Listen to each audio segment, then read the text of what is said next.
He said, goddamn. He said, all right. I said, let's do a podcast. Let's sit down. Let's get a coffee. Let's just talk about 1, 2, 3, 4.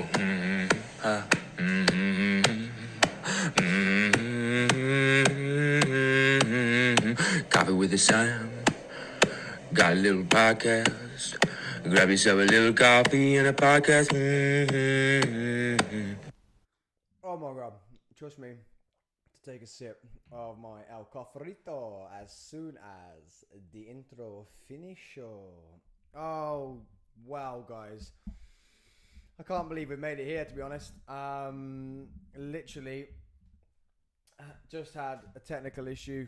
And one thing I want to remind you guys about today, welcome first. What am I doing from reminding people to stuff?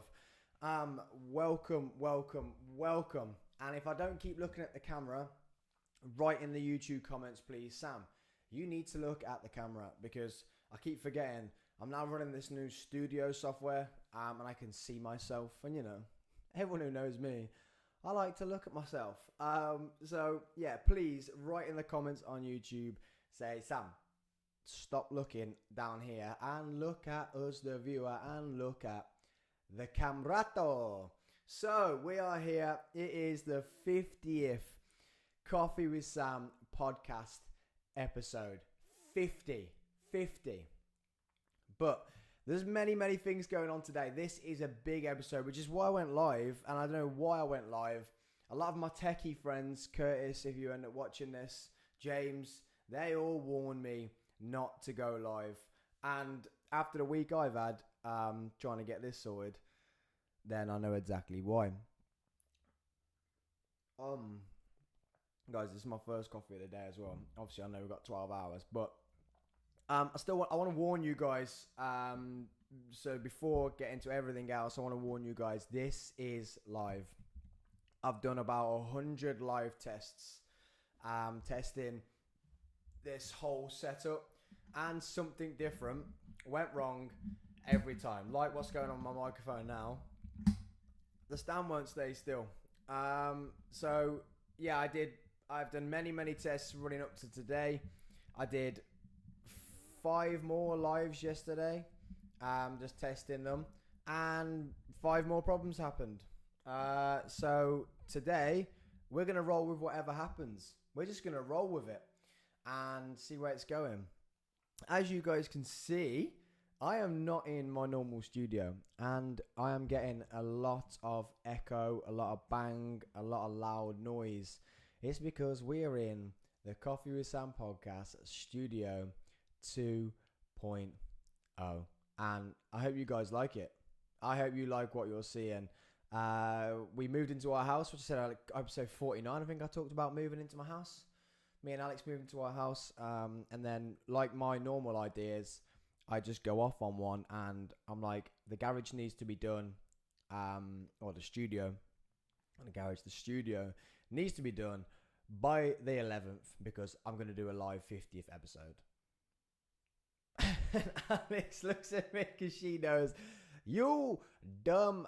Oh, I can't. That was I nearly said the word for donkey then, but we've got to watch because YouTube might shut us down.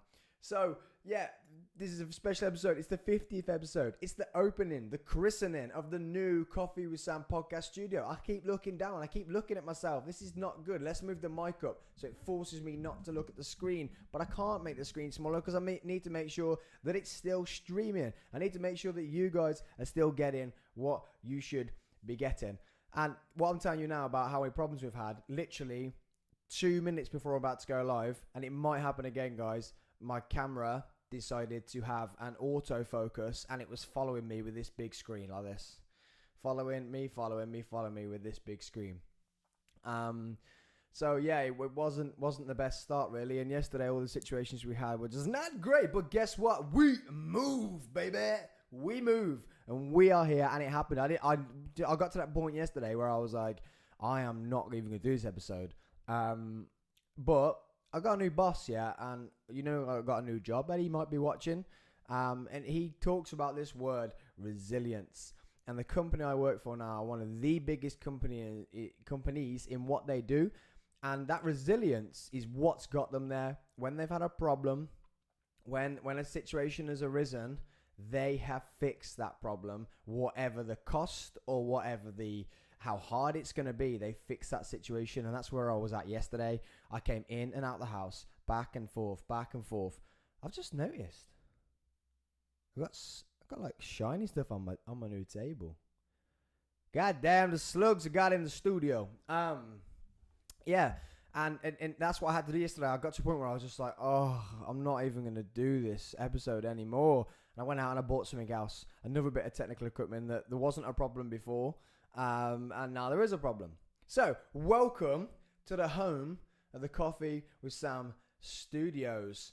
This is where the podcasts are going to be from. We are going to make this studio a lot nicer than it's looking right now. But to get it to where it is has taken me weeks. And I want to say a big thank you to people before we get started.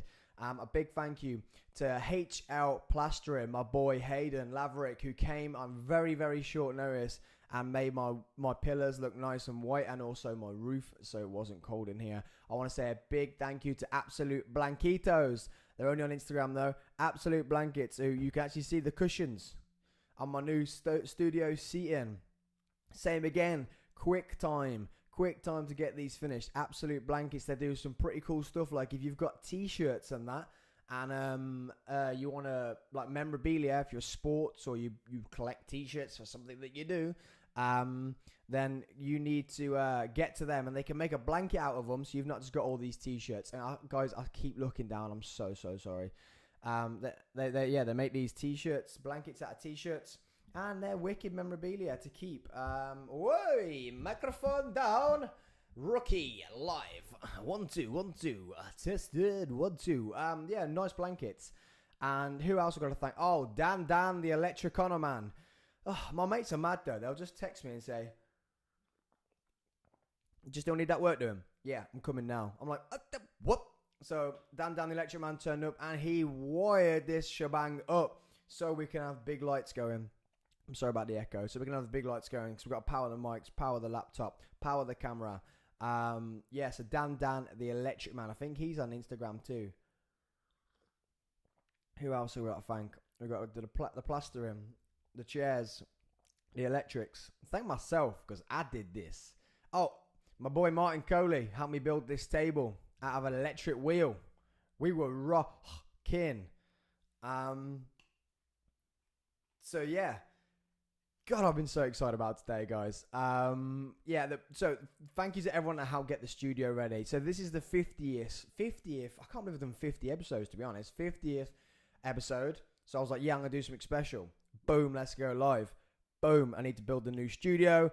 Boom, let's do it for charity. So, guys, if you go to the description in the YouTube, I'm just going to bring it down for a second right now. If you make it real, be real with you guys. If you go into the section, but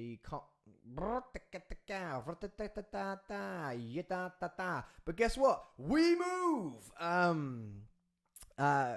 Moving on up. Got to keep friendly love. They can stop me moving on up. Pow, pow. Sorry, guys. Saturday morning, 8 o'clock. And your boy's singing, but he's here for 12 hours, so you best get used to it. What was I saying? Oh, where was I at? Oh, my giddy aunt. Studio. Get the studio ready. Okay, yeah. Go to the descriptions in the YouTube description, and there is a link. For a donation where you can donate. Now, this podcast turned into a charity podcast. If you guys don't know, I did a charity event about 3 years ago where I climbed a mountain in cheerleading shoes and raised about £600 for a cancer ward. And then second time, I used my company, I Dare You, not sponsorship. So YouTube, don't drop me off, don't take me offline. I dare you to create a t-shirt that put money into schools to buy books for children that included all walks of life and different genders, different colours. So I raised some money that went into that. And now this podcast, I was like, well, I'm going to do it for 12 hours. probably nobody's going to watch. No one's going to listen. I'm sorry about people who wanted it just on audio, but Podbean wanted me to pay way more money just so I could go live for 12 hours. Not a chance when I've been with them for 2 years. So, yeah, sorry about that. So, yeah, probably no one's going to listen. So I thought, you know what I can do is I can raise some money for this, for something then. And cancer is very, very close to my heart. And I keep looking down again. Cancer is very, very close to my heart, guys. I had, if you don't know, my partner, she works in chemotherapy. I'm going to get comfortable here, man. This is my podcast, and I'm here for 12 hours. So, yep. Took a leg under. Yeah, so, Alex works in a cancer ward, chemotherapy ward. And then one of my best friends, who actually is going to be here later, he suffered. I'm gonna make you like guess now. Ooh, which friend it is? He suffered with testicular cancer, which at the time hit me as a friend very hard, because it was the first situation I'd had where a friend had told me something like this, and you start to really value your friends, even though he's a bit of an idiot. But you know, we're all idiots, so we keep pushing. Yeah, so cancer is the big C. I'm not the big C, not even the big C, because then that gives it a big name. The little C, little C, tiny little weeny C, keeps rearing its head around the world all the time. And if anyone's new to this podcast or new to this live, then I'm an ex-cheerleader, still a cheerleading coach, still work in the cheerleading industry, and still work in that sector.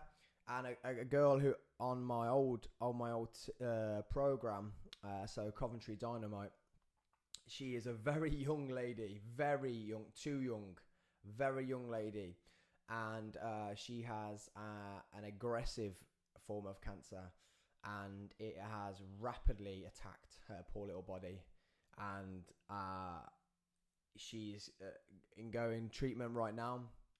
And the team, it's been that fast. It's come around. I'm actually tearing up talking about it. The team no one's known about this.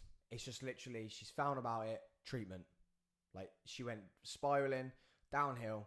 I think she had about some belly aches or something. Please don't quote me if I'm getting that wrong. Belly aches or something, and it literally just boom, spiraled downhill. She's now having treatment. She's now being looked after, but her health just literally deteriorated overnight from some silly belly aches. If I get that wrong, like I say, I'm sorry. But it hits home, man, when it's already so close to you. Alex will come home many, many nights and deflate what's gone on throughout the day, and sometimes it can hit her really hard, and you have to try and okay that, but you have to try and tell her it's her job. You need to take this. But it's real, even though not affected myself indirectly. It's massive because of the environment I am in. So then to hear this little story about this girl, it just broke my heart. And what Coventry Dynamite are doing, they are fundraising so there's already a GoFundMe for her, but they're fundraising to buy her something. And at this rate, you guys are going to donate so much money. We're going to buy this little girl a car. That's what I'm thinking. We're going to buy her a car. We could buy her a Ferrari. We're going to get her into some nice little, let's say not Ferrari. Let's go a bit of like mini, something like that. Mini, Fiat Abarth. Yeah, get her a Fiat 500 Abarth. Rapido. Ring. We're going to buy her something real big. And Coventry is always going to be dear to my heart, even when I'm not cheering. I was there for 5 years. You know, won many titles, many medals. I have that team to thank a lot for, and all I thought I could do was, how can I help out? Well, I'm doing this anyway. Bang a link. So, if you're watching right now, then please go to the link below, click it, donate £1. If we get 100 people watching this over 12 hours, probably not, probably 2 or 3, everyone donates £1, that's £100. Okay, I think her page is already on 380. That's £100 for her to help with this Sorry, this lead looks a bit wobbly and it makes me panic a little bit. She to help her out to buy something. So I'm gonna throw out the day. The link is gonna be there. If not, if you can't find the link for some reason in the YouTube, I can double check that right now. If you can't find the link, then go to Commentary Dynamite Cheerleaders, and they have a link there. So yeah, that's what this podcast's for. It's for a 50th episode party. It is for the studio opening, even though it just looks like 3 bare walls, but we got HL blastering in just to make it look a little bit nicer. It's the week I've had. You can't even see. You probably can't. There's masking tape still on the walls from me painting. Yeah. I hope you like my table. It's sick. Helped with by Mr. Cole A. And then we're here to raise some money. So I am going to keep briefly going throughout the day about why we're raising money and what we're raising money for. But the most of it here is on the up. So even though there's a story to tell to why we're raising money for that young girl, there's still a story to tell, and the story of her fight starts right now. Well, it didn't. It started a few weeks ago, but starts now. Like, and if we can help and we can give her something to, I'm trying to stay as close to the microphone as I can to get rid of the crazy echo we've got in here, because we don't have any sound deadening right about now. About the only sound deadening we've got is the cushions in here, and those cushions have been made by Absolute Blankets. Find them on Instagram. Not a sponsor. Not paid, actually. So please don't take me off air, YouTube. I love you.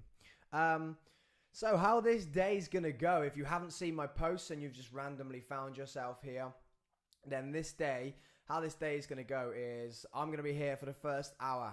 Then I'm going to have a guest in every hour. Okay, maybe 2 guests. Maybe 2 guests at a time. So we've got ex-guests and we've also got new guests coming in, which is quite exciting. So I think 9 o'clock we've got Josh, the military man, in. He will be coming in, and I think he's got some special news to tell us, to be honest. Then we have Discover Mind, James from Discover Mind, who I'm sure was the first person in the old studio. And Josh was actually, I'm not going to say it now because might be watching this and then he's going to know. So James was actually the first person in the new studio. That was quite an emotional time when James told us about his life. Then after that, we have the Freezer Party boys in. So Neil and Terry will be here to talk everything fighting and punching each other in the face. So if you're one of the fight fans, get on at 11 o'clock. It's actually Neil's birthday too, so we're going to sing him happy birthday live on the podcast. I don't know why I keep doing a DJ voice. Joe with 1 2 1 2. You are here. You are live with Coffee with Sam podcast, and it is the 50th episode. Charity ball. It's not a ball. It's just me. I'm having a ball. We have fun on this podcast. I'm having fun. Woo! I won't say, I've got to take this comfy leg out again now. So I won't say that at 8 o'clock tonight, probably, when I'm like, oh, God, I'm finished with talking. Who else do we have in? Then we've got in massage guru Charlie. She's coming in, the massage therapist Charlie. Hopefully she's going to tell us some more juicy stories about massage. Then we have Mama T. Mama T bringing in the afternoon. Mama T bringing in the lunch. Then after Mama T was meant to be Captain Jack Crow. Now, guys, for Captain Jack Crow, I'd like to put my hand on my chest, raise him. I don't even know if that's right. Is that Navy? I know at the Cubs, I'm used to the Cubs, you get told off for too many, putting too many fingers on your head. That sounded really weird. I'm glad this isn't on audio. Too many fingers on your head. Too many fingers on your head. So naval salute, hand on heart. To hope that Captain Jack Crow survives. He texted me yesterday afternoon and COVID got him.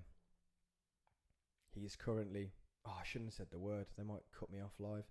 The thing got him. and he actually sent me the tests, because we're that thorough on the podcast here. We get people to test, you know. And he sent me the tests, and the big C got him.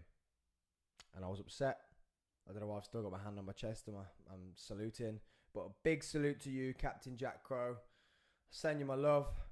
And I hope you survive. He's going to survive. He'll be fine. He's got a little bit of a cough. So Jack was meant to be bringing in the football hour when Man United kick off. But also what Man United have done is, I'm sorry, I haven't looked at the camera once. Guys, write in the comments. Chat to me in the comments and tell me to start looking at the camera, please. Please tell me on the comments. Say, Sam, look at the camera. So yeah, Jack was meant to be coming in to do the football hour, and Man United decided, well, the Premier League was like, well, we're not gonna put Man United on the TV today. Oh no. Okay, first problem of the day. We have a camera problem. So we went black there. Whew, camera one has ditched us. Thanks for that, camera one. So yeah, Man United will be bringing in, was meant to be Captain Jack Crow, bringing in Man United, but it's not now. So we're going to flow. We'll go what happens, because resilience. Okay? Now we've got a camera that's gone off. Resilience. I'm going to talk to you and I'm going to fix it. Hopefully. Fix that. If Jack Crow's watching, we gon' fix that. Jack, can you just call in and fix that, please? Because I need help fixing it. I do. If anyone out there wants a studio, needs to be a studio techie, and they want to learn all the problems with this type of thing, hook me up. Hook a brother up, because clearly I need help right now. Because someone could be messing with this on their screen, and they could be fixing this situation for me. Any problems? So yeah, it's just a little bit weird here, but we're trying to fix it. Fixing it. We're fixing it. We got 12 hours to go, man. 23 minutes in, and we've had a problem. I know what the problem is, though. But you know, it's just one of those. Then what's happening after that? Then we've got, who we got coming in after that? Then we've got Sean Davis, Mr. Businessman himself, Mr. Entrepreneur himself. He is going to be talking all things business with us. He is going to be talking all things buying a house, building a house, buying 10 houses all in one go, being the man, being the legend, being the myth. Yeah, he's going to teach us all those things. Now, we've lost a viewer. Is that viewer gone because I went onto the black screen? Sorry, guys. We're live. We're going to have problems. We're going to have situations. Okay? So, what am I going to sort here? Then who's bringing up the rear? Who is bringing up the rear? So, Sean's coming in. Yeah, he's going to talk business, how to grow a business, the best entrepreneur. I think he was bringing out a book when I had him on the podcast last. So, let's hope. Now I can look at this camera. I can look straight at you guys. Now, let's hope that he has bought that book out. That would be sick to see. We can chat about that book. Now, this is the best thing about my podcast, guys. I do have some notes, but guess what? Life went that bad, and things went all up and down. Me notes are in the house, and this is my notepad. So everything you're listening to right now is from the squidgy thing in between my areoles, my brain.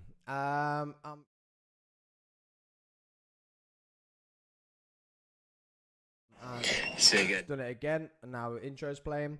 But you know, let's play that intro again. Let's do it. Let's play that intro. Let's smash.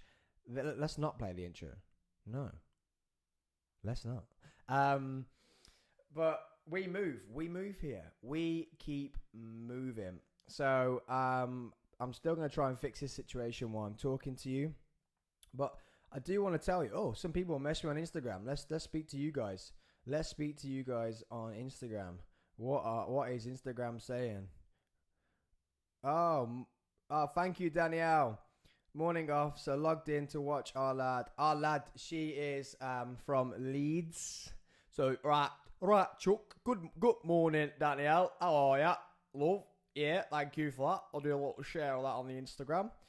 And my podcast looks pretty good. But just very, very good that camera keeps going off. So hopefully we can fix that for when the guests come in, because this camera clearly is not wide enough and you won't be able to see them. So we will try and fix that. We will try and fix it. We will try and fix it. What I need to do is I need to find some more stuff that people are saying. I need to disconnect from my Wi-Fi because we need to keep all the Wi-Fi on this podcast because we are sucking juice right now. We are bringing the juice. And I've got a story actually after I talked about my Instagram. So who else is next? We got someone just clapped me. Thanks for the clap. Tap tap tap. Yep. Thanks for the clap. Thanks for that clap. If you want to come and fix my camera for me, that'll be great. Camera 2's gone. Great start. 23 minutes in. Oh, James has shared something. He has put a link. Sam Thompson is doing a live 12-hour podcast today to raise money for a little girl who's not very well at the moment. I'm at 10 to 11 if you'd like to tune in. Oh, my God. Thanks, James. Love that, brother. What I should do, really, is make sure that all those links are still working right now. Because it's live, guys. You've got to accept this. If anyone moans about Sam just rabbled or he was on his phone and whatever, it's live. We have to be checking these things. So let's just check that. Let's just check the link's still working. Love that, brother. What I should do, really. There we go. That delay was not too bad either, was it? And my voice sounds good on the radio. I should do radio. What do you think? Sure, I should go for it. Yo, this is Coffee with Sam 42.9 FM, and we are live. I hope you've all had a great week. It is Saturday morning. It is 08:30, and technical gremlins are live with us today. So you should be ready for anything.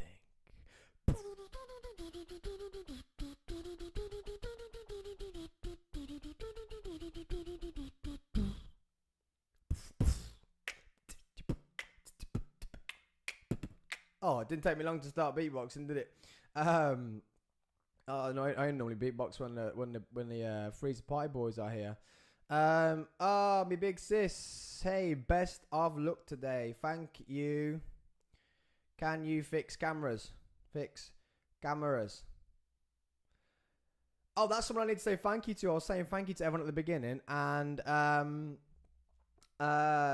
Jack Holmes Media. Jack Holmes Media. Now, I think if he could have been here today, he would have either been videoing me, so he'd have been videoing the whole day, or he would have been the man who's now fixing this camera problem, which would have been great to have him here. So, Jack, if you're watching, he's actually at a wedding. Congratulations, Sarah Baines from Bournemouth Elite. If you're a cheerleader, Bournemouth Elite, Sarah Baines. She's not going to be Sarah Baines much longer. She's Sarah Baines just this morning. She is getting married today. Congratulations to yourself for getting married. She just had a baby too, man. She completed COVID. Sarah Baines completed COVID. She said, the world ain't going to pot. I'm going to have a kid and I'm going to get married. So, yeah. Now, I'm just going to check the link, actually. We've only been on for 30 minutes. I'm going to go on for 30 minutes. Alex has just texted me. She's going to the shop to get bacon. Yes, she is front of house at the moment, guys. So with my 10 guests that are coming in, the 10 guests that are coming in, she is letting them in. She's getting them coffee. She's getting them water. She's getting them tea. She's getting them alcohol if they want alcohol at this time in the morning. She's feeding them. She is signing them in and letting them in when it's time to come in. And she's actually going to the shop to get more bacon. So she's keeping everyone fed, watered, and ready for 12 hours of this podcast. So big thank you to her too, man. She's the rock. She's the one that keeps me going when I come up with these stupid ideas of what I'm doing today. We actually went out last night. People who don't know me, we went out last night and I only had 3 alcoholic beverages. You know, I might have been Mr. Fitness at one time, but I only had 3 alcohol beverages so I could get up this morning to do this bad boy. 6:30. I was up. We started technical problems. I'm actually suffering today because I decided to have nachos. So again, everyone that knows me has to have a nacho starter. Yay. Just for a 12-hour podcast. Yay. Jalapenos. Yay. Now I've got to sit down for 12 hours and not go to the toilet. Stupid. But guys, we push on. Yes, we do. We push on. Resilience. The year of resilience, Mr. Ian Crow. Whoop, whoop, whoop. The year of resilience. What I was doing, I was texting her back saying, okay, babe, thank you. Can you fix a camera? Can you fix a camera? I'm just going to keep asking everyone today that comes back to me, can you fix a camera? It might just have turned itself off, but guess what? It's over the other side of the room, so I can't fix it. So when the next guest comes in, that's the first thing they'll be doing. Is flicking that camera on and off. It's gone black. It's just gone black. When you guys saw it go black, I saw it go black. That was it. So I want to tell you guys about a crazy story today now. It's so my new house, yeah, I've been having this painter come in. Now, whenever I tell this story to people, certain people are a bit like, what? And other people are just like, that blew my mind. Now, if you know me, guys, I love a bit of a, this should happen. Now, there's things that have been leading up to this Saturday that made me think I have to just keep going on with this. Not just that resilience, but there are certain things that have happened this past 2 weeks that have been like, this is meant to be. I have had an idea and these crazy things are happening coming up to this week because you've just got to keep pushing and going on with it. And we've had a painter in our new house. So anyone who has ever bought a new house, I just thought I need to let Alex know. It's camera 2, babe. That's camera 2. Camera 2, babe. Camera 2. That's camera 2. I need to let her know that Josh is coming in 10 minutes. Josh will be here. Guys, this is live. So this is real. This is raw. Here in 10 minutes. 10 minutes. Will you be back? Yeah, so this mad story. So anyone who's ever bought a new house, she needs to remind another coffee. You have a snagging list. And you go around and you find little problems. You find little bits like this bit of painting needs doing, or a toilet keeps running from over a minute. Because you do know toilets, when you flush them, they're allowed to run for 1 minute. Anytime over 1 minute. So they could run for 10 seconds. They could run for 3 seconds. They could be super hyper toilet flushers. They can run for up to 1 minute. I don't know why I've just suddenly turned Italian. So why do Italians do this? What even is this? We try and say, like, I suppose I talk with my hands quite a lot, I suppose. So it's just that, but they've just got a hand with it and it shows something like direct. Do you reckon? Maybe. Because they use it for anger. They use it for love. Sorry if there's any Italians on here. Do you reckon they just go like, hey, what and then that wasn't even Italian. I said, hey, what that went Chinese. Why do I always go Chinese? Freezer party boys are coming at 11. I can't wait. So yeah, what the Italians? What they do when they're flicking? Start looking at the camera. Thanks. Oh, Jack, the Captain Sparrow, Joe, Crow, Mo. How about you turn up? Morning, brother, my big brother. Brother, what was that? I sounded like I was in Lock, Stock and Two Smoking Barrels. Brother, all right, brother. Nice one, brother. Nice one, bruv. Yeah, bruv. Morning, bruv. That's my big brother. He's tuning in and he's saying, hello. Can you fix a camera? Can you fix a camera, Jason? And I'm looking at the camera now, Jack, because camera 1 is right in front of me. Camera 2 is over there, and camera 2 is the one that's not working, that I need to work when the guests start to come in. So, we're live. But guess what? We push on. Resilience. Where was I going?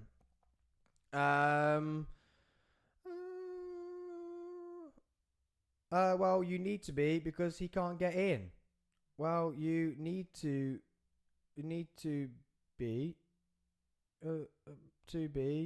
otherwise he can't get in. See, we're live, and even my secretary's messed up. But guess what? I need a button. That goes when we push on. Dan Fergud, I can't fix the camera. God, I was going to say something then, but I have to watch because YouTube have their rules. Why do I keep going Italian? So the story I was telling, get back to the story in hand. So when you buy a new house, you get a snagging list. We had a lot of painting that come in. The painter come in and he painted it the wrong colour. So the poor man just kept giving the paint. It was like, everyone, this is new paint. This is the new paint. Why am I Italian handing? This is the new paint. You need to be using this paint. This is the right one. Guys, remember, there's a link in the description. Click on it. PayPal link. Give some girl some money. Help this little girl. Help Coventry Dynamite. It's not even help Coventry Dynamite. Help someone. Help. Oh my God. Help this little girl. We're going to buy her a big present, a big gift. So get in the link, smash some money in there, please. Round off, double back some assault, some money onto that link. Headbutt, front flip, slip on a banana, nut the PayPal link, and put some money in there. So the story at hand. So yeah, dude coming round. You're going to miss the story now. I need to stay on the story, otherwise you're going to miss how good it is. So he comes around the house and he keeps painting. He comes around and does some other odd stuff, like fixing different doors and whatever. Like, he's like an odd job man. Real nice man. Been giving him tea for about 4 weeks. He's been coming in, feeding him tea, looking after him. You look after those trades guys, and they'll look after you. Now, when I get to the end of the story, you're gonna understand who looks after who. So he's been coming to my house. No inkling of me knowing him. No inkling of him knowing me whatsoever. Just a thumbs up from Alex. I hope that's a yes, she's going to be here. Otherwise, Josh is going to have to jump the fence. Josh, if you're watching this, mate, and you get here and Alex isn't here at like 10 past 9, she hasn't come back, just jump the fence, mate. Jump the fence. Let yourself in. No one else, though. That's not the right to just come and break into my house. So, yeah. Man coming in, painting snags, painting white bits. Painting bits around the house for about 4 weeks, so we've become best of friends. Me and this dude now best of friends. He just literally lets himself in. The one day I went out and just left him in my house. Said, yeah, dude, carry on what you're doing. I'll be back in 5 minutes. Then he couldn't sort the situation because he's only an odd job man. They keep giving the wrong paint. They sent the painters round. The painter was like, it's the wrong paint. I'm going to get the right paint. We actually started talking about where we bought from, and the reason why I bought the house was because I've got 4 or 5 friends who have bought from the same company. So they live in Rugby. That's why we bought the house. And he was like, oh, so you're from Rugby? I said, no, I'm not from Rugby. I'm from Tamworth. At this point, Ian, are you guys still with me? Yeah? Ian, the odd job man, pulls up outside. This painter dude, full of banter, opens my window and starts going, Ian, why have you painted this man's house the wrong colour? So I join in, start flipping the fingers, start saying, well, yeah, why have you painted my house the wrong colour? Having a bit of banter with him. Because I've told him that I'm from Tamworth, he turns around in the kitchen and says, do you know Ian's from Tamworth? And I was like, is he? And then he's like, as we're walking out the door, he goes, actually, he's from Polesworth. And I was like, well, that's the little village that I grew up in, part of my life, grew up in. And I was a bit like, my brain started to, do I know him? I'm from Polesworth. It's a small village.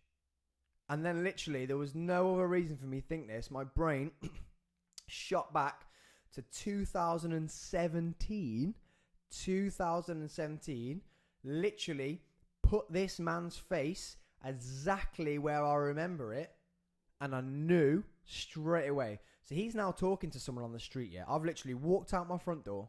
My brain's going, do I know him? Don't I know him? Done a right. Walked across the front of my house. He's at the front of my house behind a van talking to someone. And then just push my way into their conversation and say, I am so sorry. At this point, guys, the hairs are standing up on the back of my arms. I say to him, Ian, I shouldn't have said his name, should I really? But oh well. Ian, did you, in 2017, get assaulted on the Beefeater Island in Tamworth? And he just stepped back like he was going to fall over. And he hugged me. Just grabbed my hand, grabbed my hand, pulled me in, hugged me, and said, it's you. I can't say what exactly came out of his mouth. He said, it's you. I can't believe it. And we just hugged. Now, this sounds really strange to everyone saying this. But in 2017, people who know the Beefeater in Tamworth, in 2017, I was driving around there, going to the gym actually on a night time. Wasn't even meant to be going to the gym because I normally train in the day. I was training on the gym night time. Everyone knows the Beefeater Island. There's always some numpty, some motorist numpty in the wrong lane. And I used to sit and get excited when I got to it because I'm like, oh, something's going to happen. I've watched them crisscross cut into each other at the lane. And I was basically watching this happen. And these two cars just tried to go for the same lane, but none of them gave up. And they just drove into each other. Boom. And then this one car here just lost it and went, hesh! Drove into him again. So then both chaps, I thought, I'm going to pull over. I'm just going to say, I saw it happen. It actually wasn't either your fault. Then he lost his rag, thinking it might be his fault. So I jump out my car. By this time, the two men have stopped. This one dude, and this is no lie, man. I know I'm short, but this 6'6.5" dude gets out of a car, goes to the van of the one man, and just launches him through the window. Hits him hard, man. Breaks his nose. Blood everywhere. Like, his nose. I was like, oh my God, I've only got out to say I saw an accident. Now what's happening? So this dude hits him through the window. I'm like, he's got his seatbelt on, man. Like, who can defend themselves while they've got their seatbelt on? So little old me, 4 foot nothing, rocks over, just doesn't get hold of this dude. I'm not saying I'm a hero. Just pushes this man out the way. And it's like, dude, I saw what happened. Everything's going to be fine. At this time, this man's getting out of his van. And he's got his seatbelt off and he's getting out. He is dazed. His legs is literally Ed Sheeran, man. Like, his legs don't work like they used to before.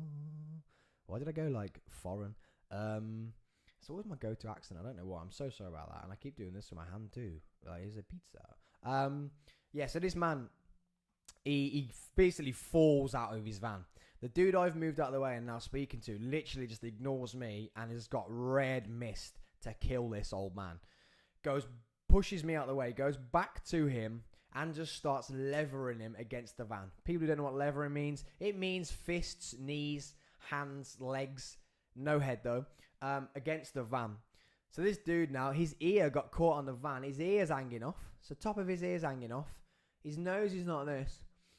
His chest, he said his chest felt like it was going to explode because this dude's just stamping on his chest. I was like, I can't have this. So I literally just pushed this man away and was like, what are you doing? I was like, he's not even fighting back. He's not even through one punch. What are you doing? And then he looked at me. He's like, and I'm like,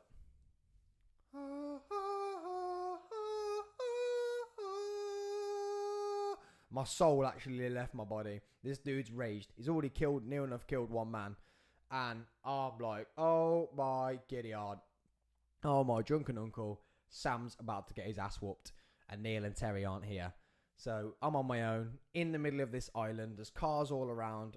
There's just this one man against the van. Bleeding nose, ear hanging off. Big 6 foot odd dude. Little old Sam in the middle. He's about to get whooped. Absolutely whooped. And the dude just goes, and then clearly comes down from his red mist and is like, yeah, I shouldn't be doing this. storms round me, and I'm like, woo! My soul come back into my body. I was back chill again. He gets in his car, drives off. This man's then saying, doesn't know where he is, don't know what's happened, don't know what's going on. So I was like, dude, I'm going to stay with you. I actually fell out with this woman because this woman was like, well, my son got out on camera, so you can go. And I'm like, full of adrenaline, like, God, I actually said to her, well, the police were there. And I said to the police, get this woman away from me. I was like, because I'm going to get done for assault in a minute. I was like, how dare you? I've literally just put my life on the line. I'm staying here until the ambulance comes and until we get this sorted out. Just because your son's got it on camera. And I know that's the way the world's going. We can just, as long as you film stuff, and it actually became in the trial, the filming was worth it. But what happened was this man got chest pains. I said to him, I can't leave you, man, until, because he said he had a heart attack. I said, I can't leave you until the ambulance gets here. And the ambulance comes. He does his shebang. He goes off. The police come round 2 or 3 times to question me and speak to me. And I said to him, I said, look, I'm going to America. If you didn't know, I've been to America. I'm going to America and I might not be able to be around. So they came twice after the first time to get more current talking to me. Well, why can't I even get my words out, man? It's meant to be a podcast. To ask me questions. There you go. Ask me questions about it. And so what happened was, the trial happened, I was in America. So since 2017, I have not seen this man, spoke to him. He actually asked the courts and the police, could they pass on my details? And they said, can't, because they data protectiono. So they, he said, well, can you just go to his house, or can you just say to this dude, did you know my name? Couldn't remember my name. They just literally, he kind of knew that someone stopped something. Obviously, I was on the video footage they used in court. Yeah, he said, can you just give him my thanks and tell him that I thank him for, he actually said, when I met him the other day, for saving his life. Now, people who know me, my head went slightly big, but I said to him, I'm not doing, I would do it for anybody. And that's the type of person I am. So people who have only just tuned in, because we've had a few people tune in since this story started. What is, dude painting my house, meet him outside. Someone says where he's from. My brain puts 2 and 2 together. That's not even 2 and 2. It's just, do I know this man? Brain sees his face getting beat up against the van. This is that man. I tell him. He says, I can't believe it's taken 4 years for me to be able to say thank you for saving my life. The other painter that's next to him says, I've heard this story 1,000 times. I can't believe I've met the hero. And I'm like, whoa, I need that button again. Fireworks. I ain't no hero. Like I say, I would do that for anybody. I am not any hero. Okay, so guys, we're live. First guest. It's going to be late. He's got kids though. Alex, I'm just going to unlock the door. So, okay, cool beans. I just need to tell him where to go then.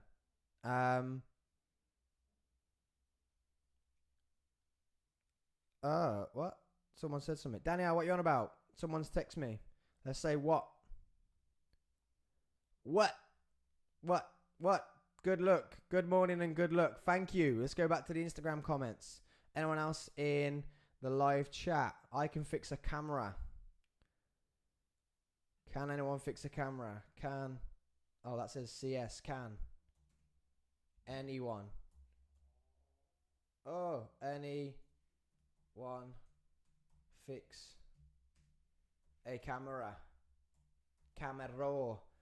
Can anyone fix a camera? Yes, if you can, get to my house, come fix it. What is Instagram saying? What is everything saying? Morning, hope everything goes as smoothly as it can for everyone. Have fun and good luck, Sam. Thanks, guys. Let's do this. Let's do this. Let's go back. Well, we're moving. We push on. We keep pushing on. We keep pushing on.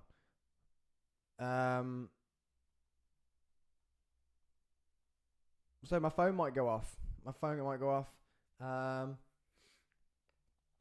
So yeah, the story, I just can't believe after 4 years, I finally get to meet this dude. Now, I did ruin that story a bit because I kept going off on tangents and talking about other stuff. But it was incredible to, I need to slow down a bit, actually. I'm talking so fast. We need to, I think that's incredible. That's the universe telling me something.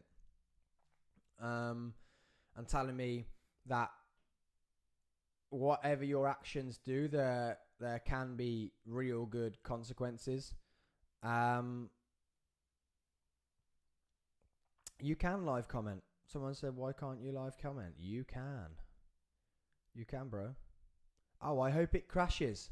That's the type of friends I have, guys. That's the type of friends I have. I hope it crashes. Thanks, bro. I'm going to do a post, actually. Let's do a post. Live post. And another amazing thing. So that was one line of things that happened. We had meeting that man. Actually, for the whole day, made me feel a little bit weird, to be honest. It made me feel like weird inside, but good. Like I say, it did blow my head up just a little bit. Like massively. And then something else that's weird that happened. I'm just gonna have some H2O. H2O. 'Cause you know when you caffeinate, you then have to hydrate.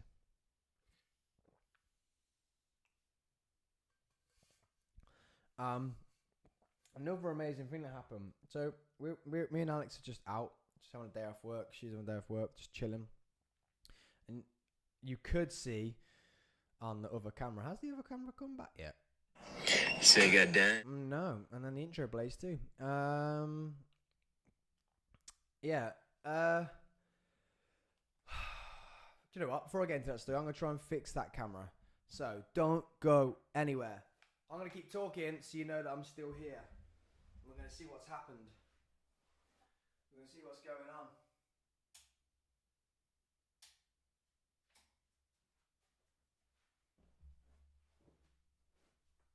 Let's see if we fixed it. Let's see if Sam's a technicology genius. Do we have camera 2 back on? Do we have camera 2 back on? Oh, we do. Camera 2 is back on. So let's go back to camera 2. Let's go back to camera 2. Say goddamn. You said alright. I said let's do a podcast. Let's sit down. Let's get a coffee. Let's just talk about 1, 2, 3, 4.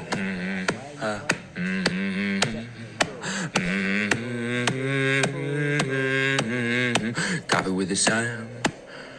Got a little podcast. Grab yourself a little coffee and a podcast. Okay, so what I was going to talk about is, so you guys can see it on the camera, is this like tinkered mug thing. If we go back to camera, that's what it looks like.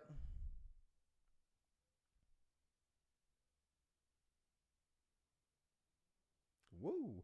And me and Alex were say goddamn. We are messing up right here. Sam's messing with buttons and he can't help himself, but keep changing things. So what happens is,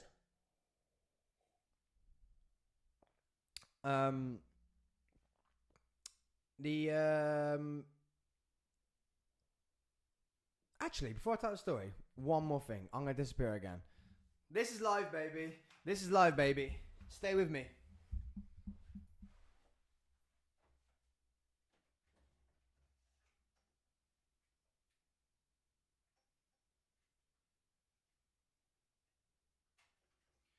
still here, guys. So I'm trying to fix number camera uno ein vai.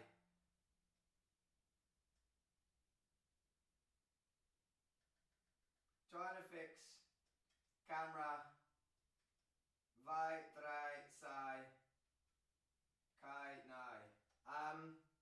Now I'm going to tell you the story about the trinket.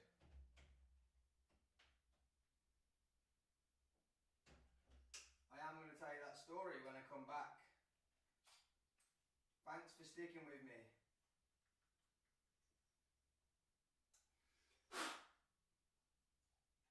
You are all incredible. We are live. I am here. I am here.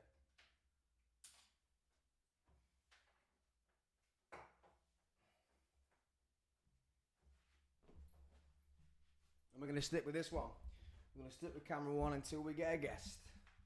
We're going to stick with camera one until we get a guest. So all that preparation for no reason with two cameras. Yeah. Okay, so this trinket, whatever you want to call it, tankard. So we're going to this. Alex just said, I want to go to a. I want to go to a. What do you call it? Charity shop. I wanted to go to a charity shop, and she. Oh, we got some movement. Oh, go to a charity shop, and I was like, okay, that's cool. Yeah, we can go to a charity shop. So we go in, and the first thing I put my hand on was this. I was actually like, this would look cool hung up, because if you don't know, my studio, I want it to be a bit of a pub as well, bit of a pub man. Yeah, love a bit of oldie worldy stuff. So I was like, oh, this thing would look good just hanging up. Maybe not behind me, but somewhere. Don't want to bang it too hard. A genie might come out. Just banging it on there, and it's like, I grant you, sir, 7 wishes. I'll be like, wish one, fix camera number 2, please. So yeah, I put my hand on it, picked it up. I was like, oh, I like this. Started reading it. It's got a name on it. And then it's got my birthday, 25th of June, but 1972. If anyone's watching knows Martin Raymond Hughes, let me know. But the fact that the first thing I put my hand on, there was loads of things there, and I was like, ooh, I like this one. Picked it up, 25th of June. I was like, if that ain't another sign, I'm buying it. 50p, what a bargain. And it's just another sign of like, it was just one of those, I'm just weird like that. I feel like I had to, I was going to buy one, but I was like, shall I, shan't I? And as soon as that was the first one I picked up, and I was like, the 25th of June, that is insane. So I've had the random dude that I saved his life turn up. Then I've had this happen, picking up the trinket, and it is like mine birthday. Like, even it's just slowing my mind right down. So remember why we're here, guys. The 50th episode of Reno. We have dropped 50 of these. Oh, yeah, we have dropped 50 of these. And it's incredible. 50 episodes. I've had many guests on. Or done them on myself. The Lone Ranger ones. Coffee with Sam, Lone Ranger in. Like he's doing now, just Lone Ranger in. And I feel that with this new studio, I hope you like it. And the fact that it's live is actually exciting at the moment. Can we just say, we have passed the first hour mark. So everybody that's been with us, everyone that has been with us for the first hour, congratulations. Give yourself a 1 hour, 12-hour podcast marathon badge. You have done the first hour. And the people who do the whole 12 hours with me, I'm going to be checking. I'm going to be all up in the stats. And I'm going to be checking that. I'm going to be the stat man. Stat man. Yeah. I'm going to be the stat man. And I'm going to be checking those stats. So if you stayed with me for a whole 12 hours. But exciting. We have passed the first hour. We've had 2 problems. Camera 2's down. And it worked for the last week. And also, my first guest late. When he gets in, I need a boo button. Boo. Next live podcast, we're going to have a full-on setup of noises. So this is the 50th episode special. This is the new studio special. If I could click to studio, if you're new here, and I could go to camera 2, I still think camera 2's down, to be honest. Say goddamn. And now it's going to play the intro. Camera 2, doing something weird as well. Keeps playing the intro every time I go to camera 2. Yeah, I would show you my new studio. Hopefully we'll get that fixed in the next 10 to 15 minutes. And we are here to raise money, guys. We're here to raise some money. So if you missed the beginning and you are fresh and new here, let's fill you in. We are raising money today for a very, very, very special young lady who is part of a program, cheerleading program, sports program, athlete program, close to my heart. And she has been affected by the dirty word we call C and not end with a vid. It is the big vicious cancer. And it has spread and affected a lot of her body very quickly. And if this doesn't hit home because she's a child, then I don't know what will now. Cancer is very, very close to my heart. Alex works with it every day, day in, day out. She works with cancer patients.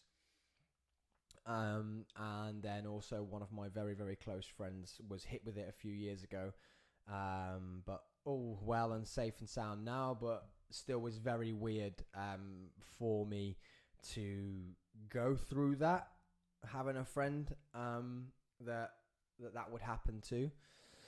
And then now this is not that if it was just a random young girl, not a random young child, it wouldn't, or anyone wouldn't affect me, but it's a program, and my program has been affected by it. They're feeling the pressure of it. So what we're trying to do here today is to raise some money. She's got a GoFundMe, but the link, the PayPal link, it is in the description on the podcast.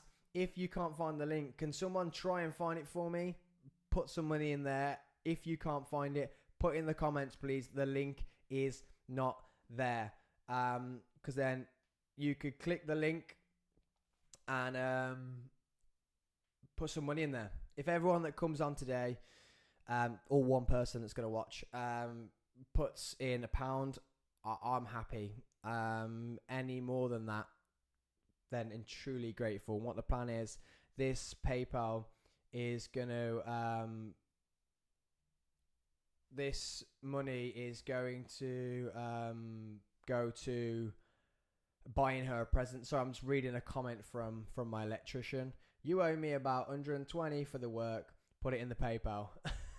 Are you being serious? Dan, are you serious? That probably needs an E on it. Ignore my spelling.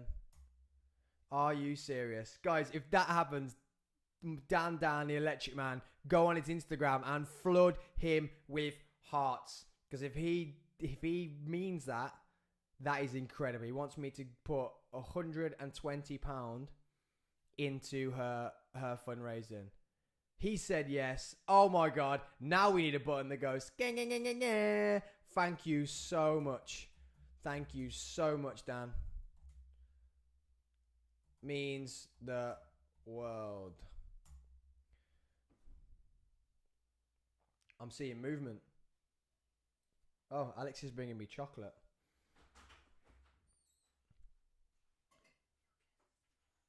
Oh, he's here. Okay, sick.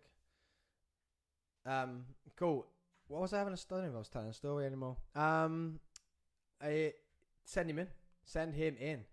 Let's do this. Let's get the first guest on. Dan, I will do that. I will do that money in a second. I don't even have a PayPal account. But let's get him in. He's gonna become part of the tech team now because he needs to operate camera 2 for me. And let's see how long camera 2 will last. Let's see how long it's gonna last. So welcome in the first guest, guys. Can you flick on that top of that camera? Yeah. There's an on switch. Like it pushes, goes on and off, and it like pushes. It's on. It's on. Yeah. Say goddamn. There we go. Perfect. Amazing. Say goddamn. Good. Well, bang some headphones on. Your headphones are underneath the desk there. Lovely. We will flick. Jump all the door shut. There we go. Because the workers will be like. Someone's just told me. I don't know if you heard it on the TV and can you hear me? I can hear you, mate. Yeah. Sound. Let's welcome you in first. Say goddamn. There we go. They said, all right. I said, let's do a podcast. Let's sit down. Let's get a coffee. Let's just talk about 1, 2, 3, 4.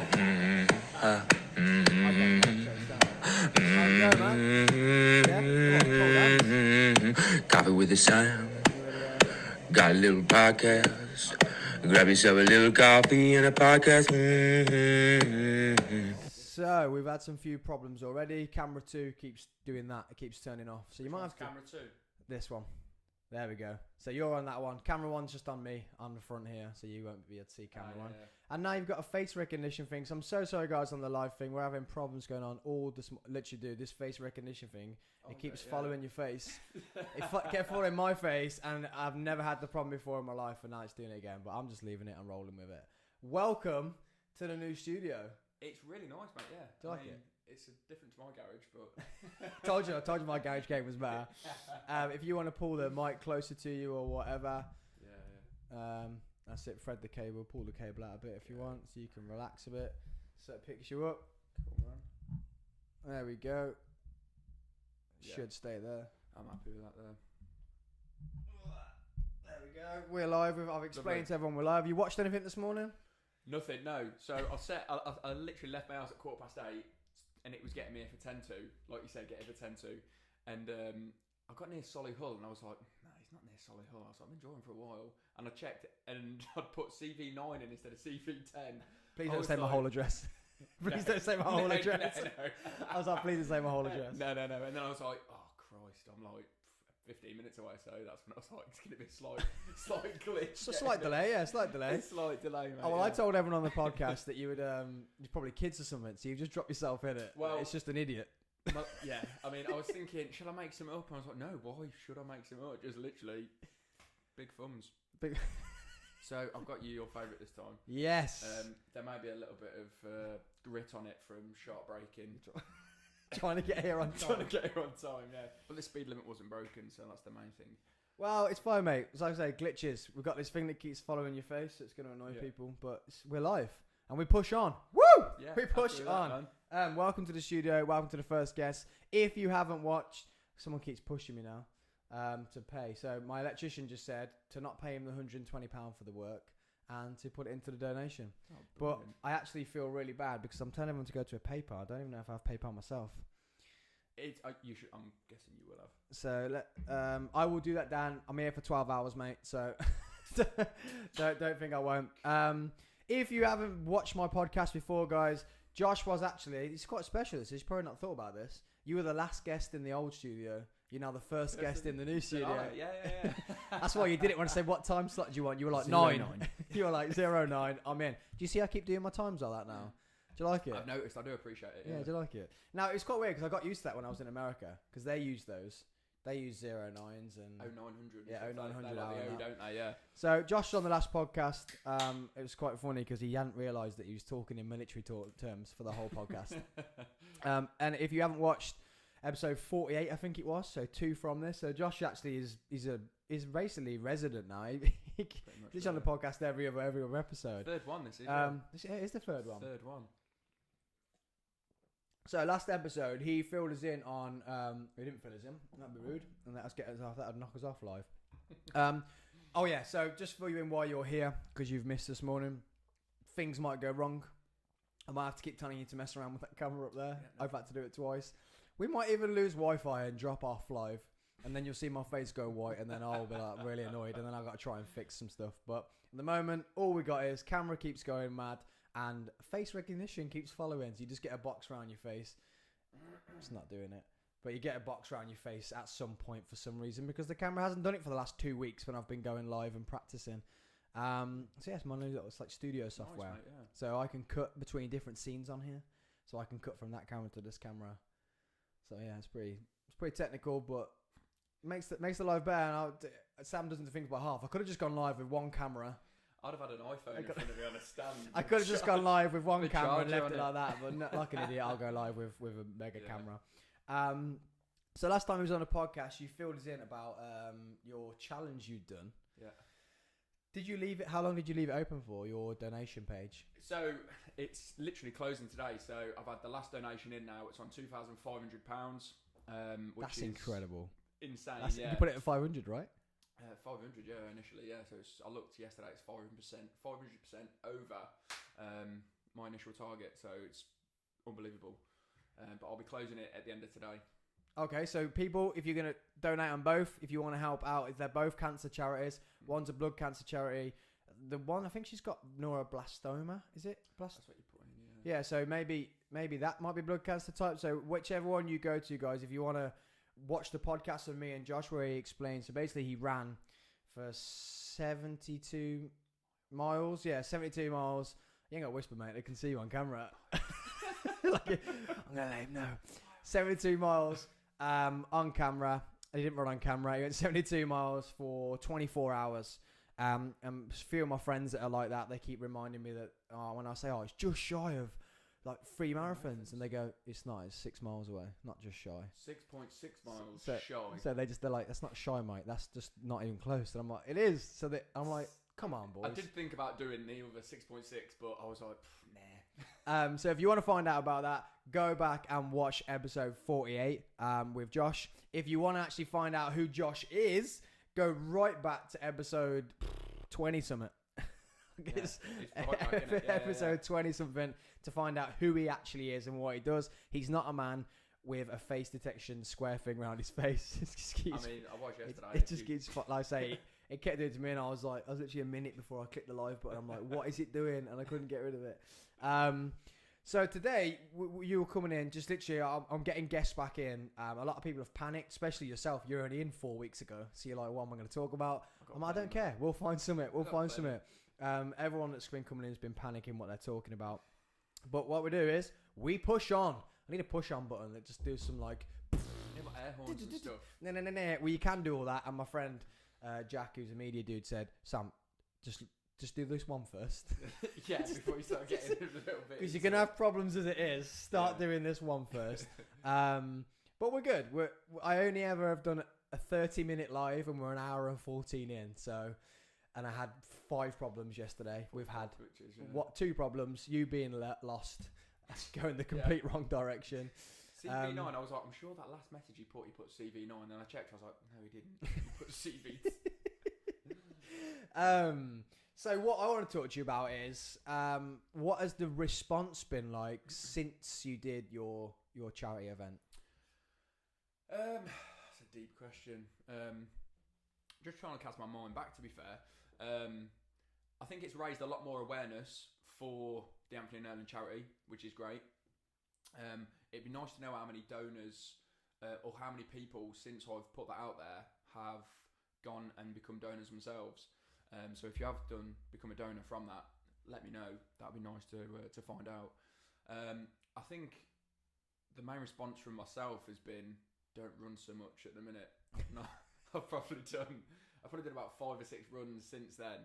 I ran quite a lot this week. I ran 10 miles on Thursday and then 10 miles yesterday. So I'm slowly getting back into it again, just building up. Because at the end of November, depending on what happens with certain things, I'm hoping to run, see how far I can run within 24 hours.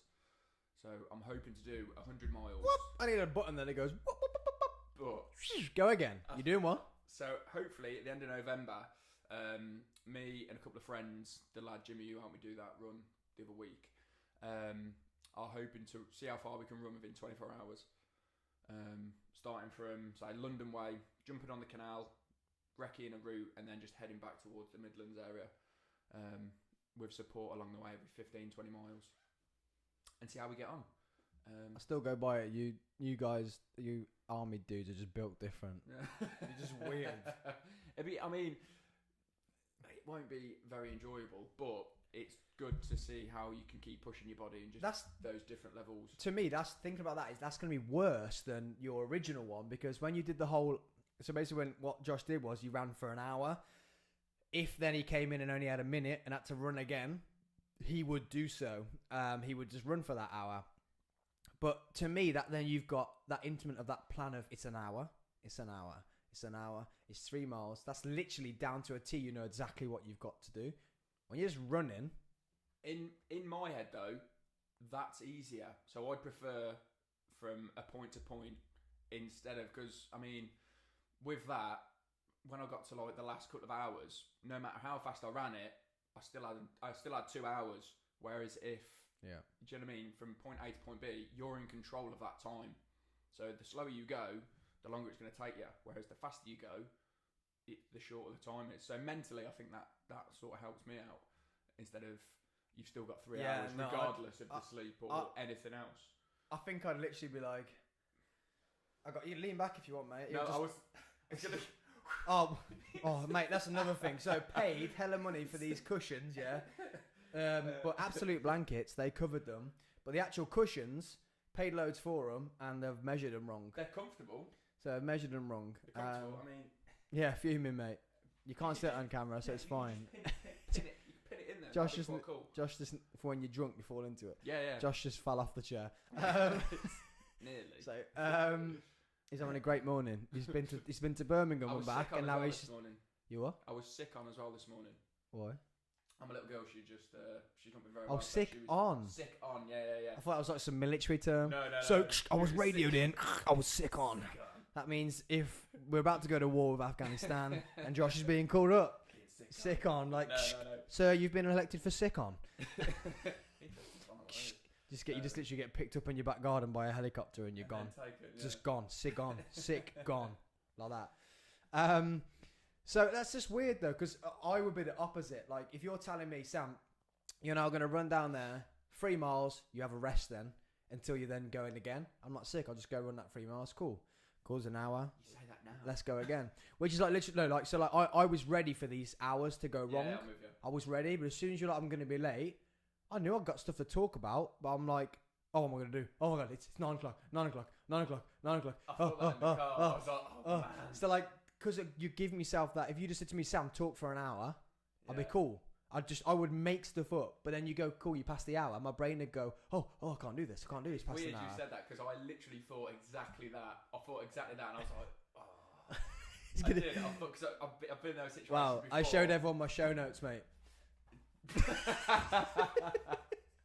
So I was meant to write. So if you just tuned in, let's go. We'll go. Prepping. We'll go camera 1 so you can see.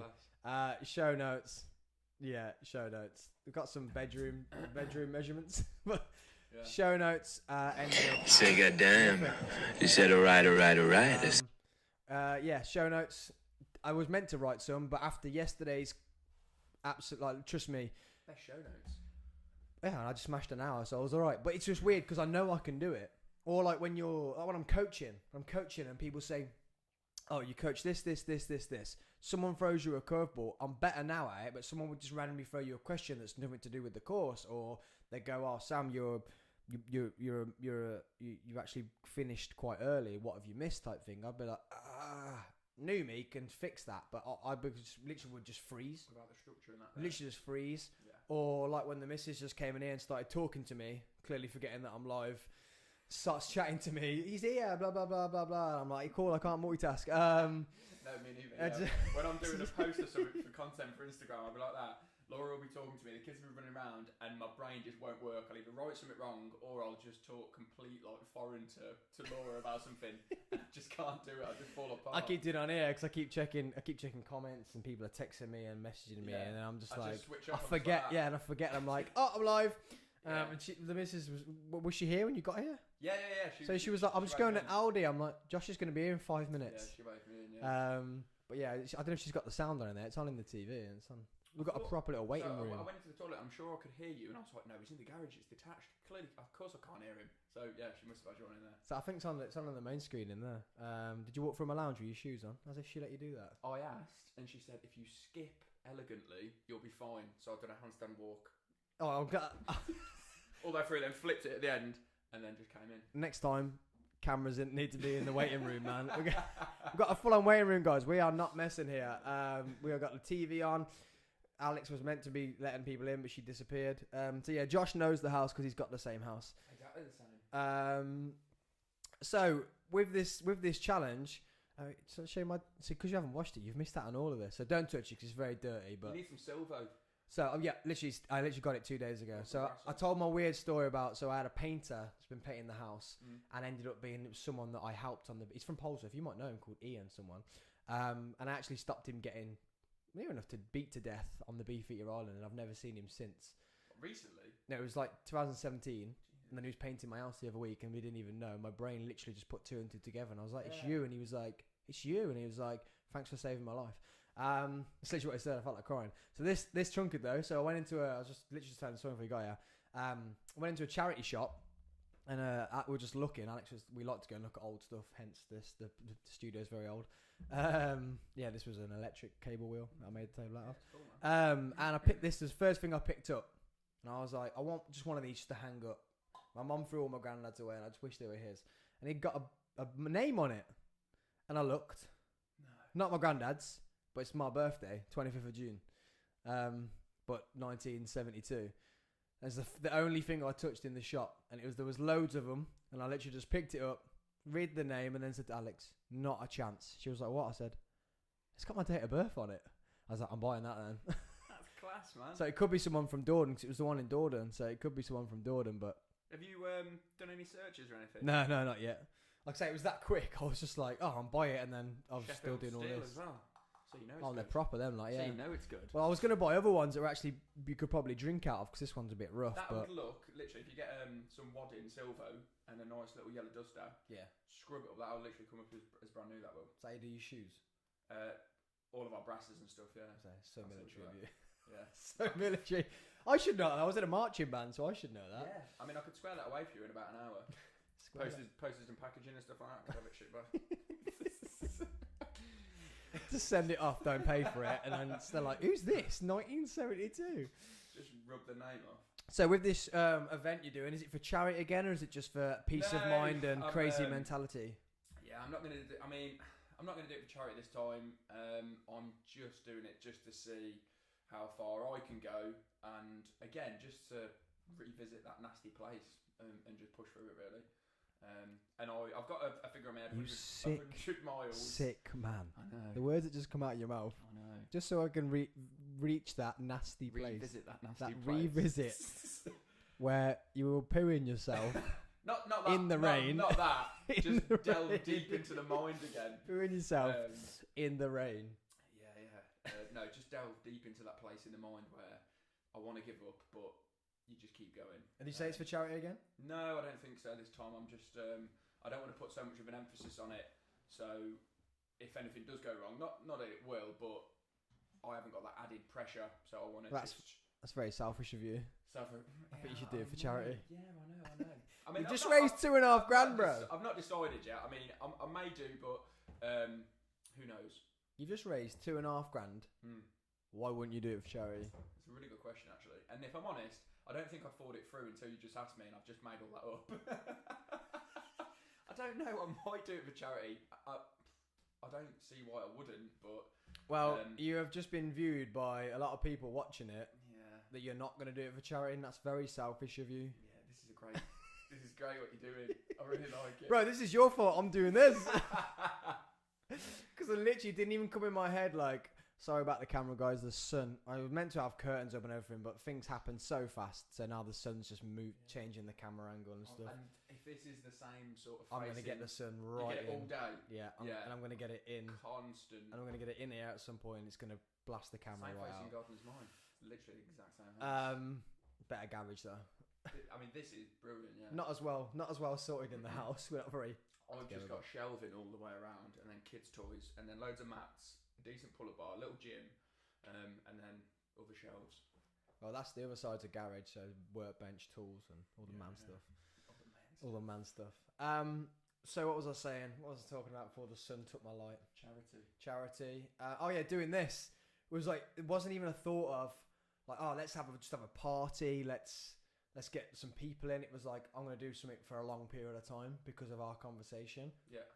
And I'm like, you can't really podcast fitness. You can't like run along. It's constant. Yeah. It's constant. What we will do when you do that event, we might look again at video. That'd be good. That'd be sick. I'll try and sort that. So if Jack Holmes, you're watching, it's going to be you. Yeah, it was your fault. And then I was literally like, this thing popped up with this girl. And I was like, I can't not do it for that.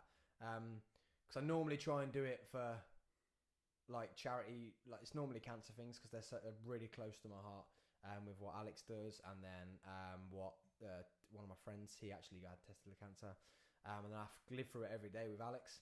So people who are watching, if you're new here and it's like an hour and 15 in, or no, an hour and 30 in, the charity that we're raising money for doing this 12-hour podcast, it's actually the 50th episode podcast too.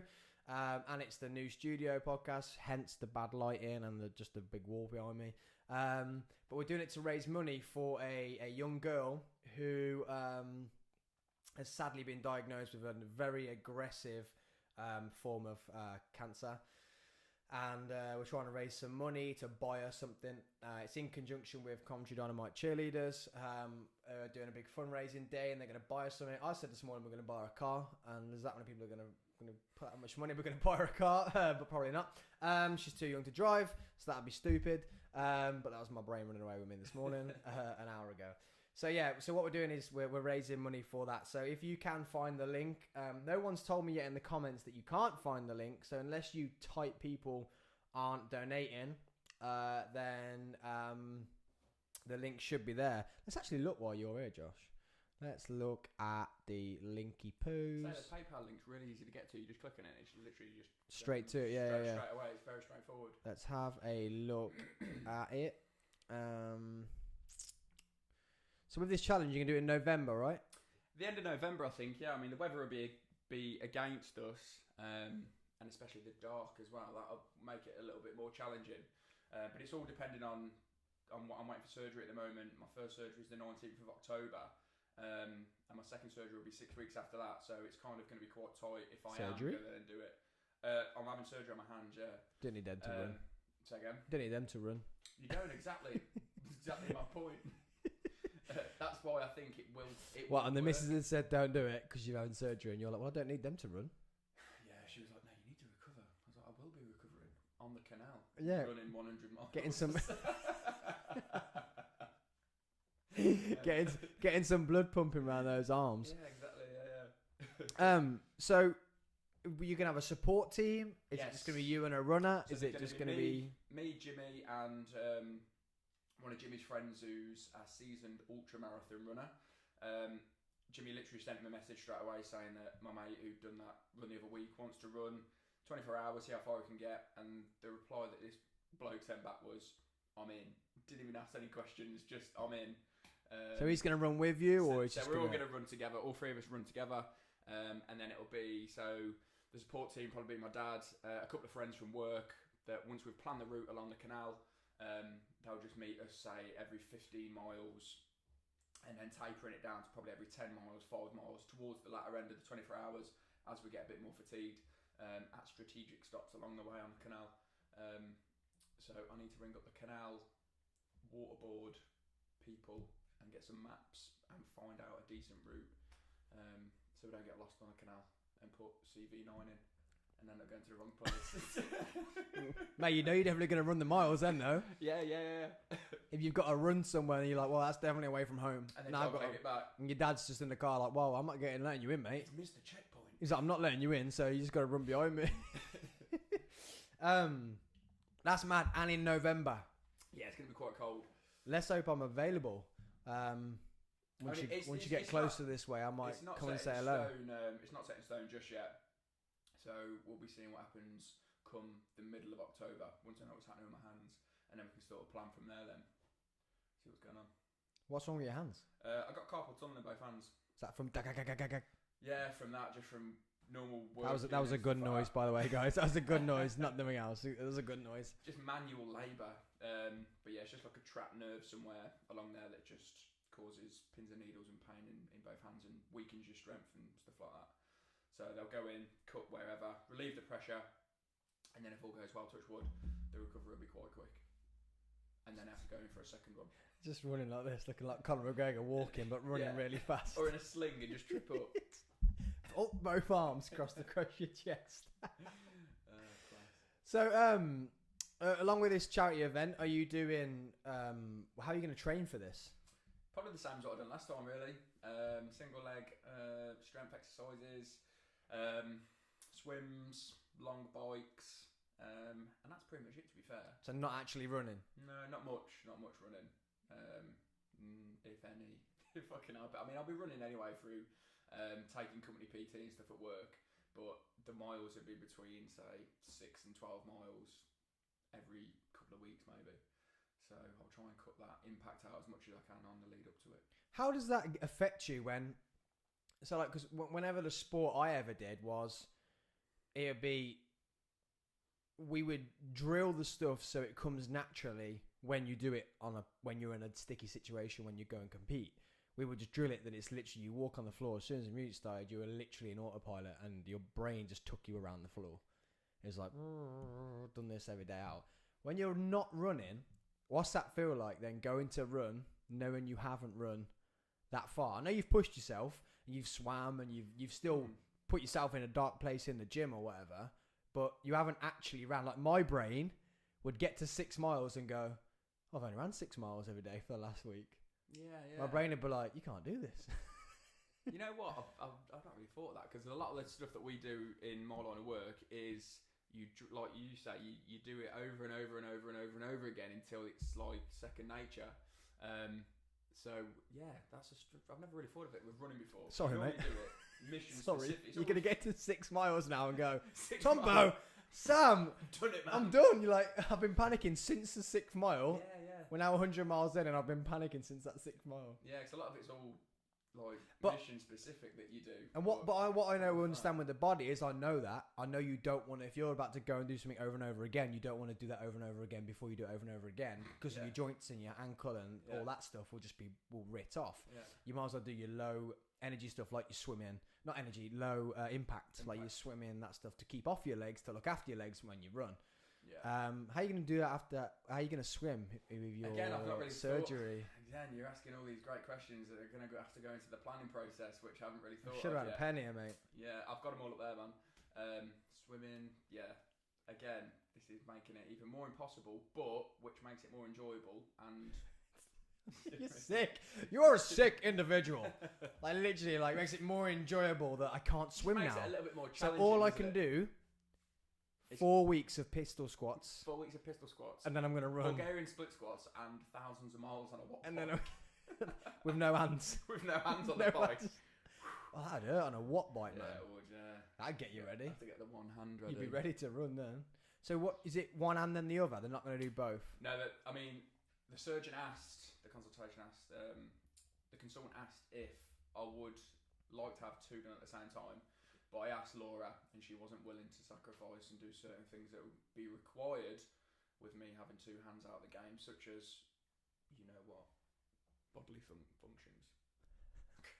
I know we're live, so I'm going to keep it at that. Yeah, we just can't. It's just words, mate. When you're on a set, I didn't know if I can say the other word for donkey.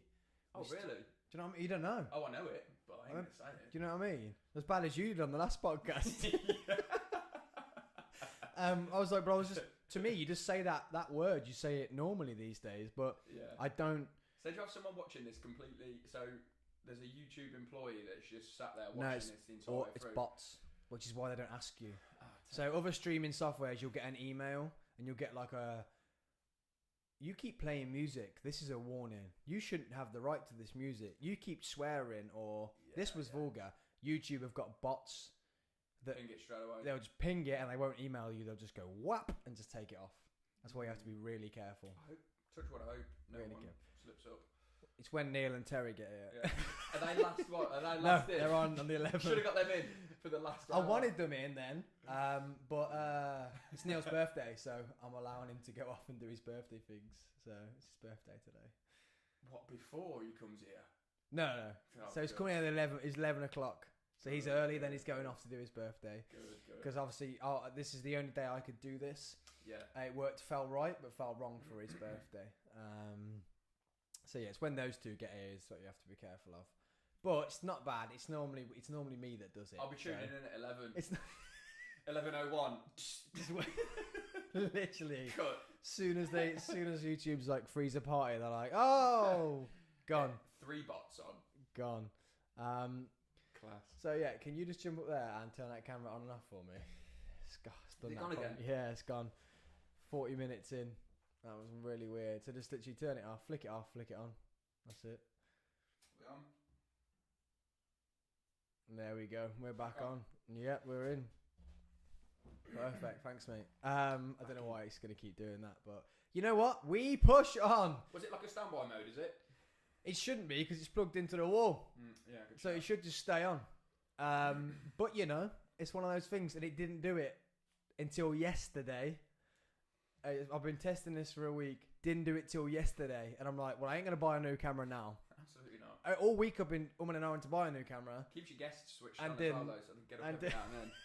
Well, you know, you just old me would have panicked. We just move. We move. We roll on. Which is then why I'm happy that I used this software, because if I'd have lost that camera and we didn't have this software, I couldn't change through camera to camera. Yeah. I literally would have been stuck going, ugh. What, just audio? Literally just audio, and then camera one is just me really close because it's this camera in front of me. What were we saying before we went black? Before we went back on the screen. Oh, what I was gonna say is the PayPal. We have already had £30 of donations. I'm cool with that. We're an hour and 37 in. Out of 12, I had £30 donation. I'm now going to try and log in to my PayPal while I'm here. So, Dan, if you're still watching, I am going to pay that £120. And if you can write your name on there, or if you don't want to write your name in, you want to be anonymous, can you just put CWS? So we know it's from a Coffee with Sam I podcast. think it comes on there anyway, Viewer. so if you've got a PayPal account, automatically it's all quite formal. You can write anonymous though. Oh, can you actually? Oh, right, interesting. You can have anonymous. So if it is anonymous, just write CWS so I know. So then we just know how generous the people who have tuned in today are. I am going to keep trying to log in to here. I can't really remember my PayPal account. It's been a very long time since I've used PayPal though. Yeah. very long time since I've used PayPal. So what does we keep dipping in and out about how your partner feels about these challenges. How does she feel about these challenges? I think she struggles to understand why I do them, if I'm honest. Then like the sort of mentality behind it. I mean, she's a fairly active person anyway, so she's not a stranger to running or anything like that. But I think it's quite like a lot of people. Unless you're sort of immersed in that world, whereas I am with the military anyway, and brush shoulders with quite a few people at work that do ultra marathons, then I don't really think you understand it or you really take part in it. It's just you see people doing like Ironmans and stuff like that, and you think they're, I mean, a lot of them are like bionic people, but then again, your next door neighbour can be an Ironman, or so it's anyone can do it really. Does she get worried? She does when I get tired and I'll run on the canal. So on the last challenge, I was sick of running around the village.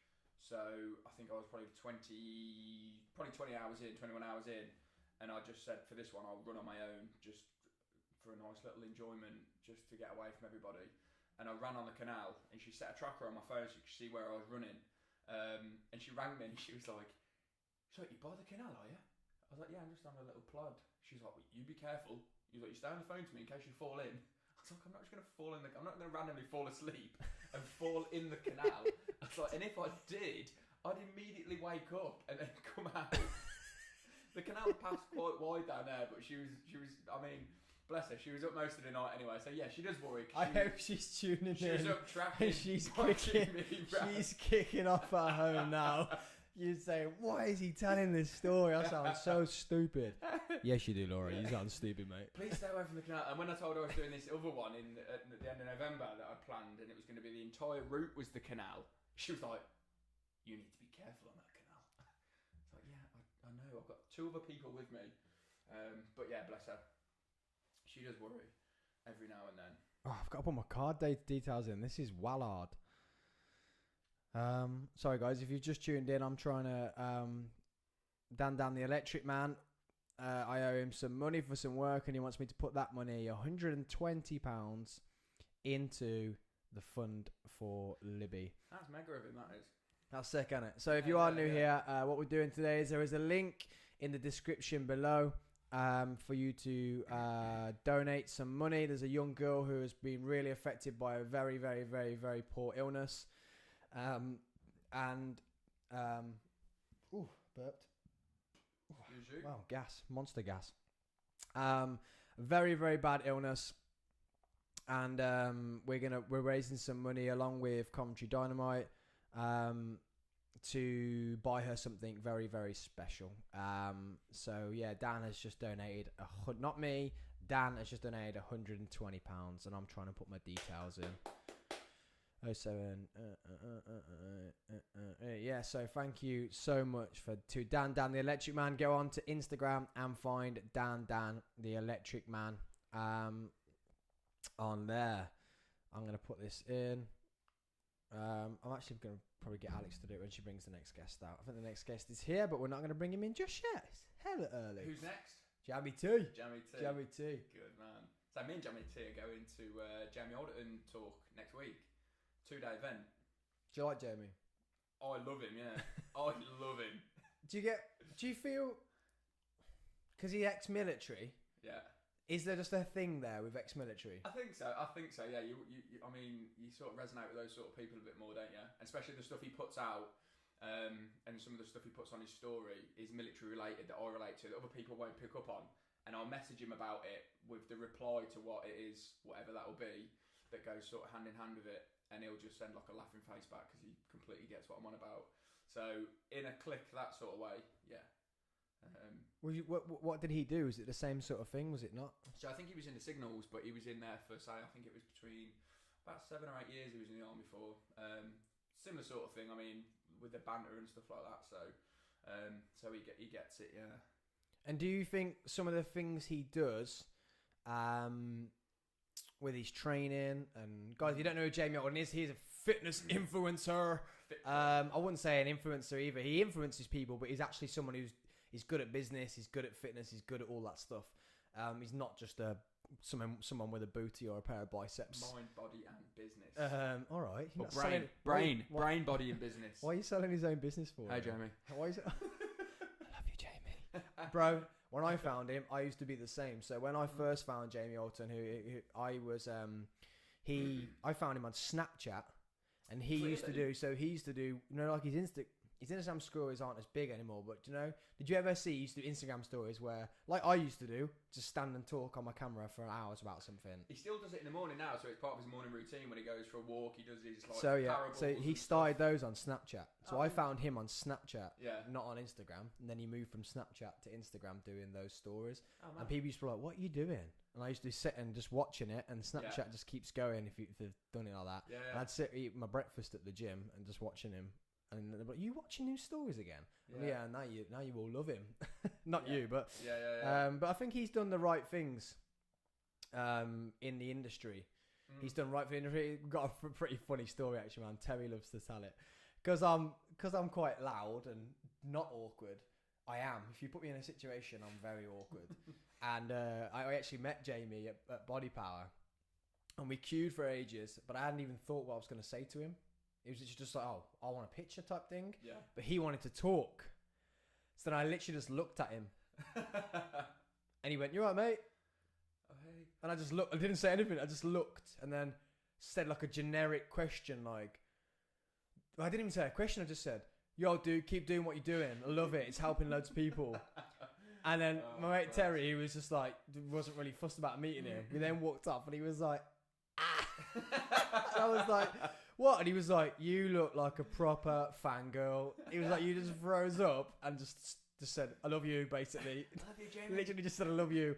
And then I said that, and then he was like, okay, cool. And then I didn't say anything. He was like, do you want to ask a question? I was like, I don't really want to ask a question because I don't want to ask the normal, like, how'd you get big biceps? I didn't want to ask a stupid question, but I hadn't really thought about a good question. So then he was just like, come here, grab me to have a picture.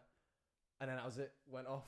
Made me look really small because that was when he had just jacked arms. I know exactly how you feel because part of his mentorship that I do with him, you do a hot seat on a Wednesday and you go in with however many people. It's normally like 25 people on a Zoom, and at the end of the like hour-long Zoom lesson that he gives you on his mentorship for your business and stuff like that, how to scale and grow it, you get to raise your hand on Zoom. You get to ask him a question, and I always have a question written down beforehand, and when it comes to asking the question, and he comes to me, he's like, "Oh, Josh is next. Hey, Josh, how you doing?" I'm like, "Oh, Jamie, you all right?"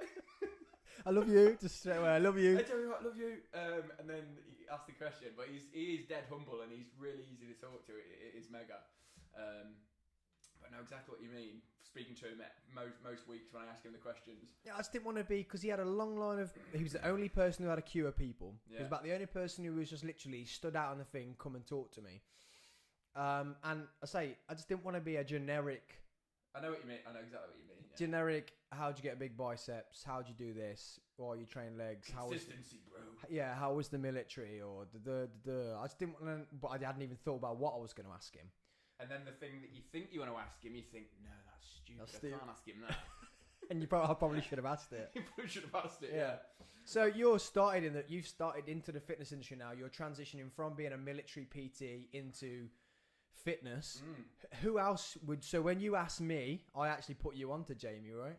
Yeah. When I sent you like 4 people, I was like, unfollow all those and just follow these 4. I think I was already listening to him on his podcast. That's how I first came about my podcast. And then you steered me towards his social media platforms. It was him, James Smith, Darren Cartel. Yeah. I can't remember anyone else. I think that might have been it. There's probably a few more there, but they're sort of majority of people. And so who do you follow now? Yeah. Same people. Yeah, same people. I don't really go for anyone that's got the top off or anything like that. I stay clear of those sort of people. Not saying they're not spreading the right message, but that's just not the sort of vibe I'm into. Especially this week, I found how difficult it can be when people try and put their views on you. So I don't know if you've seen my stories yesterday, but I put a video out the other day about cardio. What was it? Calories, cardio, and overeating. So the importance of tracking your calories if your goal is specifically to lose fat. How cardio, extra cardio, and doing too much can lead to overeating. And I put it all together in a video. And some guy from, I think he's from Aviston, completely irrelevant to what the video was on about, commented underneath saying, "Oh, it's just really simple. Why overcomplicate it? Why don't you just move every 20 minutes? Don't eat sweets. Don't eat processed food. Eat loads of fruit and veg. Drink water. Don't do drugs. Don't drink alcohol, and you'll be fine. Oh, and eat a little bit of meat and fish if you can afford it." And I thought, right, not what the video's about, and also that's not going to work for a lot of people. It might work for you, Simon, right? But that won't work for a hell of a lot of people. And I put a constructive message back to him. But what was really alarming was the amount of people that was agreeing with this guy over those stupid points that aren't sustainable, that aren't going to work for a lot of people, as opposed to an educated outlook on it where you can eat your sweets, you can do this, you can have a drink, because in the long term you're going to lose more fat over time because you're going to adhere to it more because you're still enjoying the things that you want. Yeah, mate, you gotta because everyone loves a sandwich. Exactly. Not everyone loves a drink. Let's keep drink out of it. But everyone loves something that they see as bad.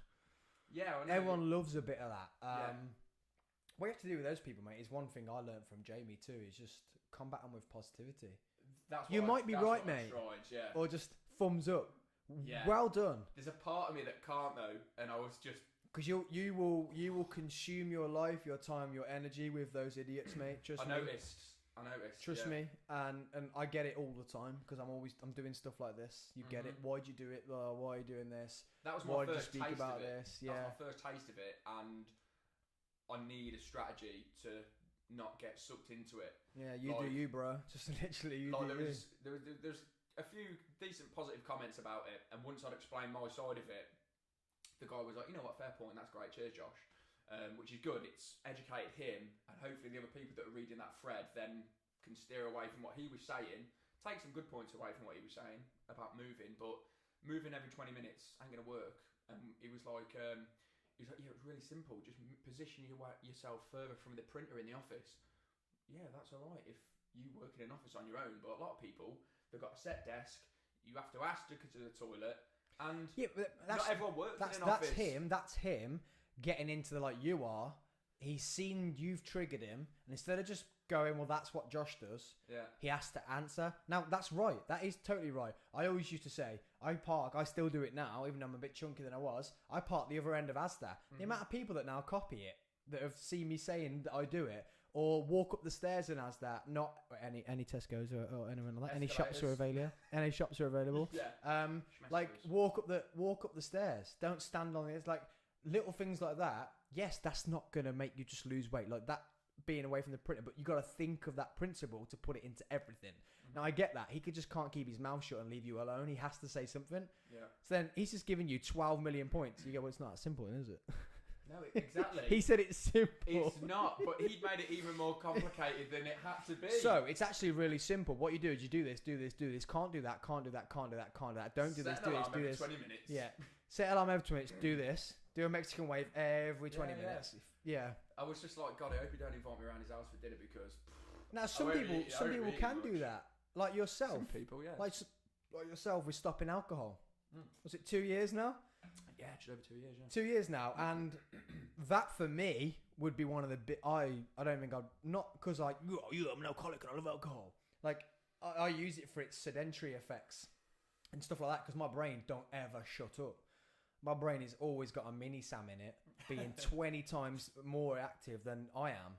And it's just all the time. Like I get into bed and I haven't slept a wink this week because I've just been thinking about this. Okay, well tomorrow I need to do this.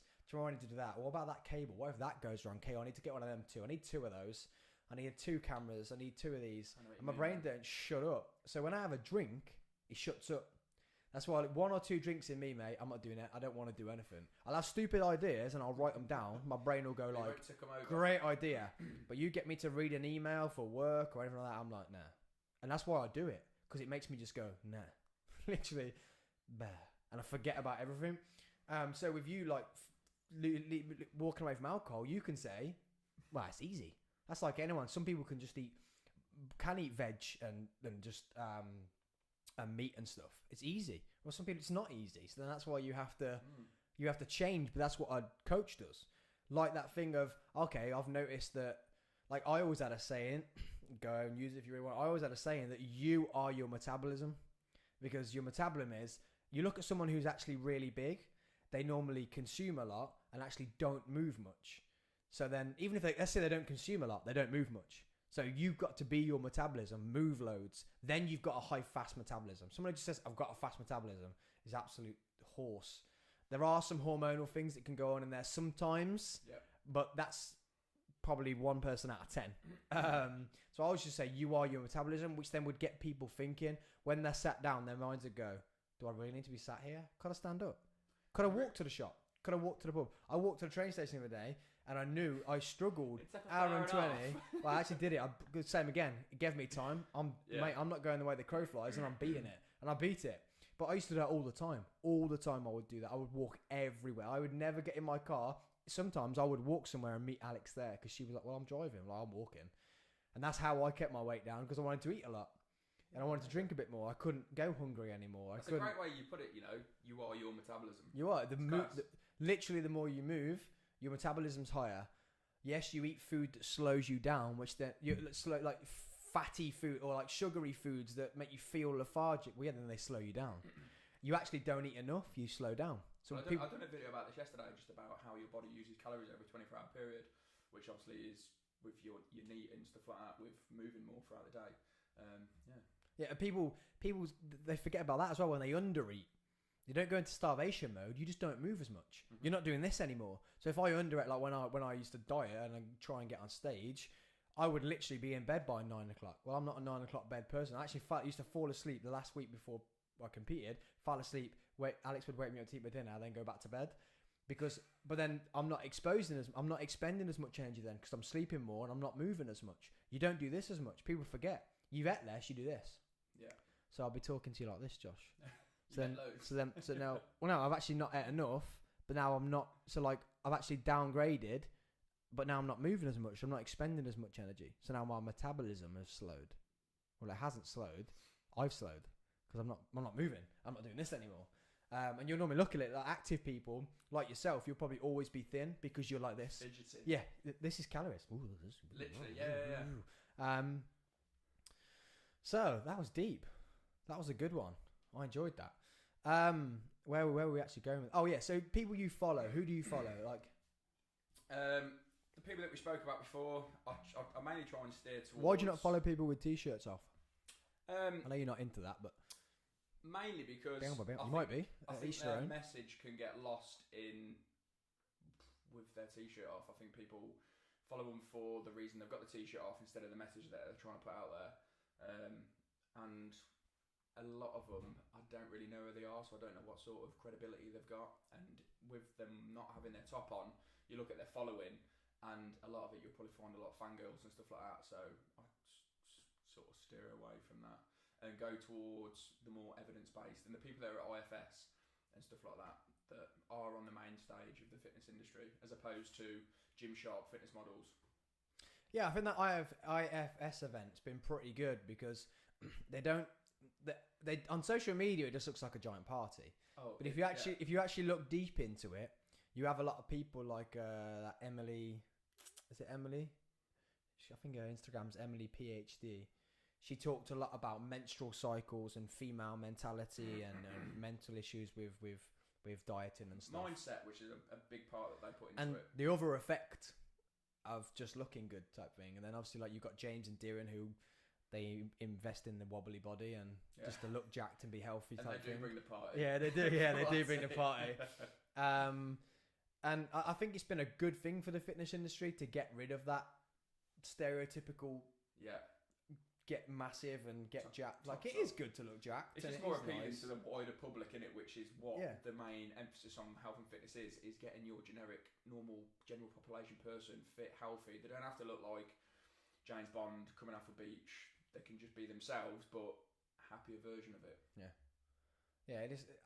It's weird because don't you find like how I don't know if it happens to every old, but as you're getting older, the world does move faster, but how fast things move on, like how fast the industry has changed since I've been in it. Yeah. And you say like like technology, and then you'll say to people like back in my day, and people will go back in your day. I'm like, yeah, things have changed, Literally, man. back in my day, Like the web weren't a thing when I was a kid. I'm only 30. you used to have dial-up internet. Yeah, do you know what I mean? Like the amount of things. Yeah, you used to have to log onto your Wi-Fi and you go. Yeah.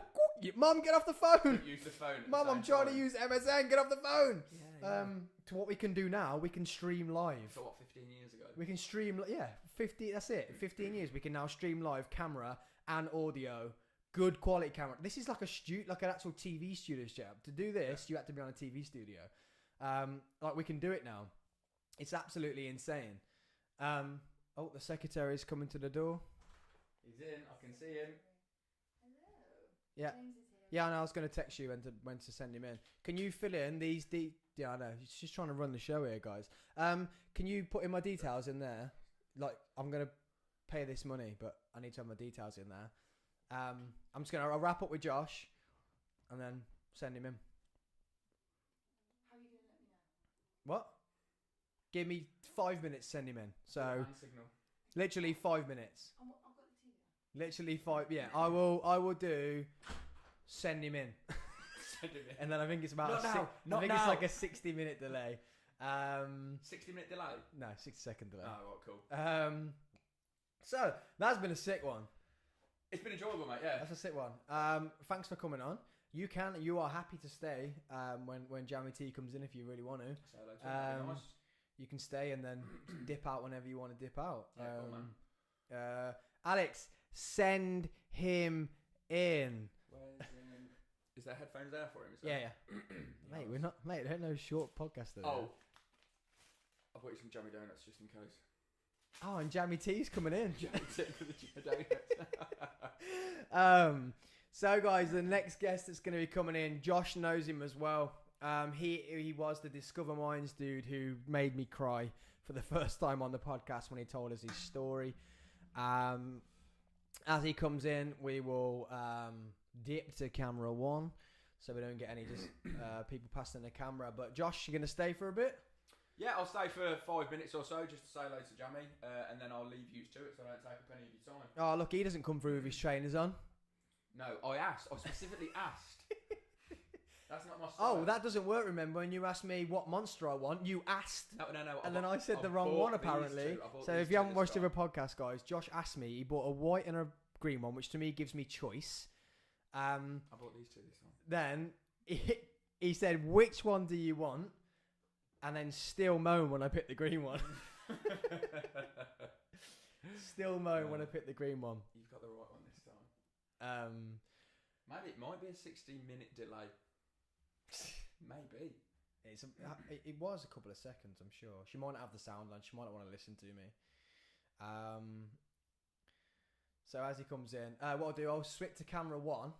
Then can you turn that off and on again? Yeah. So then hopefully we don't lose it. When do you want me to do it?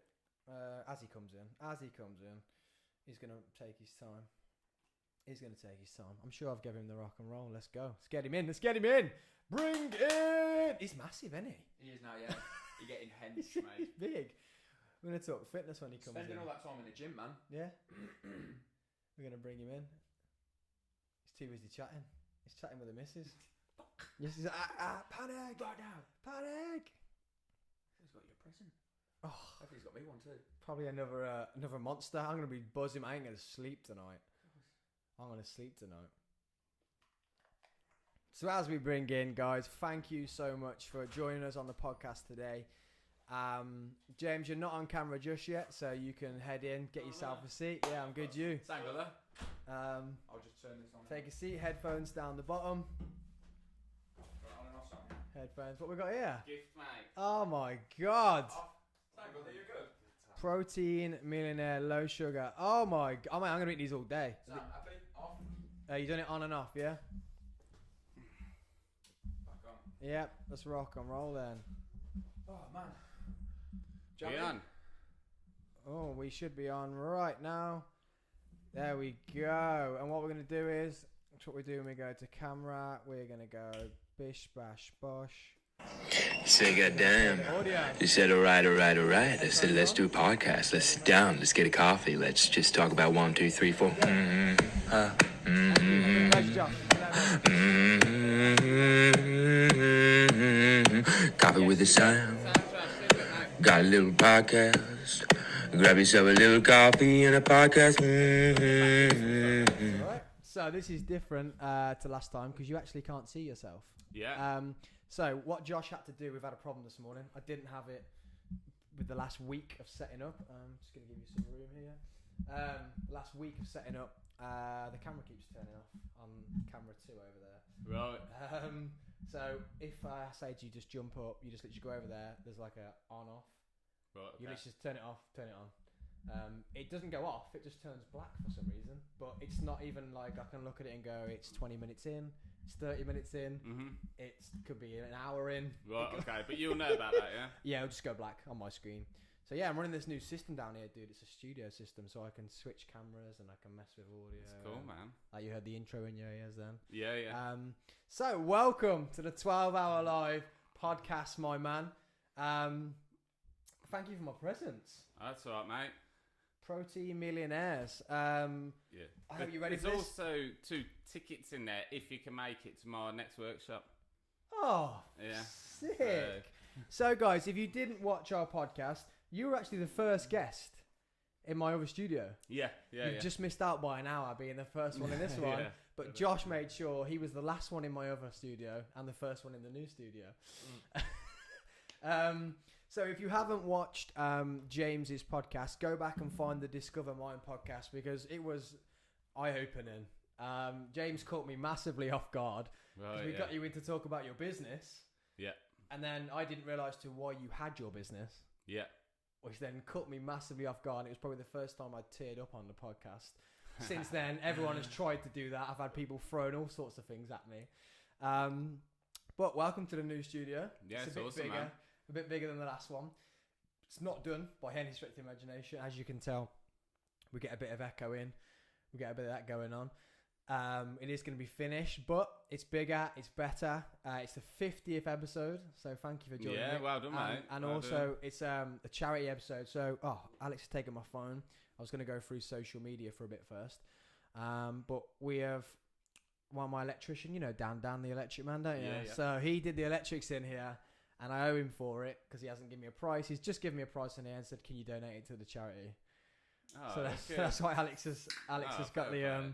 Alex has got my phone. She's putting all the details in so we can pay that money into that charity. So before we get going, I'll remind people, because if we've got new people, because we're live, people are dipping in and out, and I can see who's staying for the whole time. So I'll be coming at you and find you in the night if you didn't stay. But I'm going to fill people into what we're doing here. It's the 50th episode, 12 guests. I'm on for 12 hours. I'm going live for 12 hours. At the moment, we're 2 hours and 10 minutes in, when we've only had camera problems, which I'm cool with that. And Josh went to the wrong location. He ended up in Solihull because he put the wrong postcode in. He didn't. He texted me saying, "Dude, I'm going to be late." And he didn't say why. And I told everyone I knew it was kids. And he got here. He was like, "No, I put CV9, not CV10. And we're also here to, so we're doing 12 hours, 50th podcast. So I'm having all ex-guests in and some new guests, which I'm quite excited about. We've had a lot of problems, so it feels great to finally be here. And also we're raising some money for a that's very, great, man. very, very, very, very important charity. It's not really a charity. So normally I do charity work. I climbed a mountain in chair shoes, raise money. Cancer is also very, very close to my heart. So I'm just going to fill everyone in case they're new here. Alex works with it Monday to Friday. She gives chemo, so she comes home. So I live that life every single goddamn Yeah, day. it's just chatting to her about it. Gets you, doesn't it? Yeah. Every day I'm like, okay, some days I'm just like, babe, I can't deal with that today. Can we talk tomorrow? Yeah. Then one of my real good friends who's on after you actually suffered with testicular cancer, and he got through that, and I didn't realise how hard hitting it is until it's right next to you. Yeah. And even that's not close because he's a best friend, so it's like family, but it's still not family, so it's still not that one step, and that hit me hard enough. So I know how bad it is. Now this young girl who's part of the cheerleading program that I used to be part of. I was set for Josh that side. I'm gonna set comfortable for this side. Yeah. I thought Josh was gonna stay actually because he said, "Yeah, I'll stay." I Right. offered him to stay. That's why I would have set you down over there otherwise. So curveballs. We're live. We push on. Yeah. We push on. And she got diagnosed very late, and it's very aggressive. And she's only young. So we're here today raising money for that, and we're gonna buy her something. So in conjunction with Coventry Dynamite Cheerleaders, we're in conjunction with them. They're doing a fun day next weekend. I think next weekend they're doing a fun day to raise money. They've actually already got 380 quid, I think. Right, Last time I checked, we had £30 donated already this morning. Now, once Alex has filled my details in, that'll be 120, so that'll be £150 donated this morning. I should have got a button that goes every time a donation comes That'd in. be good, mate. But that is why we're here, and that's what we're doing today. So thank you for coming back on. Pleasure. I don't know if you're panicky like everybody else, because the people have already been on, and they're like, "What are we going to talk about?" Yeah. Well, No, it's cool. It's cool, mate. Josh was like, "Well, I got loads to talk about." Yeah, it's cool. But this were my show notes. Doing well then, yeah. Yeah. And we're 2 hours and 10 in. It was because I think with the technical stuff, I was more worried about that than actually what I was meant to be doing. And I thought last night, oh shit, I need to. Oh, I just swore. Oh God, don't cut me off. Don't cut me off YouTube. Yeah. Sorry. What do I actually got to talk about? I was like, whoops. But it's all right. We keep pushing on. I say we're 2 hours and 10 in now, and it's all right. And we've had some viewers, so it's fine. What shall we talk about? I'm going to figure about my tankard first, which is pretty cool. Right, okay. Just in case other people are here. I've said the story twice now, but I'm going to say it again. So this tankard, it was, I literally went to Alex was like, let's go to this charity shop randomly from nowhere. I was like, okay, cool, we'll go in. And I wanted one just because this is going to be like a pub. Like this, I want the pub vibe in here. So I was like, I can have a cool tankard hanging up. And there's loads of them. I was just looking at them. It's the first one I picked up. I picked it up, started to read it, read the name, and was like, whoa. And it's my birthday, 25th of June. but 1972, obviously. Mhm. But I was like, that's so cool. It's my birthday. Yeah. I was like, that's insane. I was like, I'm buying this one. She was like, Mhm. really? I was like, this is the one I'm buying. Like, this is pretty cool. So my little tankard here is doing this day with me. I had a few things that happened running up to this podcast, and I just thought that was pretty cool. Like a pretty cool thing to have happened. So Well, meant close to the to happen, podcast. innit? Yes, so close to the podcast, which has kept me going like resiliently Mhm. to keep going and make this happen. So since I met you the last time, Yeah. you were just starting on your journey of a business. You were literally turning your downs, your massive downs in your life, into a massive positive, and you actually launched your company called Discover Minds. Discover Mind. So let's see if someone's new here, and if they should have gone and watched the podcast, but if they haven't, what is Discover Minds? So, Discover Minds is a life coaching, personal training, and mindful event company.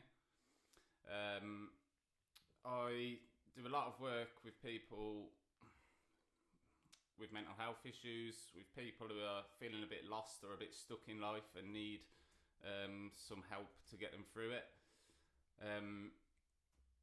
Again, with the personal training, I kind of link the mind with it because I think the body will only do what the mind tells it. So I think we need to start off getting the mindset right before we can, get results from exercise, really.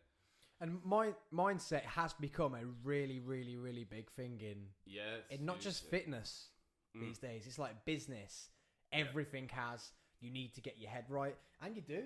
Yeah. Like I found I wouldn't have had to have done this 2 years ago because my mindset wouldn't have dealt with it. Yeah. My mindset wouldn't have dealt with the problems I had yesterday when I tried to plug 2 of the cables in. They wouldn't fit in the thing I just spent 40 quid on. Yeah. They wouldn't fit in it. But my new mindset went, well, I'm doing it, so I need to find out a situation. So I logged onto a thing, found a shop close, and went and bought one. Yeah. Yeah, not everyone's got the money to be able to go and do that, but it was the mindset of, well, I'm doing it. So you either do it, Yeah. you do it properly, or you're just going to cancel it. You just can't just cancel. And I think what that is, it's because you're looking forward. You're looking at an outcome, aren't you? So if you didn't get that part, you couldn't achieve what you wanted to achieve. And I think that's with everyone. Everybody who goes through any difficulty or obstacle, I think you've got to keep looking forward, because if you're constantly looking backwards, you're just going to stand still. So, like when people are in depression or, suffering with a previous trauma or a lost family member or whatever it may be that has put them in this state of mind, I say this thing about a sat-nav. So, if you're going on holiday to somewhere you've never been, you jump in the car and you'd type in your postcode and you'd go off with your sat-nav, and your sat-nav will guide you through all the roads and lanes and get you to your end destination. Now, with us, if we are in the present moment constantly looking back at the past, we don't really go anywhere. And then if we try and go forward but we haven't got a plan, we get lost. This is why we feel lost and we don't really know where we're going in life. So if we put a plan together going forward, we then have our sat-nav, and our sat-nav would guide us through, and eventually we'll get a perfect outcome, or the outcome we're aiming to achieve, And you can see that when you explain it. I love how you talk so well. Can I just say, from the first podcast, where your business was just starting, and you were also very nervous for what was happening, even though we were only in a bedroom type thing. It had that studio feel. You were very nervous, and I could tell that from the beginning. You have changed, mate. Like how you're sitting, how you're talking, how you're acting. Yeah. Like you've got it. You've got grip of your hold of it, and you're just confident as hell. Like I still was really surprised last time with how nervous you were at the beginning, but then the way you spoke and the amount of messages I had, it's like, he speaks well. How well does he speak? Like the way you speak very well. Yes, you've got a message you want to put across. So when you know that, you can put a message across a lot easier when you've already got something like a plan to put across. Yeah. But can I just say, like, massive, absolute, like, I did right a there, lot like talking now. So. That's what it is. Yeah, moving on to that. So, with a plan, what was your business plan when you first met me? To then, where are you at now on that plan? So it's got to be a year ago now, really. Yeah. Business plan wise, I knew what I wanted to do. So I wanted to work with people and help them. Initially, it was just with mental health and mindset. I've now branched off not only into mental health, but also into like time management and goal setting, and then in with the personal training. So yeah, it's grew naturally. I started somewhere, and then along that journey, more and more have been added. I've done a lot more learning, a lot more courses, and I spent most days I will learn new things about the mind. So yeah, it's not just a job. This is a passion, and I put a lot of work into it. And like I say, I've got my next Mind Talk workshop on the 25th of September this month. I've done one previously, which went really well. I had great feedback. So yeah, that's with that. And then because I kind of know, it might sound mad, but like I haven't come on this journey to fail, so I'm gonna keep going until I succeed. Where is that? So when I first spoke to you, it was literally get the business off the ground, and talk in front of people, and build yourself as a person, wasn't it? It was a lot of like, just get out there and get it done, get the business off the ground. You'd literally just finished your job as a mechanic, full-time mechanic. You were diving into this deep water of ocean of nothingness of is this even gonna goddamn work? Mad. To then, what's that plan looking like now? So like then it was literally just like, not give it a go, but this has kind of got to work, but giving it a go. Now it's working and it's going. Yeah, it's working. Where on? You're always going to be fit. You should always be 50%. Yeah. You should always be 50% because otherwise you're not striving for something else. You should never be like, I'm here. Yeah. You should always be 50. Yeah. But what's next? What's the next? Well, I've already, like I said, I've already done a workshop. I've done an event, which was a hike. I've done presentations to children in schools, and I want to keep branching on that. So I want bigger and better workshops to more and more people. I want bigger and better events. I would like to talk more with children and people going through difficulties at a younger age as well. Because I think if we can kind of target, if we can rectify their issues, then it'll help them a lot going forward in life. And just really continue to grow and continue to grow myself.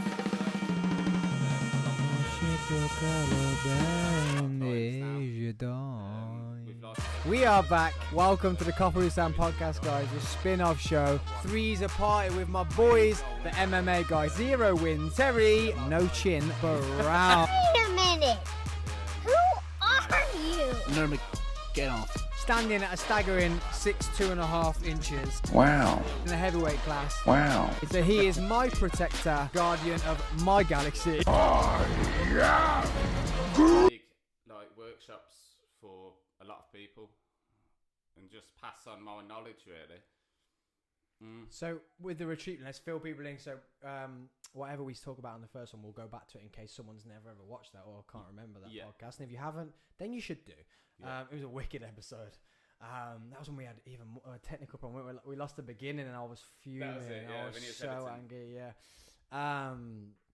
So the retreat wise, explain what you like. Yeah. It's not just a go away and get drunk retreat. Like, what is it as your company brand? What are you trying to grow there? Yeah, so like my logo, I'm supporting the mind and body.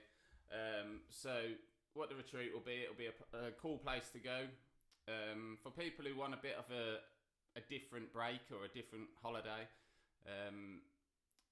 It'll be focused around the mind and body. So we'll be doing mindset training, relaxation, a bit of meditation maybe. We'll also have fitness events on and organised hikes and activities like water sports, stuff like that. Just a really like a spin on a holiday really that people will remember they've done, because a lot of holidays we go on and we remember them, but there's not that wow factor, and I want to try and create something that will stay with people, like a long-lasting memory, and hopefully on the return from the retreat they'll be like a different person. So we'd be like one big package, and then would you go away and train, fitness, and eat together, and that's it, Like meditation, bit of that, bit of Yeah, yoga. on the beach. Yeah. Yeah, that's where it. are we thinking of going? Like I say, I'm not at that stage yet. So that's more forward. I've got a bit more planning to do. What I'm focusing on at the moment is building more clients and building the workshops. That's once I've kind of got to a place I want to be with that, then I'll start looking more into the events. Oh, okay, good. So, but when you talk about your workshop, I'm sorry, guys, if you keep having music played in your ears. If you keep having music played in your ears, yeah, there you go. I've just been told off. Stop messing on your laptop. You just played Freezer Party over James talking. Yeah, so some software glitch. I was trying to stop it actually. So stop telling me off, Alex. Right. Okay. That's what I was trying to do. I could see it playing, and some music was playing. So sorry if you missed anything James said, guys. If there's anything you think you missed, put it in the comments, and we'll go back over it. But you've said you've given me these. Yeah. Very thank you again. Mind Talk Workshop, 25th of September. So what is a Discover Minds Mind Talk Workshop? What do you talk about? I've seen the pictures of all the stuff you put on the walls and that when you're in there, and that looks like a right brain fart. But so, right. So in my workshops, I'll be covering everything mindset. So I'll be covering mental health, anxiety, coping mechanisms, brain training, smart goal setting, mind mapping, brain training, unconscious mind therapy, everything to do with the human mind, really. I think I'll be teaching giving everybody a lot of information that could really help them through life, whether they're currently going through a difficulty or not. I think there's a lot of very useful information that can just help you in your day-to-day life.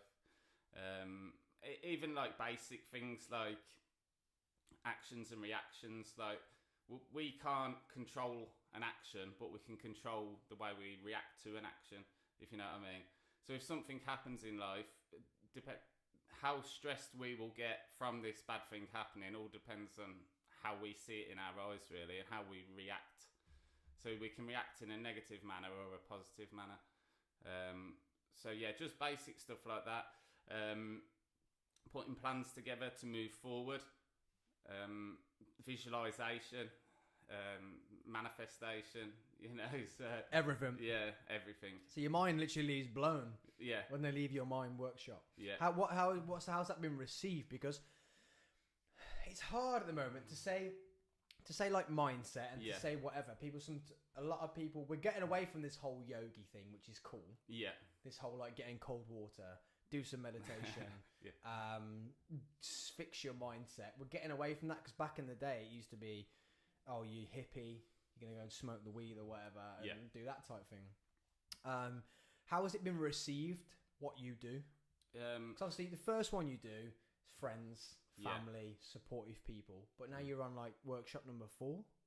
No, this is only my second one in a room. I've done others online, but yeah. And you've travelled though. You've gone to schools and stuff, right? Yeah. So how is this now being received? Yeah, I was quite overwhelmed really since my first workshop. I had really good feedback and really changed the way that some people, perceive life really. So I was really overwhelmed and I think everyone enjoyed it. And so that's where I'm at really. Apart from like saying that, I enjoyed it. Do they say you've changed my mind? As in like you've made me better? Do you get messages to say my business is now better because of you? Or my fitness is now better because of you? Or do you get that? Yeah, definitely. And not only with the workshop, but with one-to-one coaching I do. I've had people that are just in a bit of a sticky situation and I've helped guide them through it and life's really transformed for them. I've had people who are suicidal with a knife to the wrist and I've got them to talk them down to get it, put them a plan together and now they're doing well in life. And how's that feeling inside? It's nothing can beat it really. It's and that feeling of helping people through difficulties. You can't get that from anything else, I don't think. I don't want to dive back into it because someone who's ever been there, not everyone likes to go back there. But how does that feel after you being there?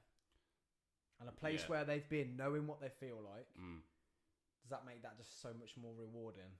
Yeah, and I think because I have been there, I know what it kind of feels like when you're at rock bottom, and you really don't think there's a way out. You think that's it, you know, but there really is a way out, and there really is. Once you can change the way you think, and this is the big thing with me. Like, I don't like if you go and have CBT or something for a doctor or whatever. They kind of go on a lot about mental health. They go on a lot about talking, and which is brilliant, and they go on a lot about medication, which again I believe is needed if you are very vulnerable. But how I kind of do with it, I see what the issue is. I'll break the issue down, and then put it into a manageable plan for them going forward, with little targets along the way. And I think you've got to change the way you think. Back to the reaction. Like, so if you are feeling down, or worse than that, if you're suicidal, you've always got to remember that you are in control and you always have a choice. So we choose, like anything we do in life, we have chose to do it, really, even if it's something good or bad.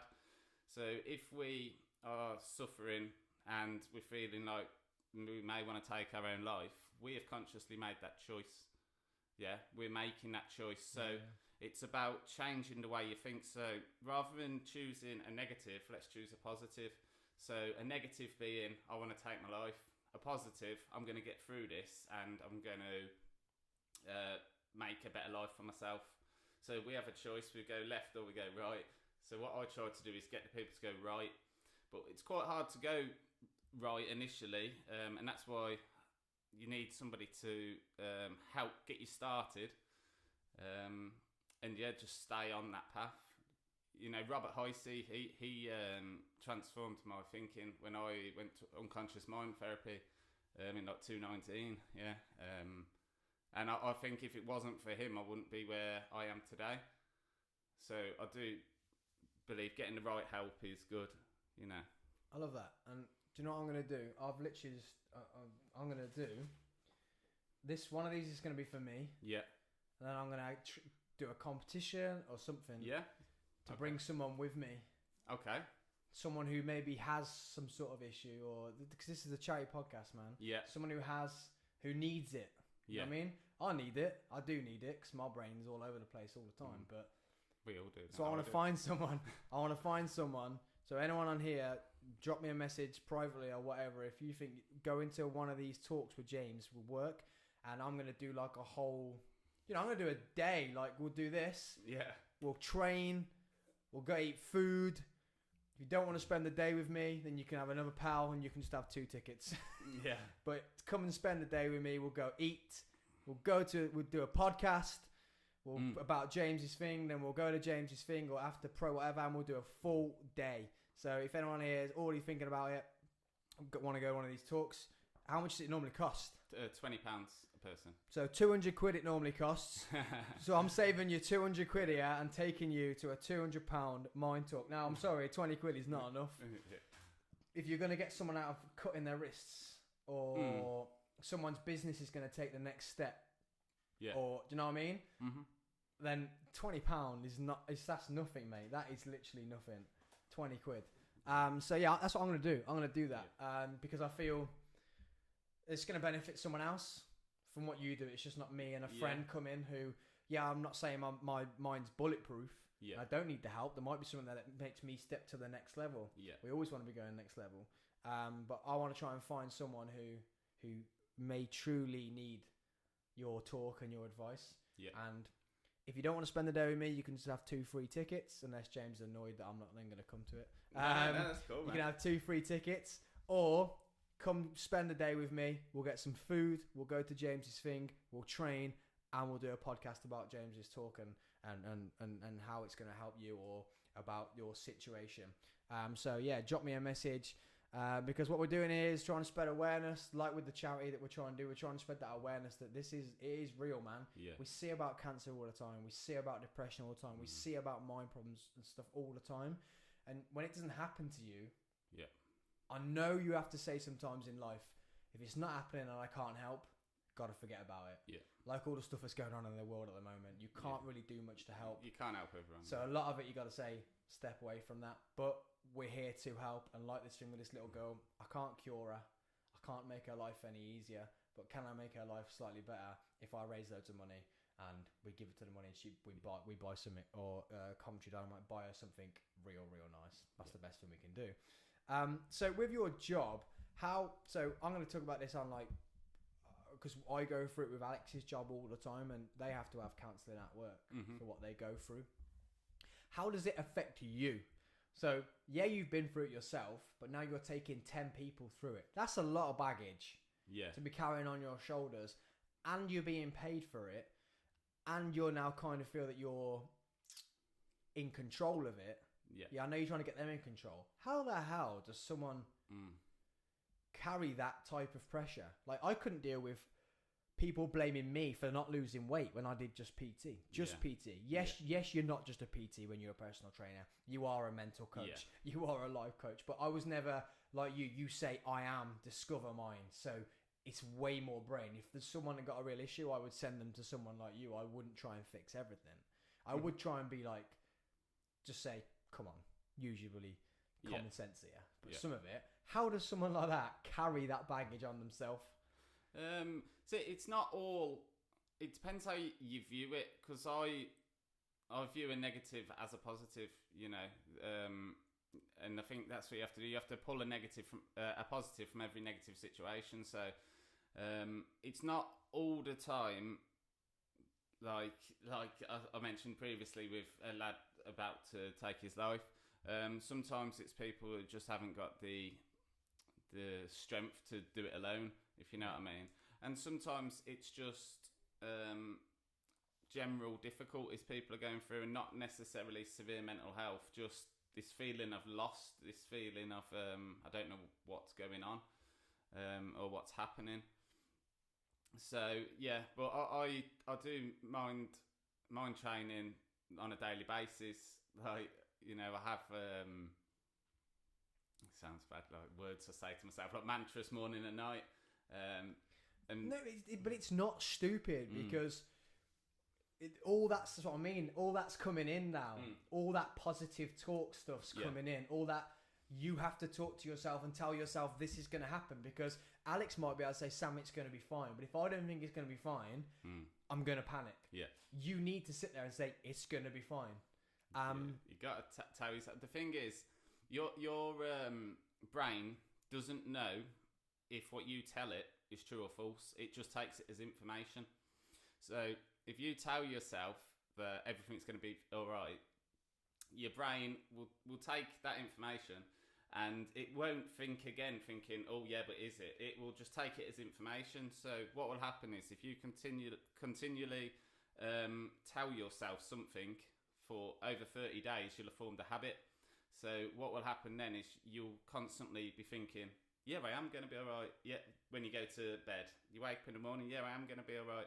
And your brain now is just circulating this energy, these firing all these neurons and electricity around in your brain, and you now are positive, or you are now going to be okay, because if you tell yourself you are, you will be.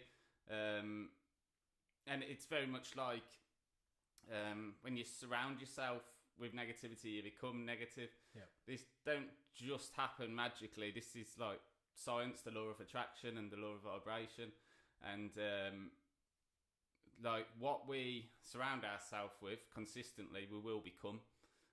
And that's happened with me in my life. You know, you surround yourself with negativity, whether that be environment, friends, whatever it may be, it just passes off on you, and then you become it. So if you want to be positive, you've got to surround yourself with positivity and read positive things. And it's like telling yourself, so literally like today with this camera, so we'll jump straight to that. If you could throw your heads in and turn that camera back on for me. Yeah. Like I would normally panic. You probably go with your headphones on, but I would normally panic, and it would have been a big. So on top, see it says on the side. That's it. Yeah. So just turn it off. Yeah, turn it off, and then on it'll click. cool. Like we didn't have that problem. I've stressed it for a week. Didn't have that problem once. It's got a pure pack into it. It should be. Old me would have been like, this podcast can't happen now. Yeah. Or when it was happening, I'd be like, oh my God, I've got to ask James to turn it back on. Yeah. Whereas now with the job I'm doing now as well, and putting myself in these situations of telling myself I need to do it to force myself, I'm now confident to go, James, jump up there, turn it on and off. Yeah. Where before I'd be like, I've got to ask him, oh my God, this could all go wrong. Like, oh, I've got to ask Josh. Oh, you've grew drastically, haven't you? I've got to ask people. But that's that self-talk again of, well, if you want to be where you want to be, and I'm nowhere near where I want to be, but you've got to get better at it. Yeah. Like when I was YouTubing videos, I didn't want to be a YouTuber. It just, as soon as I picked a camera up, I panicked. Yeah. And I was like, well, I've got to do it. I've got to do it to grow, because where I want to be at in life, like my first competition, I'm now on the stage with the microphone. Yeah, doing great. I would not a chance I would have done that 2 or 3 years ago. And would I ever have done that if I'd ever started putting myself through doing a YouTube video, going on Instagram, talking on Instagram? Like you said, oh, you're the only person I know that just chats to his Instagram. And that was just me. Yeah. Like you said, I can't believe how come to do it. Yeah, it took me years to do it. But would I ever now, last weekend or whenever the comp was, be able to just be given a microphone and go, Sam, go on there. And I fluffed something up, mate. I said the wrong team name. And then just from there, just blasted it and was like, oh, Sam's messed up in front of hundreds of people. Yeah. Just laughed about it and carried on. Old me would have gone, oh, I can't say the team name. Oh, panic, leave. Today, this not working. The thing yesterday, I'd have gone, can't do it. Can't do the podcast. Give up. You've put all this effort in and still things going wrong. But I'm just like, we push on. Which is literally... At the end of the day, it's minor, isn't it? Like, but and it's that in your head, telling yourself... Yeah. And that has helped my new boss. We all laugh in the office when he talks about it. Hopefully he's not watching this. And he has like a mantra, and he calls it resilience. Yeah. And what the year of resilience is. But resilience is how the company runs by resilience. And the stories he tells me of when you think a normal company would just go, or you see companies that are the same as ours that just go, nah. Like we put on a competition the other week with 10,000 people in it. Just at the end, well, we say in the middle of a pandemic now, but on the light of coming out of the pandemic, when people said it still couldn't be done, we did it. We did it safely. We did it with the government trying to shut us down. We did it. You know what I mean?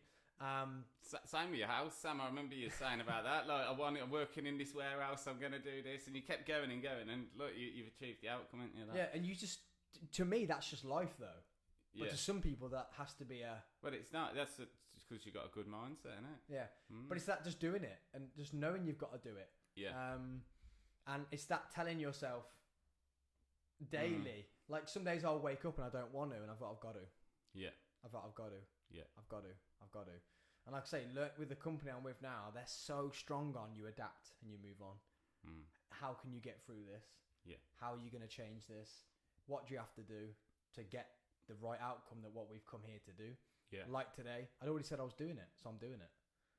And I think that's because you got purpose. Like, I think if you've got purpose in life, you keep going forward, and you know. Oh, I love it, mate. Like the talking to you. You change the day I spoke to you. Changed my life.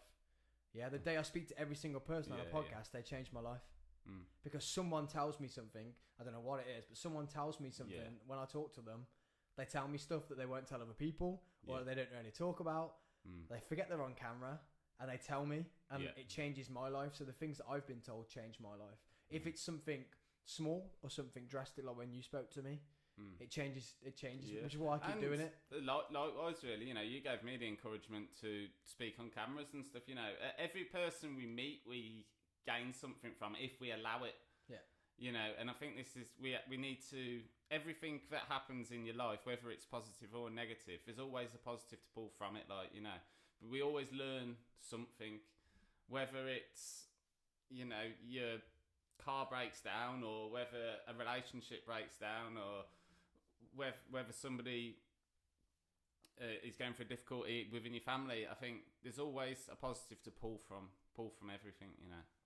So apart from the retreat, which I want to come on if I've got free time, I'll come and be part of it, man. I'll come and work for you and help the retreat if you will. I'm hoping like maybe do my first one in the summer of 2022. But we'll have to see how things plan out. That's my year. Yeah. It's gonna sound really dark, but my number is 2022. Mm-hmm. It's 222. It's not 2022. It's 222. Which 2022, take away the 0, is 222. Yeah. It's the year I ended up probably saying that we would end up getting married, and it's pushed back. It's probably going to be that year. Yeah. But 222 in one of my most life-changing years, I kept seeing it. And it started from people who I'd got really close with, who, if I hadn't had the opportunity to go to this one competition, I wouldn't have met these people who got so close to them. It started with the room 222 we were sleeping in, and then the whole competition, which was a weird competition to be at. We shouldn't really have been there. The team shouldn't have been there. I wouldn't have been on that team if the team I was originally on hadn't disappeared, and it was just a weird year. And 222 at that comp kept coming. And I was the captain of the team at year, and it was just 222, 222, 222, 222. Science, Then I started seeing 222, like mine and Alex's birthday dates. If you put your 22 and then 25th, hers is 23rd, you take the 3 away from the 5, you get 222. Now, same again, I believe that if you think about it, you can always see a. Do you know what I mean? Like people go, well, that's not a coincidence. Just because I want it to be, I make it one. But whatever. 222. So year 222 is either I keep saying, it's either I'm going to die. Nah. Or it's going to be a good year. Yeah. Do you know what I mean? Everyone says the universe has a plan. Yeah. And when your day's done, your day's done. Mine's either going to be then, Yeah. because that's my number, or it's going to be a good year for me. So I'm in, mate. I'm in. If it's my good year and you're doing a retreat there, I'm in. Yeah. It's going to be a good year. And I do believe all these things will get put on your path if you visualize something, or you are visualizing. If you look into the future, you are visualizing, and what you do consistently, you become. And like I've mentioned before with your unconscious mind, like whatever you're doing consistently, I've just said this, but I'll just say it again. You do become. So with Mate, whatever you can say it 5 times, and it's the best thing to say. So whenever you say things, you say them so well, and they resonate. Right. And you say them differently every time too. Right. So you probably resonate with 5 different people. Right. So you can say them as many times as you want, mate. Yeah. I don't know why I keep doing this today. But I started off with doing these Italian pizza hands. Like, here's a pizza. Huh? Yeah. I don't know why I keep doing it. I don't know what it's about, but. But like that's cool, man. With so like when we think every single day we have between 60 to 80,000 thoughts go into our mind every single day. Now the majority of them thoughts we won't process at like the front of our mind because we'd just pass out. It's too much information coming into your brain. It's very much like a mobile phone. So like a mobile phone, you open it up and you have all your different apps on. So in your mind, it's very much like a mobile phone. You've got all these different document folders, and we'll only access the document folders that we need to function our general day-to-day life. Like I need to go to work. I need to, I need to eat. I need to go and do this and that. So our conscious mind is always running, but our unconscious mind is always there in the background. So because we focus on something, we're visualizing something consistently, them thoughts are always there. So what happens is in your day-to-day life, you're going through and you keep seeing these things happening, but that's because they're all being saved in your unconscious mind and being brought into your conscious mind, if you know what I mean. So you're bringing them forward into. So what? Just break that down. How many parts of the brain are there? I couldn't tell you that exactly because I know there's over 70 billion like whatever not veins. What would you call them? Like neurons with electrical circuits within a neuron. So I believe 70 billion, I think I read somewhere, 70 billion neurons, 70 billion electric circuits within a neuron wouldn't even fit in a grain of salt. So if you think how many there are in your brain, all that blasting around, you'd have to go very deep to really understand that. But if you look at it like your desktop and you've got all these folders, I think it's a lot easier to think of your brain like that. And when your computer starts running slow, you do a software update and then your computer starts running fast. With your mind, once you're in a negative mindset, you need to update it, you need to brain train, and then you'll flip that into a positive mindset. Like our mind is just like a mobile phone. I would probably say, don't quote me, but I'd say computers are built off a human mind, because we're very much, but we are actually, I believe if we could use the full capacity of our brain, we would be more clever than a computer, because we only use around 10% of our brain. So the other 90%. Have you watched that film Limitless? Yes. Yeah, when she starts using more and more and more, and so we would never know what would happen really. Well, it's funny you say that about that the computers are based on a human brain, because have you seen Elon Musk? That's my view. Yeah. Have you seen Elon Musk warn about AI? Yeah. Because it's about 100,000 times more, would you say, brainier than a brain? Yeah. And can record and learn stuff faster than a brain. Yeah. And we already have no control over it. Yeah. It's crazy. Yeah. Scares the hell out of me. Yeah. Scares the hell out of me, because if we haven't got control of AI, I know Neil and Terry in the waiting room, and they're probably listening to this now and being like, "Oh, here he goes again with his conspiracies." The fact that it's only our phones and stuff, like recording data, remembering, like our phones are already brainy. They can remember our passwords. Yeah. They can put this password to this computer within seconds, within milliseconds. Yeah. We can upload all this stuff about us, and it remembers it more than we do. Yeah. And it's only a phone. What happens when it's a robot or an animal thing they build? And then it starts doing its own thing and starts remembering things. Then we're stuffed. Oh, if we can't control that. I think, you start watching movies and you actually see movies come into fruition now, like a lot of sci-fi movies, iRobot and stuff like that. Yeah. And you see it. Is that the right fruition? Is that right? I'm not too sure. Fruition. Mate. Yeah. But you see it start happening. Yeah. And it's like, oh my god! Like it panics me. And I believe the mind can do that as well. What else I've done myself through brain training, tapping into sections of my mind that I've never really used before, is I was heavily dyslexic, and whenever I read a book, all the words used to muddle up.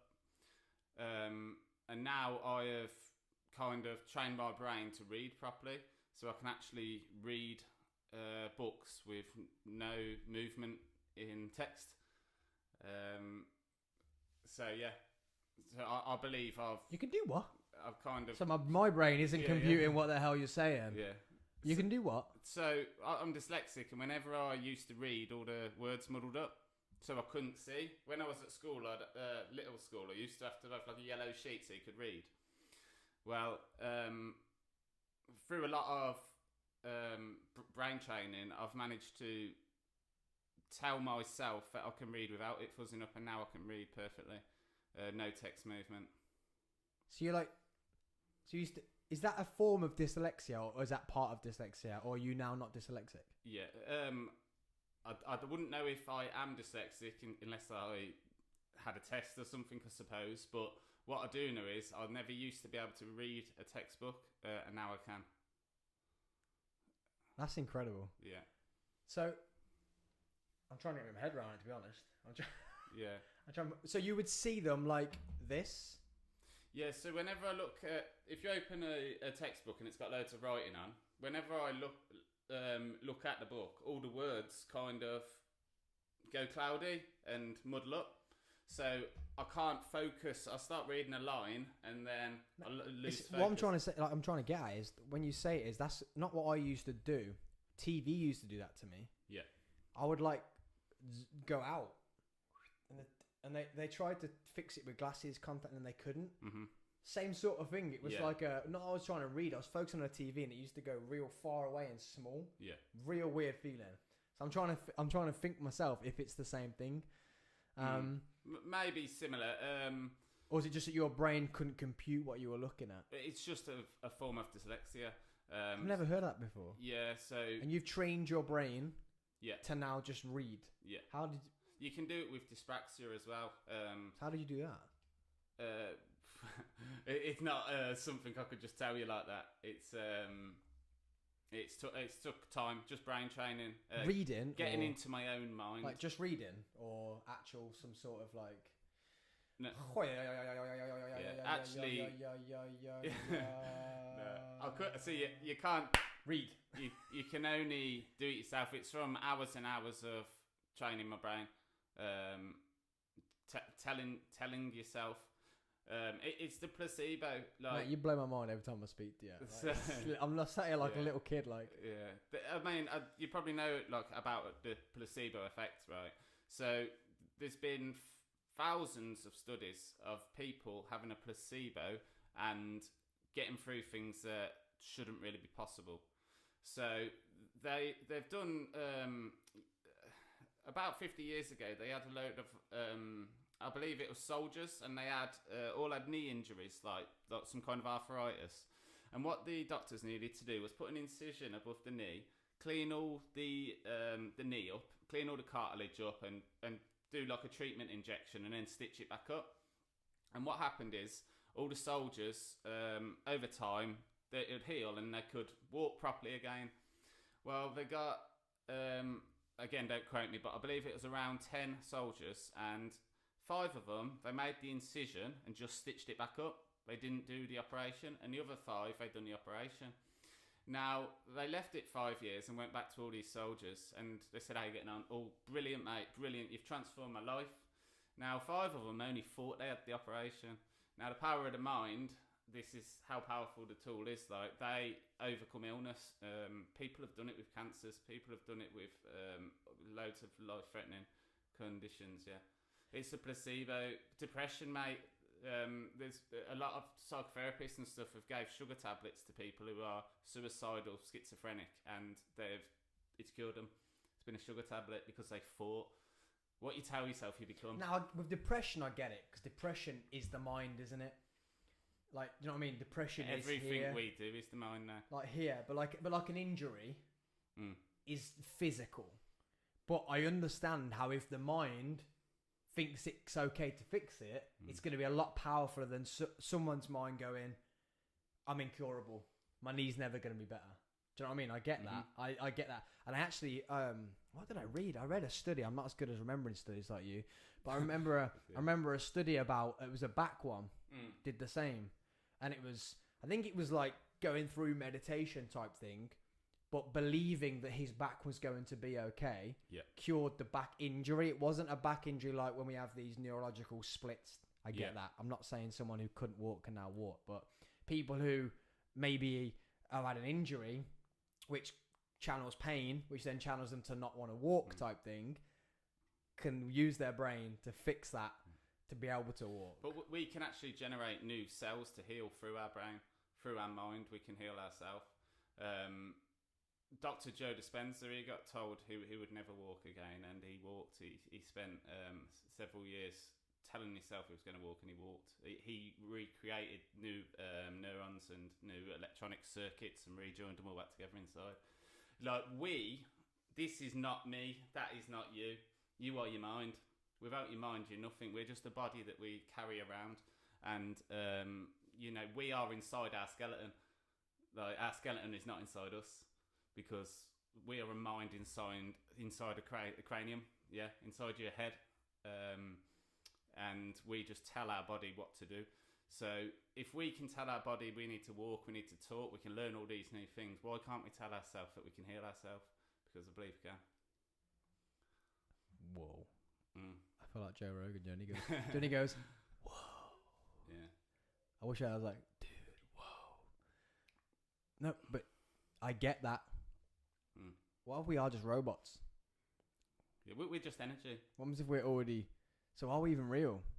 Is this even happening? This is it. It's only... Is this just in my mind or your mind? We're just a form of our imagination. Do I not even have a podcast? It's you're making up my podcast. You may be asleep now. I didn't even know about it. Yeah. I'm probably rocking in an asylum somewhere. In the corner room, banging my head on the wall of an asylum. We are just forms of energy. We all give off vibrations. Like, this table is now giving off a vibration. This cup's giving off a vibration. If we had, I couldn't tell you what the machine is called, but there is a machine that will be able to read vibration. So this is why you're a good vibe or a bad vibe, because you are physically giving off a negative vibration. It's not just a word, it's natural energy that our bodies put out. So when you have two negative vibes, a negative vibe and a positive vibe clash, this is where trouble's. So you can be standing in a room in a pub, let's say, and someone walks in and you're like, oh, I get a bit of a bad vibe about him. This isn't just from the way he looks, this is from the energy that he is putting out, the vibration that he's putting out. And is that where you get, like, do you know when someone, and I give you this, and you talk like this, is that energy, or is that, you can then tell when it's fake? Because some people you can tell it's fake. We're expressing, it's just... Do you know what I mean? Like, it's when you walk into a room, like you're saying, you're like, don't get him. But you can then tell it's fake, right? When it does happen sometimes. Like, you can see, well, that you're definitely not that confident, mate. You're faking it right about now. Like, a lot of comedians talk about that. They're not actually that confident.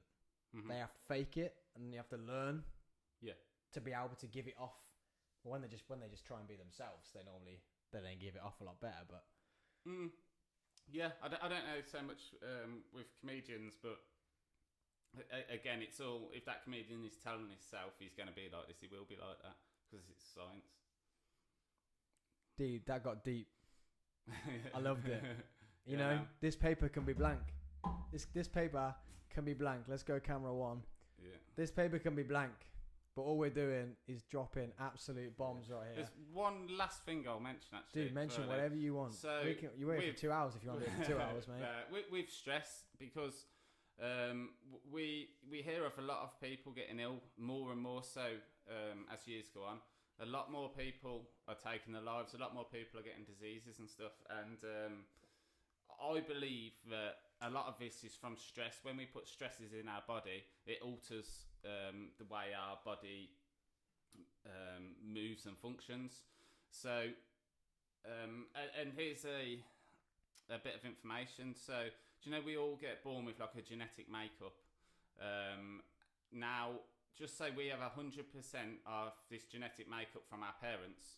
We only consciously use 1.5% of this genetic makeup. So if you was to inherit, let's say, so it's been proven that like you can't get dyslexia, you can't be homosexual, you can't get dyspraxia from being born with it.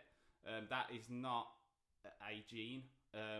Our genes, where that will come from is social, things that we're taught, things that we learned, if you know what I mean. So with our gene, just say we had some diseases within our genes, and we, as we got older, stresses on life will tap into more of your DNA, and then that's when things come in. Like, we're not actually born with it, because we're only born with like 1.5% of our DNA actually being functional. Surroundings, life difficulties.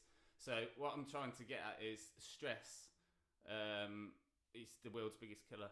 Like, and is that because stress then leads to your mind breaking down, which then breaks your body down, or stress then leads to stupid decisions and wrong thinking?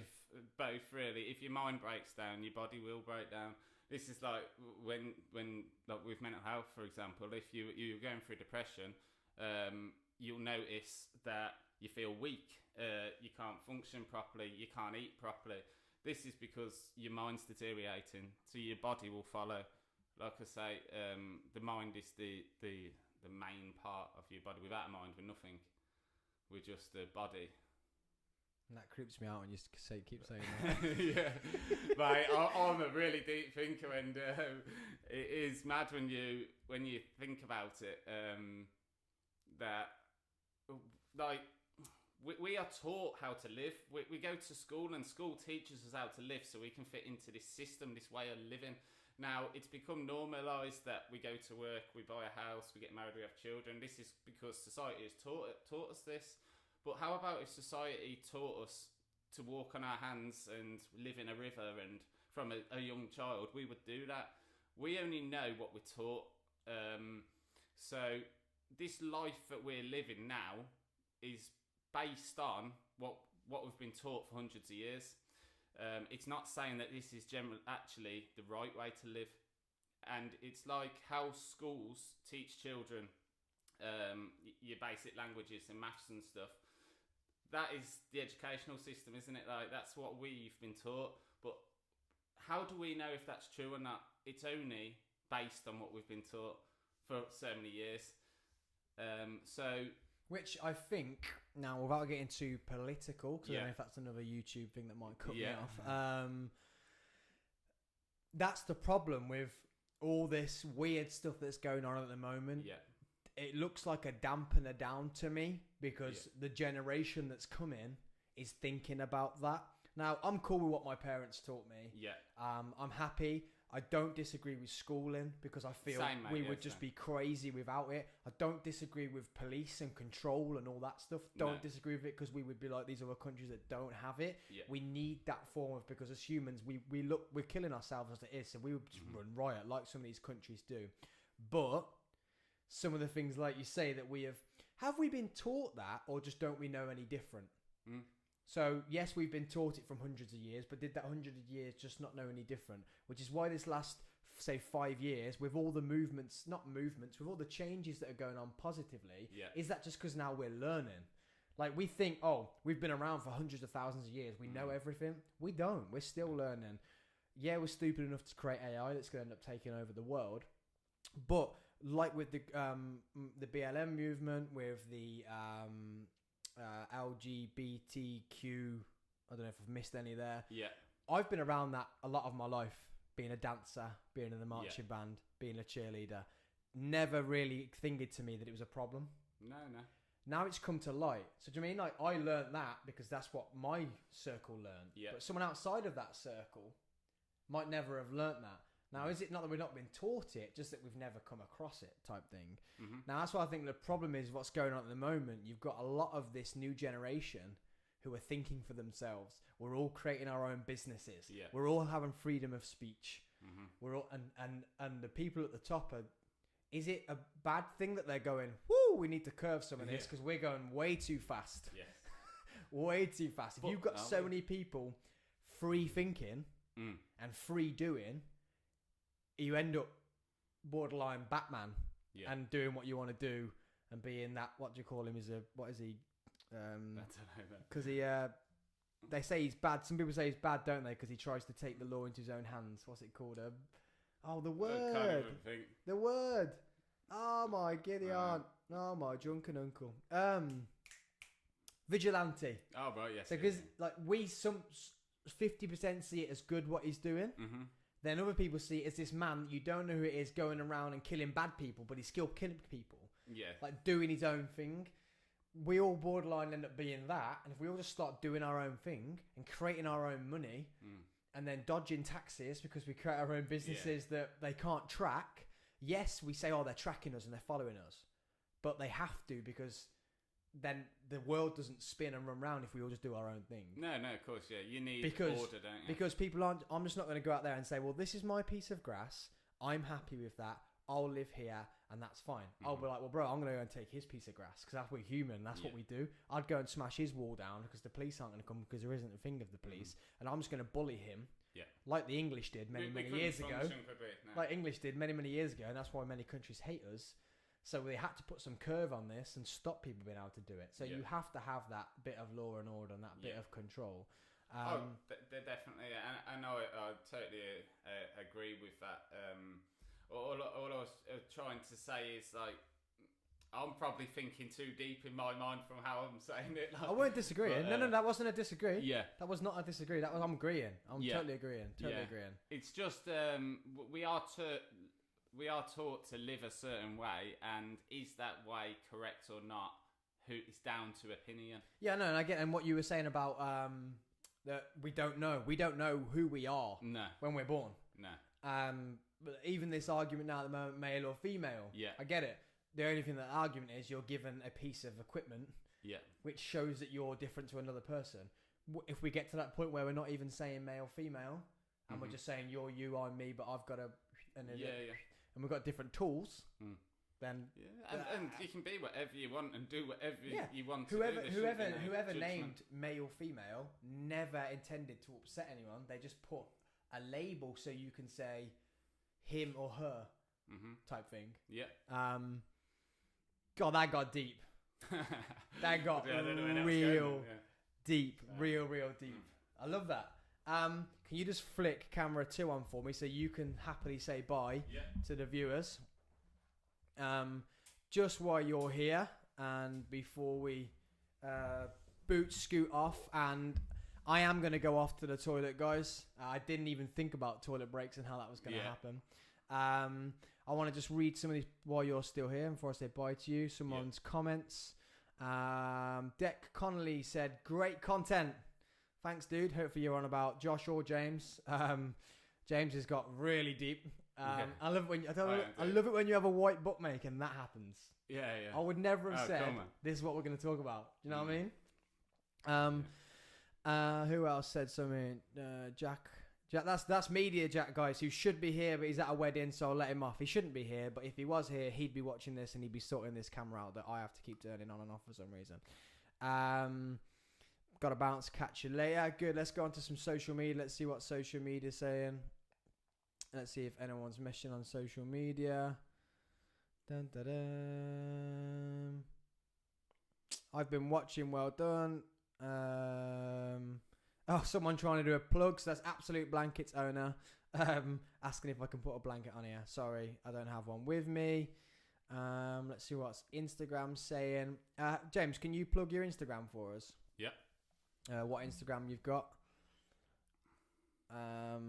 So if you want to find James, find his businesses, you do a lot of online, right? Yep. Online and face to face. So even if you are are in aeroplane mode, mate. even if you are miles away. Yeah. So I'm dis_coverminds, and my website is www.discoverminds.co.uk, where there's a bit more information about myself and what my business has to offer on there. There's about 5 pages on the website. Don't flood in with like meaninglessness stuff. Yeah. But if you feel you require his help, then 100% go for it. You've heard him talk.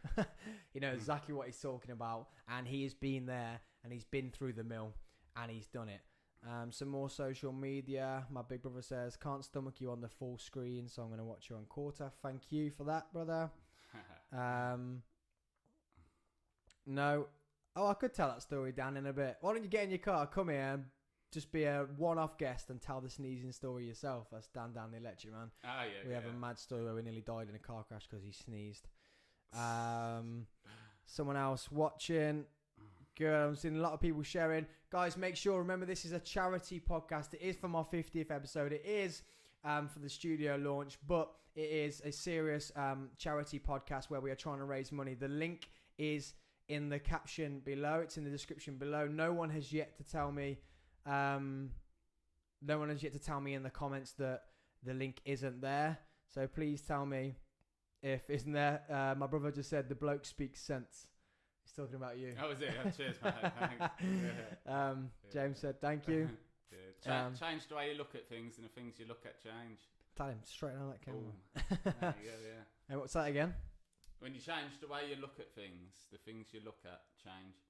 Boom. Different mindsets. And on that bombshell there, thank you for joining me, James. Thank you very much for having me. It's been an absolute pleasure. And thanks for gracing the new studio as well as the old studio. Well done, mate. You're doing really well. Thank you. Guys, I'm going to quickly go for like a 2-3 minute toilet break, and I'm going to be straight back with the Freezer Party Boys, and we're going to talk everything fight and probably stupidest things in between. Please do not go anywhere.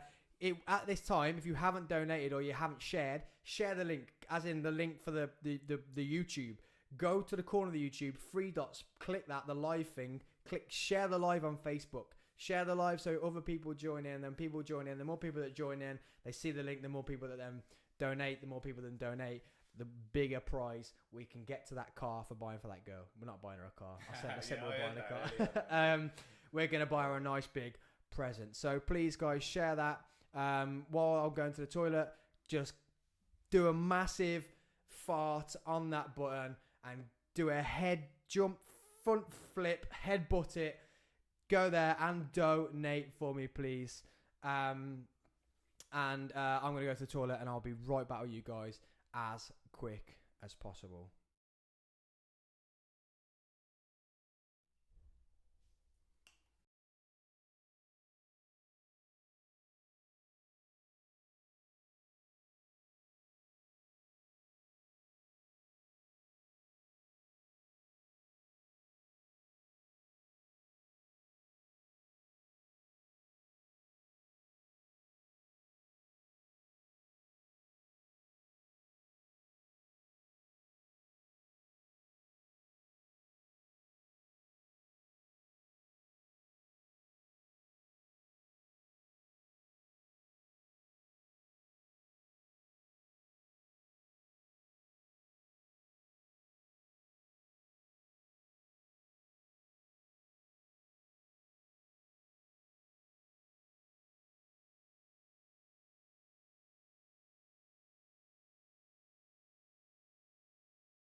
Woo! So we are back a Rooney. Sorry if I'm chobbling down the microphone. I shouldn't be chobbling down the microphone, but oh, there we go. There it is. This is where we know if we own music. We definitely own it, don't we? We are back. Welcome to the Coffee with Sam podcast, guys. The spin-off show. Three's a party with my boys, the MMA guys. 0 wins. Terry, no chin. Brown. Wait a minute. Who are you? Nermic, get off. Standing at a staggering 6'2.5" inches Wow. in the heavyweight class. Wow. So he is my protector, guardian of my galaxy.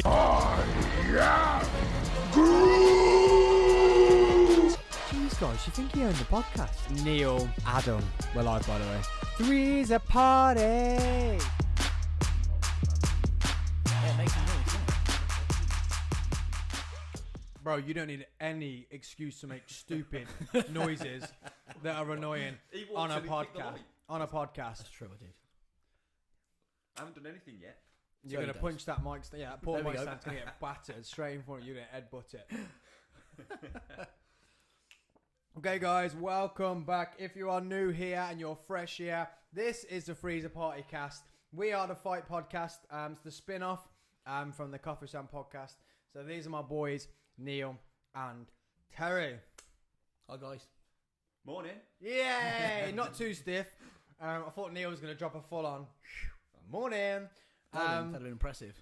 And if you aren't... Oh, someone said hi. Hi. Oh, it's my niece. Or it could be... Yeah, it's Jamie. Hi. Buongiorno. Buongiorno. Hola. ¿Cómo estás? He's off already. So, it's been a long time. I'm sorry about the things that keep popping up on Neil and Terry's face. That was the camera problem I had this morning. Along with it keep turning off. And I can't get rid of it. It's irritating the hell out of me. Didn't do it all week. Testing it. Really? And I started doing it this morning. Sorry, Yeah. mate. It's all right. Um... Emphasising who we are. When someone snipers you and shoots you off the screen. Oh, I was eyeing up that window over there. That's all right. So if you're Can't see me. if you are fresh here and you've just tuned in, this is the 50th episode, the 50th Coffee with Sam episode, and also it's the Studio 2.0 opening, and it is a charity episode where we're raising money. And I keep explaining to why I'm raising the money, but it's very close. I always end up going towards the cancer charities because they're so close to my heart, with obviously Alex living it every day. And then I keep mentioning someone who's suffered with it, and he is actually here. And you don't realise how much the big C can affect you until someone close to you Absolutely. gets it. And it's mind the pun, it's a big kick in the goolies. It certainly is, mate. I nearly said the right things, and I thought YouTube would cut me off. Yeah. And we've gone 3 hours and 20 minutes in so far, and we haven't. No And swears YouTube happened yet. don't ask you either. They just go, Off. we didn't like that. You don't get an email and Really? say, we think you're doing this wrong. They just go, it's their auto bots just go, tsh, Oh, no. take you off. We did discuss this in the car, didn't we, Neil? Yeah. We tried to get it all out in the car as well. So Josh said he was going to watch now, because I said if someone's going to swear, it's going to be us three. Yes. I will So do my best. Terry is the guy who's got a whistle. Whistle? Someone's breathing and got a whistle. Not me. Must be me. Who Is it me? heard it then? Did you hear I that? can hear it. Terry's got a whistle. Someone's got a whistle he knows. It is, mate, it is. It might It might be you. you. It might be you. It could be you. I don't know. It's, No. it's probably my microphone. Yeah, so these are my boys. We are the Freezer Party podcast. On the Freezer Party podcast, we just chat waffle We do. and talk about maybe fighting. But it seems like so long. It has, but I was saying to Neil earlier on. Ages. Who was the last fight we watched? Bloody good question. It was... Mm. Let's forget about that. So what's been going on in the fight world? Oh, loads. Let's get one out of the way first. Jake Paul, Tyron Woodley. Oh. I knew you were going to mention that. Just knew it. You don't want me to swear and you bring up that. Unbelievable. And I thought you were going to say, oh, what, in the putter? I was like, no. No. I ain't bought that here yet. It's got to come here. Yeah. The pot's got to come over. So we can't talk about it because it's not here yet officially. So Oh, we're the not pot's not here yet. Well, we can't say anyway, can we? No. I don't know yet because it'll look a bit out of... We've got to put it somewhere, don't we, right? Mm-hmm. On view. Bit out of sorts. We might have it where it just pops up and we put it up for the podcast. So Jake Paul, Tyron Woodley, did he take a dive? 100%. Yeah. Well, that was quick then. Cool. We've been through the party. My next guest is Charlie the massage girl. Oh, he did, 100%. I don't think whenever those fights happen, it is definitely orchestrated that Jake Paul's going to be the winner. It's got to be. It has to be. Yeah. How many times was he on the ropes? Yeah, How many? and that is why he's only fighting people that don't fight no more. And he's the boss as well. He's the boss of Triller That's him. Fight Club. He's Yeah. the one whistling. You're the one whistling. It's you, mate. I haven't whistled the whole time, so it can't be me. It's the bacon. It's screaming. Screaming. Sorry to any vegans. I'm starting away from. It's you. me. It's me. It's when I breathe up. I just heard it then. It's when I breathe through my nose. It's you. I'm going to have to avoid it. Whistly Tez. Oh, my nephew's here now. The whole Thompson clan. Holla. Get in. Cameras there, guys. If you ever want to say anything, talk to it. Talk to it. It's a bit different Talk because to you me. can't see yourself. I can, and I keep forgetting. I can keep talking to this and not that. Okay. I've been doing it all morning. That's new because normally we just look at the screen. And don't look at each other. We're normally watching something, aren't we? Yeah. Which obviously makes it harder. Yeah. But That's all right. easier. Yeah. It's all right. It's all good. So holla Jake, the whole fam's here, my brother's here. Yeah, he owns, Jake Paul owns the company. Yeah. So like with the whole Tommy Fury fight. I did not know that. Yeah, so the Tommy Fury fight, when they're trying to G it up, is perfect because he then hired Tommy Fury to be on his card. Yeah. So now he has Tommy Fury in his back pocket because he's paying him. So Tommy likes him but doesn't like him, type thing. It's all a conspiracy, mate. But it's working though. Well, It's just a business. Have you seen the fight. fight Yeah. card That's tonight? all it is. It's literally. No. You've got to come fight me.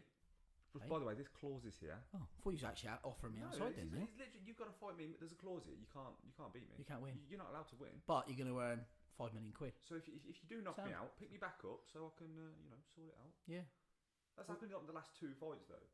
Yeah, he held him in the ropes, didn't he? Yeah. People know. They just don't care. But I It's actually... still entertaining, isn't it? Well, I suppose, We've had yes. this- we've But had it's a this bit like conversation reality before, TV, though. right? Yep. We've had this conversation before. They're no longer fighters anymore. It's all becoming like an act. They are acting now. It's WWE. Yeah. Well, it may as well be. But they actually get hit. Yeah. And why are we so annoyed about that? WWE was okay for so long. Yeah, but you knew what you were getting, didn't you? Yeah, you knew that it wasn't meant to be. Secretly, you're Yeah. like, I really hope he knocks Jake Paul out. Do people? Well, that's just me. Secretly. Yeah. Do people place bets on WWE? No, I don't think so. That'd be silly, wouldn't it? I don't know. There he is. It puts your microphone. Told you. the cable. Told you. I don't. Who puts a cable there? Seriously. Who puts a cable in the studio? Oh, here we go. It's all downhill from now, here, guys. If you want a donut, grab a donut. If you want a cookie, grab a cookie. I'm There's right all for it. sorts of gifts here. I know. Look at There's it. cookies that are banging on that camera. We've never had cookies before. Love it. You good, know, right? now every time we do one, I will expect a cookie. Because Alex is looking after us. Yeah, that's it. That's what it is. Fair We've got a play, front pal. of house. We have bacon sandwiches and all sorts, mate. Front of house, waiting room, everything. Love it. She went to go out on the first one and I was like, well, Josh is coming. She was like, well, no, you're here to let him in. I know you are. Isn't that just going to let Hostess. in? Sorry, What's that? I'm checking whether or not you can bet on the WWE. You can. Oh, I thought you were about to say I'm Can wrong. ya? then. You can, yeah. Why would you Well, bet on the WWE? Well, I suppose it's not predetermined, is it? God Well, knows. we don't know it's predetermined. It's gotta be. Well, of course it is. It's choreographed, isn't it? But for the viewers, we're just guessing, aren't we? There's no certified way of knowing who's going to win because you don't know which way the script's going to flow, do you? I suppose. That makes sense. Yeah, tonight's fight card's got Anderson Silva, I have seen that, Tito actually, yeah. Ortiz, fighting Tito Ortiz. Tito Ortiz. Nice guy. They clearly don't like each other. So it's like No one worth likes it. Tito Ortiz, mate. Who else? They never have done. Who else? There's a few other high profile. Is it Alex has got my Holyfield phone. and Yes. Belfort, isn't it? Yeah. Vitor Belfort. Yeah, they're Which fighting. is just ridiculous. This is stupid. I mean, how old are they? But it's like everything. And I'm sure I've It's seen like- David Hay on there as well. Oh yeah, he's meant to be fighting. I don't think it's that one tonight, but he's fighting someone. Yeah, I saw that earlier on as Because well. they're paying so much money. Oh, what? Well, you would, wouldn't you? You ain't going to say no to that, yeah? Silly money. Eddie get- Hearn. I'll get will knocked start out for a losing And Oscar his de la power. Hoya, I'm sure I've seen Yes. him on one as well. Yeah. Unbelievable. How exciting you getting that? I know, yeah, might watch it. Literally, you went back on yourself. Yeah, but I'm still not a Jake Paul fan. Let's just make that clear, yeah? But he's making money for all these fighters that have never made as much money Yeah, before. they're making a Dana ridiculous must be. amount. Oh, I nearly said a word then. Dana must be fuming.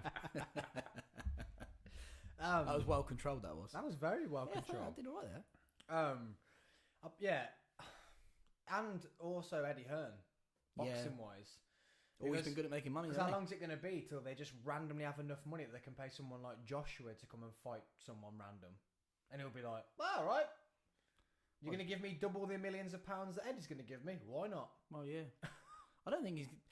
Oh God, they could already be there, really, couldn't they? Because bouts will start to not be a thing. They'll forget about bouts. It'll all be about money. It's destroying boxing, though, isn't it? It is, yeah. Yeah. That's the only thing he's doing bad for boxing. It's an absolute travesty. That's the only thing he's doing bad for boxing. Let's forget about that now. Let's talk about the last UFC event last weekend, the Till card. Oh, mate.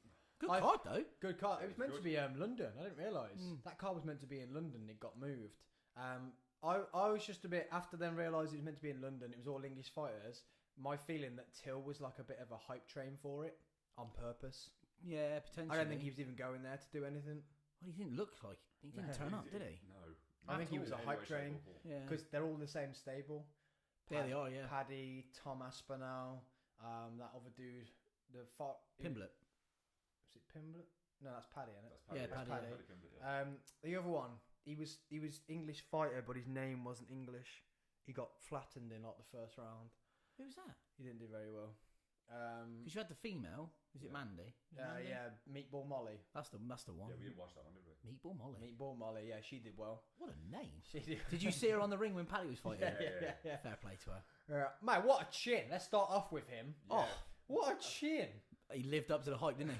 But that chin is going to get him Yeah. through fighting if he's going to do well. Depends on who he fights, though, doesn't it? How many This is what times he I got said. hit though? If- That dude was winning that round. I said, Neil, I said, how 100%. does this end? Because he was like, I don't know. And I was like, he's losing this round. Yeah, Paddy was losing that round. Yeah, He 100%. goes into every single round, literally.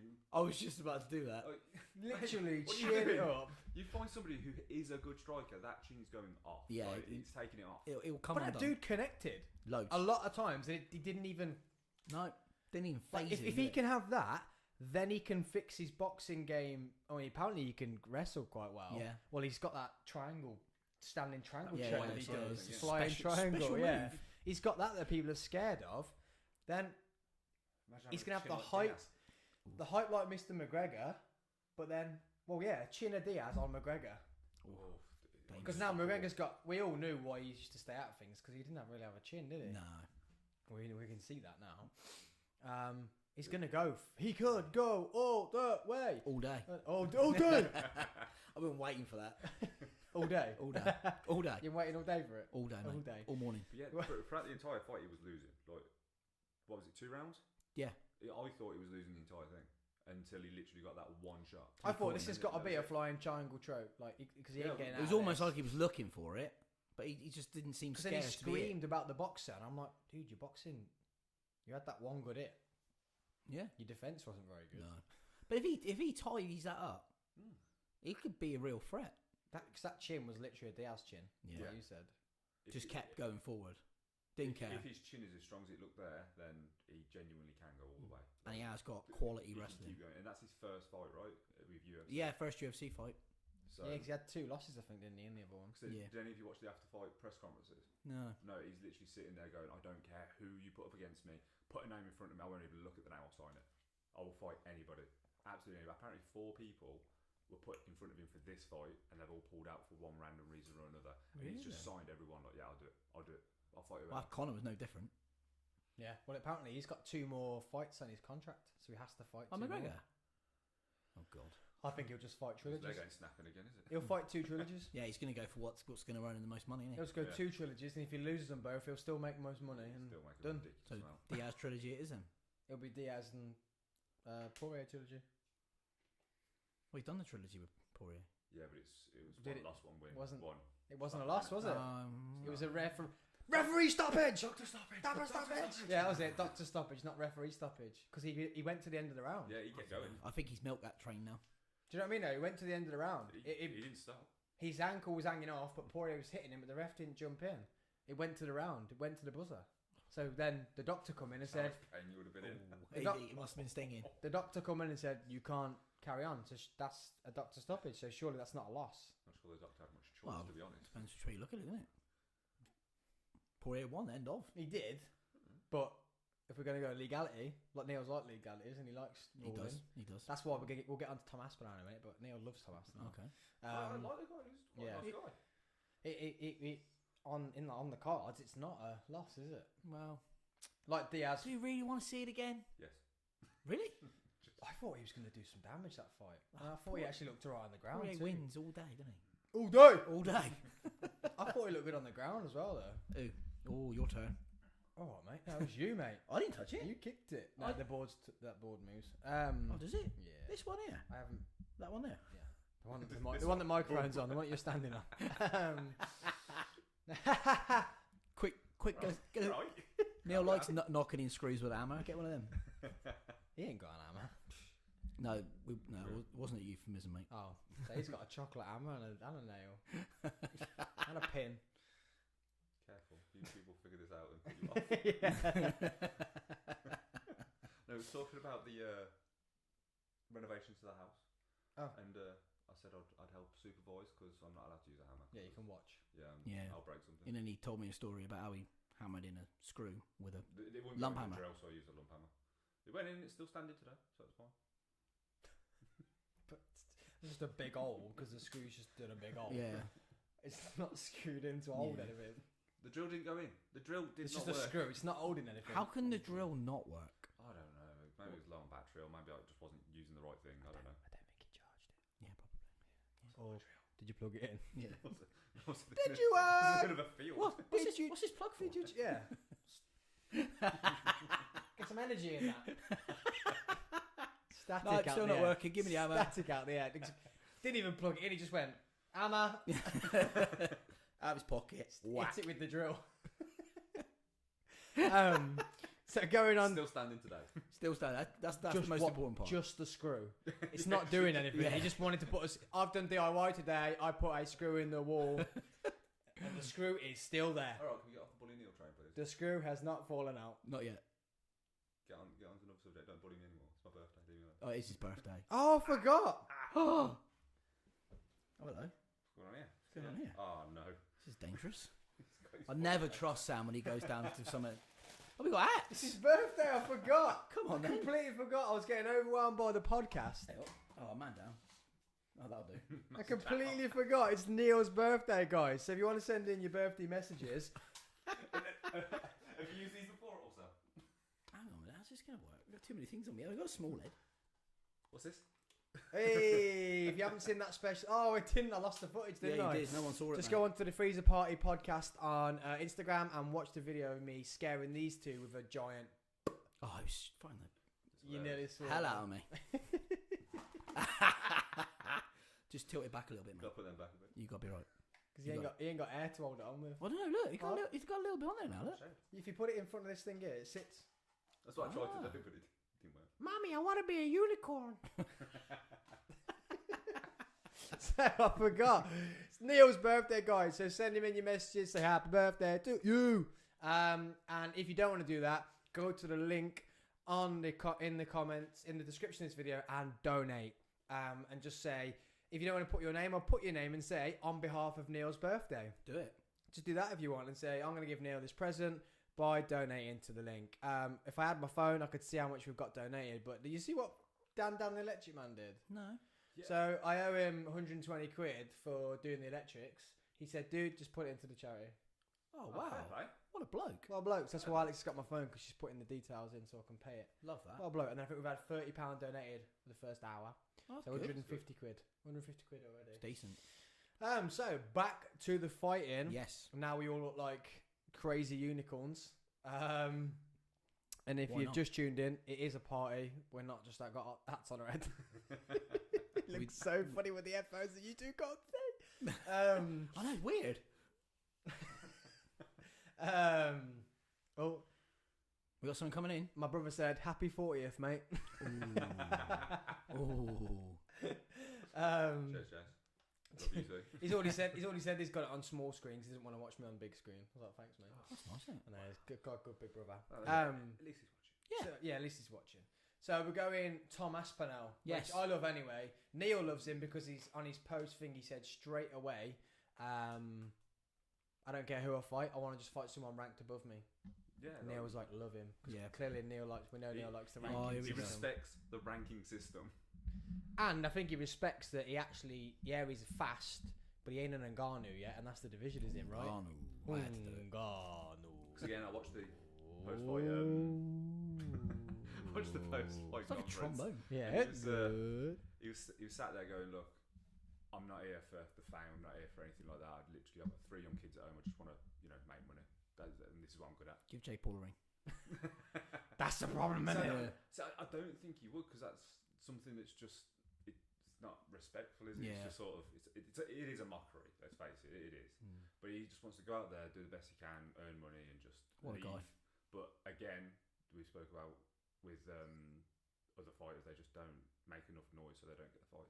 So I think Well, he'd be one Leon. of those. Yeah, we'll get onto that fighter in a bit. But, Okay, sorry. but Tom Aspinall's fight too. Oh, he was Ended amazing. with an elbow. Mate, he was deadly. He's got a wasn't fractured elbow or He's got either Yeah, wrist his or left elbow. hand. One of them's fractured from hitting him. he? Yeah, He was saying his hand at the end of the fight, when his hand Yeah. was broken, he was just him and Carry Paddy. on. Paddy's fractured his thumb, so they're both out for the next 6 months. Did you see him on the thingy? That Mike Bonan from MMA Junkie or whatever asked Yeah. him like, "Do you think you've broke your hand?" He said, "I don't know. I'm not an X-ray machine." This is what he said. "I don't know. I'm not an X-ray machine. Maybe it's a bit sore, but I'll get it checked out."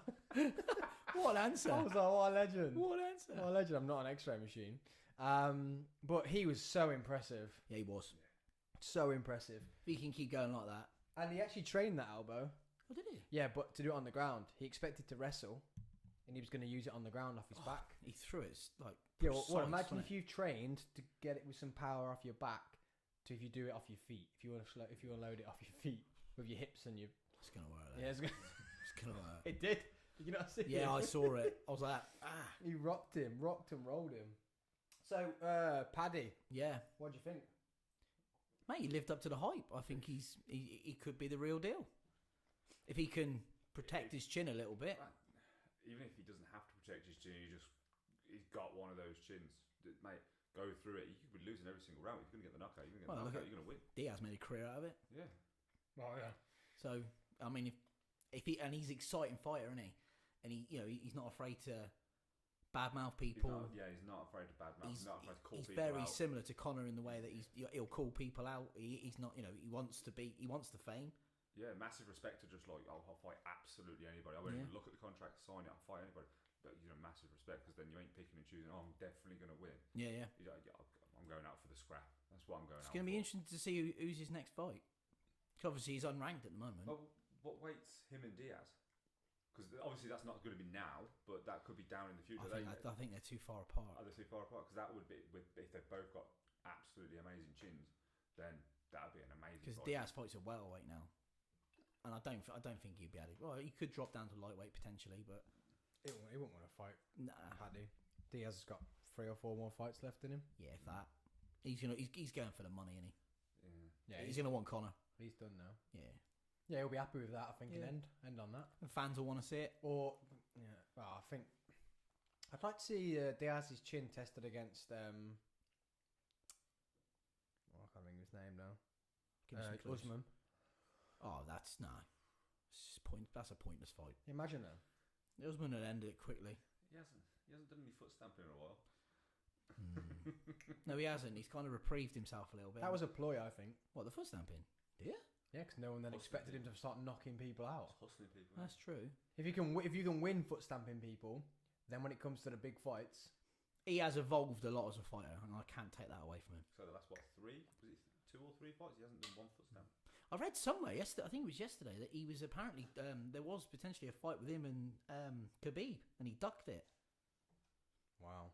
Yeah, I can't remember where I read it. I was reading it yesterday. I'm sure it was.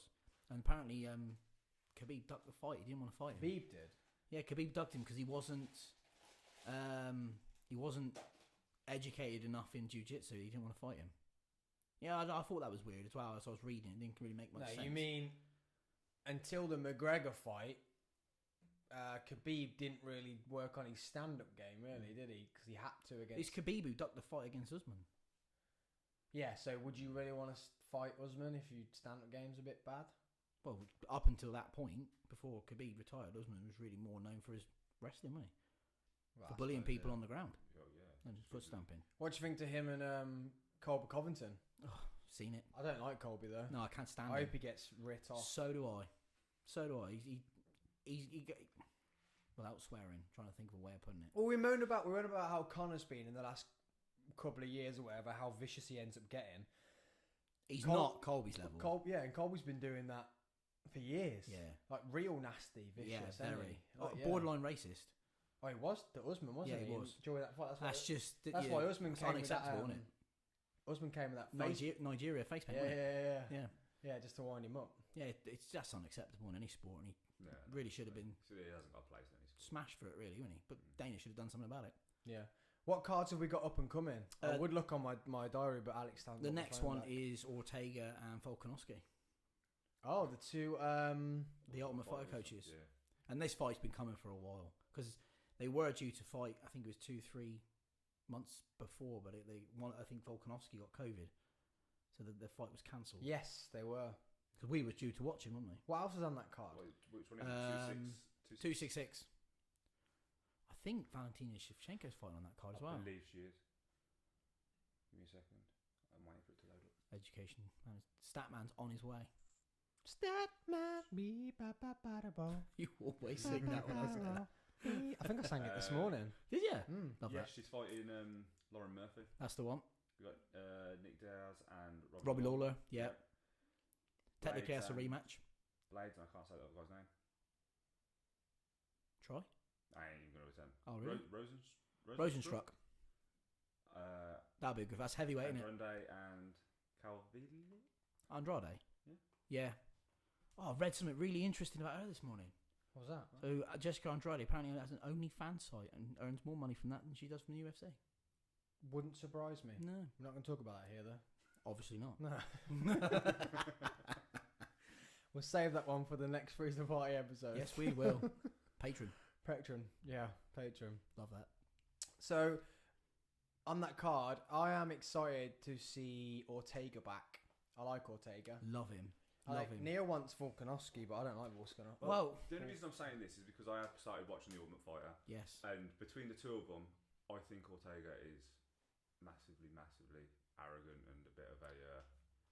Oh, is he different on there, is he? Mate, honestly, I'm Volkanovski with seems- Neil on this one because Volkanovski seems really like. Of course you both are together. Of course you are. no, He I, seems really I like- agree with him. He's very like laid back, calm, and very loyal to like the guys that he's coaching, whereas the other one's sort of like, yeah, you're crap. I don't care about these guys. Yeah. They're just destroying you. Because up until the point I'm at, they're at like what 5-1.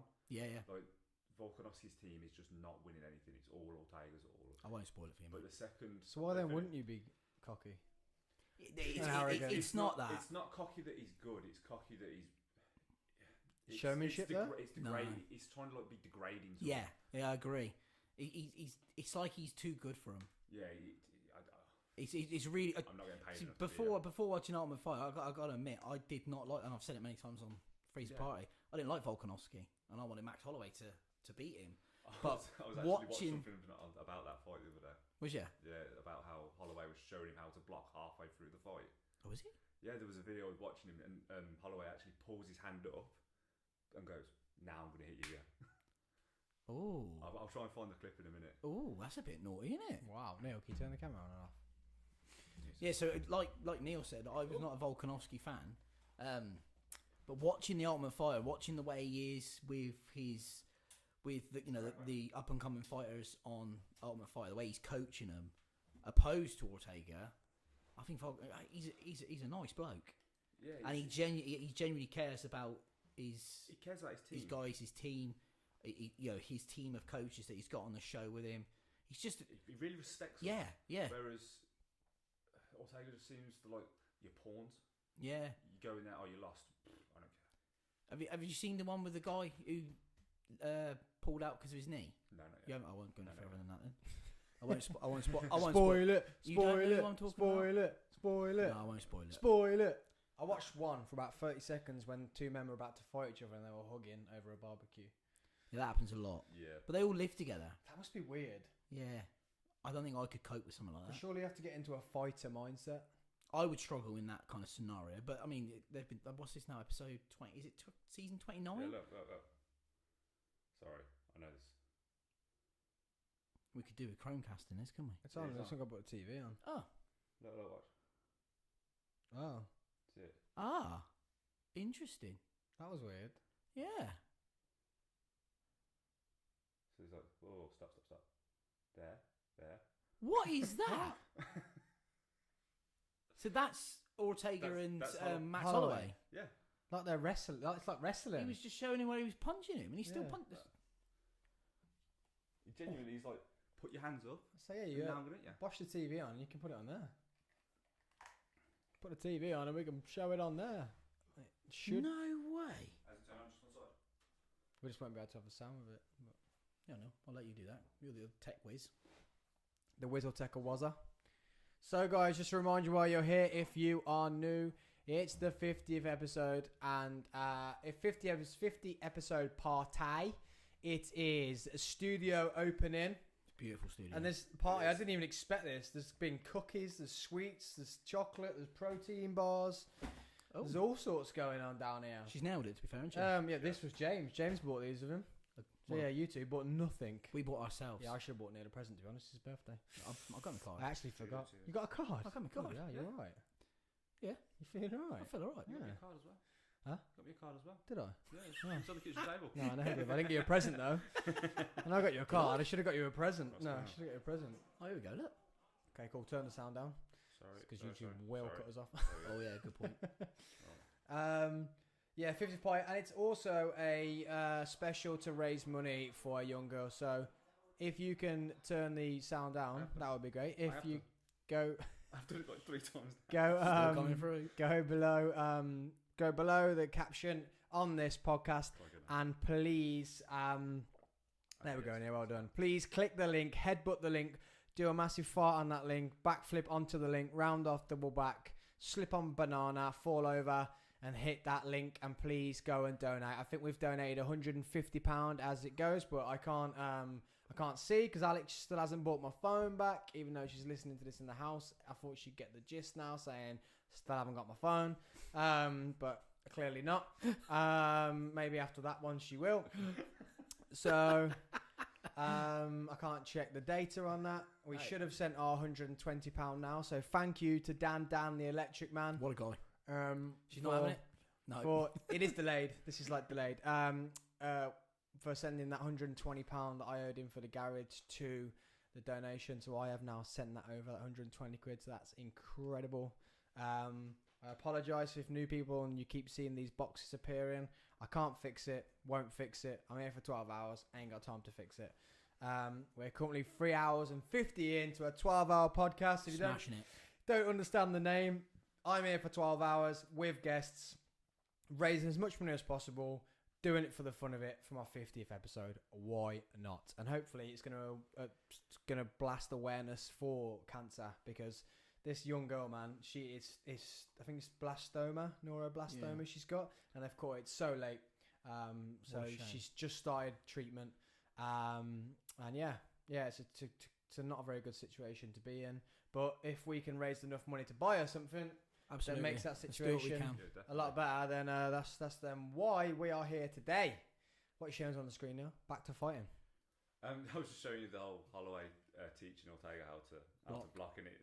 How degrading is that? Yeah, Well, wouldn't yeah. it, during a fight. So obviously Holloway won this fight, didn't he? Yeah. I imagine so, yeah. But look, Yeah, he battered him. look, he's just like, oh, stop. How degrading is that? Unbelievable. What the hell? You are. a I've never professional. seen that before. Nah, not me. It just popped up on He's literally putting his Social arm media. there to show him. He literally gets his hand, puts his arm there, and says, "That's where you should block that punch. Yeah. That's where you should block that punch." Shocking, that, isn't it? Yeah. Professional fight. But it's not even like Ortega was just like, He's oh, like, oh, thank you. 'cause I was really struggling with that. Cheers, mate. You seen the state of my face? Thanks. Imagine though if he then just turns around, nails Max, knocks him out. I'd have been fuming if I was Max. That's your own fault. Yeah, it is your own fault. Your own fault. Clearly he didn't know. But Ortega apparently has evolved a lot as a fighter since then. I loved him against Korean Zombie. Yeah. What a fight. That was the fight, apparently everything started to turn for him. I love that fight. Yeah. That's the fight I fell in love with him. I knew about him anyway, but come out of his braids in, didn't he? Yeah, he did. Korean Zombie. Do you remember that Brazilian that fought Korean Zombie and knocked him out with that spinning back elbow on the buzzer on the last round? Oh, was it Pereira? No, it wasn't Pereira. A smaller one, and I've never seen him since. A Brazilian fight. It was his first fight, I don't know. and he got pipped against No Korean point asking me. Korean Far too many Zombie, fights. and they were literally just going like that to each other. Whack, whack, whack. It's the last round. They were just smacking each other, and he clearly set this elbow up because he smack, and they were just like slogging, and he dipped. What's his name? Spinning back elbow, whack, and just knocked him clean out. Dear oh dear. It was a Korean Zombie against some Brazilian dude, and then I've never seen him fight. I haven't seen him fight since. Literally not seen him fight since. I can't remember the last fight I watched, let alone. So when's our next guy? So that is the Ortega and Holloway. Ortega and Volkanovski is the next main event. So someone's just told us we've donated £180 so far. Oh, boom! Oh, awesome. Woo! Unless Great, they've great. just donated £180, then if they have, God damn, I love you so much. If you've just donated £180, what a random number to donate. Should have done 200. But It's never good enough. we're at 180. That's insane. Any of them names? Thank you.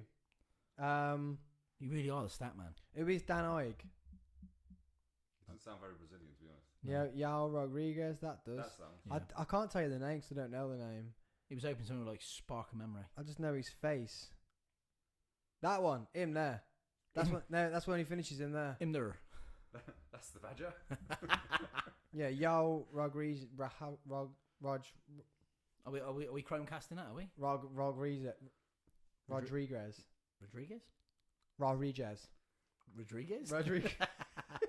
This fella. Yeah, it was a banging fight, and this. I've never seen him since. Never seen him since. And it was like the Korean Zombie because obviously he just walks forward anyway. He gets his name from. Yep. But then that Rodriguez, no, I've not seen it. How long's this? Have I picked one that's you not like really long? You like doing the whole fight? The full fight. Oh, yeah. It's only 3 minutes 40. Oh, that's not too bad then. You'll get to see the whole gist of how the fight went. Okay. And they were like geeing each other up, doing the whole shaking hands, like, well, I'm not going to knock you out, you're not going to knock me out, type thing. Well, he's not an easy person to knock out, is he? Let's be fair. But then nor was this Rodriguez. Rodriguez. Rod. Rodriguez. Rog.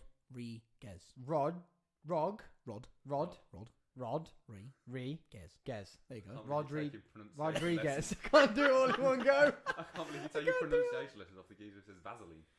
Yeah. I'll take it though. Rodriguez. See, he tried the spinning back elbow then. I missed that. And it missed. Sorry, it missed. He tried it in then what's the second round? Oh, look at that. Straight out of John Jones's library there. But literally it got to the point where everyone was just like, oh. No one was cheering anymore because everyone was just like... And this guy's not fought since. It's Rodriguez. I've never seen him fight since. Because he might have What's done. his name? Oh, crocodile kick. Or they call it a question mark kick now, don't they? Rodriguez. Rodriguez. There we go. He reminds me of Rory McDonald. I've never seen him fight. No, not me. What was that? That's my belly. Was that your belly? That's my belly. I was like, is there a dog in here? Yeah, under the bench, mate. Under the bench. Love that. That's my belly.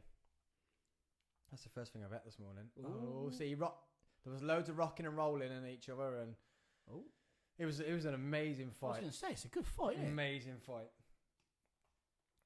But it's literally like you say, you literally, it was one of them ones. It's gonna go to the final bell, and it's gonna be down to the judges, and then this dude from nowhere, literally on the buzzer. I'm sure it is. I'm sure it's How on did this last 5 So you tried it there. He tried the spinning back over Yeah, there. I saw it. Yeah, he tried it a few times. Look at both their faces. Yeah.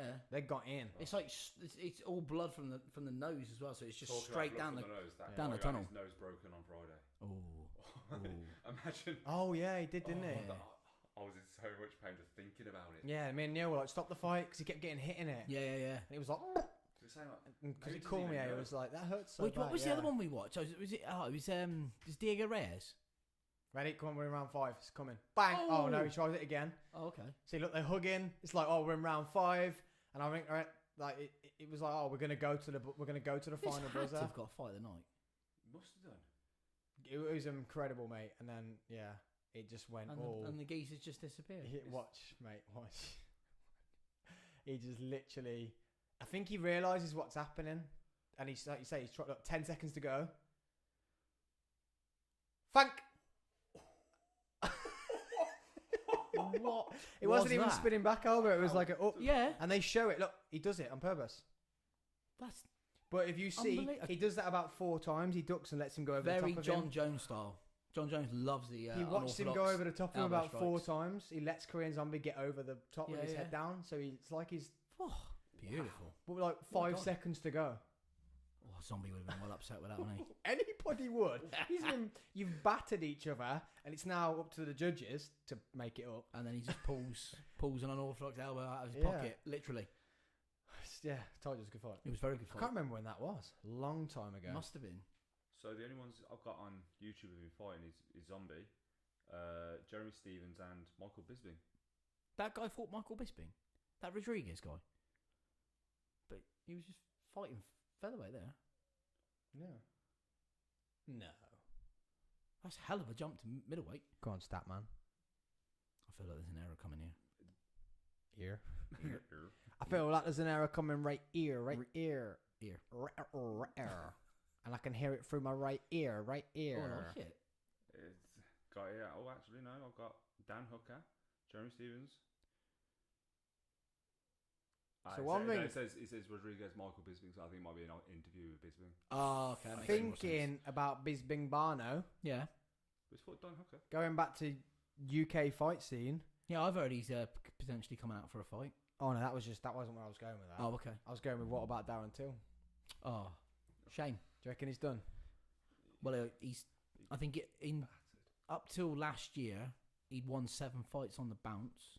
And in the last year, he's only won 1 and lost, is it 4? Was that a must win last weekend? Yeah, I think so. Yeah. It was really. So we had the discussion. I think that's the end of him, sort of thing now. Because he wasn't exactly like you say, he was ranked number 5 when he fought. Means nothing. But it wasn't a very well. It was the other guy battered him, didn't he? He did. He like battered him. Till just didn't even look like he just bullied him on the ground. It was like, are you actually going to do anything? Do you reckon? And Brunson's not really that well. I mean, I think he's a wrestler. That's his background. I think he could out wrestle Adesanya. Do you? That's a bold statement. How big were those ground strikes? They were big. Me and him, like first round, went down, and we were like, "Ooh, it's a bit graphic for a first round." Yeah, but I mean, Brunson's he was posturing up to hit down. It Yeah, wasn't he was. like a. Some power. It wasn't like a head in ground and pound or just a hiding head coming out slashing. He was posturing up, putting all his weight out. Yeah, he was. Posturing up. He weight wanted to on hurt him, didn't he? Yeah, He like- wanted to hurt him. Yeah, it was like he hated him. Yeah, absolutely. I think he wanted to try and make a point. Well, Brunson's been around for a long time, but he's on a bit of a win streak at the minute. I reckon So- he's got the title shot next. Who, Brunson? Gotta Nah, With can't be. Adesanya, it's got to be. I don't know, it's a bold statement. It's got to be. Who else is he gonna fight? Well, it's true. He beat. There isn't anybody else in. They were and saying around, Darren is he? Till was gonna get it if he won. So, Oh, were they? Yes, I watched it. Seems like fair. which is annoying because Darren Till and Adesanya had a bit of a beef, didn't they? How would Darren Till have got the title shot? He's lost his last 2 before that fight. So if you beat Brunson, who's going to get a title shot? Because I seen a problem that owns the UFC in it. The rank system means Oh, absolutely that's- nothing. Let's not start this conversation. It's what do people want to see? Yeah. That's the thing. Adesanya has got nobody left to fight, is he? It's literally who makes the most money. I think Holloway won both of these fights. Sorry, Yeah, no, just I He- put it on. Just I as thought a he won the background. last one that we watched. Holloway definitely, Yeah. definitely If won. he's showing how to block, he's definitely winning. Who do you want to win out of Volkanovski and Ortega then? 'Cause are you saying Volkanovski this time around? Yeah, I've not seen any of them fight. I've not seen Ortega, so doing his little bad bits on thingy, so I'm still Yeah. going Ortega. He's not bad. I think he'll be a bloody good fight. Yeah, it'll be a decent fight. I think it'll be a good fight, chaps. Up the tankard, bloody good fight, chaps. Chin chin. Watch some men do some boxing, Absolutely. some mixed martial arts. It will be a good fight. Chin chin. Did I tell you about this? No. So if people are new here, I'll tell the story again. Please so do. I need to clean it in that because I only got it the other day. So me and Alex went to a charity shop, and it's got someone's name on it. Yeah, I was Me and just- Alex went to a charity shop, and I was like, I want one of these hanging up in the pub. Yeah. Yeah, wait there. This is where the story goes, Neil. Ooh. So it's not got my name on it. It'd be cool if it did. That'd be amazing. So my mum threw all my granddad ones away. So that's not where I'm going either. Because Josh was like, no. And I was like, no, it's not my granddad's. I was just about to do the same. So I want this woman hanging up, and I was like, oh, she was in here. She was looking for something else, and I was like, oh. And I just looked at a few things. I didn't pick anything up. This is the first one I picked it up, read the name, was, oh, it's just a name. And then it's 25th of June, which is my birthday. Oh. But 1972, and I was like, Alex, it's my birthday. She was like, that's the first one you picked up. I was like, yeah. I was like, I've got to buy it. So I bought it. 50p. That's amazing. 50p. I think she got it. Yeah, I think she finally got it. She got We're it. not that late, but...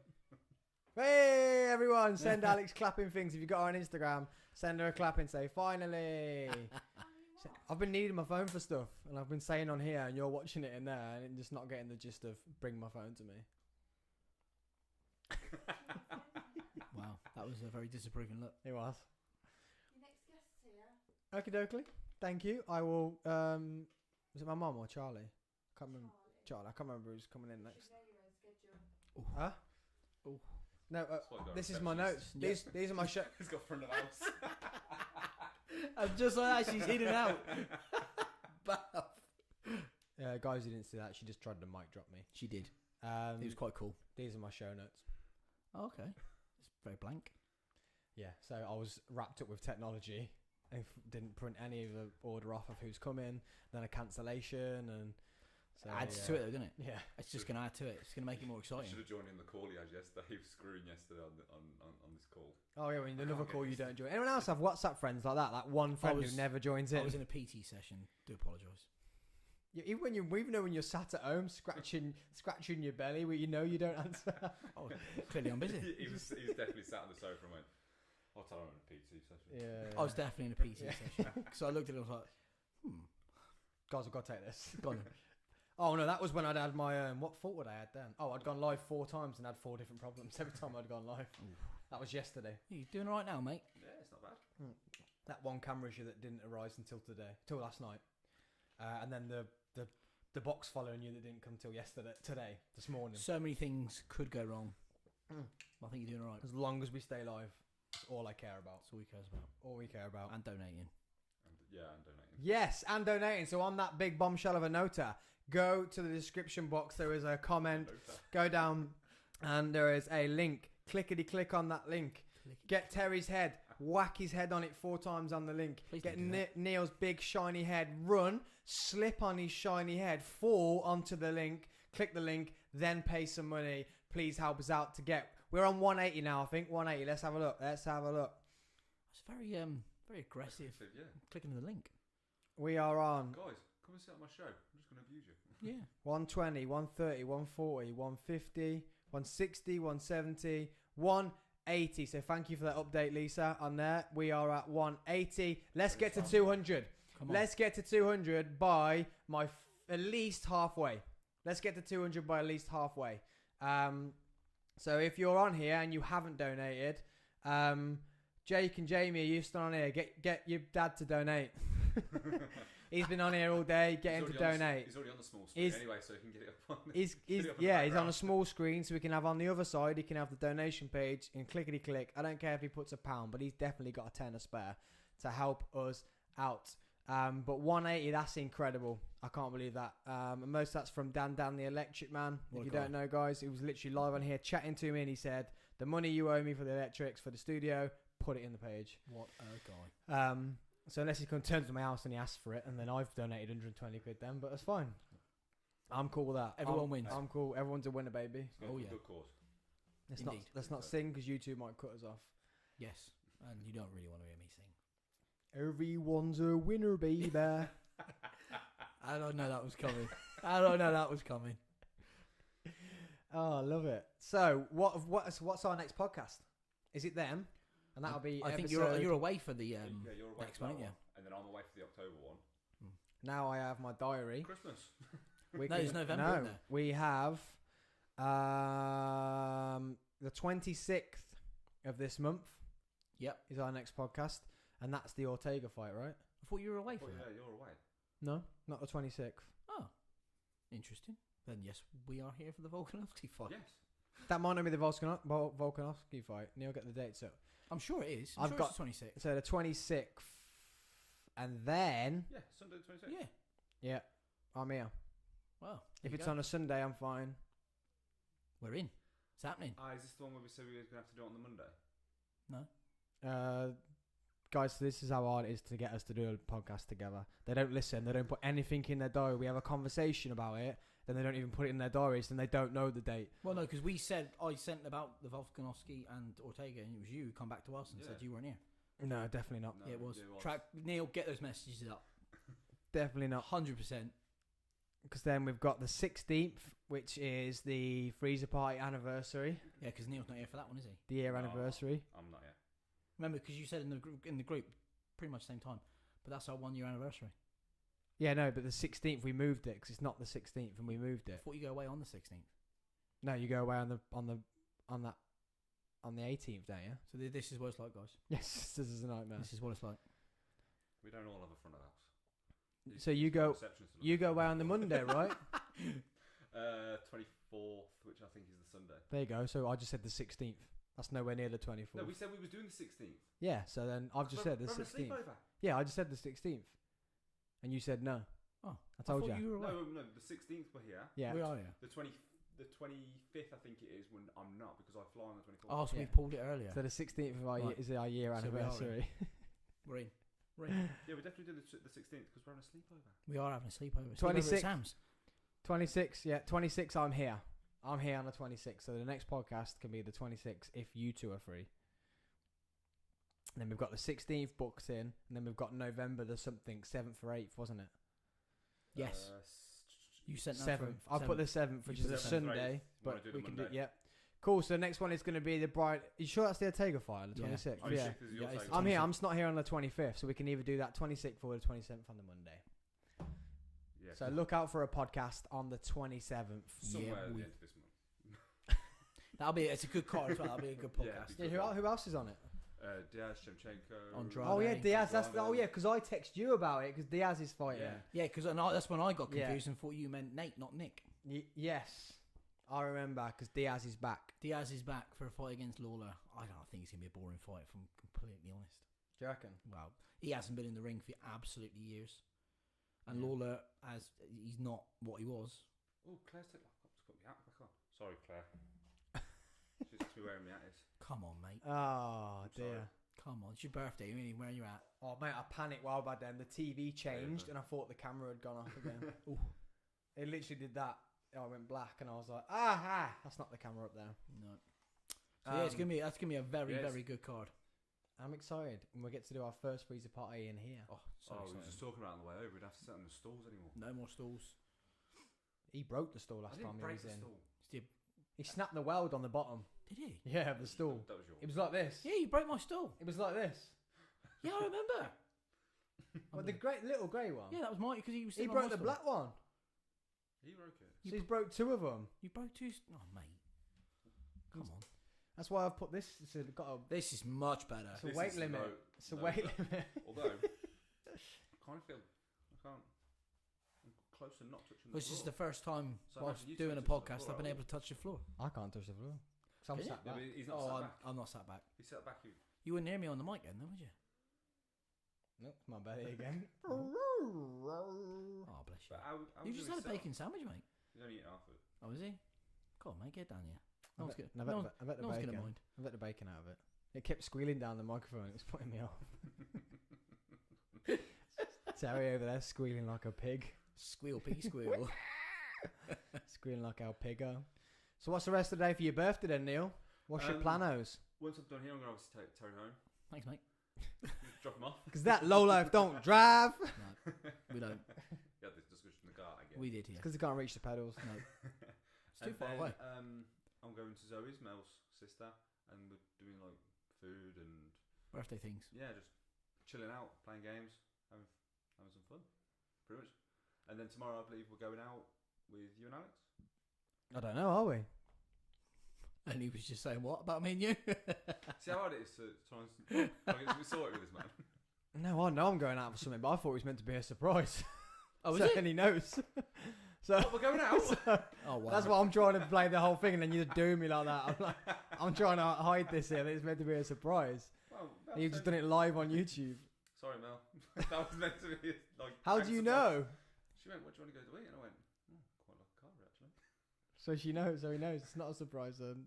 Well, that was epic fail, wasn't it? Our brother's just said done. Good man. It's not registered yet, so I'll say How much real did good you man when you've done it. Probably a quid. Yeah. 20p. Hey, Hey, every little. I was just about to say that. Just Every- about to say that. Every little counts. So are we actually then doing? We're now doing podcasts for the next big 3 main events, yeah? 26. September, October, November. Yeah. Yeah, boom. Love that. Yeah, even if the event's not on, we'll just. So do we'll be able to do the Colby and Usman as well then, won't we? Because I sent you the card for that, didn't I? When's that one? That's the November one. That's the 7th, 8th one, isn't it? Yeah. Yeah. There's like 2 championship fights. Isn't Yep. there? Yes, we can do one on the Sunday or a Monday. Up to you, baby. See which way the dice roll. What you said? What you said a C then? See which way the dice. No, roll. you said C as in see which way the dice roll. What did I? What was the C gonna be like? Cat. See No. where the cat dice roll. So it's just see which way the cat rolls. Cats roll. Right. Imagine that, just having a cat and you go sit there and think it rolls, and that makes your decision. Yeah, you stick one on either side of its stomach to let it roll whenever it lands. That's the date. Any cat lovers out there, I apologise. We need a cat. I just got images of this I cat don't- with numbers on it. I don't know. Has anyone got a cat? I ain't got a cat. We need a cat. Absolutely not. I don't like cats. Nah. We need a cat. Maybe you should get a cat. Studio cat. Studio cat. I got a friend called got a band called the Studio Rats. Quite different. Yeah. That's why my brain works. It was like, oh no, something sounds the same. Cats, rats, same thing. Oh. Yeah, why not? Get him in. Get involved. Get involved. Hashtag get involved. Hashtag get involved. Get involved. Love that. Studio Rats. No, he needs to be here sorting this camera out. Who does? Studio Rat dude, because he's not just in a band. He's proper technical, like. Oh, is he? WizKid, Yeah. He's got skills. Got the WizKid skills. Yeah. Oh, okay. Level up from there. there. Yeah, whatever happened to Dave? I messaged him about this and he didn't come back to me. I thought, you know what? Don't want me out. We can put him in. I was gonna put him on pay a him. desk over there now. You got spaces for Dave. I was going to pay him He doesn't to do even- this. He can sit in the other Come room on, as well. Dave. Where are you? I was going to pay him so I didn't have to sit messing with the camera. We all can the stick him time. in the other room. He doesn't have to sit under the cubbyhole now. Yeah, just leave him in there. with Just his create like a little window there, look. with his own little screen. Every so often Dave comes up. Hey, everything's good. Everything's good. Why have I got an accent? I don't know. He doesn't even sound anything like No, that. he shouldn't. No, he sounds more like this. It's not even a Chinese. Everything's great, guys. Why do you call him Chinese, Dave? She looks Chinese. Because he looks Chinese. Okay. Simple answer. Not like because he That's a special answer. because to he it. sounds like plastic. Then get out, you two. This is going south, massively south, I thought he was quite funny. massively south. Call him Chinese, Dave. 'Cause he looks Chinese. Okay. Simple. Simple as. Have you ever met Chinese Dave? Yeah, loads of times. So have you not cottoned on to the fact that he looks Chinese? I didn't really think he looked that Chinese, if I'm honest. More Botswanan. Just down the road. It's definitely not around the corner from China, is it? I don't know. Botswana. Geography's not my strong absolutely suit at all. One's Asia, one's Africa. Wow. Well, today, guys, you've done geography with Freezer Yes. Party Podcast. Come on. Bonjour. Learn something new every day. Hey, day. Every day's a Oh, yeah, school we haven't day. spoke about Leon. Yeah, come on. Edwards. What's happening about Leon? We haven't spoke about Leon. Bless him. What is happening with Leon? Not a lot, but look at it. Absolutely loved it. Because everyone around him's fighting Burns. and he ain't. It's Burns, isn't it? His next fight. It's not been confirmed, but I think that's what's being lined up. Oh, I don't like that fight for him. No, nor me. Not after being rocked by Diaz, I don't like that fight for him. Well, that's why he's not fighting Usman. Those last Smart move. 30, 40 seconds ruined it for him. That must have been the longest 30 seconds of his life. Oh, when he was rocking. Yeah. yeah. Because I think that's what's lost in the title shot. Because at that point you were like, oh dear, oh dear, Oh. you're gonna have problems against Usman. Dear, oh dear. Dear, oh dear. It's a shame. So what do you think? Do you think Burns is the only next I fight? think I know that's the one that's been lined up, but who How else do you is he know? gonna fight? I've read it somewhere. Best mates with Dana. Oh, Best mates with Dana. Me and over here. Dana. I'll give him a tip or two about lining up the right matches. And I've expressed Neil's Fight make it discontent at the rankings many times. Do you know what he says? Oh, I can't say actually on here. Yeah, don't say it. Yeah, don't say Swear it. ban. Sorry. Please don't say it. Please don't. We've say done it. really well. You I have done feel really we've well. done We amazing. have done really well. Good. On that note, the camera's just said I'm going to turn off again. So can you turn me back on, and then we'll Don't forget your hat, mate. ding. We'll wrap you guys up. And we're nearly halfway through. No, we're not. We're nowhere near halfway through today. Alex is nowhere running near in. halfway through today. It's back on now. Back on. I don't think she gets that it's delayed. It's delayed, so I get to see it. Cool, go away. Wow. You've already did me once on the podcast. I'm not having you do me again. Oh, she did not look happy. Do me live. You can make your own bacon sandwiches for yes now. See, you're going to go in, she's gone. She's gone out. Chandelier. Why can't I say that? Chandelier shopping. Your stomach again. That was yours that time. They want mine. Yours has been. Definitely want mine. I had a bacon sandwich, mate. I'm sound. You need 4, don't you? Eh? 4 bacon sandwiches to get you happy. I'll be content with 3. You're whistling down the thing again. Yeah. I think I got a blocked nasal passage. Good. So on that note, guys, thank you for coming in. Thank you for doing the freezer party. Absolute pleasure. Thanks for coming on your birthday, Neil. No, thank you for having me on. It's been a pleasure. As always. As always. Yeah, and I will see you guys on the 26th. Can't wait. Tomorrow. The 26th. Surprise. Ta-da. Oh my god, didn't know you was coming. Good, get out of here. Good. Thanks, guys. Thank you.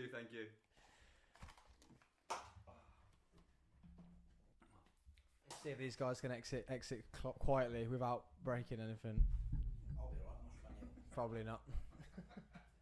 See you later. See you later, boys. Safe travels. Have a good day, Neil, for your birthday. Leave it cracked chair till Charlie comes in. Oh, guys, so thank you, whoever is still here.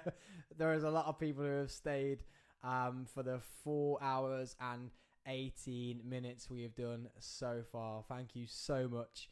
And also the 102 people that have tuned in throughout this. Thank you to the people who are commenting. Thank you to the people who are sending me messages on Instagram and on WhatsApp and on every other episode I'm getting texts and messages on. Thank you so much. We are still live and we are still rocking and rolling. And I'm about to ask my next guest to come in. You can pull that door shut if you'd like to. It is very warm in here though. You're not on camera just yet, so it's fine. Pick a seat, whichever seat you want. More coffee. Oh my giddy aunt, more coffee. So look at this. I haven't finished the last one you gave me. Just thought 50th anniversary and not. Good. Headphones are underneath there. Terry hasn't put his back properly. Put them over there, out the way. Thanks for the coffee. Just going to have to brief you. So welcome to the show, Charlie. You're now on camera now. Just going to brief you. You're on that camera there. We have a problem today. It keeps turning itself off. So if you've been watching and it goes black and then it goes to me really close-ups because that camera keeps going off. So you might have to jump up, turn it off, turn it back on again. So all you do is on the top, see the big swirly wheel on top? Yeah. Yeah, you literally turn it off, turn it back on to on. Okay. That's it. That's about it really about what the camera's saying. Welcome to the 12-hour episode. I don't know if you've been tuned in. 12 hour? Yeah, 12 hour, 50th episode. I don't know if you've been tuned in. Can you hear me? Yeah. Yeah, I can hear you. Perfect. It's the 50th episode. It's also the new studio. It's so nice. Yeah, it's a bit- So nice. It's a bit not finished.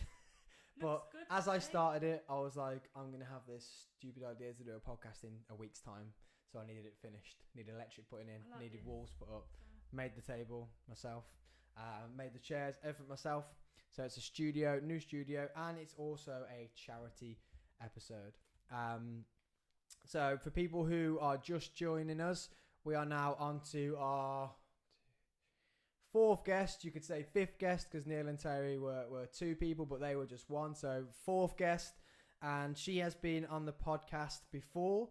She is Movement Made Easy. She is the person who makes people feel better.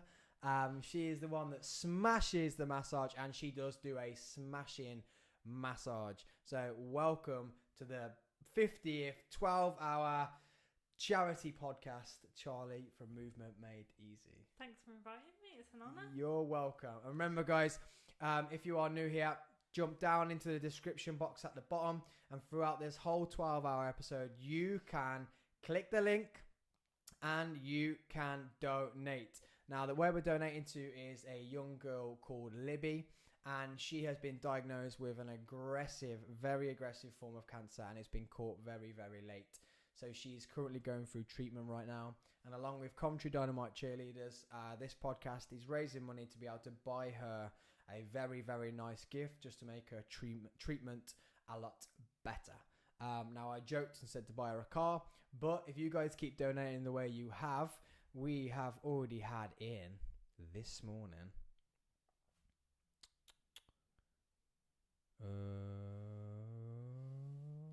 Jason, it still hasn't loaded yours up. My brother donated, but it still hasn't loaded his up. Well, 180 I need to pound. do my donation after this as well. 180 pound. I think you already have, haven't you? Dun, dun, dun, dun, dun, dun, dun, dun. Maybe. No, Oh, we've had another person. 120, 30, 40. it's just for such a good cause, and 60, obviously 70, Libby, 80. we're all behind you. Yeah, it's good, and that's why I like to do it. And especially when it hit home, it's very close to home for me, and close to home for a lot of people these days. I think Yeah. because it's so prevalent now going on. Like That's so known. yeah, there's more and more of it Yeah. because we can find it. There's more and more of it. I'm just gonna get comfortable. More and more of it. So I think a lot more people can start to relate. And she's got a GoFundMe page. I think it's got about $7 grand in it. So I didn't think about going to that one. I'd rather go to one that's because GoFundMe could be used for anything, but I know what this one's being used for. So I was like, you know what? Let's buy her something nice. So let's try and help she along with. deserve it, like. Oh yeah, 100%. She's only a young girl.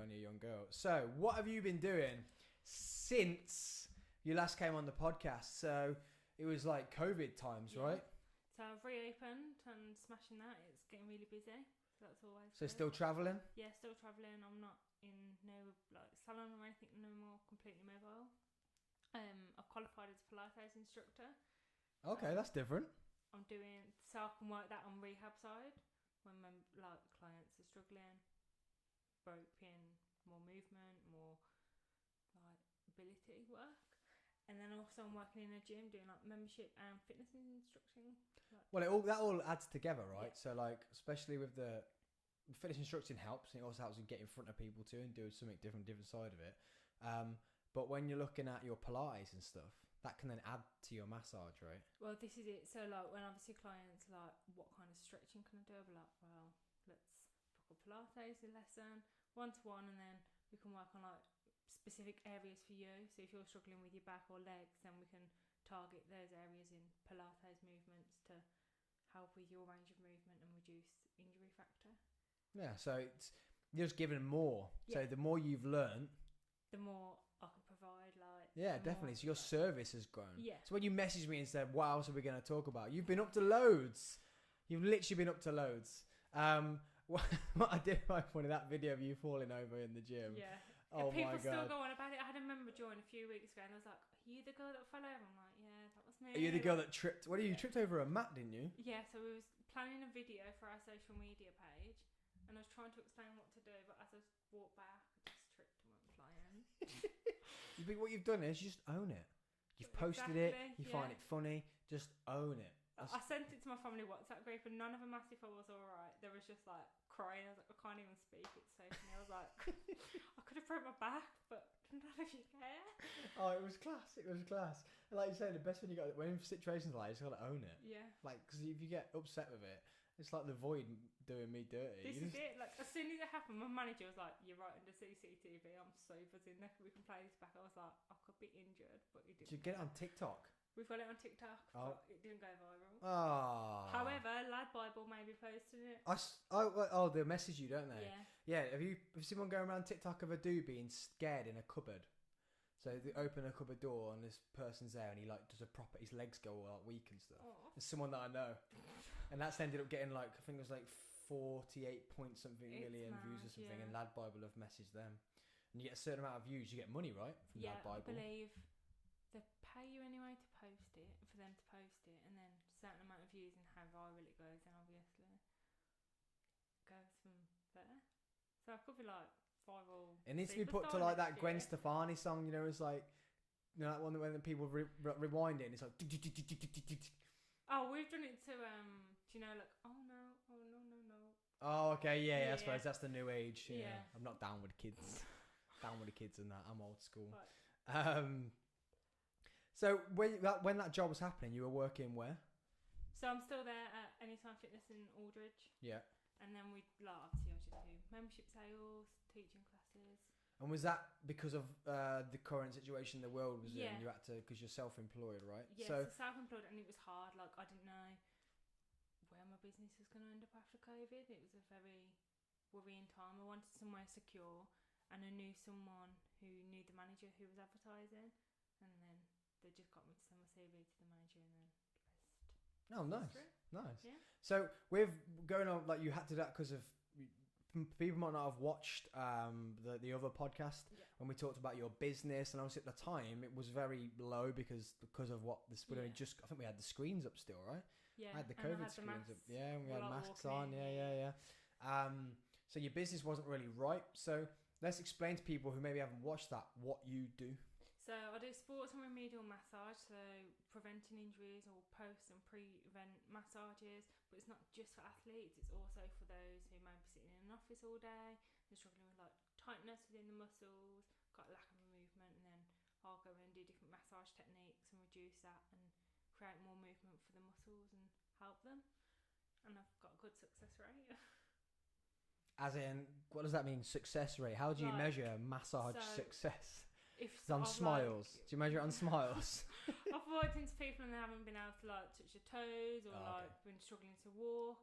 So then when the massaging will like explain what areas need massaging, then like they'll obviously the better range of movement, be able to touch your toes, walk better without an issue, sit down for longer periods of time. So I suppose that's the What actually happens during massage? So a lot of people just see, obviously, there's loads of different types of massage. Yes, Do you do a certain type? Sports massage, it reduces the muscle fibres. So obviously when the muscle fibres get on top of each other, then that's known as knots.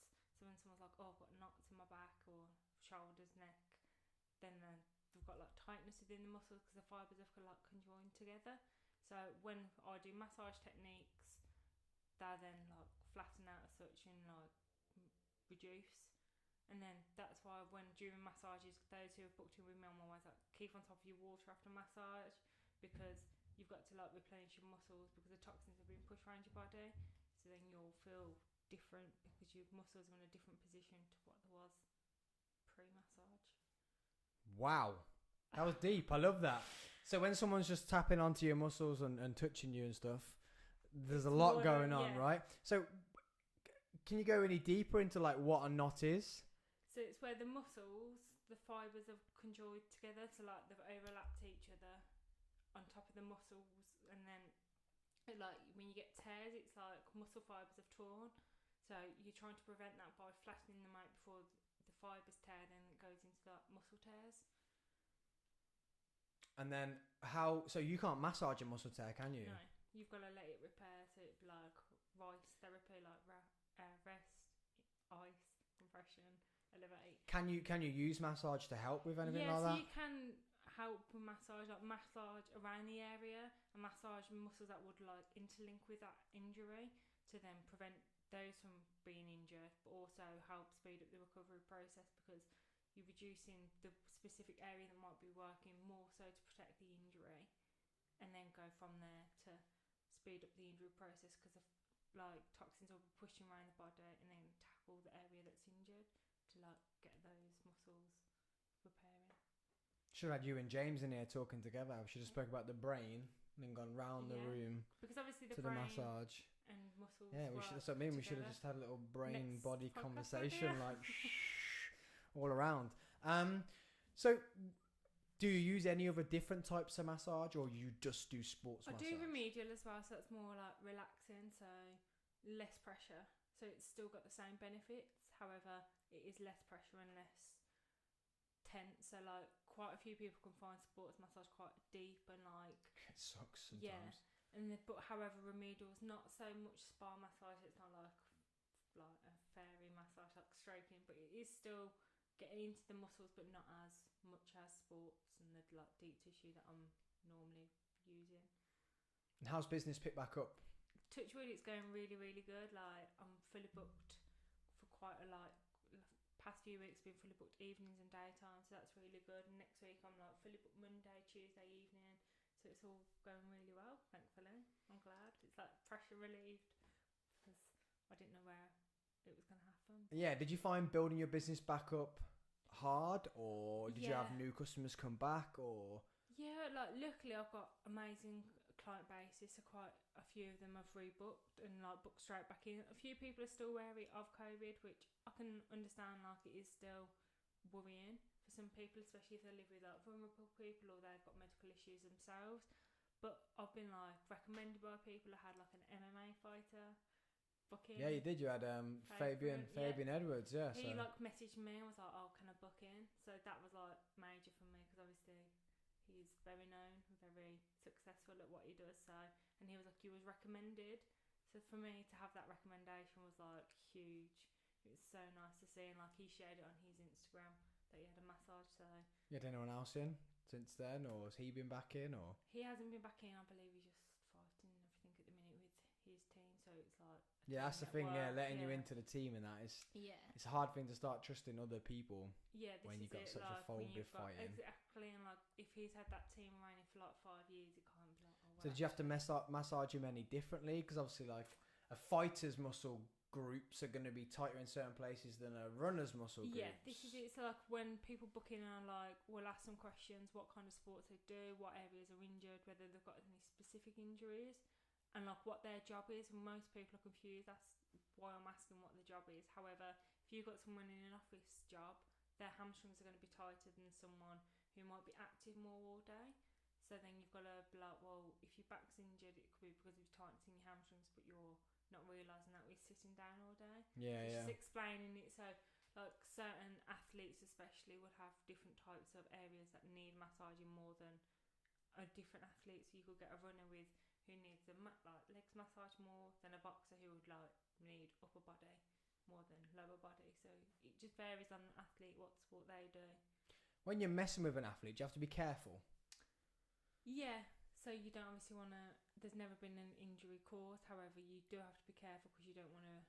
Well, yeah, like, 'cause I know you look at. It was like when I did training as well. When I trained them, like you look at fighters and they look hunched and horrible, Yeah. but it's because they are, and Yeah. they not need to be. But you don't want to. If you start pulling them out of that, They're gonna. they then struggle to fight because that's how they've yeah. already fought. So you have to really be careful. Same with a so runner. like you have to check the posture and everything, and then like they'll explain to me their sports, then we'll correspond together to see what areas would need more. It's like a sprinter. Surely they need to be tight.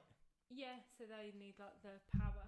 So they need to be tight. So you can't relax them too much. No, so this is where like remedial massage would come in. So they're still having like the deep tissue, but not as deep as the sports massage. And they might not need as long of a massage. They might only need 30 minutes compared to someone else who might need like 45 minutes. Yeah. Because of the sport that they're doing, they need it shorter, quicker than. So like a rugby player might need like 30 minutes. However, then you've got someone who's like gymnastics who might need 45 minutes because they're using more muscles than someone who's doing a different like sport but using less muscles. Yeah, so it's mad because when you think of massage therapist, or even when you say sports massage therapist, unless you're saying the word physio, Yeah, you just think masseuse, yeah. don't you? But there's quite a lot of physio that's combined into massage, so I do my extra research on stuff to. Well, the thought that has to go into just a massage. Yeah. What I'm And trying to has to- say is like that people think that of massage, Oh but yeah, they're just like, oh, you just massage someone for a living, and I'm like, actually no. I've had friends and they're like, yeah, but your job's easy, you just massage. I'm like, well, actually, I bet your don't. thumbs kill, don't they? I'm used to it now. I feel like I've got the like proper Just strong thumbs, massive like, hands, Yeah, big Shrek like, hands, just have a thumb size. petite little body and just massive hands. I'm sorry, my masseuse. Yeah, sorry guys. When I first started, I remember my thumbs used to kill overnight, and I'd be like crying. I'd be like, what career have I picked here? But now I'm alright. After COVID, when I went back after COVID, they hurt because I was like, Well, yeah, you're not used to it, yeah. right? And then, but now I'm like, I just massage my own hands, and then I'm alright. Go to the massage, then come Yeah. back and massage yourself. Yeah. But I bet your arms and everything. I think it's Or was like there techniques to like getting your weight on it and yeah, so using like your I have body my, weight like, and that? massage table the perfect height for me, so then I can like lean over to clients better. And then if someone's like a hell of a lot taller, then I'll adjust the bed so I'm like at an appropriate length. Doing a nail man, smashing the mic. That's alright. At an appropriate length, so I can like reach without injuring myself. But then obviously I have to carry my massage table so that it is hard. Yeah, and you come lubbing into my house with it. Yeah. I'm like, oh my god, do you want me to help you? And you're like, no, it's fine. I've got it. Got It's it. fine. I'm fine. I think I'm just too stubborn. Everyone's like, do you want some help? And I'm like, nope, I've got it. I've got a new one now though, so that's all good. Carbon fibre. Wow, Lightweight. my one, I went to a client's a few weeks ago, opened my old massage table up and it broke. I was like, so. What did you do? Just lie on the floor? No, I was like, I'll reschedule you, I'm sorry. Amazon Prime, it's fine, it came the next day. But it's lighter and easier to carry, so it's... So you're still not massaging from the gym you work at, you're literally just travelling? Yeah, just travelling. So the gym I work at doesn't really have the like room facility Oh, okay. to do it. However, if we did, then I'd work from there. Yeah, and yeah. it would be quite popular because they had the massage guns, and whenever everyone used them, I was like, nah, fucking fine. Yeah. Don't use that stupid robot thing. They're Come to just me. a quick fix, and there could be like massaging their hamstrings because it's tight, and I'm like, well, you might not even have the issue there, but some people don't listen, do they? Do you find a lot of people are twisted and all over the place, like body and wise? especially shoulders and neck from, I definitely think it's from the phone generation. Oh, and sitting at desks and Yeah, laptops. literally, And so it's like we're struggling to sit here now because I ain't got backs on the chairs. it's We like- shouldn't be able to. Yeah. We should be able to just sit here. And We should be like- able to just leaning against the wall. It's still like my Yeah. back. Because you feel it. So yeah, quite a lot of my clients are like, oh, I've always got tension in my shoulders and I don't know why.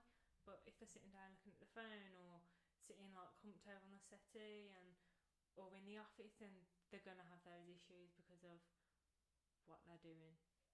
Do you offer like a thing like that? So like for office workers, Yeah. come relieve that stress and Yeah, so like obviously I try and advertise as much as possible, like correct terms. So this month I do have an offer on as well for NHS staff and teachers. Well, Alex is watching. She's in the waiting room. You can get a discount. So yeah, She did say actually, sorry the boy, and she said, "Oh, is Charlie's coming." I was like, "Yeah." She's like, "Do you reckon she could do a massage while she's here?" I'm like, "No, she's not working." I was like, "She's come in to be on the podcast." She was like, "Oh no, don't." God, no.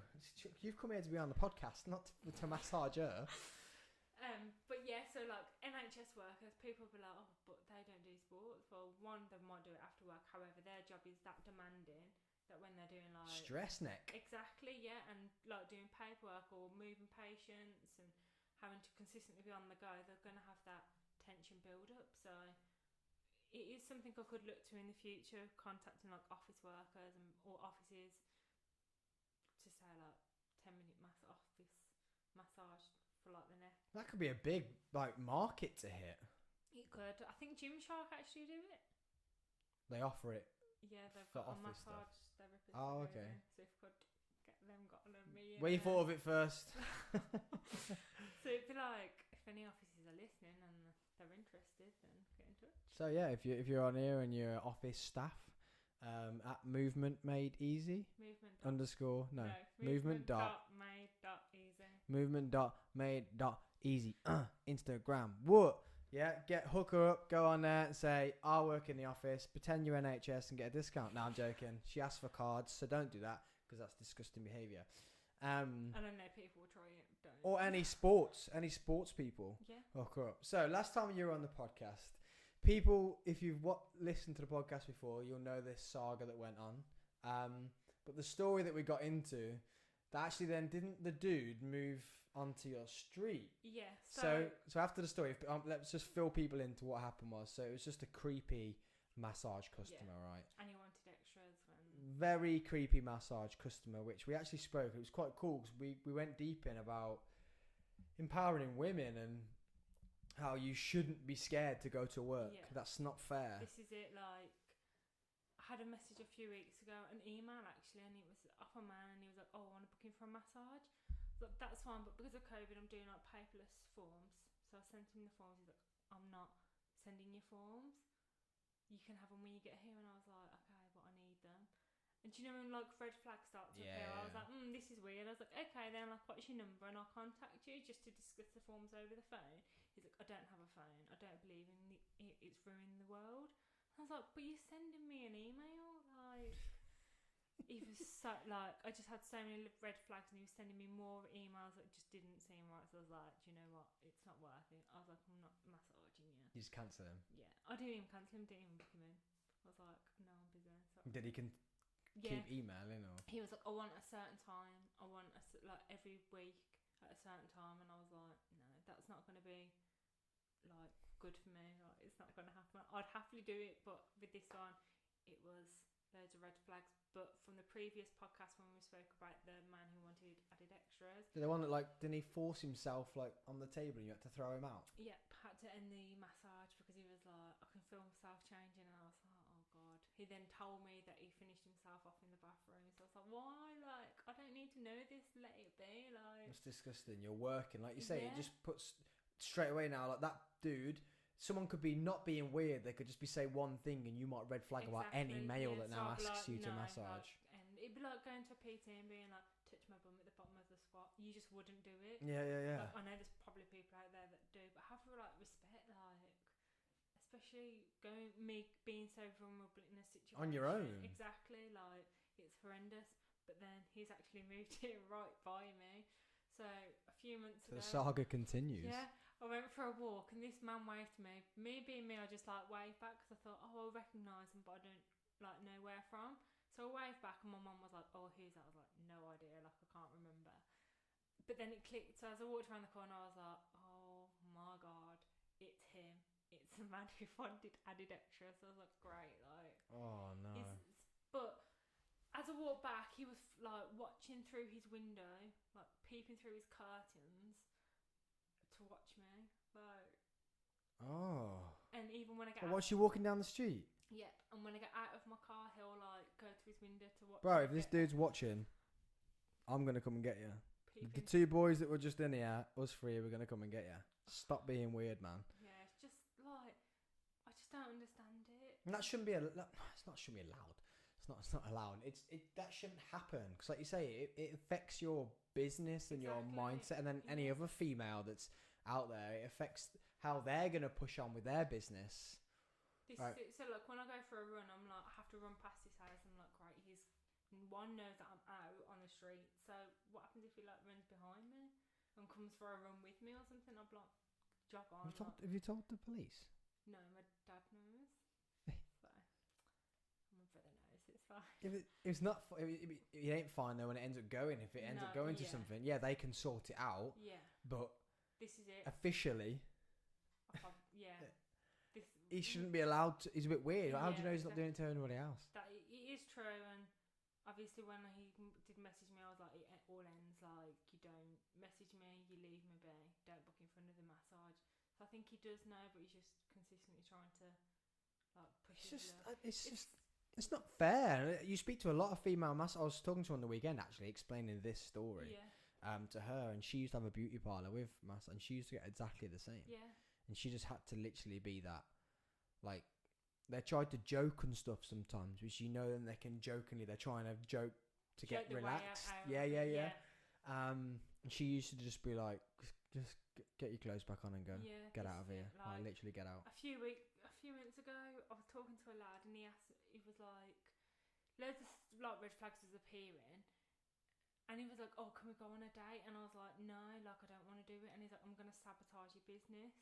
He was like, I'm gonna make it clear that your business will like be ruined. I'm gonna slag it off on in like Instagram and everything. So manipulating. Yeah, I was like, you've just sent me this on WhatsApp. Like, I've got the screenshot. Say with him, I did go to the police, and I was like, message the police on like the online chat service. And I was like, What happens if he's moved onto your street because he's in love with you? egg his house. Egg his house. Egg his house. So he's threatening your well-being, Oh no! and you say, well, egg his house. no. The police know, so you Blow up his house, burn his house with him in it, egg his house. That is such a low level of where he's already at. Yeah. He's already at 95%. Well, The with him, 100% he could be in your house. Yeah. That's 100%. And you're like, Eggy's house. You're literally, he's literally in your bed up here, like literally, and you're like, yeah, put a lemon through his letterbox. Set fire to dog poo on his drive. Like, you're only at 5%, Charlie. I know how relaxed you are, and like, you're a massage person, so that's why you're so chill. You have to be, because you're in with your zen, Yeah. and you're in with that central and all that. You can't be that chill that you're letting this man that's at 95%. Well, no, with him, I did contact the police, and I was like, "This has happened," and they contacted him. They like rung him and was like, "Leave her alone. Like, put a caution on him." No, what? A caution. Can we Yeah, just put a like, T in that there, and you flip that camera on and off for me, because we've still got the little gremlins in here. Yep, don't fall off the bench. Sit, just no. It's the turn it. It'll go off. That's it, and then turn it back on. Should be it. It should have clicked, and we should be ready to rock and roll. Oh no, it didn't click. Go again. It's like the little lever off the side. So bottom of that. So you see that on and off? Says on and off. Oh, yeah. That's it. Flick it. That's it. There we go. Then flick it again. So on. There we go. I don't know what it is. Little gremlins that we've had that weren't there the last whole week we've been doing it. And this is actually really weird because this is still playing from Neil's phone, but he's not here. Maybe he's watching. So how weird's that? No, he's gone because it's his birthday. He's got to be somewhere. So how weird's that? That this is it's still, so you play off your phone onto the TV, but when you're not here, it just carries on. That is weird. So guys, so you can't see, there's fighting going on. We're talking about massages and there's fighting going on in the background from the Freezer Party podcast. Charlie just got hooked in. She was like, "Oh, I like a bit of fighting." Just started to ignore me and was like, "Oh, fighting." So yeah, I think you need to at least go to 50%. Okay, I'll work on it. But I'll have a think of what I could do. We need to get you to I like. like never get in contact with him again. To be fair. No, but he lives across your road. Yeah. He's already at 95%. Oh, I thought you was on about the one who says he was going to sabotage my business. I thought that was the same dude. No, two different. Oh my god, you're carrying weight. We need to get James involved here. He needs to help you out a bit. Like, Yeah, no, it's like two different people. oh, Yeah. okay. And who's the one that lives across your road? So he's the one who asked me for like extras and has been watching me. Yeah, and then the one that tried to sabotage your business. I thought that was him because you No, said no, to him, no. "Get out." No, he's a different one.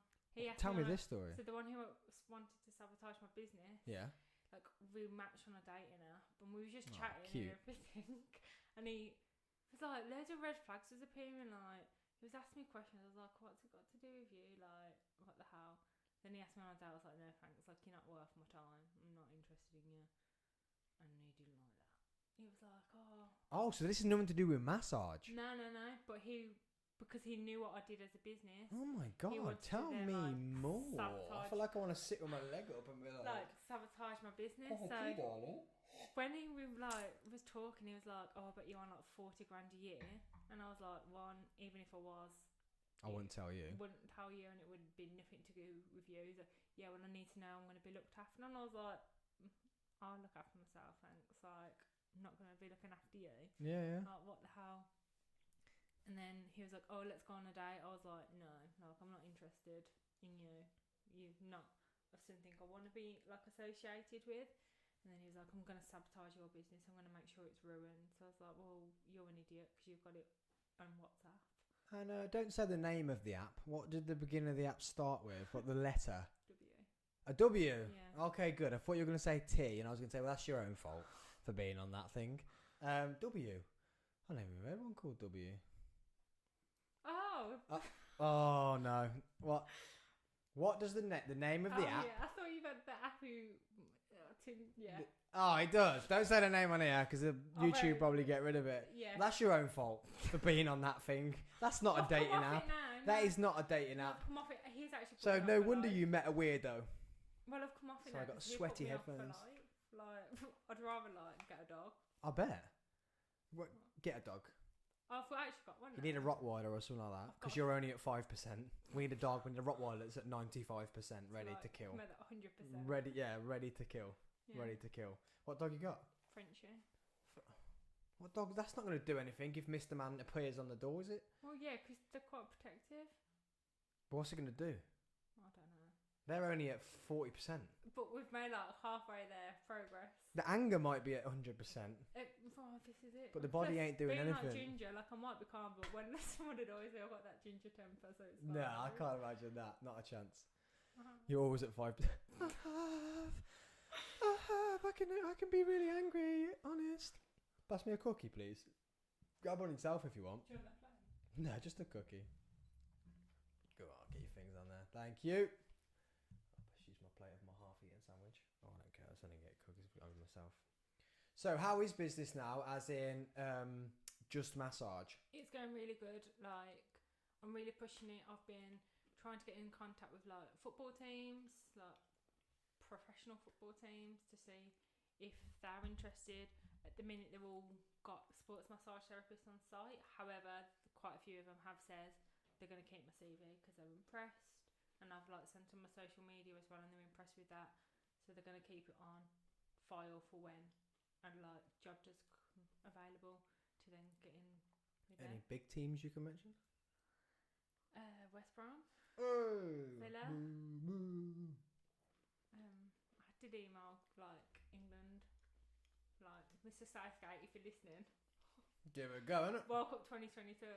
Give it a go. Yeah, They've got to need enough people on there. exactly. Like, I wouldn't mind having that experience. Yeah, well, so if you don't try, you're never gonna know. Exactly. Like, I'd rather than be like at the minute no, but for the future we could potentially look into it. But it would be good. Like, obviously, it would be a dream come true to be able to massage at a league champion football team. Oh, that'd be sick. For you, the travelling too. Then I do know someone who tried low level though, and it just wasn't much cut. I didn't get much for it, Yeah. and really struggled to make something from it. If you know what I mean. Yeah.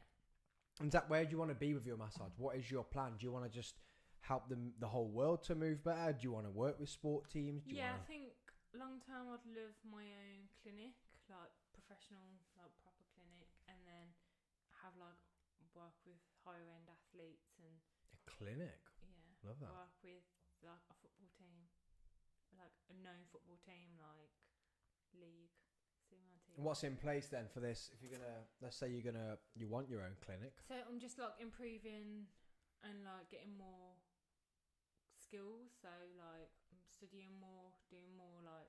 You passed your gym qualification, didn't you? Yeah. PT, not PT, just gym Yeah, instructor, but I'm right? doing my PT one, so Well, gym instructor, you can now earn a gym, right? Because you got the gym instructor. yeah.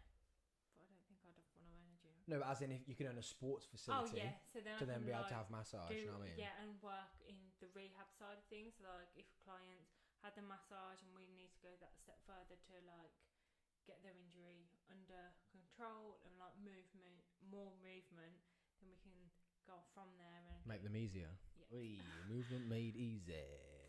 half my business Your own name in business there. name in there. But yeah, going like obviously the gym and then show them exercises that they can do and incorporate into like a program. So I'm still doing like my mobility packages. So like people like I'll send people forms out if they inquire, they send it back to me, and then I'll create the mobility plan. And there's been a few people in the gym like I've helped show them like techniques to do and like movements that they can do or stretches and exercises to help their injury.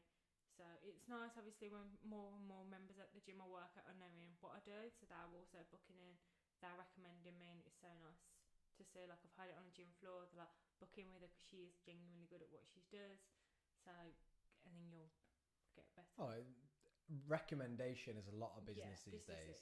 it. Yeah. Even when we talk about share stuff, share it on Facebook. That's the new recommendation. Yeah, if you this is share it. something on Facebook, share something on Instagram, share it, put it on your story. But that's This is recommendation. it. And you see so many people like share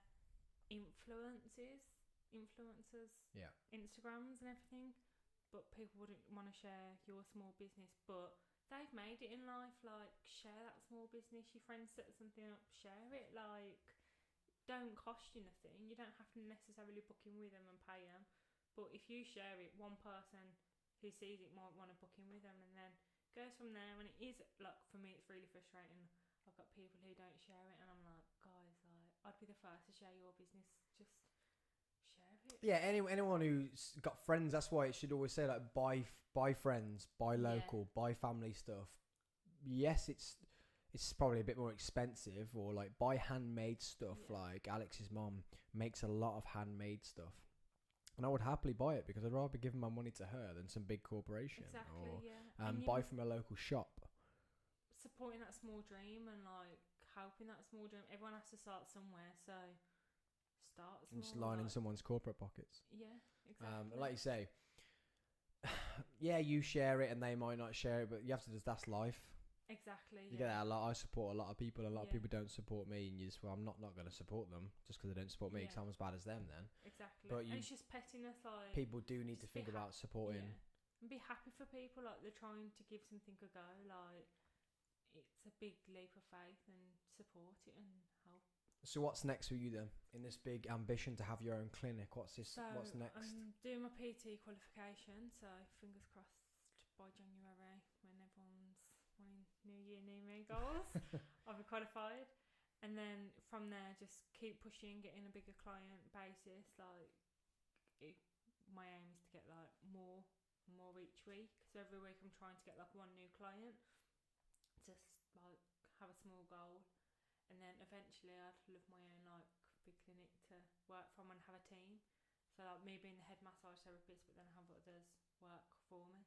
Amazing. Where can people find you? Do they want to book you? Where can they find? So- No weirdos, no creeps. And I've got a lot of creepy friends, so no weirdos, no Don't creeps. bother. You will be blocked.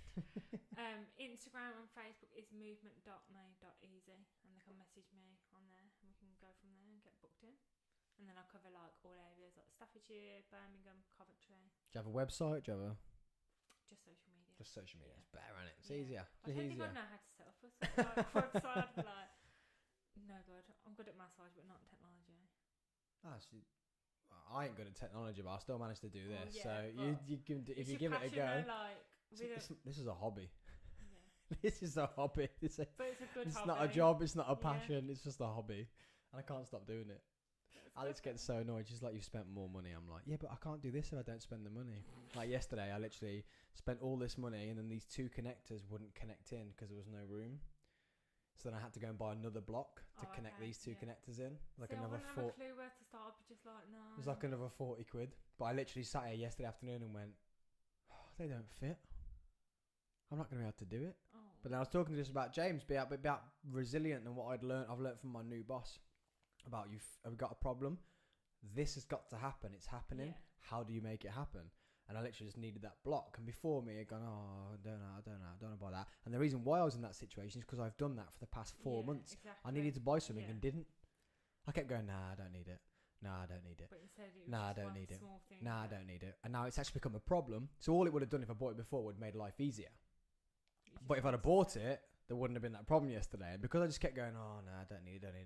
And then when I needed it, I hadn't got it.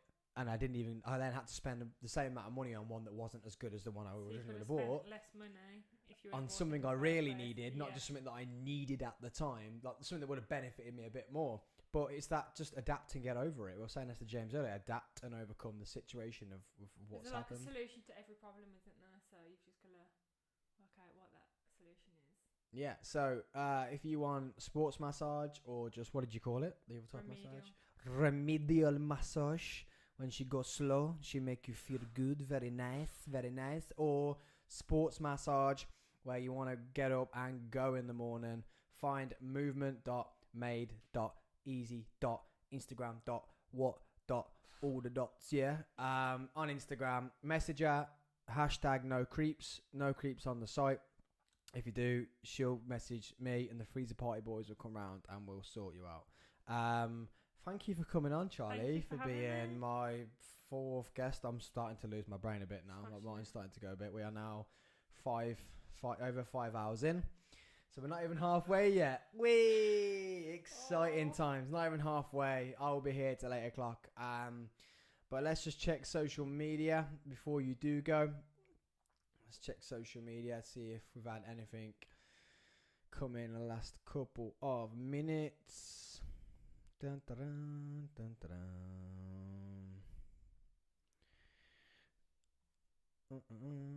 dun.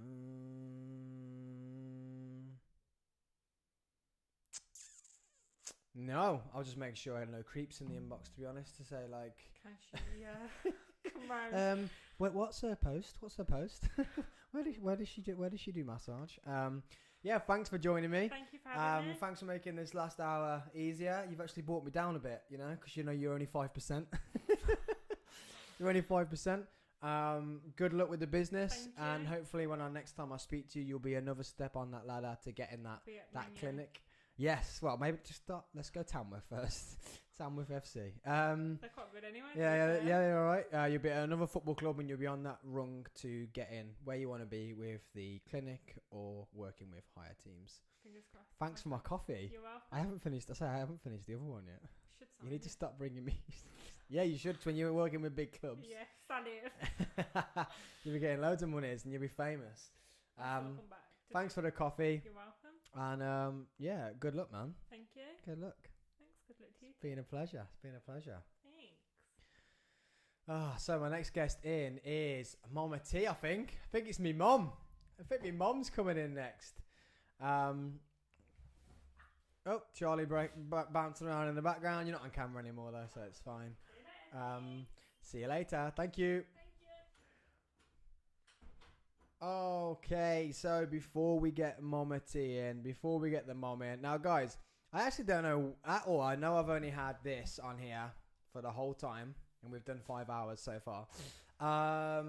Mama T, I don't know really where this is going to go. I just got her back in because you lot loved her. So if you've got any questions for Mama T, can you please send them me on Instagram or get on the YouTube and put some comments underneath for me, and any questions you want to ask Mama T. So last time we got in depth about me being runaway child, not wanted, my dad being a ledge, not a ledge, little bit of a ledge, but yeah, if you've got any questions for Mama T, then hook me up, because I don't know where this is going, but this is your guys' fault. Well, she's an ex-guest, so all ex-guests were welcome. But she is, yeah, I think we covered everything on the last podcast, so literally don't know where this one's going. It could literally go anywhere. So yeah, if you've got any questions you want to ask, please ask them. But before we do, let's take a look at why we are here today, guys. So it's the 50th Coffee with Sam podcast episode, and I'm stoked, and I'm stoked at the fact of that we've had consistent people listening throughout the day, and also we've had 116 people log in throughout this day already. Now the main thing is we are actually we're a 50th party. It's my new studio, which obviously if I go to camera 2 for you, if I go to here, you can see the new studio. Look how big it is. Get the free guest. We can get 10 guests in here if we really wanted to, but 3 guests with microphones. Big studio, TV on the wall over there. Nice big table. With those cookies looking up with product placement, but they're not. Cookies that Alex brought me in. And yeah, we're here to christen the new studio, but also we're here to raise some money, guys. So we're here to raise some money for a very, very, very beautiful little girl called Libby, who is a cheerleader, and she is she has been affected by a very, very, very aggressive form of cancer, and it has taken over her body very, very quickly. So yeah, pick a chair, Mum, whichever you want to jump in. But yeah, it's been affected her body very, very quickly. So we are here raising some money. So someone still hasn't told me yet in the comment box below if you can't see it. I'm actually going to check. I keep saying that. I'm actually going to check where, if we can, if just to make sure you guys can see it, because I'm sure you can. If I go here, which is weird. Oh, there isn't. There's not a description.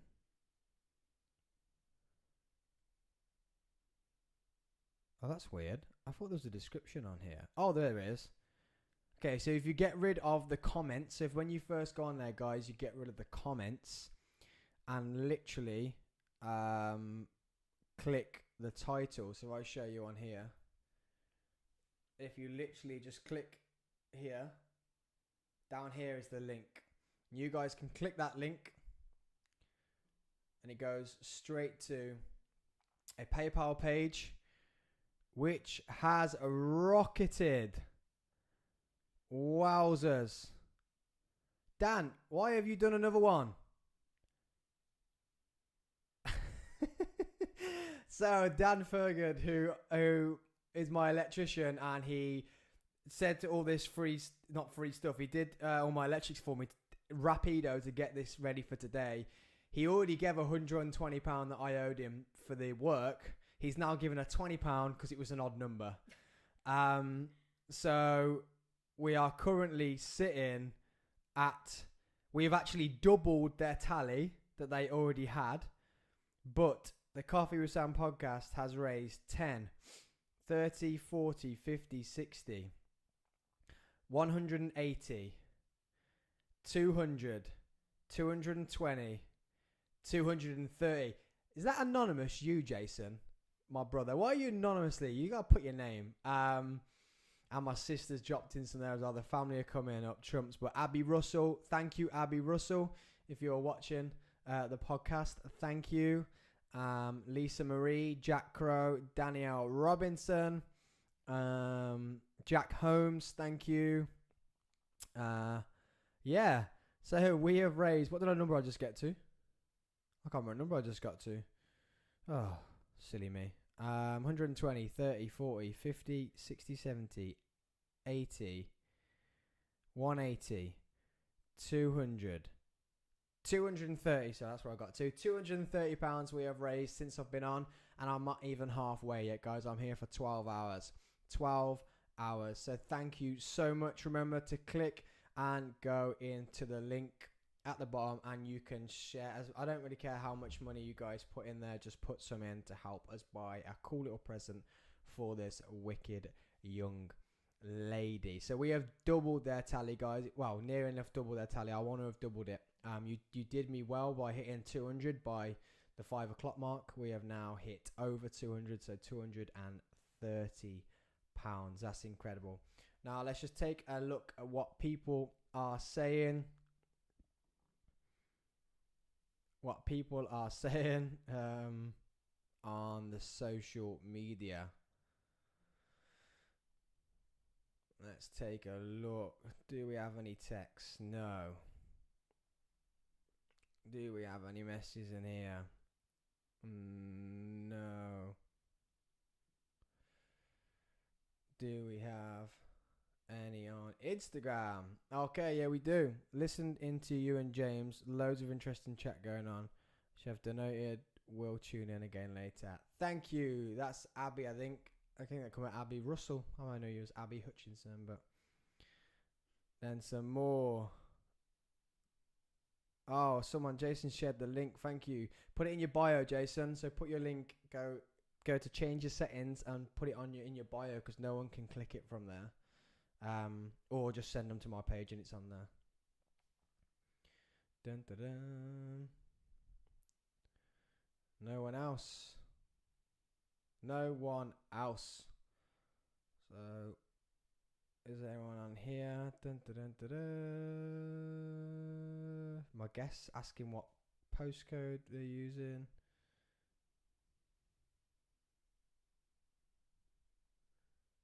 I'll tell them that. They've asked me about 4 times. These guests are useless. I hope you're enjoying the guests so far guys. Freezer party was a good, nice to see the boys. Bit of a struggle not being able to having to stick to the YouTube rules, but you know, they were alright. Please go and bombard Neil's thing and wish him a happy birthday if you can. And we will now welcome in our next guest. Mum, you put some headphones on. I will do. So, I don't know if you've noticed, before I bring you in, the camera keeps going off, so you might have to jump up. Not the TV, that's playing off Neil's phone still, and Neil's not even here. Oh, right. I don't know how it's doing that. on the top of the camera, Yeah. there's a circle with a little switch next to it. It says on and off. You have to switch the switch to on, switch it to off. Oh, switch it to off, switch it to on. And that's it. For some reason, it keeps going off when it wants. Right. I don't know why it keeps. It literally just goes black. Do you know off there? That Yeah, it I goes can off? see here. Yeah. So yeah, I'm just gonna do a post for Instagram.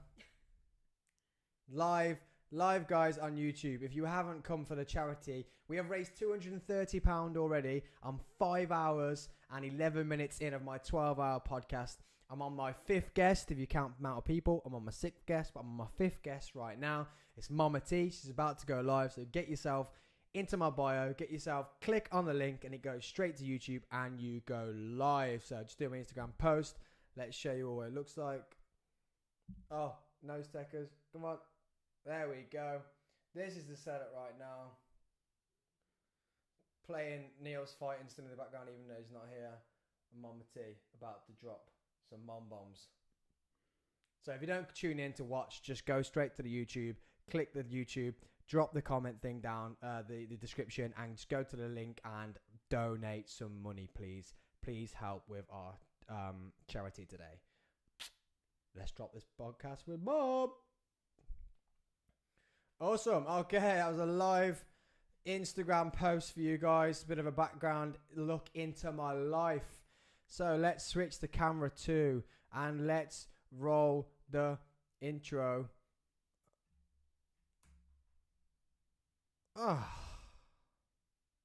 More technical problems, but welcome to the show, Mom. That should have played the intro then. Don't know why it's not playing it. He said, all right. I said, let's do a podcast. Let's sit down. Let's get a coffee. Let's just talk about 1, 2, 3, 4.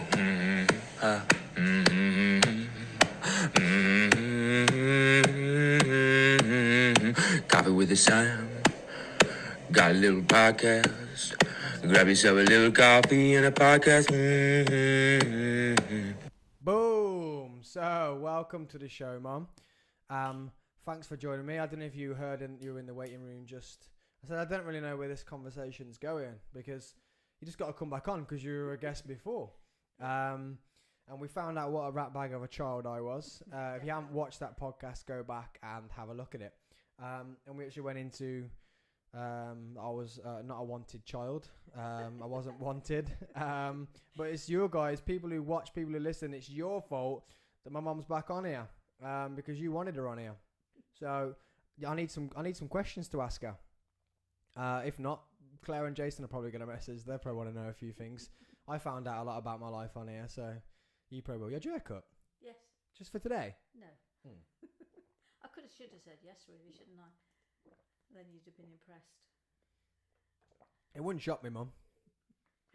So my mum had an idea of this was really funny. So when you text me last night saying, "Oh, you need a tin on the thing for people to put money in to help donate," shows your age for one, but two, we just had an argument in a restaurant because nearly all the restaurants in Birmingham don't take cash anymore. Right. Only card. So we tried to pay with cash, and they were being very aggressive with their, you have to pay with card. And then you then messaging me saying, "Can I have a tin to put some cash in?" I'm thinking, how times have changed. Now I forgot to tell people they could have used this one. How cool is this? So if you've been on here all day, you're going to hear this story now for about the 5th time. But if you're new, you're going to hear the story for the first time. So me and Alex went to a charity shop. And because you've thrown these of Grandad's, haven't you? We've got some somewhere. Oh, okay, cool. No, I've been telling everyone that you've thrown the ones of Grandad. So even better, I'll put Grandad's in here as well. We've got them somewhere. But so we went into a charity shop. I don't know what Alex wanted to get from the charity shop. She just wanted to go to the charity shop. So we go in. She's looking around and she's just skimming through stuff, and we're just looking. I was like, I might get. There was quite a few of these in different shelves. I want 1 or 2 to hang up in the pub. And she was like, okay, cool. And then literally the first one I picked up was this. Went straight to it, picked it up, started reading it, I read the name, and then went to the date of birth, and it's the 25th of June, 1972. The first thing I pick up, and I said to Alex, look at the birthday. She was like, even she was like, and Alex don't normally care about stuff like that. She's normally like, yeah, what? She was like, what? And I was like, I know, right? I gotta buy that one. 50p. Definitely. 50p, Yeah. and it's been on the table all day. No, I think they're in my cabinet at home. Oh, that's good then, because I'll have Grandad's ones in here then. It's been holding my show notes down. All my show notes Right. that I haven't got. That I didn't write. No, my thoughts on that were We just are pushing free balling on the podcast today. Sorry, Karen. my thoughts on that were just that if somebody got loose change, they might just drop some loose change in there, whereas they might go home and not think about going into the link. And even if you only made £20 in there, it's £20 that you wouldn't have made. But then I've come in and haven't brought any money in with me. Oh, so it's your idea? I'll go back out and come back in afterwards, and I'll put you some in there. Then that saves me going on the link too. So you come up with the idea, you say, "Oh yeah, put a no." I meant to bring it in with me, but then I suddenly thought, oh, I need to go in. I just thought straight away, I just literally thought straight away, I was, oh, that's definitely an age thing. If your back starts to go, you can lean against the wall. You don't need to sit forward. The mic. Can't touch the floor. The mic. It's on a stool. Being little. There's a box under your feet. You can put the box under there. Your finger, your feet will be able to touch that box if you put the box underneath. You'll be able to sit up there and you can lean against the wall. No, it's probably too big actually. No, it's a bit big. Probably I'll a bit lean too back big. and that's Whee! Swinging. I was gonna say you can just chill against the wall then. So last time you were on, you outed me for being a naughty child. You upset Jason. So anything you'd like to get back today? Jason's actually been watching live all day. You can get him back in your good books if you want to. Look at you panicking now, like, I don't know what to say. No, I'm just trying to think to myself what I'd said the last time. It just came out, didn't it, last time? Now you just sat back. I'm so sorry. Can you go and turn that camera on, please? Guys, technical issues being live, but guess what? We're still live. We haven't dropped out yet, and we're gonna make it all the way till 8 o'clock tonight. So it's gonna be fine. So this just push it towards off. That's it, and then push it towards on.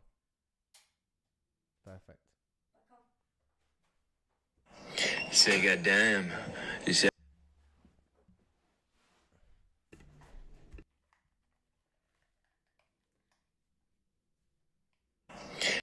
Nope, sorry. Keeps playing the intro again then. Don't know why. Don't know why it does that.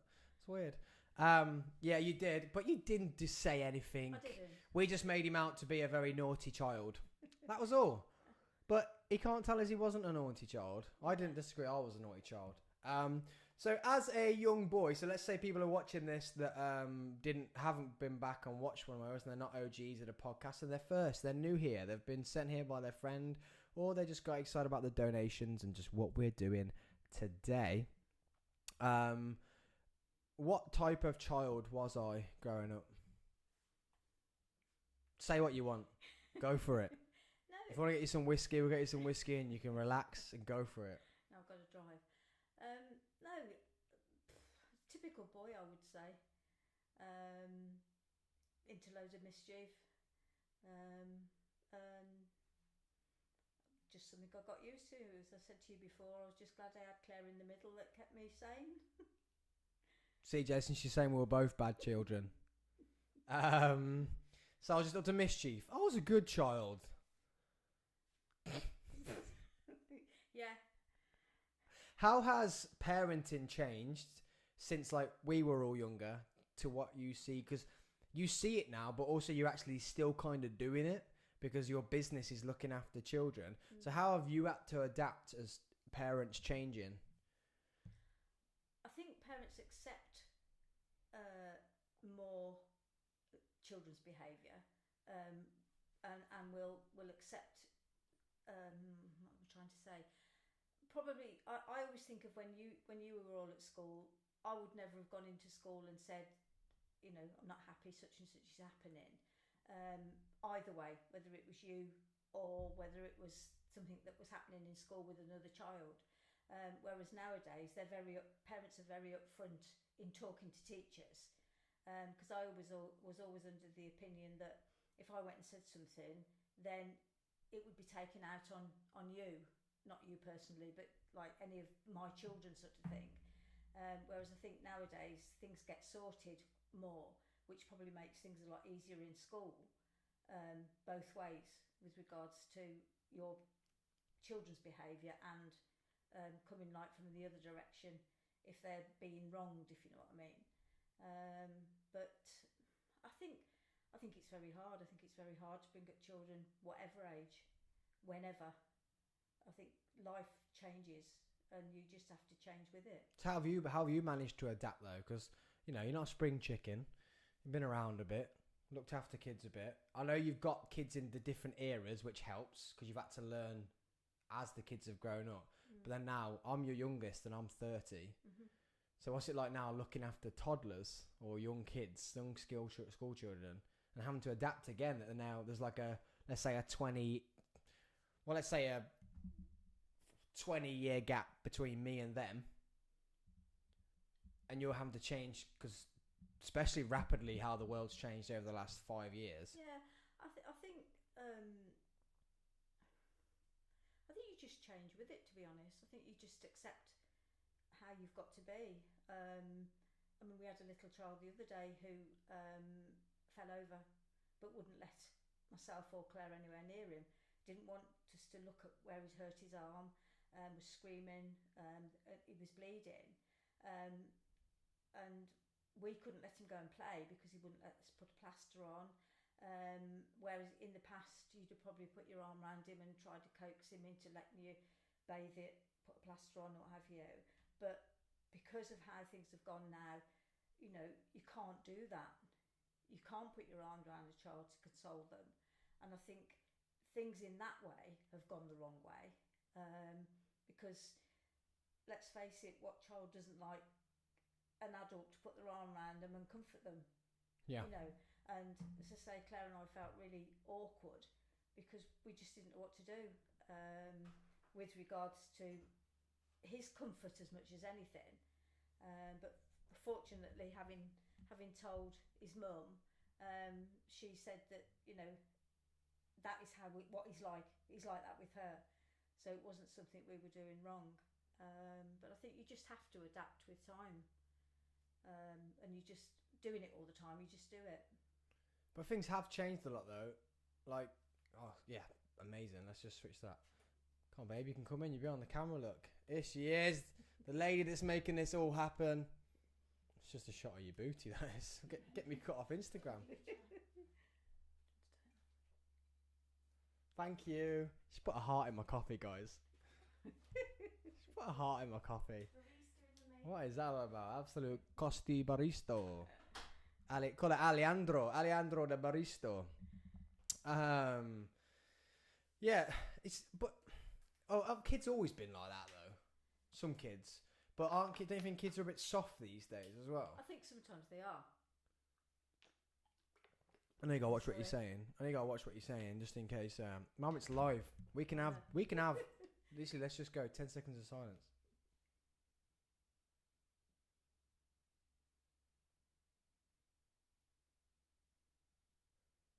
One, we can do it. We're live. We don't care. It was hard. It was very hard. That Yeah. was a long 10 seconds. It was very hard, but we can do it because we're live. Anything is acceptable live.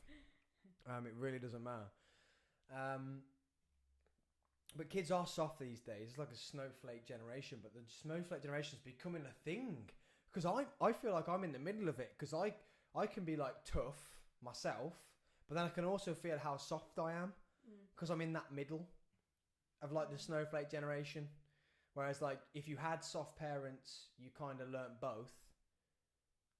Or if you had harsh parents, do you know what I mean? You learnt then a soft side from other people who were soft. Whereas now there's just soft. It's just soft. I think it's so difficult because you're not even supposed to.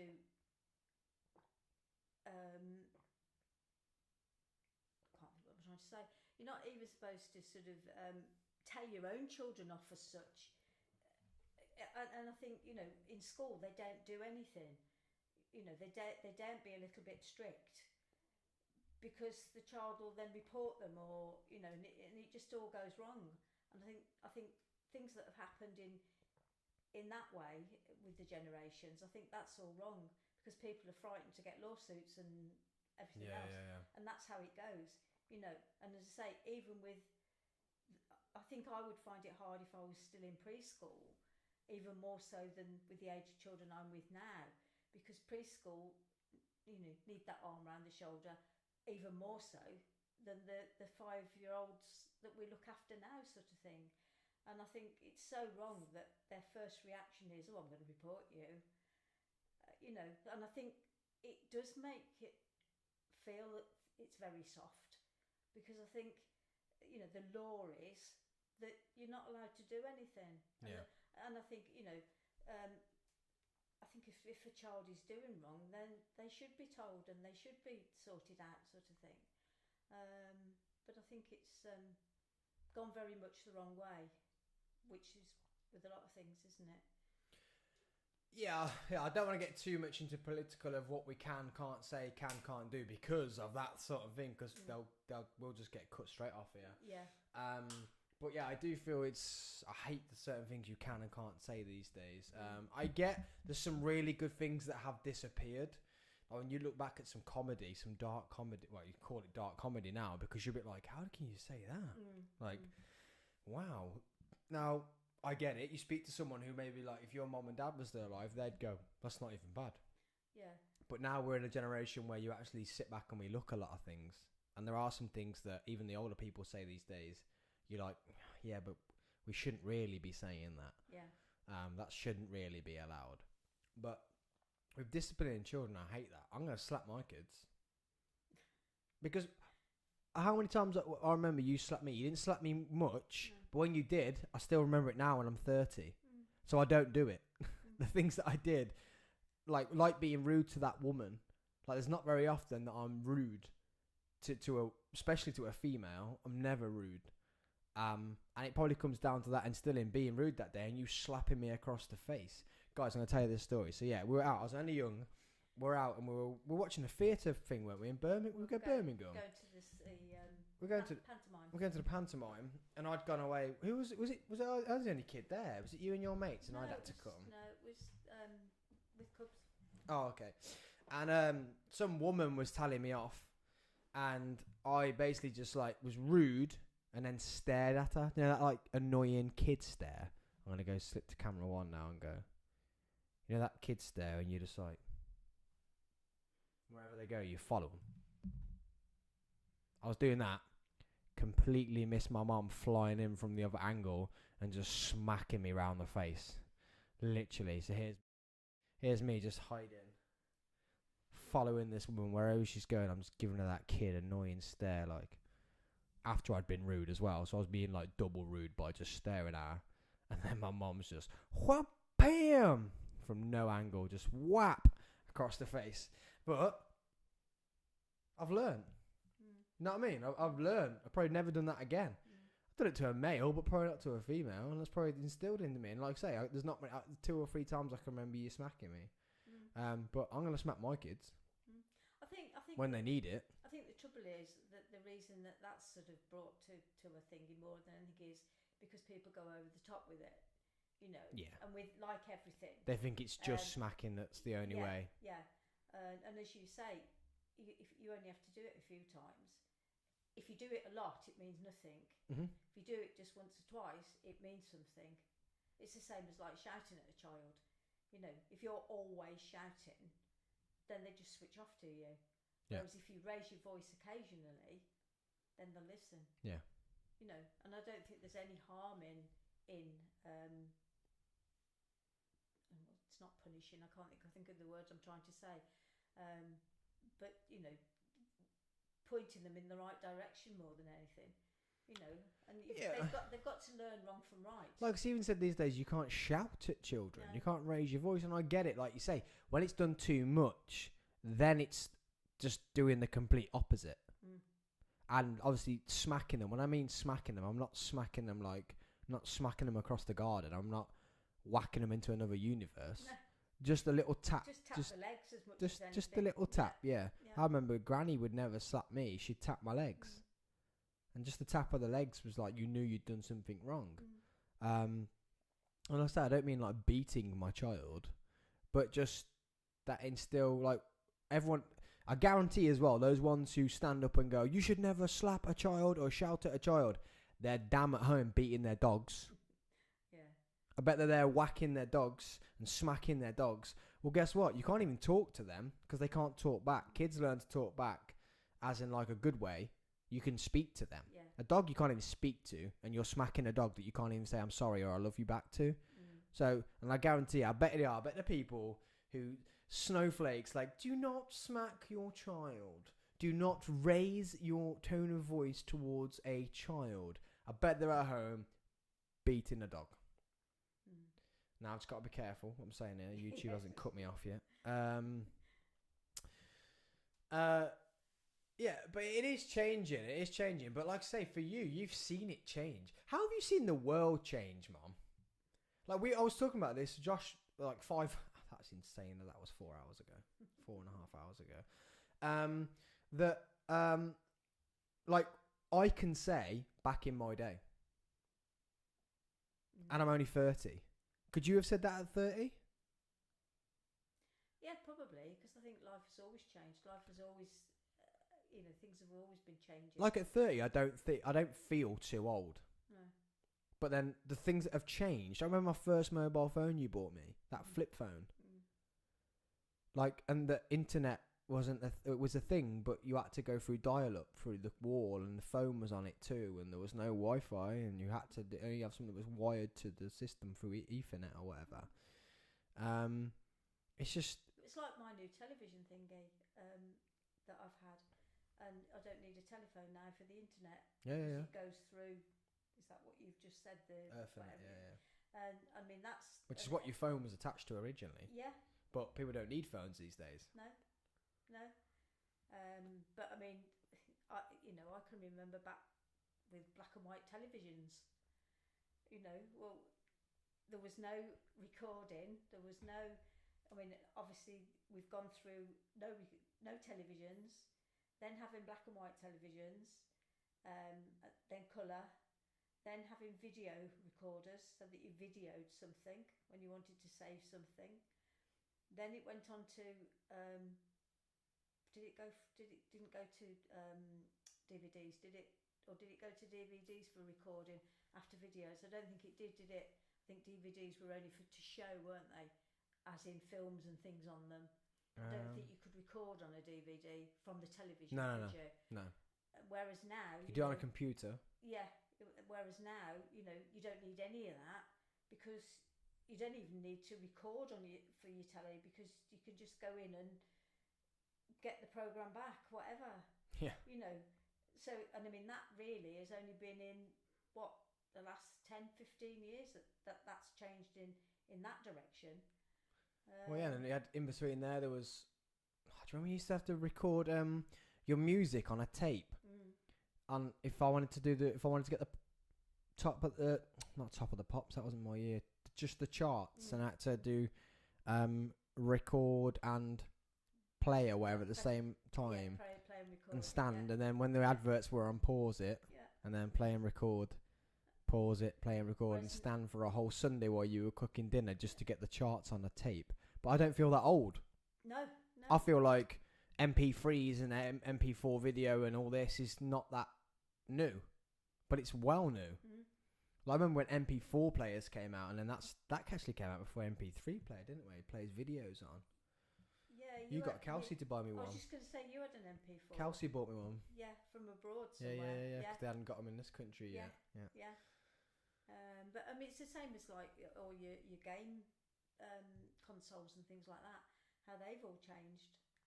They're like little handheld things now quite often, and whereas when, like, I can remember Jason and Claire having them, and they were like. Or you can play around the world. Yes. Yeah. Against people. Yeah. You can stream yourself, and people watch you playing games. And I mean, that's just games and things, and as we're saying, like with television and all that, that's nothing else to do with the world. How it's all changed. Yeah. No, it's changed big time. What does it look like from the outside? Well, being older up there, because you're like, yeah, you're on your way, not your way out, but thank you. No, I didn't mean it like that. On this like scale, like I'm seeing myself in the middle. You got kids here, so you got like our nieces and nephews who are here. You got me here, then like my brother and sister and whatever, and then you up here. What's it looking like looking down? Like, imagine yourself up here. This is niece and nephews down here, or that age group. This is the world changing. This is the world change that is. What does this look like if Mama T's looking down from up there? Sometimes not for the good. You know, I think there's things that have changed and that haven't changed for the better. But I always still say that I think we're very lucky in this country to how the rest of the world fare. I think there's lots go on, and I think, you know, we get on very well, although at times we don't think we do. Yeah, I've always said that. We are, sorry about that, guys. I did okay. We are very lucky here, as in with me and James were saying this earlier about like being taught things. Like some people disagree with school, and I disagree some with things they do at school, but disagree with school, disagree with the government, disagree with police, and this, that, the other. And I'm like, I don't, because school gives people it's a plan, it's a purpose, it's a method, it's a path. If you were literally just born, and we had to rely on all of each parents to then do stuff like that, you wouldn't do it. No. And if we didn't have police and that, and no governments, you'd be over there stealing the house over there, and no one could do anything about it. Yeah. And you'd have real bad, poor middle class and whatever. Yes, it's worse now because it's controlled by people, but you'd have more of that because the people who didn't want to fight anyone for land, didn't want to fight anyone for food. Do you know what I mean? Like people like yourself, who you just be relaxed and you'd be like whatever, you wouldn't have anything because you wouldn't want to fight for it. So you need that sort of is it called control? Is it called control? But it is a sort of what's control, isn't it? I think you do need people there, as you say, controlling what's going on. And I think that's the problem in some countries, is that the control is too tight, isn't it? At least we have freedom most of the time, you know, we're more or less left to live our lives as we want to within boundaries, and I think as long as you stick between those boundaries, you're okay, and it could be a lot worse.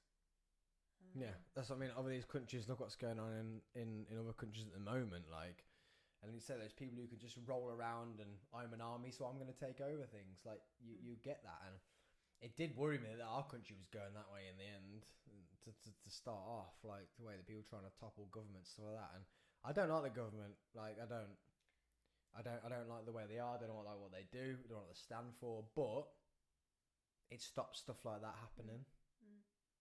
Because no one's ever going to topple them really, because they're in so much power. But so at least we're safe. That's the main thing. At least we're safe. So what's changed for the worst then? You said you think some things have changed for the worst. I don't know. Does technology look bad to you because of your age? No. I mean, it's keeping up with technology is hard for me. You know, when my sort of 6-year-old granddaughter can tell me things to do on my phone that I can't do, and you think to yourself, I used to be able to do all this. And I think as time goes on, you lose some of that, you know, with being able to do things. But I think the media's gone too far. I think, you know, they interfere and cause problems at times, which I think again can it is where technology has gone, you know, that people can get to know too much at times. Or say what they want. Yes, yeah. And I think get misstrued as well at times. Like you think we could sit and we could say whatever we want on this, and then someone could see it, and that could then be their opinion on something. Yeah. That's how easy it is. And I think you know, as you say, at times I think people take people too generally as, well, this is how it's got to be, when that's not the case. It's somebody's opinion about something. But you know, I think technology itself, it just moves on all the time, doesn't it? And I think always will. I think as long as it doesn't do away with too many jobs, which I think is another thing that happens. Money's already on its way out. Well, yeah. Well, you've already said that earlier. Now that London are ahead of Birmingham, because London, I had the same situation. Someone tried to make me pay with cash. I said, "You've got a till. You're taking my cash." And she was like, "Oh, we don't do that in London." I was like, "Well, you do." And she took my cash. Whereas in Birmingham last night, they stood and had a full-on argument. They got the cash in their hand and they're like, "We're not taking it." I think a lot of that's changed with with the pandemic, though, hasn't it? Because of handling of cash. Yeah, which I then. But it was on its way anyway. It was on its way that way anyway, because a lot of people say, "Oh, I don't carry cash. I've just got my card." I'm one of these that's sort of a half and half type of person. That I like to have cash as well as being able to pay with my card. I think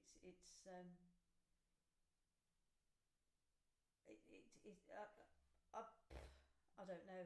As I say, I think with the pandemic, that sort of stopped cash being handled a lot, and people did get more used to using card. But I mean, obviously I don't go out the same as you, but most places now, daytime, you can generally pay cash or card still. But will it change? Will it completely change? I think it will. Cash will go. Cash will go. This new crypto stuff will come in.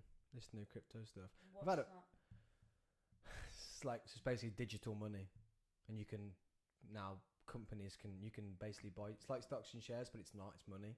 It's just money that's just digital, and you buy it and trade it on your phone, and it changes as companies make more money. You make more money from it, and then people buy that certain one from you, and that's what it'll end up being. That stuff. So, sorry, Benny, whoever Benny Bryan is. No one else is having any issues. It might be my mum's voice. She might be talking a bit quiet.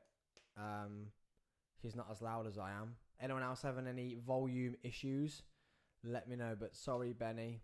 But while you're waiting to sort the volume out, Benny, why don't you jump onto the link and donate to the charity? That'll be great. Thanks, Benny. And thanks for your view, mate. We have had a question in, Mum. Okay. What was it like for your mum to watching you compete for the first time for Team England? Absolutely fantastic. Yeah, you get to see. Guys, I get a big head talking about myself. I love talking about myself. This lady could talk about me. We'll talk about all of her kids for a very long time. So what was it like, Mama T, watching me compete for the first time for my country? I've got tears in my eyes now. Lovely. Yeah. You made her cry. She's crying. I can't say. Yeah, it was fantastic. As Sam said, I support all my kids in everything they do or did. But just to think that he'd got through and he'd got onto the team and then they were competing. Being out in Florida as well was fantastic.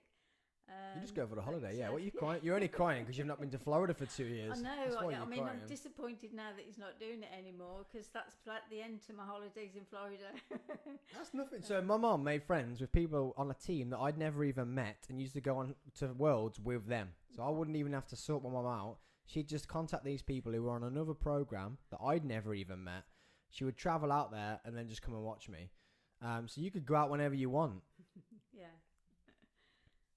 Yeah, but you're not there now, though, are you, for me to go and watch? Yeah, but you just go for the party. Yeah, that was a good part of it as well. What was it like? What's it been like travelling, following me and Alex? How have you seen cheerleading change? We keep this whole hour has been talked about change, an hour of change. Yeah, so. Yes, I suppose it has changed. I mean, obviously. My two younger grandchildren are now into cheerleading as well, thanks to Sam and Alex. And I mean, I'm waiting for when they get out to Worlds, and then hopefully I might be a bit doddery by then, or more than doddery than I am now. But would still hope to, follow them out there. But yes, it has changed. It's more accepted now. You don't always get the pom-poms. And I think especially... Apart from when your son gets done on the void. Yeah, but... And makes an absolute donkey of himself. Yeah, just you keep mentioning that. You should forget it. I can't. It's ingrained. And I think now that, let's hope it will get into the Olympics and more people will understand what cheerleading is. It's changed your life completely. It is my life. Yeah. It is my life. But, if you hadn't done it, then where would you be, sort of thing. And I think it is being more accepted now, and teams have got more opportunity to do things now, even from when you first started. Yeah. Okay, you were lucky to get to where you went to, and being such a good club or what do you call it? No Is club, it program, program, whatever you call it. Got the opportunity to travel. There's countries that you've been to that you wouldn't have gone to in the past, and I think it's just a case of everybody keeping on to it, and hopefully it'll get recognised even more. Well, with the Olympic recognition and obviously we actually haven't got, apart from Neil popping in, we've got no cheerleaders on the podcast today, which is quite weird. They were all busy, so we're not really going to talk cheer. But with it being accepted into the Olympics, the sport's going to grow, and so I'm going to be one of those people at the bottom that's like, oh, I remember back in my day when cheerleading was like this, and I bet footballers do it now with how football's gone and whatever. But obviously, cheerleading's going to be doing it for the better, and with the Olympic recognition, it's only going to go up. It's going to be incredible the way it changes. And how have you seen? Sorry. Hopefully, more boys will get interested in it as well. Because again, you were fairly lucky with the team you went to, that there were so many of you. But like Braden struggles where he is. That's my nephew. He's on his own, but fortunately keeps going. I think probably as the lads get older and get brought into it, they understand it more, don't they? Oh, well, look what it was like when I first started cheerleading, and you had, 2 or 3 boys on a team, maybe just in the hall, like just 2 or 3 boys in the hall at all. And then now you're on teams like level 4 upwards that have got 7 or 8 boys. And then Team England, which was the 1 year I was on it, it was literally just flyers. That's it with the girls. Yeah. So you could get that many boys. Like, that's how it's changed for me. When people ask me how cheers changed, it's like that's the change. Yeah. I think it needs to be out there, advertised more for boys. I think I think more girls see it as a sport. Yeah. More than what the boys do. But let's face it. Look at the gymnasts we've got for GB. The boys that do that. I think that's the problem with it. I think because where cheerleading went wrong was it was actually boys that started cheerleading. Did you know that? No. Yeah, so it was boys that started cheerleading. Mom, you turn that camera on for me. Yep. Didn't even recognise that we were in that conversation. That could have been dark for a long time. Alex hasn't come running out yet though, so the one in the thingy hasn't gone off. Boom. That should be back on. Should be. Yeah, boy. I'll go back to this one so you don't watch you waddling back to your seat. What was I saying? Is the way that cheerleading has where they messed up was not changing the name of it. So yeah, boys originally started cheerleading. It was boys cheering for their football team. So it was friends cheering for their friends. So friends that were playing football, they go and watch all the American football. Yeah. They go and watch that and cheer for their friends. And they realised that the fans would get more involved if they used props. So they started using megaphones. They were louder. Then they wanted to make more attention. So they started dancing, flipping. Then they're like, well, if we get girls involved, more fans, boys or whatever, will cheer for their friends. The team might play better. So then girls actually got involved. So it was boys that actually started cheerleading. I didn't realise that. But what they should have done was change the name when it went to a sport, when it went to competitive, and they put it on a floor with the flips and actually on a floor. It should have been changed to a different name. Yes, they tried with all-star cheerleading, but they should have got rid of cheerleading. It should be like ultimate gymnastics or something like that. Ultimate something. Because the word cheerleading will never get rid of that stereotypical cheerleader. And that's what happens. And that's why boys struggle. The amount of boys, I think, if it didn't have a stereotypical side to it, would join in with it. Now, I love it because it's so diverse.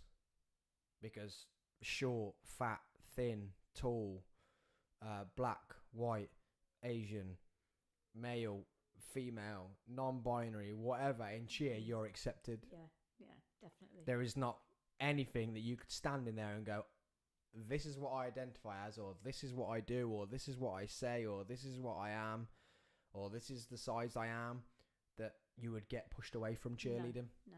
Not a chance. Not a chance that would happen. So I love that it has that platform for people to be free and be comfortable. But then to stop, say 20% of people getting involved in it, because it's stereotypical with the pom-poms, it's not athletic. It's just seen as like it is a performance sport, but it's just seen as like just a performance sport, not an athletic sport. And that's why people struggle to get involved with it. Like I say, any boy will happily go out do gymnastics. Yes, yeah. You do exactly the same. You say cheerleading. Oh, no. If you get asked about what I coach, if I say I'm a gymnastics coach, okay, cool. I'm a cheerleading coach. Really? Yeah. It's exactly the same. Yeah. It's exactly the same. Yeah. But it's because it's got that stereotypical side behind it. Once you're involved in it, you know what's involved with it. Yeah. But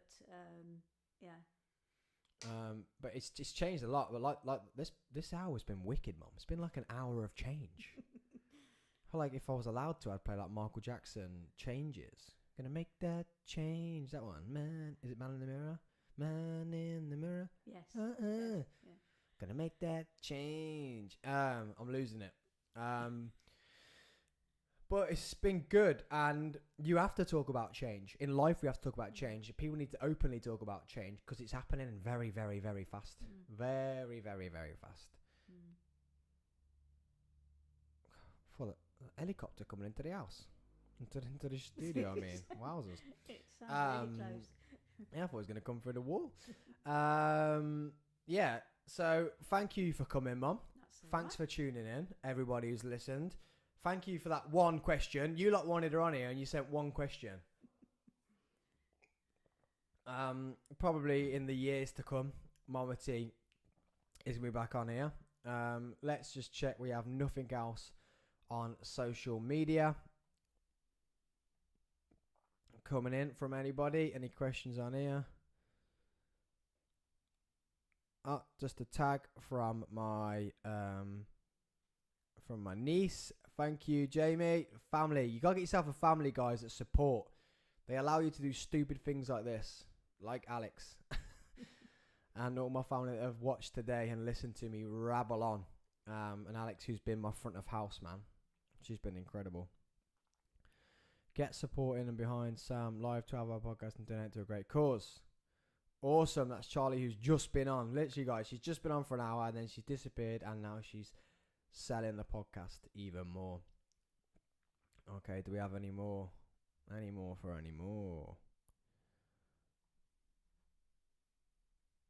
Do we have any more messages? I hope you're all enjoying it, guys. I hope you're enjoying the diverse guests we're having on. And I'm pretty excited about my next guest. Not that I've loved all my guests this morning, but my next guests, one of them I haven't seen for about 10 years maybe. And one of them I've only spoke to him on the phone. So actually both of them I haven't seen for about 10 years. Because Ducky and his brother. Oh, right. So they're on. The next guests that are going to be on, guys, what I'm going to do, I'm going to... wowzers. After we finish up with Mama T, we are going to go to a quick toilet break. My second one of the day, so allow me, guys. Well, it's 6 hours in. I've only had 2 weeks. Then we're gonna get in, and it's the BJJ / multi hour, which is gonna be exciting because freezer party. It's just three mates chatting about MMA. These guys are real into Muay Thai. They're probably gonna tell me I'm saying it wrong. I bet they're listening to it in there as well. Muay Thai. Not Matty, Muay Thai. BJJ. So that should be a fun. It's going to be a fun, probably going to be more than an hour, mate, because these guys have got energy and they're going to bring the energy. So after this, after we go to a short break, we will be back, and we'll be pushing into the 7th hour. I'm losing my mind. 7th hour of the podcast, with the boys for the Mutai hour. Mutai hour. Oh, front of house is coming. No, I'm just gonna put just gonna go for a toilet break. So we're gonna say bon voyage. I'm just gonna go to a quick toilet break, and then I'm gonna get them in. So guys, I will be right back here. Do not go anywhere. I have 2 more guests. They're new guests. They've not even been on the podcast before. So new guests. I hope you enjoyed Mama T. Mama T, say bye. Bye. Wave to the everybody. camera. Bye. Say peace. Love you. Woo! You made her cry. Good job, guys. And I will see you right back here after I've been to the toilet. And it's going to be a quick toilet break. And then I will be back.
Say, goddamn. You said, all right. I said, let's do a podcast. Let's sit down. Let's get a coffee. Let's just talk about 1, 2, 3, 4.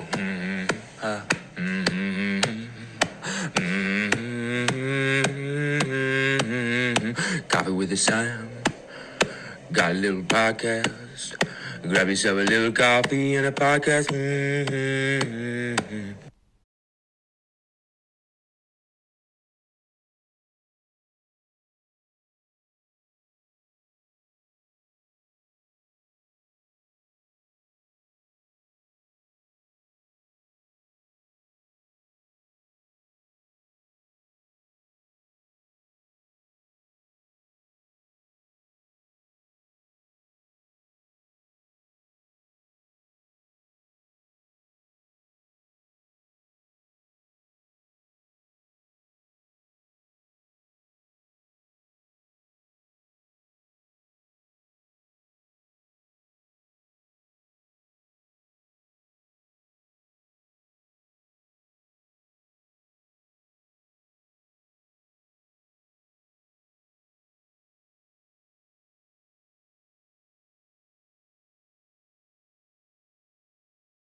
There we go.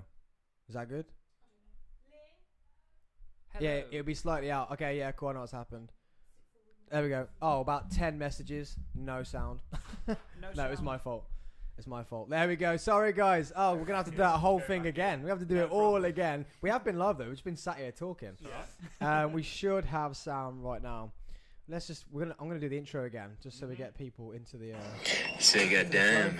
You said, all right. I said, let's do a podcast. Let's sit down. Let's get a coffee. Let's just talk about 1, 2, 3, 4.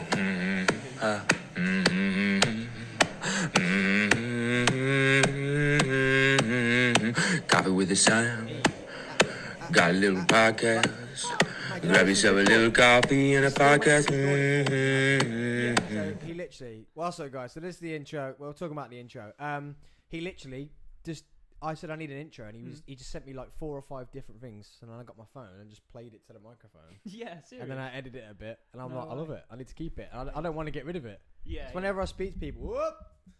When it first played, I was gonna say what film's this off, and then as it went, Yeah. It's Matthew McConaughey in Wolf of Wall Street, isn't it? So That's where it comes the actual video from. on the thing is it's him, but YouTube would probably cut it off, so I just used the audio for today. Yeah. Fair play. They'll probably do me. So Do ya? we'll try this again, guys. Sorry about that. We had a bit of another live technical issue, but you know what happens? We do. We push on. That's what we do. Like this morning, since about 10 minutes into the podcast and the camera went off, we had a problem. We just keep pushing. We lost sound, so sorry. I'm going to introduce the boys again. So we have Ducky. He's not Duck. We have Ducky. We have Adam. These are brothers, and I know them from school, but they've come today to talk. Look, Ducky's actually come in. He's gay, man. I love it. Absolutely love it. You're a bit like me, mate. That's the type of thing I would do. Yeah. I'm surprised Neil and Terry got geese. They didn't turn up in theirs. I'm surprised they didn't. Your brother's like, what an idiot. Yeah. He's literally the other side of things. Like, this is awkward, man. Did he drive here in that? It's gonna go out for meals in it and everything. I was about to eat your dinner. Bowing to everyone. Just Making karate noises. just going in, say, grab my collar, pull my collar. I need to practice this new. I'm just always ready, so I could not Ezekiel choke. So the boys have come here today. I wanted to get you on as actual guests, like on a podcast separate. Yeah, cool. But I was like, you know what? This is a cool introduction. Get both of you in, and it was a nice transition from the last 2 guests as well. It was when I asked you and you're like, bro's gonna come. I was like, oh, this would fit perfectly in that slot right there. So we're going to talk about Muay. You have to say it like a Muay Thai. Yeah. Fight. Choke. Fight. Kill him. Finish him. That's why I like the microphones, because you're really close and it makes it sound like you're on a game. So we're going to talk about that. I'm going to talk about the differences. I'm probably going to upset them. Maybe not Ducky, because he's more chill. Adam, I've seen him knock someone out and he's probably not as chill. I'm just here. They probably watch the Free to Party or listen and think, what are these three idiots? Like, watching, fighting. We mix up MMA and boxing all the time. Yeah. We don't really. We just chat. We literally just chat, and then Terry did a bit of MMA in his younger years. Yeah. Got knocked out twice, I think, and then gave up. Yeah, well, that's the thing, man. Like, jiu-jitsu, you can do a lot more jiu-jitsu, I think, without sustaining as many injuries. I've been doing more Thai boxing and MMA lately, and like, and wrestling, and like, I'm getting more injuries now than I was just doing pure jiu-jitsu. So it's impact. It's the gentle art, isn't it? BJJ. Yeah. That's what they call it. Yeah, the gentle art. It's you can. I'm definitely noticing getting more injuries, picking up more injuries. But I wanted to say, like, I am by no means an expert at jiu-jitsu, so in coming on, it's good to talk about like how I've been in jiu-jitsu so far, like, and pretty much I'm like the level above baby level. Like a blue belt's like your first belt promotion, so it's not like I'm, anything comparable to like a brown belt or even like the technical knowledge of like a high purple belt, but still you start to notice like you've picked up a certain amount of things and you get to a point where you are Competent. You're competent and you're moving without thinking in a way for jiu-jitsu. Yeah, reacting instead of thinking. Yeah, reacting instead of thinking, and keeping control of a person without having to think. I think that's what it's about. Freeze you right there. Yeah. You jump up and stop that moving. Just knock it. Don't knock it out. Just turn it off for now. Unless if you're not too hot, turn it off. I'm good. I don't know. I'm annoyed. I'm like that, and I can catch in every microphone. okay. You can hear it going. I'm like, no. Nah, Sorry, I'm cool. controlling a person. Yeah, so I just wanted to say, I'm no absolute professional. I'm no competition winner. Mate, if people are watching and listening to this, they listen to the Freezer Party podcast. So yeah, there's one person who thinks he knows, yeah, and the other two just watch it. fair play. I mean, I would have to say Adam's knowledge on, like, for example, the UFC, even one championship, because people look at MMA and they look at the UFC and they think, oh, the UFC's the pinnacle, and it probably is to a point, isn't it? Yeah. It's certainly got the best promotion, but there's a lot of championships out there, right from like the grassroots level. What did we go and watch the other week? Battle Arena. Yeah. So we watched a Battle Arena, and there's some guys on Battle Arena that you think you could probably hang with in there kind of thing. Do you know what I mean? Yeah. And you compare the guys that are fighting in a promotion like that to the guys that are fighting in like Bellator, the UFC, and one championship. And there are a lot of championships out there for different levels. But I was going to say, like, Adam's knowledge of the fight game in terms of the fighters, you do know quite a bit, to be fair. It's like when if I'm interested in something, I almost get addicted by it. You know what I mean? I literally sit there on Wikipedia and like memorize that. Like how he got into it and stuff like that. Yeah, it's crazy. Adam knows the records of fighters I can't even say the name of because they're like from Thailand. City Chai Sit Sang Pinang. Yeah. And I can't say Muay Thai. Muay Thai, I think you just said something about dancing and playing ping pong. You definitely just said.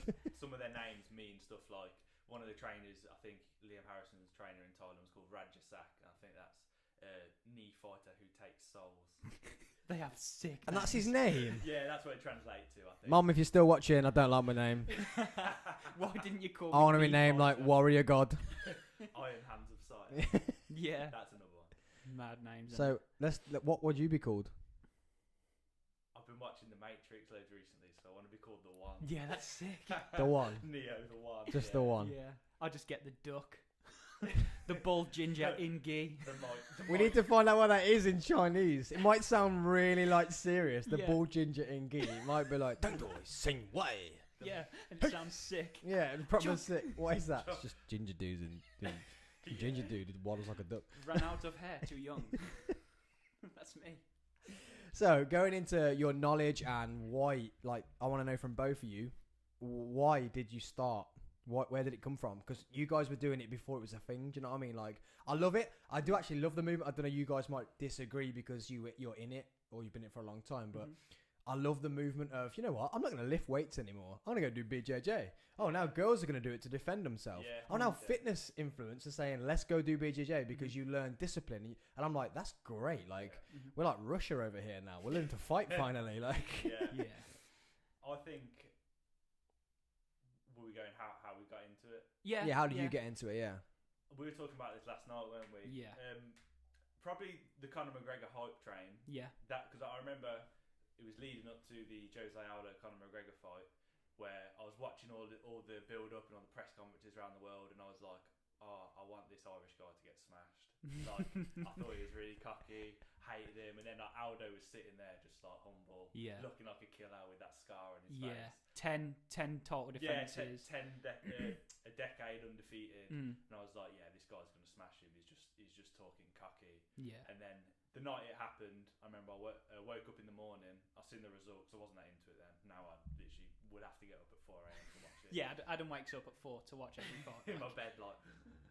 And then I remember I came into you and Kaylee's room, and I came in and I was like, dude, it ended in 12 seconds. Yeah. Who do you think won? And then obviously everyone knows the biggest, probably one of the best moments in McGregor's career. Yeah. Just slept in. I remember that night. We'd been out in Tamworth. I've actually Terry as well, and I went really. That was the night I fell in love with. Just MMA as a thing. Yeah. Was that night we'd been out, and he was like, "Yeah, we need to stay up. We gotta do this," and I'm like, "Why?" Yeah. Well, I fell asleep.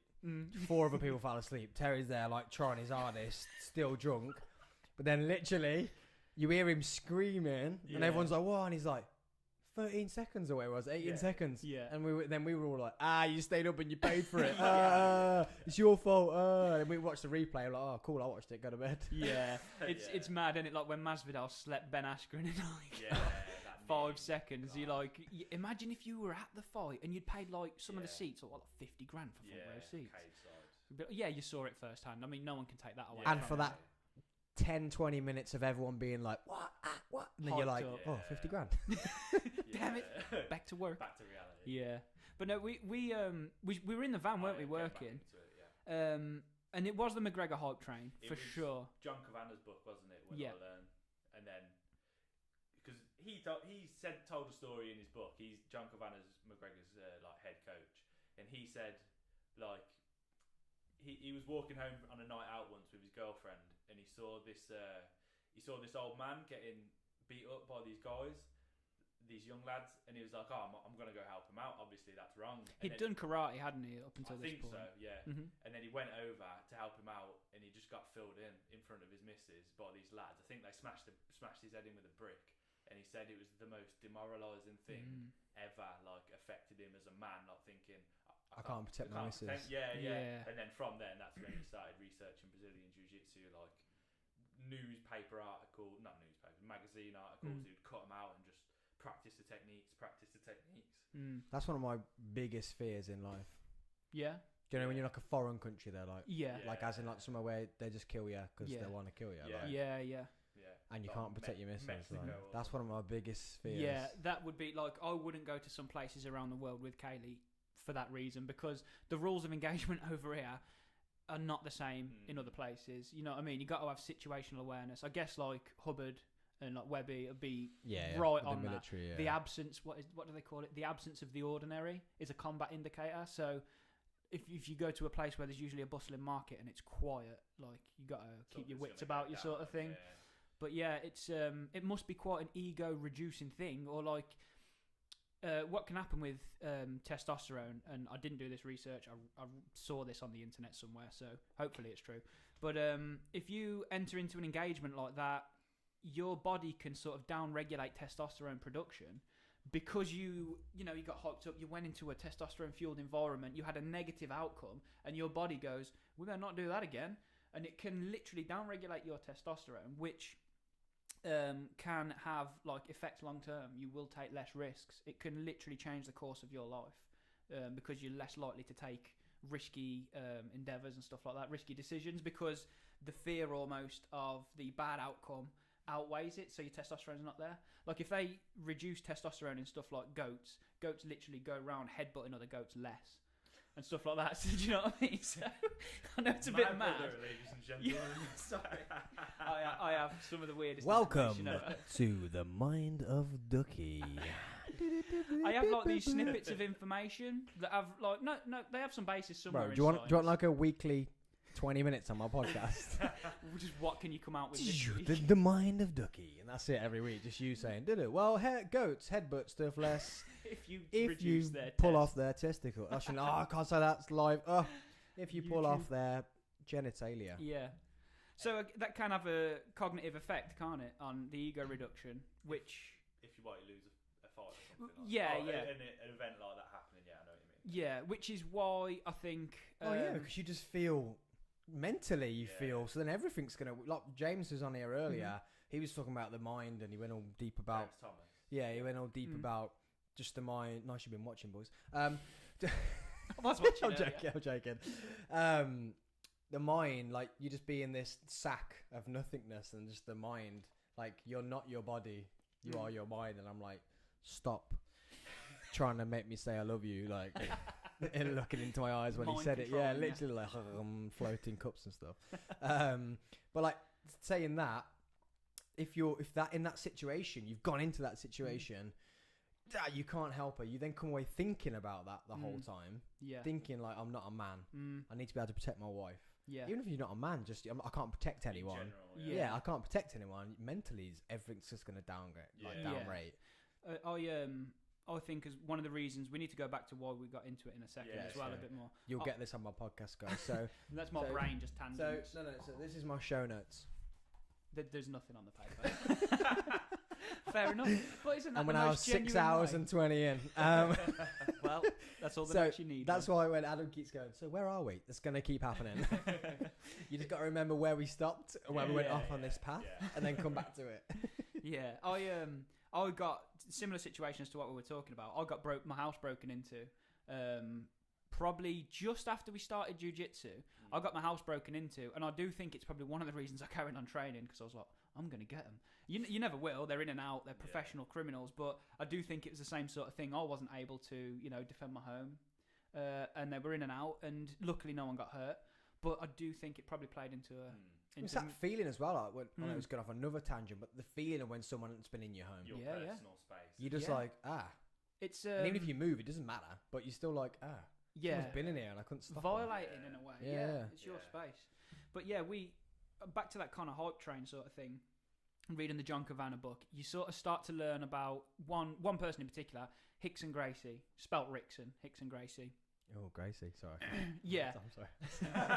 Oh, Gracie. Sorry, inside joke. Sorry. But I watched Choke. I don't know if you've seen Choke, the documentary. Choke and Gracie. Oh, okay. Jeez. YouTube definitely. Sorry. Nobody knows. Sorry. It's what I get like with you, man. I just get banter train. As soon as I'm in, you're like driving it, hat on, and I just get full of energy. And I can't be serious. I literally can't be serious.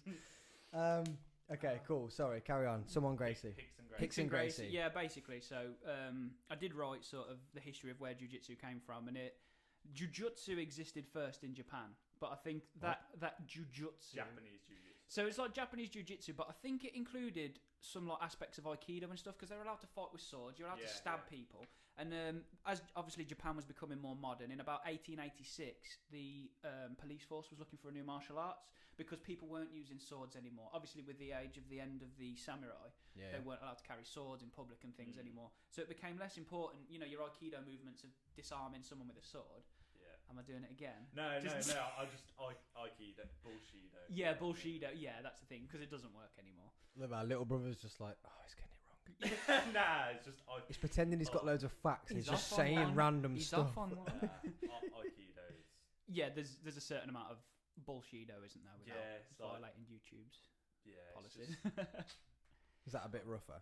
No, there's a certain amount of martial arts that like It's kind of like wipe off, use the force. Oh, okay. Yeah. Them kind of. That's why it's called bullshido. Yeah, exactly. Yeah, and then you get the fact that you take that into an MMA club, and like some 16-year-old's just going to paste you in the head.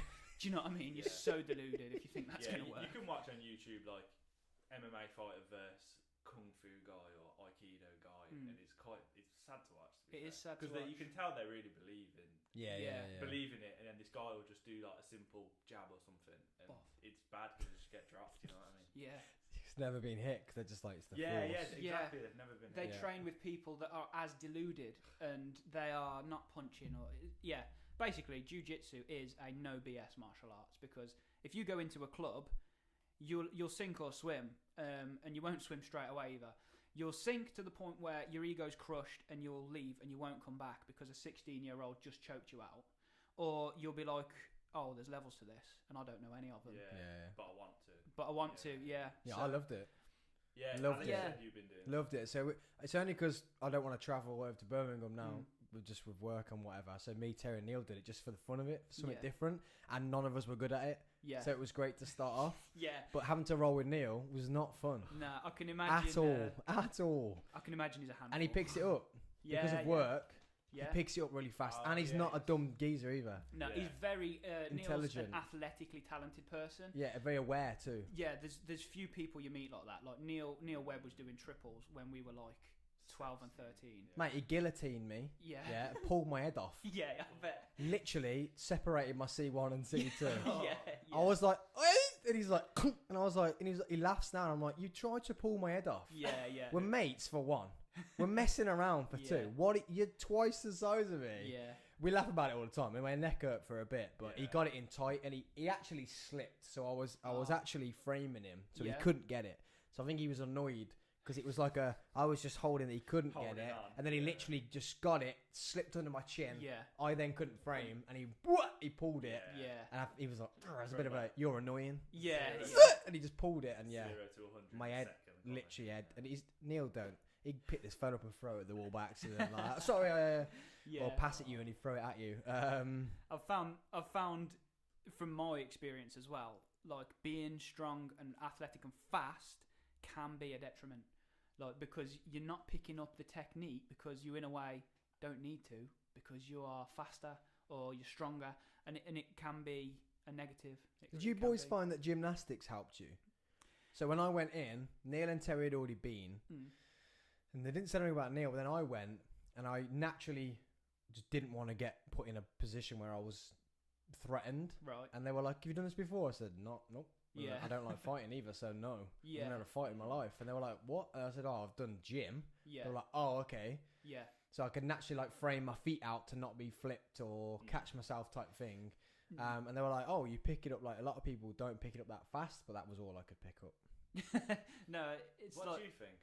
I've been trying to think about it now. Did it Like just your awareness and maybe, spatial yeah. awareness, being Yeah. upside down. Because Callum always used to say, if I'm trying to throw ya, trip ya, you know where you are. Yeah. Some people panic and fall. Yeah. But like, no, hand there, I can roll that way, I'm good. Yeah. So. Yeah, I think that sometimes like I was in a Kimura last night and I rolled out of it, but some people don't like going over or backwards over their head. But that's one thing I can think of. And then just your balance. So they always say like when I was there, it was our balance that they were saying like mine and Neil's balance was just different to people who had just started. Yeah. Like when we try and get tripped or try and get put something, we know we're going to put our hand or our feet out to stop us getting flipped, like to spread our feet, and where people would just get flipped. Yeah. And you go, cool, we've got to teach you that type thing. They were like, oh, you got to. I said, I've never done it before. I said, all you're doing is you're trying to hurt me, and I don't know how to defend it. And because like my first session, mate, I went from into beginners. They're a chill club, man. They're like proper good, real nice lads. Then at the advanced class, they were like, stay if you want.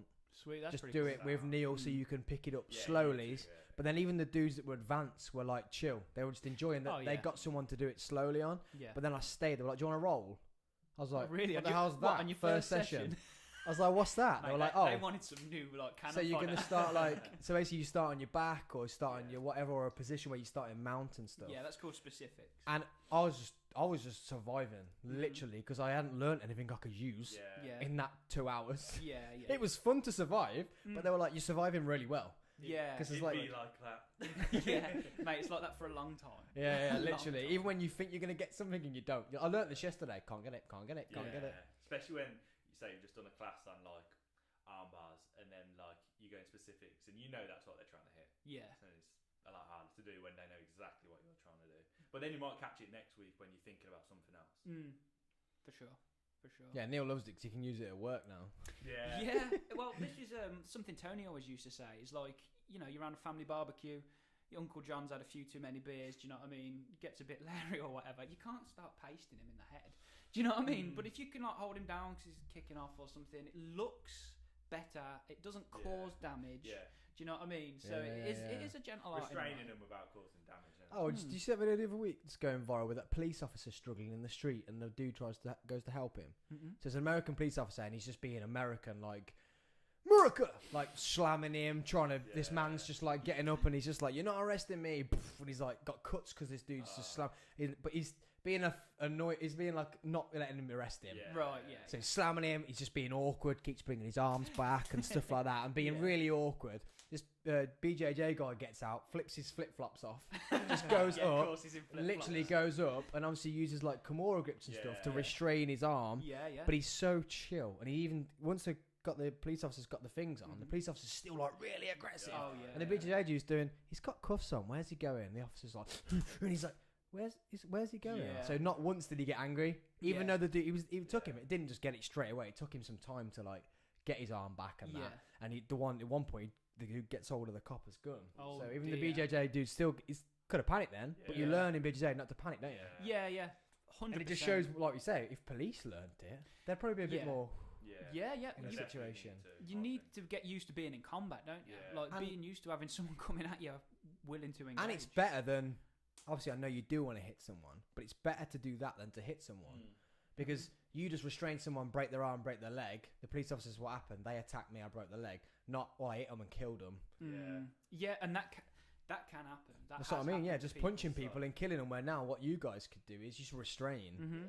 Or you can Yeah. get out of the way of it, or if you just get in and even if they're engaged in punching, Mhm. you can still then just restrain them. Yeah. Say you break their arm, break their leg, Yeah. whatever, pop their knee. Yeah. The police will say why, and you'll just say, well, this is why, not I Mhm. killed them. Why? Yeah. Oh, self-defense. Well, was it? Yeah. So it is a better martial arts to know. Yeah, because I was coming on today, I actually started looking at a few more jiu-jitsu things because I've been doing more Thai and MMA lately as well. And We need to get onto the some Thai and stuff and MMA. yeah. Because I don't think that I don't know. I don't think the Muay Thai. The Muay Thai. The Muay Thai. I don't from the Muay Thai. That I don't think it's spoke about enough. No, it's not. And that's the kicking shiz, isn't it? That's all that stuff. Yeah. 8 limbs. The art of 8 limbs. Yeah, yeah. All the Hands, elbows and all that. Yeah, yeah, yeah. shins, knees. No one talks about it Yeah. at all. Adam, before we get into it, 'cause you Say goddamn. You said a This. yeah, just flick it to it'll go one way.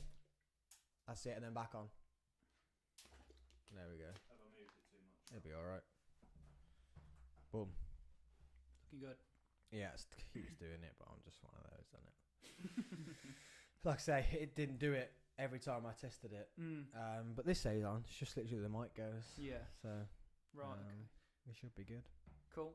Yeah. So Thai boxing, Muay Thai, used to be called Muay Baran back in like the 1600s. They basically trained the army to use it in Thailand, and then in like 1868, when this king came into power, he started really pushing it as a sport, building arenas and stuff like that. That's when it really started picking up. And in like 1945, they built the Rajadamnern Stadium, which is like in Thailand you got the Rajadamnern Stadium and the Lumpini Stadium, and they're like probably the two most prestigious titles in all of Thai boxing. Well, they are, not probably, they are. Then like if you won a Lumpini title, like basically the Thais would dominate. It's their national sport, so the Thais would dominate the rankings. If a farang in Thai, a farang is a foreigner. If a foreigner even got in the rankings, that's a mad achievement itself. I think Damien Alamas, a French Thai boxer, he's like the only guy to ever defend a Lumpini title the only foreigner to ever defend a Lumpini title 3 times, and that's just insane. Yeah. Because the Thais literally will start fighting when they're 6 years old, Yeah, yeah. and like we like you know what this country's like for rules restrictions. We won't even do like head contact till you're like 16 sometimes, and you imagine that 8-year gap when they've been doing it like. They're literally just they're another level. It's like we said about, you know, your we've all done gymnastics for quite a while, haven't we? So our spatial awareness is quite good, but their fight IQ is so high from so young, isn't it? Yeah. And you were saying about out there some of the records of some of the Thai fighters because they start so young. I mean, you'll have more examples. Like Rod Tangu's in one championship in the moment, which is like the UFC is the biggest organisation in Western Hemisphere. Yeah. Yeah. And one is the biggest in the East, unlike Asia. I think they're Malaysian based, Singapore. And like Rod Tangu's the champion of one of the divisions. He's had like 350 fights, and he's 23. And like, so you look at these 30 Khabib's record, 30-0. It's nothing, mate. Yeah. Compared to like when they've done it, but they do retire a lot earlier. They retire when they're like 28 because they're just knackered. They do like 10k in the morning at like 8 o'clock in Thailand in that heat. Then go back, hit pads for like 2 hours, then chill till the afternoon, then do another like 2 hour session and another like 5 to 10k run on the night, and then just repeat. They only have Sundays off sometimes. Jeez, man. Yeah, body's done by 28. Yeah, even the Western guys that go over there to train, because everyone kind of goes and does their time there, because it's like if you want to go there to learn Thai boxing, you're going to go to Thailand where the best guys are. Yeah. They say like it can sort of be detrimental running 10k's every day and then your knees are shot by the time you're like, you know what I mean? It's probably like Liam Harrison says, probably best to do HIIT workouts where you're doing bursts, which is more sport specific really, instead of like a long slow paced run. I mean, it's good for your fitness. Yeah, we were talking about Josh today, so I don't know if it was Josh's run that he did not long ago. And then he's doing another one. I don't know if you saw it this morning. Is he? No. Yeah, he's going to do same sort of thing, but more mental, because he thinks it's going to be easier. I think it's going to be harder. He's just going to run for 24 hours and see how far he gets. Non-stop. What? Yeah, he's just going to run. So he's just going to run. I was like, you're weird, mate. You military ain't built the same. They're built completely different. Because he literally said it. He literally said it as like, I want to go back to that dark place. I'm like, maybe you're a psychiatrist. Get some counselling. But I get him. Because like that's when like you do it. You say you don't, but you do. When you're training, you go into that dark place, and that's why you do it. Yeah, you want to get pushed, don't you? Like there's never not a session where you end up in that and you don't want to be sick or that dark place. Last night I had it like towards the end of a round. I was like, I looked at the time. There was like a minute left, and I was like, I'm tired. I could notice because I started breathing, and I looked at my coach, and he was like tired as well, and I was like, well, none of us were going to quit, so I was like, in my head, I was like, come on, like, we got to push, 1 more minute left, we can do it. Yeah, I had one of them where I just felt sick. I don't do sport anymore, go to the gym if rarely, like, you know what I mean, like, I've not been up there, so then going and doing the BJJ, especially then going and rolling or whatever, and we were rolling, and I was like, I'm done. I was like, I'm going to be sick, I'm done. Been there. And this dude said, no, you're not, come on, and it was literally just like a move. But even that was too much. But then he was like, come on. And it was literally just move. And we just had to and he kept trying to get in patterns and pulling my arms. And I had to just get out of it. But I always wanted to be sick. But then that's that extra level again of where you were going to give up. You find out. And you weren't fighting. He would have pulled them. But he was just like, try to get a Kimura or whatever. You get out of it. Try and get on top. You try and, come on, I'm on mount. Get me off type thing. Or I'm going to get your ankle. Get it out. I'm just too tough just to pull it towards me. But I'm like, dude, I'm done. He's like, come on, just grabbing my head and push me against the wall and that. And like you say, that's that added pressure of going to that dark place. But going back to the running, so he swims a lot. For it, it's quite funny because he's having an operation on his hands, so now he can't do the swimming. Before the running, I was like, "What? Just one-legged squats? That's all you're gonna do." But yeah, he does the swimming, which a lot of people do these days. But that's where sports science is bigger in our country.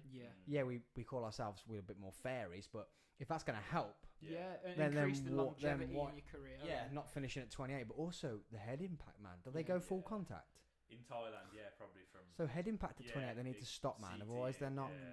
They're not there.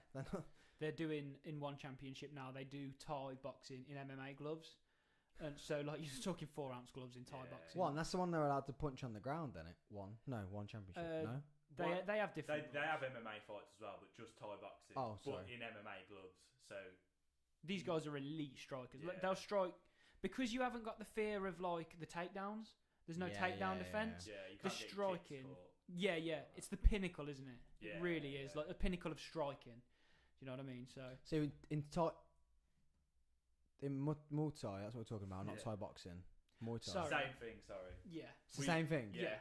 In the West, we just call it Thai boxing. But you can't take people down. You just kick with all your elbows and knees and limbs. You can't follow them around to the ground, but you can sweep them. So like if say we were punching, and then I grab a hold of his neck and his arm, I can like sweep him.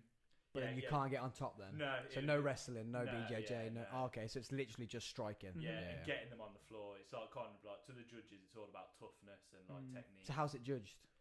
I think they don't even judge it round by round. In one, they judge about in its entirety. So they don't think who won round one, who won round two, who won round three. They'll say, who do you think won the whole fight? Yeah. So it's not. I don't think it's a point system like boxing where it's 10-9 and stuff like that. Right. I think it's literally just one judge. Who do you think won? One judge. Who do you think won? Who do you think won? And then you have majority decision, split decision, and unanimous. Yeah, that's fair. It's you can, like you said, you can sweep and things like that, can't you? And kick into the back. If you can get kicked to the back effectively, you've created an ankle. An angle. You've pushed them off. If you can strike to the back, that scores very high in time. You don't ever want someone to be attacking. Like you wouldn't want to turn your back on someone. No. So if they've got to that point, So they're classing that as like a bad. Dominance. Yeah. And there's kicking to the back. I was going to mention something else. Kicks score more than punches, don't they? Like body kicks. Yeah. I can't remember what I was going to say. Kicks to the back, Thai boxing. Like not being knocked off balance and stuff like that. That was it. Well. Pure toughness, wasn't it? Yeah, about pure toughness. Educated, though. You can't just walk forward and be getting smashed. Yeah, but they tend to interrupt and return, don't they? So one guy will start throwing shots and the other guy might try and they might eat a shot sometimes, mightn't they? To interrupt and literally just return and cause damage, sort of thing. So it's like Rod Tang. He's so aggressive. He like comes forward and he'll just literally. Like, because he's that good, and his opponents know he's that good, they just walk off. They don't walk off. How do you fight someone that's had like 320 fights? Yeah. And he will literally like stop, and he'll say like, "Come on, like meet me," like instead of walking backwards. But he's a powerful, aggressive fighter. Like Sanchai is probably more technical, although he can be powerful and aggressive. Yeah, but like Rod Tang is like your Neil Webb. Do you know what I mean? Rod Tang's like, I'm a paste, you know. 125 pounds though. Is he? Yeah. Well, wow. I think flyweight in one is £10. All the weight classes are £10 up from the UFC, but the same name. So flyweight's 135, bantam's 145, featherweight's 155. You know what I mean? Right, I'm with you. Yeah, because none of them follow the traditional boxing weight categories either, do they? No, weight boxing's like I think there's a weight class every £4 or something. Like that. What do you think about that? Do you think that's better? If that was implemented in MMA, say. Too many people would just jump up and down. Ad, can you sit a little closer? Yeah. Sound. Yeah, I think too many people would jump up and down divisions. You wouldn't really know what. You wouldn't really. Is he a lightweight? You know what I mean? Like, you don't. Like Max Holloway's always been a featherweight. He's had one fight at lightweight, but I think people would just jump up and down. Too many belts. And like from the promotions point of view, what we were saying the other day, once they rehydrate, like Conor fought at 170 pounds, weighed in at 169 pounds, but Usman could make that weight 170 pounds, but he walks in. Yeah. So when he's rehydrated, he's got to be 200 pounds. Yeah, you've only got to look at him, haven't you, to realise when he's rehydrated. You know what I mean? Not that weight, Yeah. So that from the promotions point of view, like you were saying, that then leads to these spectacular knockouts sometimes because the guys are partially dehydrated still, but big enough because they've rehydrated. Yeah. So also from the promotions point of view, you get the big belts, don't you? I mean, who's holding the belt at this weight category? It's more, It puts emphasis on that belt at that weight category because then, like you said, if you had it's not supply and demand, but like if you had 15 different belt categories, people would lose track of who's who. Boxing. Yeah. That's why people don't. I know there's like 4 belts in each weight category. Yeah. Like in boxing, whereas in UFC you've got 1 belt, 8 divisions. Yeah. And then I guess doing that, it almost forces people to, like the good fighters will be forced to fight in that weight division instead of maybe dodging someone or going like, oh, he's got that belt, but I could definitely do him. Yeah. That's why in boxing all the big fighters don't fight each other. Yeah, they just dodge around for more money, don't they? They all protect their own as well. Like how many undefeated fighters are in the MMA? Yeah, like it's by the end of their career, you know what I mean? Only Khabib. I think it's only Khabib. It's like I think it was Bisping was saying the other day. You get in unranked to the UFC, you get ranked maybe 15. You start fighting a few of the guys ranked above 10. You start getting ranked at 8. You better be on your game because you're going to be fighting the guy that's ranked 5th third, Yeah. you might be looking at if you keep winning, you're looking at a title shot, and you know that guy holding that title's good. Someone might pull out, and then you get called to fight. You could be, I think Aloy Quinta was like 11th maybe, and he got to fight Khabib for the vacant title. And he was ranked 11th. Everyone kept dropping out, like Tony and Max Holloway. The match that never happened, Khabib and Tony. Yeah. Everyone wanted that. Weird, wasn't it? Every 4 fight. times? 5 times. Yeah. Really weird that it didn't end up becoming something. I think Khabib would have smashed him though. I think, Tony's not having a good time of it now, is he? Yeah, even before that, I did think Khabib would win. Yeah, well, We he's never never know. lost. Yeah, exactly. Bless. Yeah, it's I certainly like it as a sport. Yeah. I do think it's MMA's like refined what aspects work of what. It's the most realistic combat, isn't it? Really? Without like really damaging people. I mean, it's really damaging. Yeah, the only thing you haven't got is eye gouges and nut shots. Headbutts, punches to the back of the head. Yes, which is these are all for really good reasons. Yeah, exactly. Yeah. What do you think about the knee stomp then? The side knee stomp, the John Jones. I think that should be allowed. You're cool with that, yeah? Yeah. Just tearing all the ligaments in the knee up. But an elbow can split your orbital and stuff. It's true. It's very bad. And heel hooks are allowed. You see that elbow the weekend? Thomas Spinell. I did watch the Thomas Spinell fight. Oh my god, that elbow! I can't remember how it finished. He's a machine. Yeah, it's just dead close. Yeah. Big guy, isn't he? Heavyweight. So. Yeah, exactly. Yeah, Paddy Pimlet as well. Yeah, he's a character, isn't he? Yeah, he is. He's a character. Scousers don't get knocked out, mate. And when he was walking in, he was like, "Where's your?" How many times he got hit though? Yeah. I was Bisping told him. Chin. We were talking about it earlier, and I was like, "What if that's chin's what's going to get him somewhere if he goes somewhere like that? Be able to take that. It's like a Diaz chin on McGregor. Yeah. That's literally what it is. Diaz chin on McGregor. That's literally what it is. Not having like the mental toughness to not like shy off and think, "Oh, I just got rocked here." Yeah. I need to be really careful, where he kind of went the other way and was like went forward and ended up winning. Yeah, that digging in. Yeah. I love when Molly Meatball finished. I'm buzzing, mate. I just want a bevy. It's like, just proper English night, weren't it, at the UFC? That was meant to be in London, weren't it? Yeah. They did it at our time, which was very kind of them, considering it was in LA still. I think there's another. I can't remember what event, but there's another one they're doing like European time. I think I'm not sure though. Sometimes if you catch when they do the Abu Dhabi events, the Fort Island events, they tend to be at a better time for us. I wonder why they cancelled it from the UK, because we still had to get all the UK fighters over there. Yeah. Maybe their quarantine rules in America are different to our quarantine rules in England, because do you know what I mean? You have to come in and stay somewhere for 2 weeks, don't you? But you know what America's like? They're all individual states. So you can pick the state effectively, can't you? That has the most lenient rules for you getting fighters in. Yeah, exactly.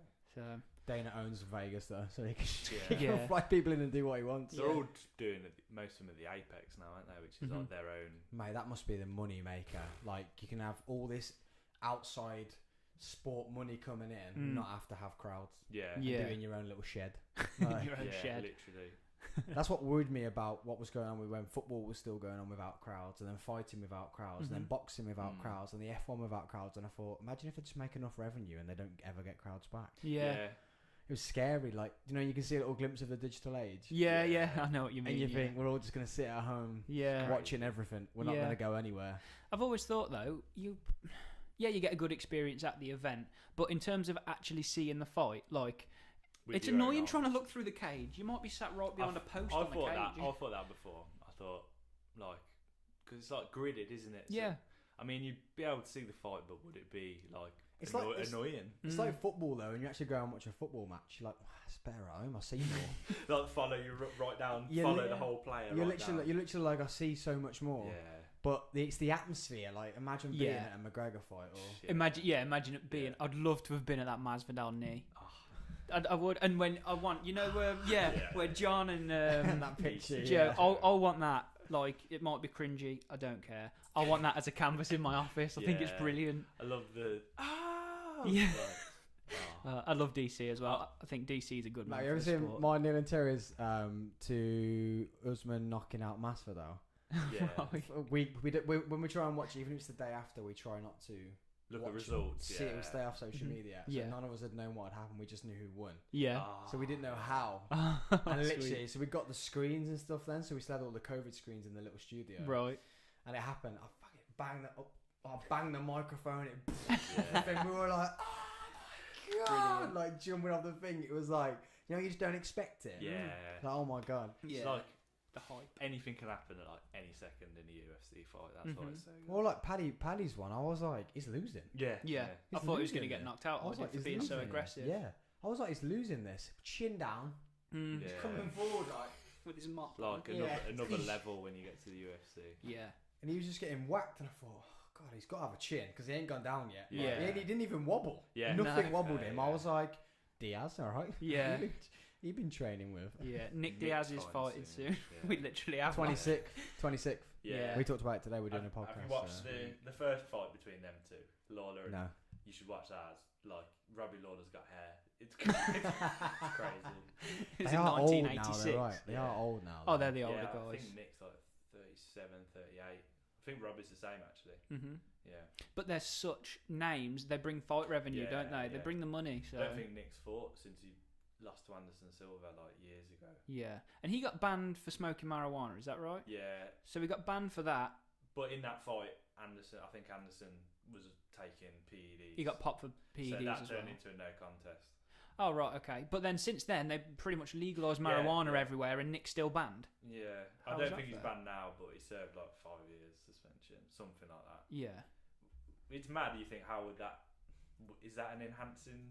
The argument was, can it say if you was getting armbarred, Mhm. could because you're high take you to like, I'm not gonna tap to that. Like, I don't know. It's a bit crazy, isn't it? Yeah, you're still gonna feel pain. Exactly. It doesn't allow you the consciousness to shut off nerve endings in your elbow. exactly, So What, like Tony Ferguson when Oliveira pulled his arm? Oh, God. I was like shouting at the telly, just tap. And he pulled it, and then we were like, oh my god. And then we're like, okay, he's letting go. No, he's readjusting. Oh my god, he's just then when whoop, he tapped to him. readjusting and then God. got his hips in. It was like, just, Oh. I wanted him to tap. I'm like, please. Yeah. But he's one of those people who just let it break, isn't he? Yeah, He's yeah, one of he's- them, like, yeah. He's psycho. I'm pretty sure. He is. He's got a restraining order from his ex-missus, hasn't he? Ah, Like he's crazy, yeah. he is mental. But yeah, there's a video on YouTube. It's something like Tony Ferguson trying to injure himself for 4 minutes straight, and it's him training, just kicking poles and stuff like that. It's like, Tony, there might be a reason this Khabib fight never happened. Oh, It is he's crazy. mad. But I'd say, that was one of those. Sorry, I'm dealing with the mics weren't loud enough apparently at some point. okay. Randomly from nowhere, loads of people. The audio did seem quite quiet when I had it on my telly earlier. Yeah, it's weird. But you can go closer. Yeah, it's, ASMR. yeah. You're in my head. Sounds like you're in my head. That's the. I was eating earlier. When I'm someone's like- eating right I'm like, behind why you. are people waiting for now to tell me? Like, that's not fair. No.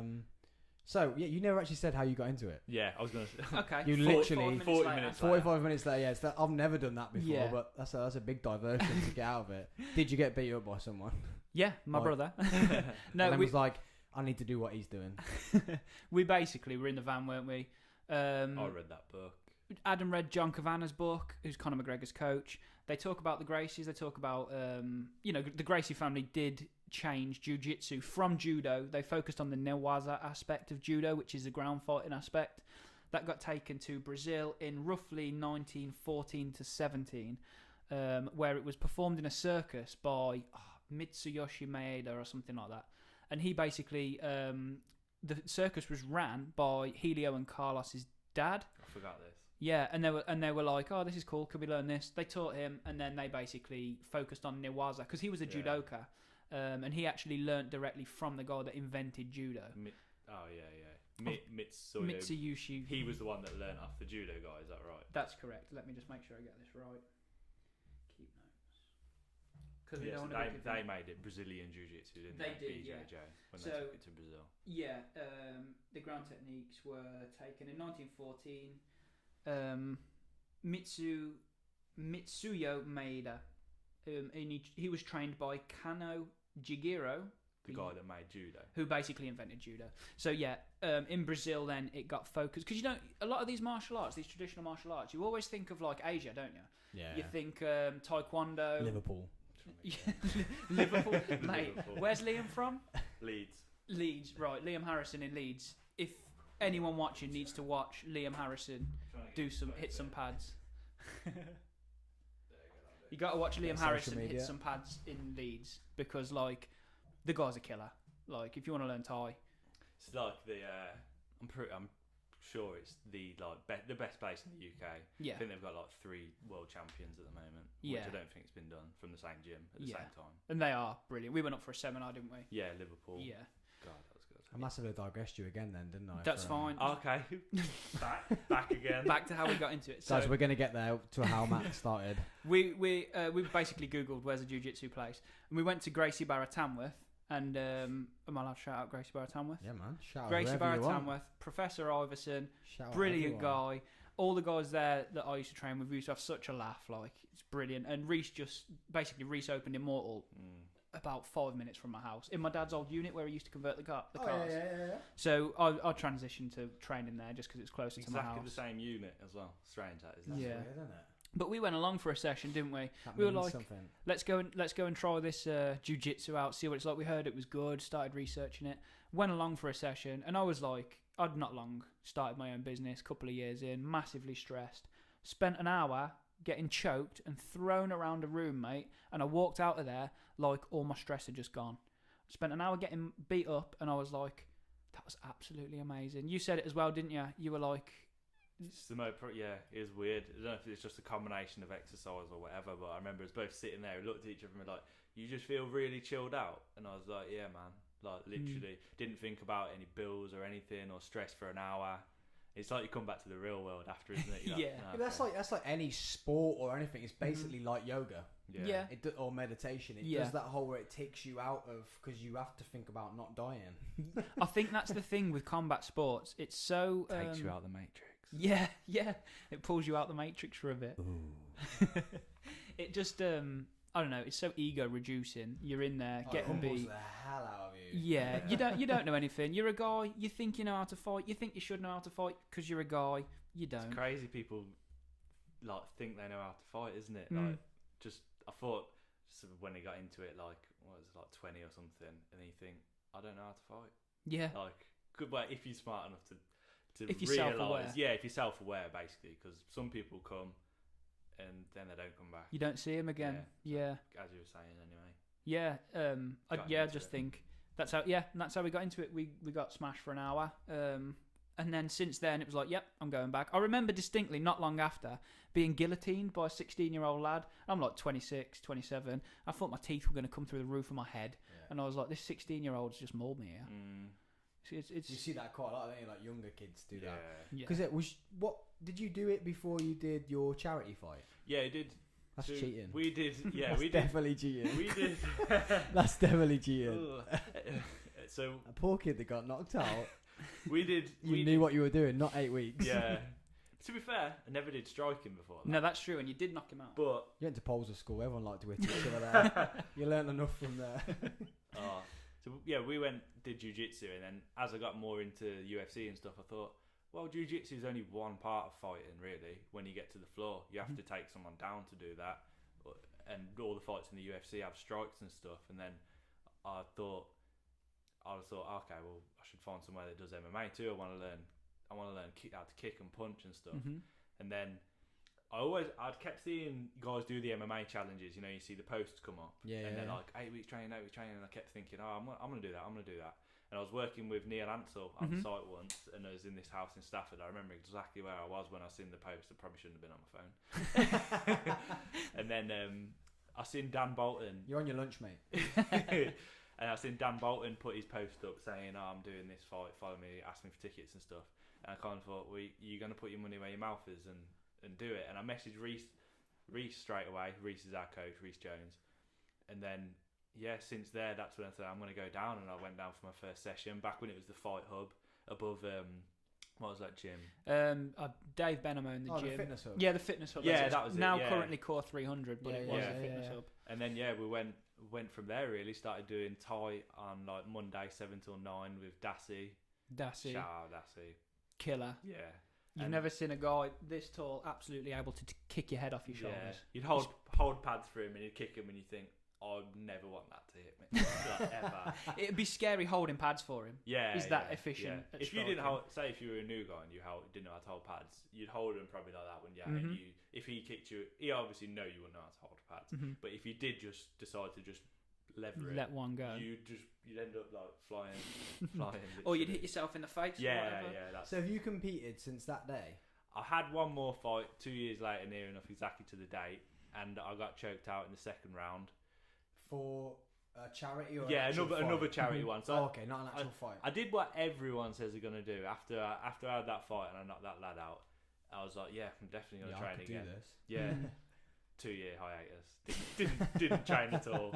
Now, 2 years out. Went back, got back into it straight away again. Did another 8-week challenge because obviously I knocked someone out. I thought I'm good at this, and then I went into the fight. I thought I did big winging right hand, missed. I was like, oh, that's demoralising.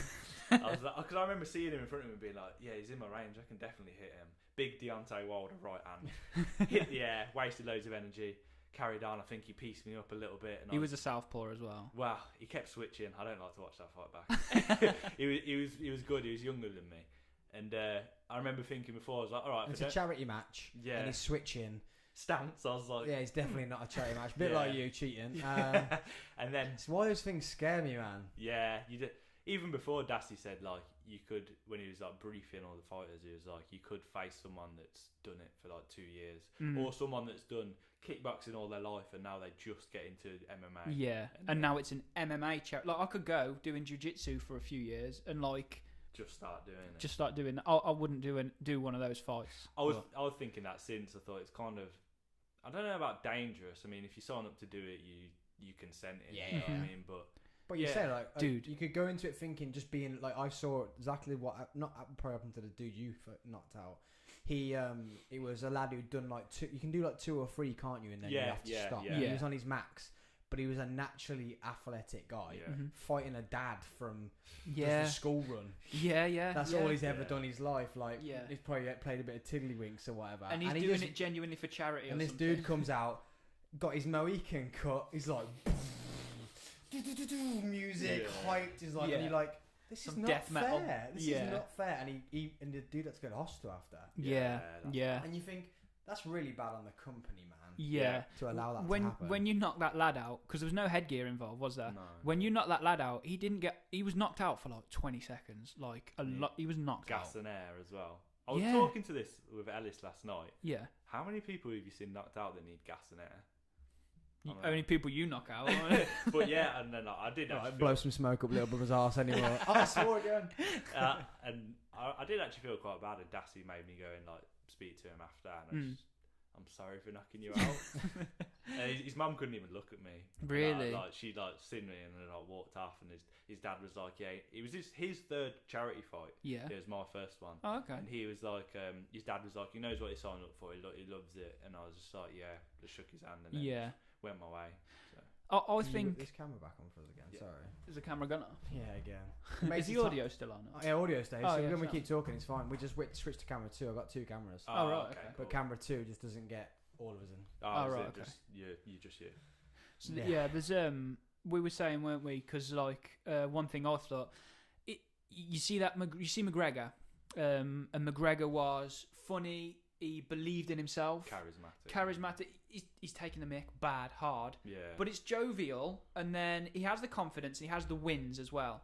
And then you start to notice, he had a loss or something like that, and you start to notice he's getting a little angry in the press conferences. We're that sad. We watched the press conferences. Speak of the devil. Oh. You remember this Oh, one? here He he smashed the bus. Yeah. But even it's a bit WWE. And they planned it. Khabib said he thinks this was staged because he turned up with like 30 guys and there's all these cameras, and he's Yeah. like, well, I guess cameras follow Conor McGregor I everywhere. think Khabib's probably involved in it as well. Yeah, maybe. And Dana. Joe Rogan, or one of the guys on their podcast, was like, "You flew there, and not one of you at any point thought that we shouldn't do Yeah, this."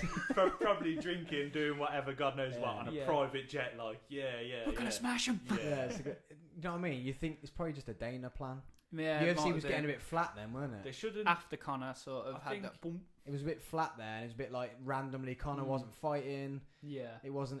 Look, come on. Would the Khabib fight have sold as much if this hadn't happened? Exactly. Look No at one really knew who Khabib was. No. Like, So he's a would- dominator, but Yeah. So you never know if Khabib wasn't involved when Dana just said, "Conor, you need to kick off, mate. We need to create some Yeah. shit." yeah. And sorry, with all that, I don't want to bring it to. We already spoke about it today with the Jake Paul thing. It's Yeah. just like the WWE. Yeah, And people yeah. are lapping it up. It's a Yeah. circus. People are lapping it up. It makes money, and this is one thing that frustrates me a little bit. Like, not just about martial arts, because whatever they want to sell tickets, but it's generally people's attitude in life is like everything's done for money now, and it's like, No one wants a belt. yeah. I mean, yeah, money or legacy. If Jake Paul's going to pay me $5 million, Dana's going to give me 2 just to get a belt. Send me Yeah. get a belt, and I'll go get $5 million. Like, yeah, and I think that's like we've moved away from like an honor culture. Like, again, going back to the martial arts sort of thing, because I'm a bit of a nerd, as you know. But like, no. when I you think when I was a kid, You think you turn up in a gi? you've got Norse gods tattooed on your leg. I've officially joined the realm of the nerdy wolf boys because I have a wolf tattoo now. Oh. I'm in that level. What'd you get? Did you get any free teddy or key ring when you joined? I've got a plastic sword I carry around in my bag. No, the back of the van. A Mjolnir keyring. and a Mjolnir keyring. Is that how you got into BJJ? Really? You jumped out of a van. You're like, oh yeah, let's kick off. You got your plastic sword. Yeah. And then just got whooped. Yeah, what's it, live action role play? I was down the castle grounds in Tamworth, sword And fighting you were with like, thin you air. were like, look at my tattoo. Do you boys really want to get into this? And they're like, yeah. And you're like, Channel the energy of the wolf. I'm gonna get my sword and my wolf tattoo, and Yeah. it's about to go down. I would run. I'm giving you a couple of seconds while I get the sword to run, and then it's your own fault if you don't run. And then you got ass whooped. Yeah, and yeah. That's when you get Humbled. beat. Called Adam and said, "Where'd you do this, BJJ? Where'd you do this, Mutai?" Got beat up by two 16-year-olds in town. I Sorry. can't even remember what my Sorry. point was. I can't even remember. I was gonna say, do you watch much UFC then now? Yes. Yeah. Yeah. Who are some of your favourite fighters? Who do I like? Every single one that fought from the UK the weekend, Yeah. apart from Darren Till. I love Darren Till, and it was a very Yeah. sad day. I think he was actually a hype train to sell that card. To be honest, Mm. I think he was used to sell that card, and I think he Mm. knew he was being used to sell that card. Yeah. I'm very that about it. He is quite hyped up. Me and my friend Jay, we were looking at his record on one of his I can't remember. It was one or two fights ago, and we were looking at his record, and we were like, he's not actually knocked loads of people out. I mean, I know it's not all about just knocking people out. No. It's like winning decisions and stuff. Mm-hmm. But like we were kind of like, oh, the UFC are pushing him hard, Mm. so maybe it was a little bit too soon. But Yeah. Well, he lost like 4 or 5 in a row. yeah, I think he's didn't lost he? 4 And in a then- row now. And most Mhm. people get cut when they lose. And three. then, Yeah, they're like, that's and then true. they're like, oh, he's got ACL tear. yeah, and then he's going to be on the he's going to fight. Is it Izzy Alessandro Yeah, after yeah. this? Yeah. What, after 5 losses? Yeah. Yeah. No, they did it. I yeah. think to hype that card. Yeah. Sell it Yeah, in London. true, help true, Paddy have actually. his thing. Yeah. Tom's Yeah. just chill. Yeah, Mm. So he's chill. just like, bro, I'm gonna keep knocking people out. Did you He's see like, him win that bonus? Give me, yeah, and he he cried. started Yeah, crying. man. It yeah, shows that's how nice. much it means to them. That was nice. Yeah. And Neil loves him because Neil hates the ranking system of the UFC. That if you get hyped up, you get a chance fight for a title. Yeah. Right, It's yeah. not like it's not number 4 fights number 5. Yeah. If number 5's got a big mouth, they fight number 1. Yeah, yeah. So Neil loves Tom because he's like, as long as you just give me someone who's ranked above me, I'm cool. Yeah, yeah, Mm. yeah. That's And he's like, I'm not hard enough to keep going. He He said, even I'm not. said, He said, I'm not scared. Mm. I'm not scared, but I'm not ready. Yeah, That's wise though. yeah. I mean, That's weird. You think you could get thrown in with Ngannou? That's That's what I was that's about to heavyweight, right? Yeah. Yeah. If I was thrown in there with Ngannou, I would be over the edge of that cage. would you Dana. would you fight him for like, I don't know, 5 mil? Yeah, Yeah. That's brain damage. Anything- Right? That is 5 brain mil. damage, but I got 5 mil. mate. He's about We- 6 foot taller than me. He ain't gonna hit me down here, is it? To be fair, that uppercut on Alistair Overeem, Oh, brutal. nasty, nasty. Who do I like at the moment? I'm trying to scatter my brain from around all Yeah. the hype. Mm. I like Yeah, from Poirier. away from the hype. Poirier is good. I do rate Poirier. Holloway. Yeah, always rated Holloway. Yeah. I like Holloway, but I hate where his career's going now after he Yeah. falsely lost to I Volkanovski was going to twice. say that. I haven't watched it in a while, but I remember when I first watched it and I was like, I don't think he lost that. I think maybe because they fought twice, didn't they? Yeah, he didn't lose any of them. Yeah. I think he drew the first one and won the second one. Yeah, yeah, yeah, yeah. Mhm. And that saddens me because then from there he's not really picked done much, John but up. as a He had that person, as an performance athlete. against Qatar. Oh, when he That- was like talking to Joe Yeah. Rogan I'm as the he was best punching boxer it. in As the he was UFC. like- Oh, slipping, boom. That's crazy. Yeah, rate him. Poirier too. I think it's hard. You have to forget about him getting wrapped up in the McGregor circus yeah. because then you start to not like him. Yeah, You took like lose what he's done yeah. and then not be able to fight for the title. I get that's money Yeah. again, but Mm. you know what I mean, why Yeah. not take the money? But I'd love to see him Yeah. fight for the title. Yeah. I think he knew it was going to be there. Oliveira, love that Yeah, guy. I've not looked at him loads, but Darren Till was saying, because he went to live in Brazil for years, he was saying like, you think Liverpool's quite rough, but he said not compared to the favelas where they go. Yeah. Just how chilled he looks, and he's got Yeah. his bright white teeth that have come from nowhere. Like, Yeah. perfect. That money. And Big he doesn't glasses. fight. Yeah, he doesn't fight with contacts in because you can't. So he takes his contacts off. Oh, I didn't even know he had that. His eyes are like one's onto the down, one's up like that with his glasses Not, on. not me. He yeah, literally. He takes them. He's like that. That's why you can see all the shots coming It's in. probably why Chandler missed that big punch from him. He's looking over there. How'd he hit me from here? Yeah, I like Oliveira just because he's good and Yeah. he just Yeah. does what it says on the tin, and the fact that he knocked Chandler out. Oh, Yeah, that was. that was another punch the microphone night. Yeah. Literally whack. I was like, I love it. I do like Chandler. Yeah. Well, I like him. I think it was unfair on him. I don't know why Dana did what he did. Yeah. Yeah, straight One away. fight, straight to the title. Yeah. I don't know. Maybe Dana was seeing a slump in money or something, Yeah. or maybe he didn't. Maybe just. I think he might have promised it. I'm not sure if I read that. Because he was For the contract. He was on standby for Khabib Gaethje, Right. but I'm not 100% sure. But yeah, he was quite fast. One fight and he knocked Dan Hooker out really early. He Didn't did. And Oh, Dan Hooker was yeah. ranked 6th then, wasn't he? Or Probably. something? That was annoying because such a good fight against Poirier. Mhm. I just don't think he was ready for Chandler to come out Yeah. as fast as he did. Mm. Yeah. I think he was, new kid, this is going to be slow. We'll slog it for one or Yeah. two, and then I'll maybe win from there. Mm. Yeah. Chandler just come out like, woo, Yeah, literally woo, straightforward. woo, straight in, like no chill. Gaethje Chandler. That's Yeah, I like Gaethje. I Yeah, rate and Yeah, Gaethje. Gaethje just dropped out though, hasn't he? Don't say that. No, he said he doesn't want to fight him because they're trying to make it 5 round, and he said you're going to pay me the same. That's where five yeah. rounds where you start getting Title brain fight. injury and Yeah. stuff like that. He said that's Yeah. when you'd slug him. and Yeah. you're not defending. Especially Yeah. Gaethje. Yeah. He said in a 5-round fight, I want to be getting title shot money. Yeah, He for said I'm sure. not Fair fighting enough. some dude for nothing for 5 rounds. Yeah. So He you said don't so. you don't do a job and then just whack another like equivalent of 2 rounds on for the same money. Yeah, you know? yeah. Yeah, No way. yeah. Work 5 days a week and get paid 2 days money. You don't do it, Yeah. and that's No. what he's saying. He said, but it's the injury. He's like Yeah. injured 4th and 5th rounds when you start to get problems. Yeah. If we've both been slogging away. Yeah. So he said, no, because you're going to pay me the same money. Yeah. Not a chance. And anyone that Trevor Whitman's like trained, I like to watch fight. To be fair, I think Yeah. Trevor Whitman's really good. I just same again. I'm Neil and Terry hate it 'cause I'm such a conspiracist. But with like the Khabib fight with Gaethje, I thought he rolled over Yeah, after the Ferguson fight.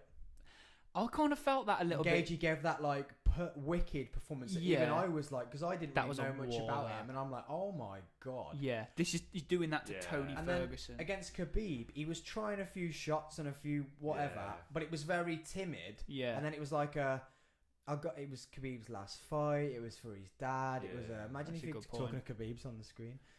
That's the fight. That's Is that the the fight? fight, That's the yeah. fight. Yeah. So straight after that, I was like, literally, I said to them, Khabib's gonna retire, and they were like, no, he's not. No, he's not. Next thing goes like, I'm done. What? Yeah. And they were like, and then I was like, what happens if he'd lost that? He wouldn't retire on a loss. Yeah. Yeah. I And mean, What even- happens even then? But he never big fan. loses. Even he would have won. But Mm. I was like, that's not even an entertaining fight. Like, Yeah. Khabib didn't like shut him down for a few rounds Mm. and then choke him. Yeah, I He thought just- it was all over a bit. Too fast. Woolly, like, yeah. Not I'm what big Gage is. Khabib fan. Gage Yeah, is you a- aren't you? Yeah, Yeah. but you want to see Khabib fight like even Yeah, when it'd go even a the bit. McGregor fight when he came out and McGregor still looked drunk. Yeah. He got black drunk eyes. But even it was a fight. Yeah. Mm. It went Even a when it bit. ended the way, it was good. Yeah. He got rocked. Khabib got rocked. Yeah. McGregor started to defend. He couldn't. He started to defend the takedown. So it was like, oh my god, they're standing and Something's banging. different. Mm. Yeah. And now, yeah. and it was like, and that was why it was annoying. You never got to see that fight again because I thought at that time, if you can do that drunk, Yeah. When you think about then what it, can you do sober? Like, You think that's probably the person that's done the best against Khabib? Yeah. Other than maybe Michael Johnson, like. And that's what I hate. Like he's on their screen now. He's ruined himself because people forget about the good stuff he has done. Yeah, he has tinted it, hasn't And like he? everyone's, Which is a shame. I know there's a meme going around at the moment. It's like something about like if you forgot what McGregor's done for the sport, then you're a casual type thing. Yeah. It's true. Like MMA fans are very fickle. Yeah. You can lose and people, he's trash. He's done now. Yeah, Like Tony Ferguson. Three He's a fights legend. did. He could come back in like a year, have 2 wins, fight for the title again, and everyone will be like, he's crazy. Yeah. Like, He's a legend. Like he's Yeah, Hall of definitely. Fame. that's what I get when McGregor fights. I'm still like he's gonna win because I just feel like I love him. Yeah, I love- Kaylee loves him and as what well. he's done. I'm not someone who loves him just for the hype, just for what he's. But what he's done, that's why I'm gonna stay with him. I'm not gonna be like, he's gobbed off and he's now nasty. I'm like, I remember what he's done. It was obviously him that started the whole boxing against MMA. That's his fault. That's true. That's his fault. Yeah, that's his fault, and now it's easier for people to do. But yeah, like, why not? Like, there's one thing, kind of to what we were going on about earlier about being a bit of a geek from like the old traditional martial arts. You say like obviously he's hyped the game up. He's done really well hyping the game up. We've got to give him props. Like we're training because of it. Do you know what I mean? Yeah, because of that McGregor hype. You train. literally got me into the sport. Literally. Yeah, and it he was worked. very karate, Muay Thai, wasn't he? When he first started, it was always kicks that would defend his to then set up the shot, weren't it? Like, he had that almost side on kind of stance. Karate. Like his fight against Max Holloway is sick. I love that fight. Yeah. Just like spinning back kicks, like front leg hook kicks and stuff like that. And Joe Rogan says he's like, who do you see that does that? Yeah, and that's what's like brings something like nice and fresh, isn't it? Like unorthodox has always got a chance. Do you know what I mean? People think Khabib's boring. Like it's not as flashy as McGregor or some other like Tony with mad elbows. Yeah, and stuff like getting that. Darce chokes from like across the ring or whatever. Yeah. I love that picture of Oliveira and Tony Ferguson. They look exactly the same, and it's like he's passing the torch because now he's got bad as he's got good. Like, right. It looks like basically he's like they say he's put his soul into someone else. Type thing. He just passed it on. Yeah. I wonder who's going to win Poirier Oliveira. I want Poirier to get his title. I do because he deserves it. Yeah. Like Oliveira deserves it because he had like a 14 fight win streak and he come from he's done the same as Poirier, but Poirier's had some hard fights to get to where he's got to. He's had some slug recently, I think. Yeah, he's gone through. I mean, I felt like maybe he got a little bit sidetracked with the kind of thing, but you can't blame him. It's money, mate, and you're trying to secure your wife and kids. Future, and that. That's why you can't. That's why Conor loves it because you can't say no to the fight. Yeah, and he knows it. He's the A side, and he's still got 2 fights on his contract. He has to fight twice. I think it'll be the trilogies. Because he'll class the Poirier fight as not a loss. That was a doctor stoppage. We were shouting it earlier. That was a doctor stoppage. Terry literally looked at me and I was like, but it did because it went to the buzzer. Because the ref didn't see it, did he? Oh, yeah, it did actually. His ankle's flopping, Poirier's hammering, and the ref only went in when the buzzer went. Oh. And so then he pointed at his ankle. Yeah. Then the doctor so it come wasn't in. A TKO, so it wasn't on record. Yeah, fair. I think he'll come back and I think they'll give him a bit of a lesser opponent. Do you think? Or no. If he's only got 2 fights, mate, he's going to go Poirier and Diaz, trilogies. Yeah. Lose them both, loads of money, career. I think he'll do Diaz 3 first. I reckon he could lose that. He's been saving that fight. He could lose that though, I think. Against Diaz now? Because I think Diaz, how much he fought against when there was the hype of Conor, how he fought. Yeah. Now there's no hype of Conor. Yeah. Everyone's He's going to go in there so confident that he can spank him. It's again. like the aura around Conor's gone. Yeah. And you've seen it. He ain't got a chin anymore. He got flattened. Yeah. I was excited. I was excited when that fight started when he broke his leg because I thought it was a good fight. I stayed up to watch that fight. So did I. Yeah. It's that meme and it's like European MMA. Yeah. Fans, that was. Yeah. That was literally Trying me, not to mate. wake the house. I've got a picture and I'm like. Yeah, that's literally me, mate. But I think that fight was good, and the fact that he did have him on the ground, but Poirier got out of that guillotine by putting his foot in the thing, which I hate. That I'm like.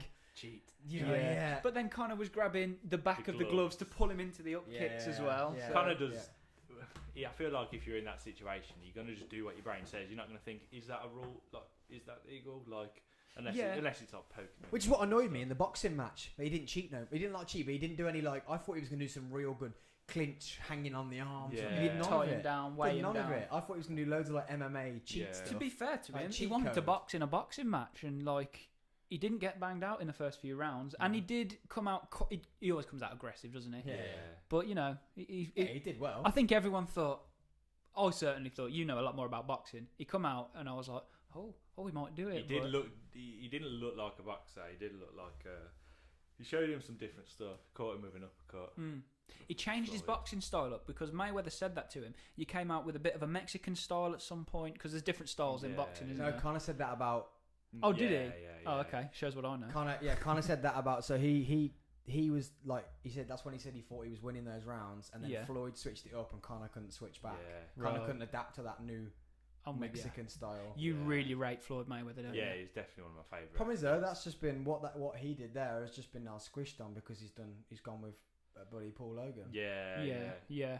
Logan Paul, sorry. So it's just now. well, if he can do it, well, Connor didn't really do much. Yeah. That's true because that went a long way as well, didn't it? So Well, it went didn't the go whole- the 10 the whole rounds, thing, did it? yeah. They didn't do 10 Something rounds like in a day, did I they? can't remember how long that fight Yeah. was, but Logan was like 190 I pounds. know, man. yeah. That He it did look worried me massive. when it started happening. I was like, Yeah. there's like 40 pounds difference. Yeah. That's a and lot. the height. Yeah. So everyone should be shaking Floyd's hand. I think. Yeah. His trainer said Floyd didn't even really train for that It's fight. like me boxing Neil.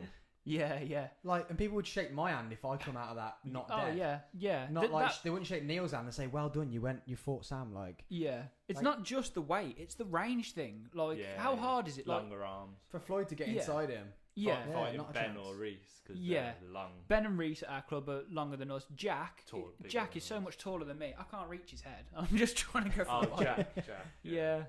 But being on the Logan Paul thing and these crossover fights they've done all for the money.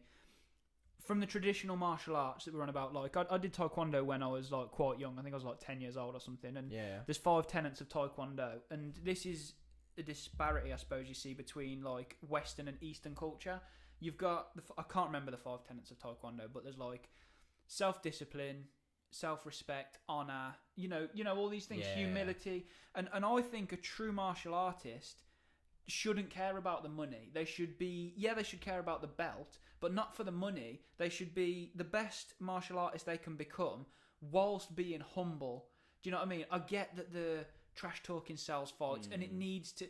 If we want the platform of the UFC to showcase these fighters and we want to watch these fighters, great, they need to sell tickets. But I personally don't like the disrespect that they go into when they're trash talking each other. I like the humble fighter. Yeah, he took it too. Connors took it yeah. too George far. St. Pierre style. George St. Pierre, like Khabib, like So I'm going to knock you out, or I'm going to beat you. Like, leave it at that. Not Yeah. talk about Yeah. your family and your kids and your wife. to Yeah. get under their skin. And look Yeah. what it did to Conor long term, because I think there's a definite change in Conor's mentality when he gets into the Khabib press conferences.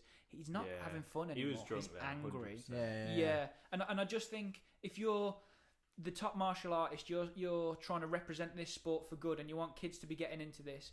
We should be teaching like the Eastern culture, the Bushido culture of Thai like style. like that honor, respect. Keep your mouth shut and don't be. Let the fight do the talking, really. Yeah. innit? But Like I said, it's like you said earlier, it's a circus. It's become that. yeah, And it's going to have to become Oh. more of it because of what's going on with the Triller Fight Club. Yeah. And they're banging out fights like this Yeah. weekend. There's talk of David Hay being on one. Yeah, of them. Really? Yeah. There's Evander Holyfield, Vitor Yeah, Belfort. tonight with- Holyfield's 59. So that one's a bit stupid. I That's think bringing that's in dangerous, bringing in isn't it? money for older generation. But then Yeah. you've got the Spider, Anderson Silva Yeah. versus Tito Ortiz. Yeah. Now that brings a middle to, or even us wanting to watch it Yeah. because Yeah, that's Anderson boxed the other week. He's He's only out just really, stopped UFC. Yeah. Tyron Woodley, Jake Paul. Why wouldn't you watch it? Yeah. Yeah. Like- I must admit, I've watched. And that The fun fights, of the maybe Paul wanting Paul to get knocked out. Yeah. You're gonna watch it, then you're paying them money, and then you're keeping it Yeah. going. Like Like you said, didn't you? Sort of. Like Muhammad Ali started, float like a butterfly, sting like a bee. Started bigging himself up. People get interested. Then you go on to Mayweather, doing what he did in He the changed boxing game. the way he was talking about people. For sure. Then Conor does it, and I think Jake's just watched Conor do it He so and gone, wants to be "Oh, Conor. I'll just, yeah." oh, Yeah. literally, yeah. When he weighs in, and it's like when you buy Conor off Wish. Yeah. And he- Even his Instagram though, he's got Face of the Fight game on it, and That's which is literally Connor's what got Connor's Face of the Fight game, Cringe. and But he Mr. is Whiskey doing or it. whatever. He is doing That's the thing. it, He's so- doing it. Mm. That's the thing. He's doing it, He is isn't he? doing it, yeah. Which is upsetting. Yeah, because I want it to be me. Yeah. No, it is. It's Yeah. Well, that's the thing. Like when because Terry's a bit older, so he's watched MMA or whatever, and Other he's seen it Yeah. being ruined type thing, yeah, and he hates it. I'm like, yeah, but Terry, if it happened, if it happened, it would happen. Like, say I'm a cheerleader and someone from a different sport says to me, let's fight. I hate you. For how much? 10 grand. Let's go. yeah. I'd do it. You're ruining Yeah. boxing. No, I don't care. Yeah, Get 10 grand. I wouldn't care. That's what I mean about the money thing. Like, would a true martial artist not be? Well, that's why you don't see many Thai and that involved, right? Yeah. Maybe One, so, that- yeah. It's not big in America. They've only got like what is it? Lion Fight. Lerdzilla, that guy you said. Lerdzilla's brilliant. He's like Joe Rogan was saying as well. It's not that big in America because you probably need some like put it on primetime TV. You get like 5 real good guys and put them on. But it's really it's big in Europe. So it's kickboxing and Muay Thai. Yeah. Big in Europe now. The Yeah, French love it. You know what I mean? I bet they sit back and laugh sometimes. Like, Yeah. they might go, "Oh, that's a talented person," but then a lot of time, I bet they go, "What is this circus going on?" With Yeah. all of it, even like your one championship that's got real hard hitting Killers, stamp on the floor rules, like up kicks and all that stuff. Yeah. Like, they're probably like, "Okay, I get it," but you don't see many, like you say, there's these like Asians, that type of people. You don't see that many people in there. There's not many because they all stick to, like you say, they're humble. They don't care about money. They just want to fight and win fights. There is also the language barrier. They want them stadium Ain't belts. doing language like- barrier to punch someone, mate. No, that's true. Like you said though, like to a Thai, the Lumpini belt. Just a pinnacle. Yeah, like they don't want to fight Logan Paul. And does that pay money? Yeah, Is there money in it's it? like it's like their national sports. You know, like over here, every kid wants to grow up and be a professional footballer and here and all. Yeah. That's what they grow up doing to like feed their family. That it literally comes down to you can get into Thai boxing young and fight to feed your family because they're mad on the gambling, aren't they? The gambling aspect over there, but it's illegal to gamble. You can bet on yourself. Yeah, there's some rough stuff around gambling over there. Yeah. What was Betting that on John yourself. Wayne Parr thing? Like, Bet on yourself to lose. well, you could, but Yeah. if you bet on yourself to lose, like for your club, people have been like killed. Yeah, for that, haven't yeah. they, and stuff. John Wayne Powell saying these two guys because Not involved in that. the Lumpini and I think Rajadamnern Stadium, they're owned by the Royal Army in Thailand, so it's all run by the army. So they're like these two fighters threw a fight or something like that, and they literally got killed for it. Yeah. And it's like we're going back to the honour and stuff. Yeah. Like, Yeah, well, it's not very to Honourable. throw a fight. It's not honourable. It's not Yeah, honourable, is yeah. it? Even though punching each ear in the head, like, Is that not a test? it's not honourable. But Well, if you're respecting each other and you're respecting the rules, outside the pub or in the cage. You know, it's two different like. 2 pints of Stella Youth. but that's down about Sandy. it. That's youth. That's about the only time though you're going to get a fight these days in the cage or on the TV Yeah. because Mm. outside you don't get a one-on-one. No, it's no. not a one-on-one. It's Yeah. not fair. Which something else I wanted to mention about jiu-jitsu is jiu-jitsu's been very much used for the sport, hasn't it? Like if you go into jiu-jitsu and you train regular jiu-jitsu at a club, you probably won't be training striking at all, but a lot of the original jiu-jitsu would have been to defend against strikes. Yeah. So, you know, a lot of it's very sport orientated now for competitions and tournaments. And I don't think that's a bad thing because as a sport in its own right, you're still learning really well how to defend yourself. I think it's a really good thing to get into that. But there's a lot of aspects of jiu-jitsu, potentially more so in the gi, I think. Yeah, definitely. Like, you've got, like, lapel ties and things like that. And, like, do you know what pulling guard is or whatever? Yes. So, So like, I haven't done gi. Neil and Terry have done gi. Yeah, I yeah. haven't You just done do it. no gi. Yeah, yeah. Oh yeah. I'll prefer no gi. Yeah. Probably because people can't hold on to me and like, use my Stall, gi it's a to lot hold Well, better. me recently down. I only went to like 4 or 5 sessions, Yeah, and yeah. then like I say moved over here. I got wrapped up in the move, and then Yeah. there is a lad that drives from here Yeah. to Yeah. Birmingham to do it. Yeah. But it's not just a 3-hour session. It's an hour there, hour Yeah. back, and it's getting back into Yeah. that. And I've got a life, and you know what I mean. It's hard. That's the like, thing for like me, like casual guy. We've all got lives as well. Do you know what I mean? So like, I'm under no illusion that I'm going to be in the UFC next year. Do you know what I No, mean? no, I don't want him fighting. Man. Yeah. So it's a lot. Yeah, some of the stuff like, for example, guard pulling in jiu-jitsu, that's fine in a sport aspect kind of thing. But like you say in the street these days, don't pull guard in the street Yeah, because you- you're good at jiu-jitsu. You Because don't want to end up on the bottom. no, his mate's gonna stomp on Well, you. yeah, you're not going to go. That's what I'm saying. You're not going to go one-on-one with someone. So the Yeah. only thing that's going to do good is if you are one-on-one, then Yeah, you don't yeah. want to kill them Yeah. and knock them out or whatever. And you're on then- concrete as well. You're not on a mat. Yeah. So if you get triangle someone and then you don't, They just- you don't underhook the leg, Oh. then if they slam you, you could literally end up in hospital, brain Yeah. damage Yeah. and stuff like that. People have died from blows to the back of the head like yeah, that. So. yeah. Get the But- flying triangle like Paddy does. yeah, yeah. That is insane, isn't it? I can't. I hope we see it. I've drilled that before. It's I hope we quite get funny. to see it in the UFC. Yeah, Yeah. I think Brian Ortega's done one. I'm not sure. I don't know, T-City. I'm sure. Who have you got? Who have you got on the 26th?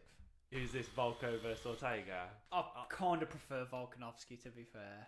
See, now I'm Ortega, but the boys have been watching The Tough, and Yeah. they don't like. They think Ortega's arrogant and on it. Yeah, they messed he's with very- him a lot he's- on that. They said Ortega's very nasty towards his own athletes. A bit like, oh, you lost. really or, harsh on Yeah, a bit No like, way. like fodder, cannon fodder, Yeah. not Have you like a watched- team. Like that's No, I've not concluded been now. watching it. No. Oh, I don't want to ruin it, but like he's Oh, they won't be watching.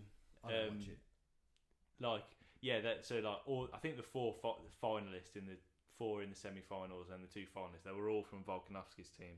But Right. Jay, my best mate's watched it and he says he prefers Ortega because he kind of goes against what you said. He says he's really clean-hearted and stuff. But Oh, I guess okay. being harsh on your coach though, I mean harsh on your fighters though. Can be seen differently. Yeah. That's Is what it for I their was gonna say. benefit or Yeah. yeah? Or you just being because you're on a TV show. Yeah, Yeah. yeah. Whatever, pay me my money type thing. I think Yeah. Volkanovski's just dead funny. Yeah, like, so do I. like Ortega, he took all the wheels off their cars or something like that, and he put like horses outside for him to ride. And because Volkanovski's like 5'5", he had like a little donkey, and like Volkanovski just laughed at it though. You know what I Yeah. mean? And I think when they played tricks back, Ortega got a bit salty about it. but Yeah, yeah. It's just funny. I think like, the problem with that is I want it for Max Holloway. I want Ortega to win Yeah. for Max Holloway. Right. I don't Okay. think Yeah, the rematch. Volkanovski should they have fought? the. Yeah, I think they have. They haven't fought twice, didn't they? Yeah. And then Max Holloway did. We were watching this earlier. I've never seen it before. Yeah. Max Holloway and Ortega watch it. Max Mhm. Holloway teaching Ortega to defend a strike in the cage whilst they're fighting. No way. So I've he not seen he that. hits him and his Yeah. face is all up, and Holloway literally goes whoa, whoa, whoa, gets his hand, puts it up by his face, Yeah. swings really slow, puts his hand up by his face, swings really slow, and then swings really quick. No and literally way. says defend it, like teaches him there Yeah. and then. I was like, if that's not saying I'm going to beat your ass, Yeah. I don't know what it is. Which, But that's interesting but I want- because Ortega was taught by Gracie Jiu-Jitsu, Henna and Heon, wasn't he? Mm. So you'd think on bottom position, if Jiu-Jitsu is supposed to be really good at defending against strikes in all situations, you'd Yeah. think he'd. they wouldn't be standing. Yeah. Yeah, I don't know. So, But yeah, I want Ortega to win for Holloway, mhm. Yeah, that would be good. I think. but I don't want him to have the belt. Oh yeah, no, I do. I liked him. I want him Braids back there. Braids Ortega. Oh, Braids yeah. Ortega. Braids Bold Ortega. Ortega Come on, looks Ray. crazy. Yeah, it looks. When he came back bald, I was like, oh, where's Braids gone? Yeah. Like, Braids Ortega, Because man. I like Craig Jones as well, who was on Mm. Volkanovski's team. I think he's hilarious. You Yeah. see what they've done now, like the Danaher Death Squad split up, Yeah. and like they're all in Texas. Like Gordon and John are setting up their school, Mhm. and then Craig Jones, Nicky Rod, and Nicky Ryan are setting up their own school, but they've called it the B team, like Yeah. not like the A team, the B team. Because they're not And Gordon. Craig Jones comes second in everything. Like Because Gordon Ryan. Do you know who Gordon Ryan is? he's the best no-gi grappler, Oh, okay. probably of all time. Yeah. He's epic. Yeah. Like, he's Lads- only 25 as well, and no one can beat him. The lads I were rolling with were pretty like high up. What's his name? So Tom and Tom Fabian, Brash, yeah. Fabian and I know Fabian and Liam. Fabian I don't know them. Fabian- I know of them. Fabian Leon will go. I was gutted. Neil rolled with Fabian. What's his name? No. The lad that runs the club. Um, Tom. Tom Brasher. Tom Cowgley. Tom Cowie.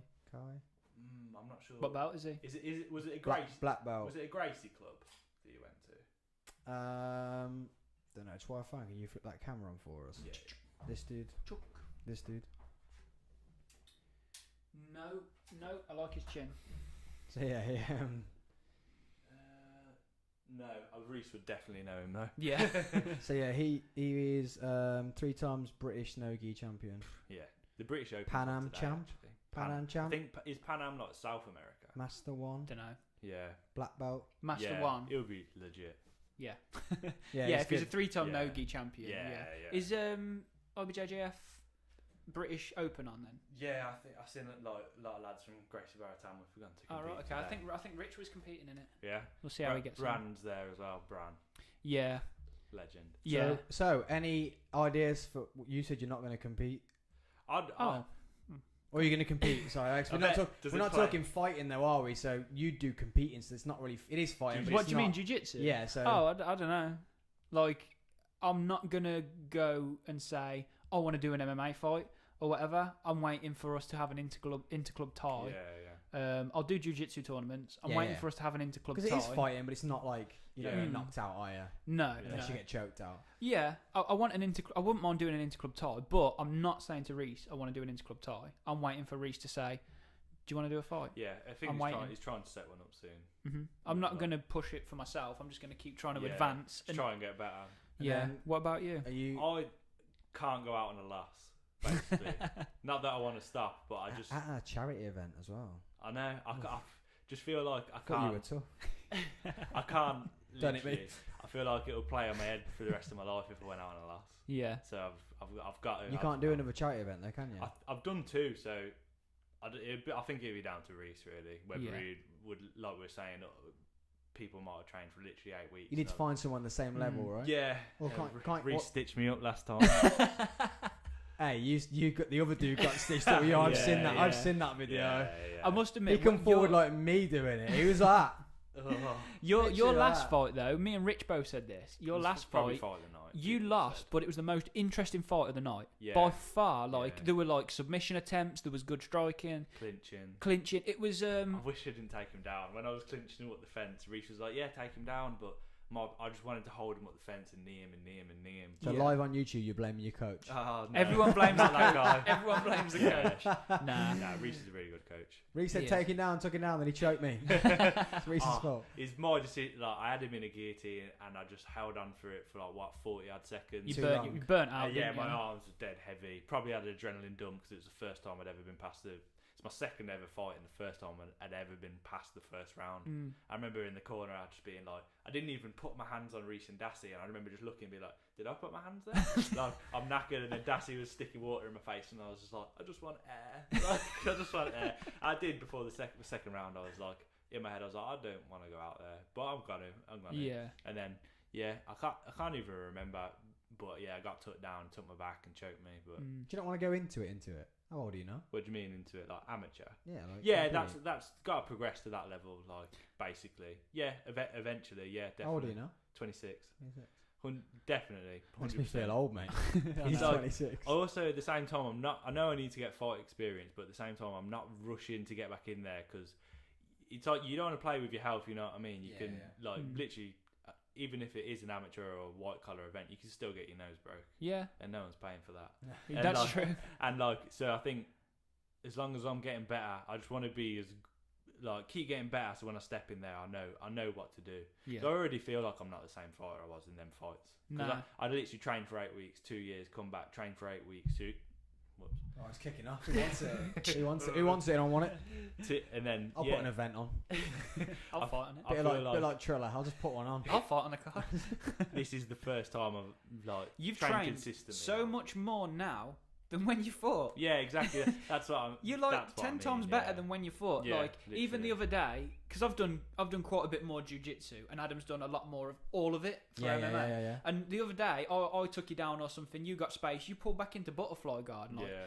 that's not something people do if they don't know what they're doing. Do you know what I mean? Yeah, Go yeah. close guard or Yeah. whatever. And like talk Yeah, you've been about- training it for long now, haven't you? Like, Yeah, I think my first fight was November 30th, 2017. Mm. So it's like what 4?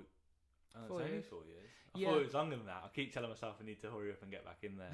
But, 4 years. Is a long I time. think you should like do some jiu-jitsu just keep getting tournaments. better. Yeah, I want to do jiu-jitsu tournaments and interclubs. Yeah, basically. yeah. I think the Nath, same. Nath said he doesn't let his fighters fight till they've had 5 interclubs. So Yeah, and he's good. and is that Yeah, with really other good. clubs or just in club? No, an interclub is like Nathan might bring his lads to our club, and we have like tie rules. Oh, okay, we'll do yeah, some yeah. tie spot. We'll be Yeah. like gum shields, Yeah, yeah. and we'll be shin padded up. you're and not stuff. fully. Well, that surprised me when you got a head and got a head guard on that charity fight. Yeah, I thought I think you had to have that. if your opponent basically says, "I want to wear one. You have to wear one." I Basically. thought you had to, just because it's a charity fight. You You used can't to learn have to punch someone in 8 weeks, I like, think safely. You used to have Yeah. to, yeah. But I thought that was a thing. Used to be a requirement, yeah. There's certain I mean, I know in Thai boxing there's certain levels, isn't there? C class, grade, class. B grade. I don't know what they mean. to be I think honest. they over time strip away your shin guards, Body your elbow pads, guards, and your head guard and things like that. So, Yeah. I'm pretty sure it gets I to just like always full thought, contact. because it's not even amateur, is it? It's just Mm. like you don't even have to have any experience. Just 8 weeks, then you can go and punch Yeah, someone. that's what I thought. Like in Thai boxing, if you have to wear a head guard at some point, like how come they're having these charity MMA matches and people are getting knocked out Yeah. for 20 odd seconds like and needing 6 gas and ounce- air? 6 ounce gloves. In 6-ounce gloves, like Yeah, not even. I thought it was pretty padded. bad. To be fair, I did. Yeah, it's pretty Yeah, bad. how I'm do just they get glad. away I'm just with glad it? you weren't the dude that was knocked out. Yeah, how do they get away with it? I don't know. It's don't charity. They must have insurance for it. Yeah, they have paramedics on site. Don't they, Mhm. and stuff Well, that's like great, yeah, but still die, mate. Yeah. Like, Yeah. Could it? Like, you don't know. I just it- always thought, like, especially now I'm in the entertainment industry, and that's what I do now. I'm production manager for a big entertainment company. sweet. And the amount of hoops we have to jump through. Yeah, yeah. I Like, bet. yeah, you've got this thing here, but now you need this in case this fails. Yeah. But this is already a safety system. What happens if that fails? You need this. What happens if that Fail one safe, fail fails? safe. Yeah. For one that what? Yeah, and Sounds it's like the SAS prepping for a mission. you, that does. you literally have to for everything. Yeah. It's like, oh, but they can go out there and just hit each other. Yeah. Yeah. And then not even check that he's done Yeah, but you Yeah, sign how that many waiver. hours. Yeah, that's you do literally that's what Sign it is. that Yeah, paper. I get thought it. that. But Like, how do Sorry, Matt. how do you know that kid hasn't even got some sort of brain damage? You know what I mean? Yeah. I doubt he's gonna go and have a brain scan. Yeah, exactly. Yeah. I say it was a lot to do. We watched Get Battered, and we knew the one going in there was good. He Mm. was just a natural athlete. You look at him, Yeah. he could get fat, and you'd still like you used to do athlete. You used to be an Yeah, athlete. Do you know what I yeah. mean? One of those dudes. Yeah, yeah, And just picks things up, yeah. and it's like he's going in against his dad of two or Yeah. whatever. Yeah. Just like, Oh. I started 8 weeks ago. Remember when Harry? You know Harry. Yeah, yeah. You know when he fought that. Oh god, yeah. I So don't that think that I'll books be the able to trend, right? find the That picture. books the trend big time. I was about to say we went to an amateur MMA event a few weeks ago, Battle Arena, and you generally saw the guys that come in shape do better. You can tell they're taking it serious. This is amateur. These are people that are potentially trying to get to pro, trying to get Yeah. signed. And you generally saw the ones that came in better shape, better condition, did better in the fights. Yeah. But jiu-jitsu, did he finish him with jiu-jitsu? Who? Harry. No, he just went the distance. Oh, he just went the But, distance. like, Fair. This so bucks the trend. This is Harry, our friend, and then this is the guy. I know, And mate. He was a tank. They didn't even show him the guy like when he was there in the night, and then like this guy walked past and he had to like duck his head to go through the door frame, and then they're like, yeah, that's I think they're like that's who you're. How do you even match that up? Why did he get in there? Harry just went. Harry took it on short notice. as Did well. he? Harry's a Jew. Yeah. So is it like it's not a charity one, so he got paid? No, No. that was a charity one again. I Hey, that's 'cause- well stitched up. yeah, Reese. Harry no, not Harry. Well, I think heavyweight is just anything above a certain Yeah, it weight, is, isn't isn't it? So heavyweight's very varied. And Yeah. what's the plan? What's the plan there? Like, do you reckon he's got a plan like, I oh, think- Harry's going to be really good, so we need to put him in there and get some experience? No. Nah, just you I want to think- fight. Yeah, I think someone dropped sweet. out and Harry just said he would do it. I'll do it. Literally. Against buddy He- Martin Ford, whatever his name Oh is. yeah, he used to actually train at Gracie Barra Town with you. Yeah. Did. Yeah. I think the fact that Harry even survived 3 rounds with him, and I don't even think he got battered either. No. I was like, that's a win in itself. Yeah, for sure. Well, yeah, that sets him. That's why I don't know if like Reece, your coach, was setting him up for something. Like you can see, well, you've dealt with that. Yeah. Yeah. Now look what you can deal with. To be like- fair, Harry's really Yeah. calm. He doesn't do a lot of striking, does he? But No, he's he good at started doing. jiu-jitsu. He started doing more Thai. Yeah, yeah, Yeah. That yeah. looks so unfair though. Were you guys like, oof? I wasn't didn't there see for that it, one, but, But like, it's like legend in the gym, isn't it? Yeah. It's like that. Remember that time? Oh yeah, well he did it, didn't he? Yeah. Like some sort of movie. Yeah, yeah. Like all the kids say these At days. one time at band camp. Yeah. His dad's Some- like, it's a movie. some funny stuff. With Jay Z, happens, man. movie. Literally a movie. Like some Yeah. big Goliath comes in. Yeah. It's like a comedy skit where Yeah, literally, like. Was the dude any good though? He was just big. The He can't other have been guy- that good. Yeah, to be yeah. fair, I can't even remember how the fight went down. Mm. But like, I don't know if it was 8 weeks. What a meathead though. I know, yeah. You tend to find though, like people like there's a lad at our club, George. You just wait for him to get tired. Yeah. Like he's a power lifter, he's really strong. You just wait for him to get tired, and he's literally just flopped over on his back before and given me the mount. Yeah. And it's like that's Oh, what I was I like saying that. about like say for Neil being so strong and big. Yeah, yeah. You just waste your energy because you're just like using your force. But doing And nothing. someone that doing nothing, and then someone that's good's just defended, conserved their energy, not got tapped out, It wraps you up. and then you're just giving me the mount. Okay, I'll take that. Yeah, I love that. Yeah, although I left a trap for George. I like to try and if I get to a mounted position, I like to try and make a bit of space and seem like I forgot that there's a bit of space under one of my legs.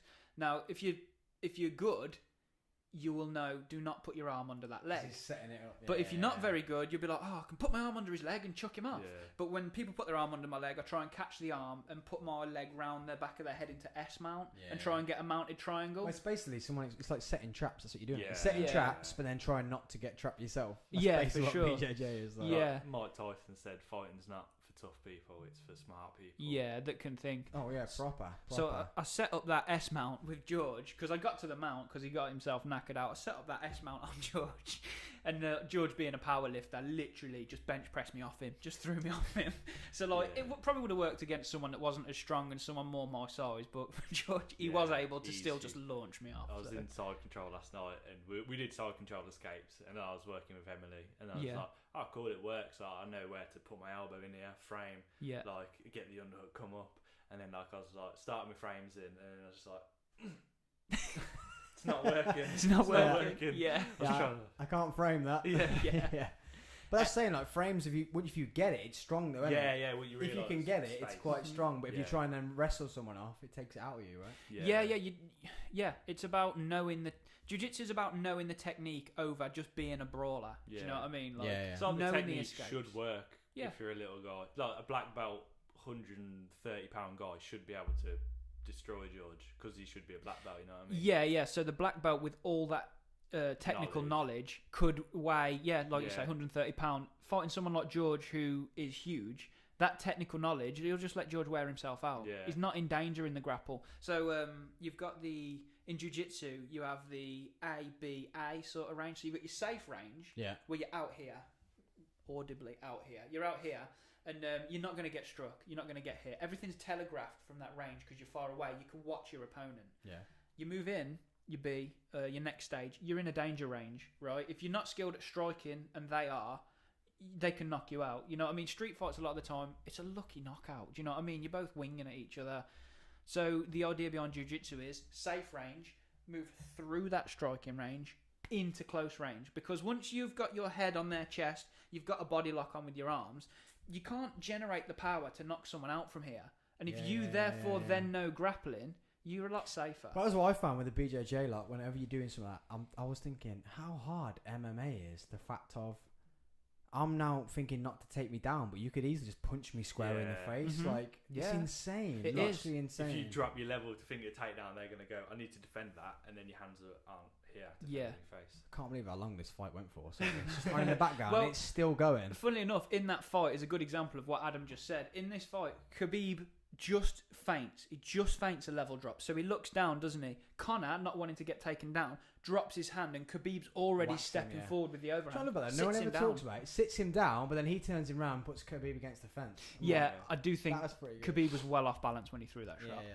But what was I going to say before we run about? Sorry, I just kept seeing this in the background. I was Nah. like, why is it still going? I never remembered it going this long. Nah. It's nearly time over. Didn't he get to his he back a few cranks his times? chin off, man. Yeah. He- And did Herb stop it because it's a bulldog he choke? taps. It's not a rear naked. He taps. No, it's He taps. And Joe Rogan said, all you lot out here saying Conor shouldn't have tapped. He was like, dude, his jaw was probably about to break. Yeah. Not his neck, it's his face. That's the thing. The rear naked choke still works if your jaw's in, so you can cinch it up over the jaw, and by the time someone's really pushing your jaw back into your throat, it'll still choke. And your fourth round trying to Yeah. like breathe, you'd be done. And the fact he's turning his neck like that as well. Yeah, it's dangerous for the neck. That neck crank. I love the kickoff after. Yeah, I mean, epic. I put my head in my hands like oh no, like kind of lost because I was a big kind of fan. And then my mate was like, watch. I looked up and Khabib's like jumping out of the cage. I was like, oh. After Dylan Danas. Yeah. He got a few good shots in there, didn't he, Dylan Danas? Yeah. After he got a few good shots in. I hated the cheap shot on Conor though when he come behind him over the cage and pieced him. Yeah. The flying eagle. Yeah. I've got that on a shirt. And what was I going to say then? Like Khabib was saying, where like Khabib and Conor See, look, Dylan got him there. keep trash talking.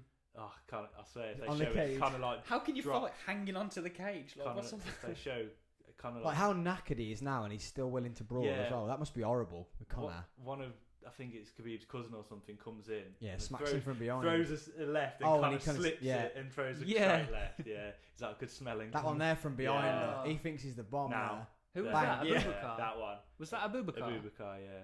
Yeah, He's literally slipped it to the inside. Yeah. Oh, Sick. Beautiful. That's the thing as well. Like you go jiu-jitsu and like you know you'll get beat in jiu-jitsu, but you go Thai boxing, you're getting beat, but you're getting beat differently, and it is in a way a similar game of how do I overcome this? How do I get better at not getting beat? Basically, so you learn like striking isn't about hitting someone else in the face, is it? Striking's about, again, you know, saying setting up the traps like you do in jiu-jitsu. to be able to strike him in the face. Yeah, Yeah. it's feinting, but your feint's got to look so realistic that you're about to throw that shot that you just get a read on their Yeah. movement, and then you maybe do throw the shot, and then like you know you forget it for a second and come back to it to invoke that reaction, to capitalize on that reaction, whilst trying not to get hit, bite to their feints at the same time. Not get taken down. It is some clever stuff, man, isn't it? That's what I mean. I MMA love, is a bit like the brain activity. If you think about it, when you like what your brain's trying to download, take in, react, Yeah. like cause as well. It's Yeah. crazy. Like Floyd. Surely when he- there's a study out there. yeah, Like yeah. someone's I brain want just more lit, RAM. The way just it's lit going. up. Yeah, just brain just lit When, up. when Floyd fought Canelo, he was like, it's like he was like downloading him. He's like, okay, that's what his jab looks like. That's what it looks like when he's throwing this. And then like by the end of the fight, he scored him. The only Yeah. person to ever beat him. Well, that's all Floyd did. He's just defensive, wasn't he? Yeah, defensive. Very good So does that defensive. give him the time to get those reads in? you? Yeah, probably. Yeah. In his earlier, like, it was 2 stages of his career, Pretty Boy Floyd and Money Mayweather towards the end, when he said, "Oh, I actually want to go unbeaten." Actually, like, so his first like 25 fights, he knocked people out, Sparko. Yeah. But like, that's 12 poles if that is. Sparked him, But yeah, Sparked and then he's him. changed to more defensive. proper panned him. Proper you. Yeah. Outside the spread. Spread you. I actually heard that like live. Like, when I was out in Poland, I told Matt the other day there was this fight kicked off, and then like They're still fighting in Poland. Oh, Yeah, same no, people. Gee, oh my god. when I was like a Just kid, old this now. was. Just old now. And then like this kid got dropped, and I walked around the corner, and all I heard this guy say was like, "You got panned, you." Pan you. With that stoner, like, Yeah, chilled proper out. like, Oi, don't bother. Don't bother. Oi. I say like youth to people Youth. sometimes at training, and I They're say, like, like, what? That is a Yeah. Tam youth thing, though, isn't it? Yeah. It's a Tamworth youth. What you come as? That's You- my favourite. Oi, what you come as? Come as. Coco the Clan. Shout out Harlow. Yeah. Shout out Polesworth. Yeah. Shout out Tamworth. Yeah. Funny, Sandy. man. Stevie Wow. Boy Soldiers. Oh my god. Yeah, let's go now.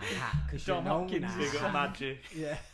Oh. See, we ain't no loners. Because we're the SBS, the Stevie Boy Soldiers. Oh my Let me learn a God. lesson. Let Was me that- teach ya. Huh? Was you there when that was like at the when they did it in the hall? Yeah, that Yeah, was me on our and Dom. levers. That was our It's me levers. and Dom, Oh, was yeah. it? It's me and Dom, yeah. I've never seen it since because Liam Cheshire stole my DVD of it.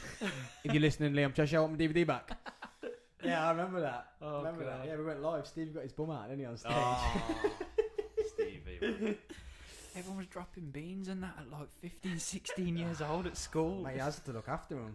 Eh? I think that's why I ended up drinking alcohol so much. 'Cause I Yeah. had to look after people Keep the chin doing what they were doing on the night out, and I had to. Remember when Mitchell ran into that fence? Yeah. Just ran, and I had to keep looking. I had to just hold him all night for stopping running into things because he was like freaking out and running into stuff.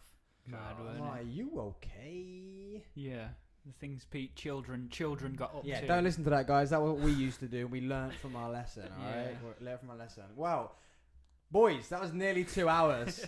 Just 1 hour We ran 50 over. of absolute knowledge. Some dude kicking off about the mics. They weren't loud enough properly. He was mad. Thank you. Thank you. For We having love us. that, man. Nice Yeah. one. It's good Literally to love that. catch up. If you ever want to jump in on a freezer party, we Yeah, sometimes do them at 3 o'clock in the morning. We sometimes do them the next day after. Yeah, It yeah. all depends what type Yeah. of fight it is and what's going on. But now Yeah. we've got a bigger venue. Hey, Yeah. we've got some big fights coming up as well. So Usman, Kamaru. yeah, Usman, Kamaru, Colby too. yeah, Yeah. that's I'm hyped for that December, fight. right? No, it's November. Yeah, November the 7th, I think. Something like that. Yeah. Yeah. Sweet. So if you want to mate, jump in Yeah. and come and Why join not? in. We'll Yeah. get some bit of fan in here, so it's not as warm. 'Cause there's Yeah. five of I us. had to take the gear off. Mate, the old studio is even smaller than this. It's Yeah. hella I hot, bet. real hot. But yeah, thanks for joining Sound. me. I appreciate you Um, son. And guys- you've got a few hours left, haven't you? Yeah, man. What we on now? We're on 7 hours 51. Got So Good man. 4 hours left. 4 hours to go. Two more guests. Two more guests. Yeah, Sweet. 2 more guests. 2 hours of myself. But yeah, thanks for joining. No worries, Thanks thank for you. coming in and wasting your time with me. Yeah, not a waste, man. It's good Everyone to see else you. who's listening, I'm going to jump out because he came in a geet. I'm going to go and get a picture with him, and I'm going to run to the toilet because that was a 2-hour stint, not an hour. So I'm going to run to the toilet. Peace I'll out. be back in 5 minutes. Thank you, guys. Cheers, everyone. Thank you. Please go underneath. Yeah, 100.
everybody. Whoa, guys. That was I needed that toilet break. 2 hours. I hope you enjoyed that with those. They really went in. I think they enjoyed it themselves. We are now on 4:05. 4:05. Guys, sorry about the crackling. 4:05. So we have 4 hours to go. No, 3 hours to go. 4. Yeah, 4 hours to go, guys. 4 hours to go. And you got your boy for 55 minutes on his own. If you're new here, don't be like, I'm Rick in the comments and telling me off about the sound. Why don't you say, we can't hear you. Not having a go at me. I'm not here to have a go at. I'm here to celebrate my 50th podcast. I am not here to be shouted at. I'm here to celebrate the opening of my new studio. I'm not here to be shouted at. I'm here to raise some money for a great cause. Now, if you're new and you've not been here all day for the past 8 hours, yes, guys, we've been live for 8 hours in the studio. We've had many guests, multiple guests. I'm going for my last can of energy drink. Just keeping up the caffeine. Coffee with Sam, baby. Actually, let's get in the mood. Let's play. The intro. Can I play it? I can't play it on this scene. Sad times. So, guys, I hope you enjoyed it up to now.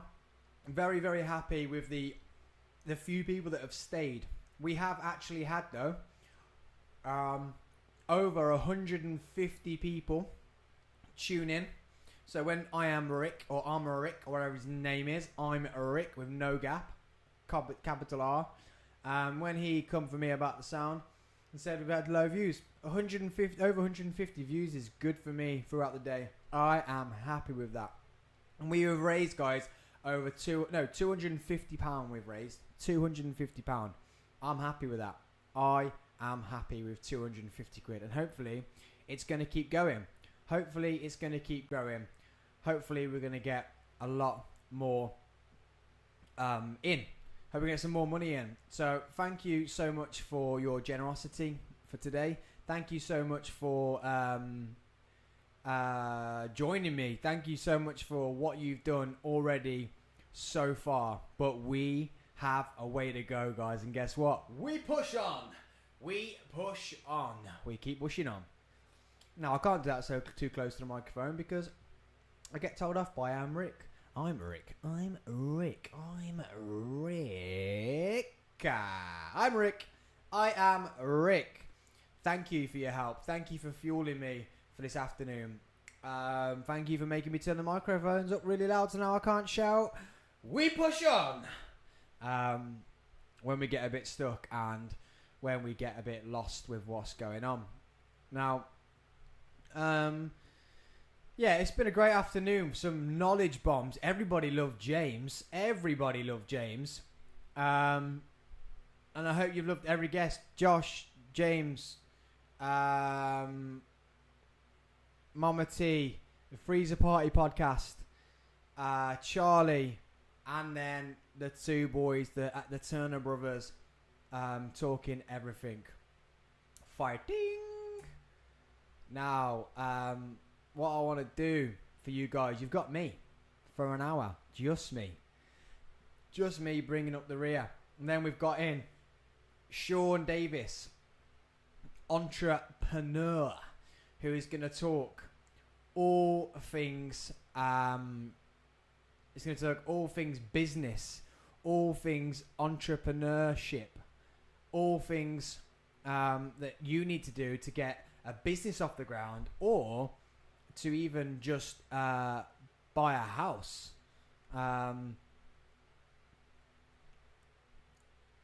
He's gonna talk. We're gonna talk about all that stuff. He has got many properties. He knows all the buy to let, the sell to buy, all the buy to live, to rent, to do all that stuff. He knows all that. Guys, I'm so sorry. I'm actually 8 hours in, and I'm starting to feel it a little bit. I'm starting to feel a bit. But let this monster kick in, and then guess what, guys? We push on. Hey, yes, we do. What I'm actually trying to do, for some reason, I can't get the intro to play for you guys. It's really weird. Really weird.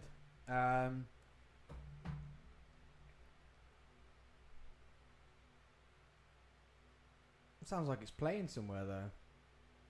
I don't know what's going on. I don't know what's going on. I don't know what's going on. I don't know what's going on. I don't know what's going on. Sam has lost his mind. Sam has lost his mind. We're 8 hours and 9 minutes in. Sam has lost his mind. So guys, I've even put the PayPal link in the description. So if you are still here, if you are still logging in, share, guys, share. You can get this link and you can share it all over your social media right now. You can. Something's playing. I can hear something playing. Guys, if something's playing, tell me in the comments. Please tell me in the comments. Please tell me in the comments if something's playing.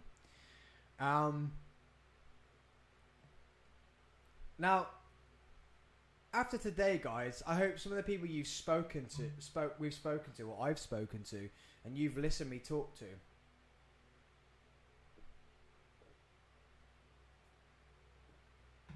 I hope you've learned something. I hope you have taken away something from what I've done today. I hope you've taken away resilience. I hope you've taken away stuff that James was talking about the mind, man. He went so deep about the mind.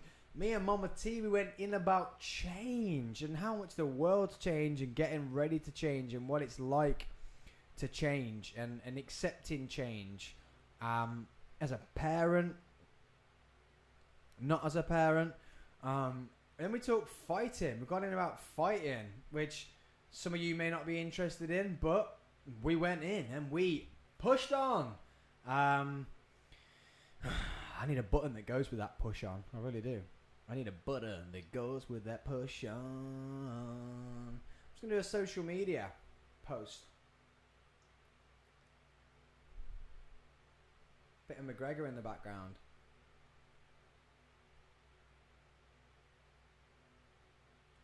Bit of McGregor in the background. We still here. And we still live. So, something that James was talking about being with the mental side of things. Something that I would really like to talk about actually is the mental health of males. And what it's like to people always thinking that if you're a male, then that you are fully sound of mind, and that whenever you have a situation or a problem, that because you're male you can deal with it, and that you don't deal with mental health. Us males don't deal with mental health. That it's not a problem because our heads are strong enough to deal with situations and life change and that. But guess what? We say goddamn. We do deal with it, and please don't suffer in silence. If you are a male, and that's a lot of what James was talking about today. If you are a male and you have thoughts that you're not good enough, that you are not strong enough, that you are not worthy enough, you are not capable enough. Maybe you're a dad, maybe you're just a husband, maybe you're just a boyfriend, or maybe you're just a young dude lost with where to go in life. Talk to someone. James was on today at Discover Minds Go find him on Instagram. Message him. He knows what he's doing. Or if you're not going to use James, guys, this is not just a selfless plug. Go find someone who can help you with talking about your issues. You are not alone. And there is big male suicide rates going up. Obviously, with the way the world has gone this last couple of years, it's very rife at the moment. Very rife. And I can't stress enough. I've been there. I suffered about it, with it, not about it, with it. During the lockdown, during my job loss, during my life change. So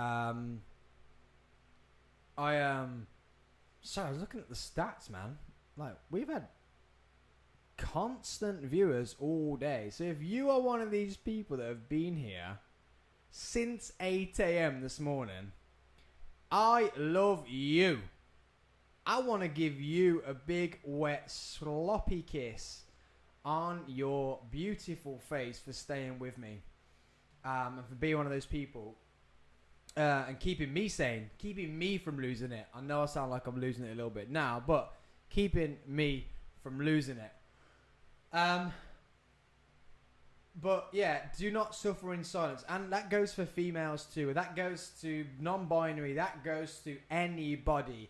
If you feel you are not good enough and you have a thought that you do not want to be on this planet anymore, talk to somebody. Nobody ever has the right to feel like that. Nobody ever has the right that they should feel like that.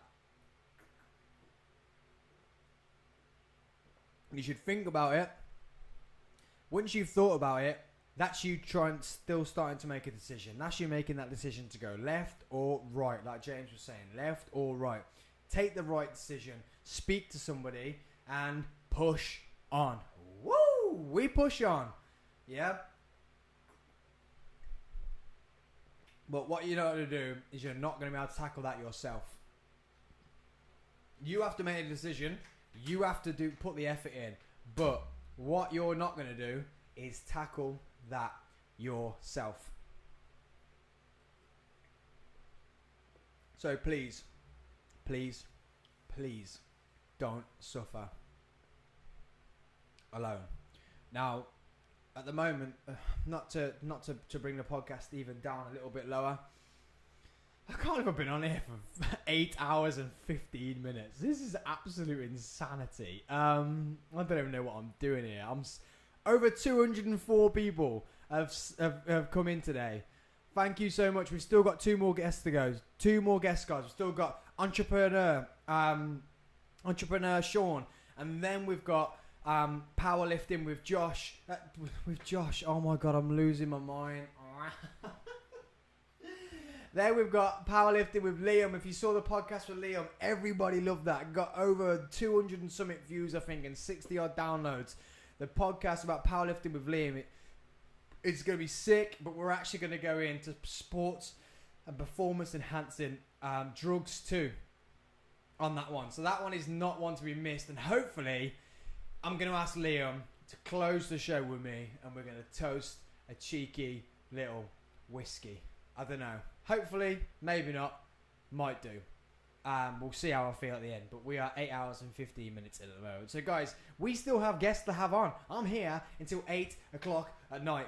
8 till 8. We are doing this, and we are doing it until the end. I don't care if there's one person viewing.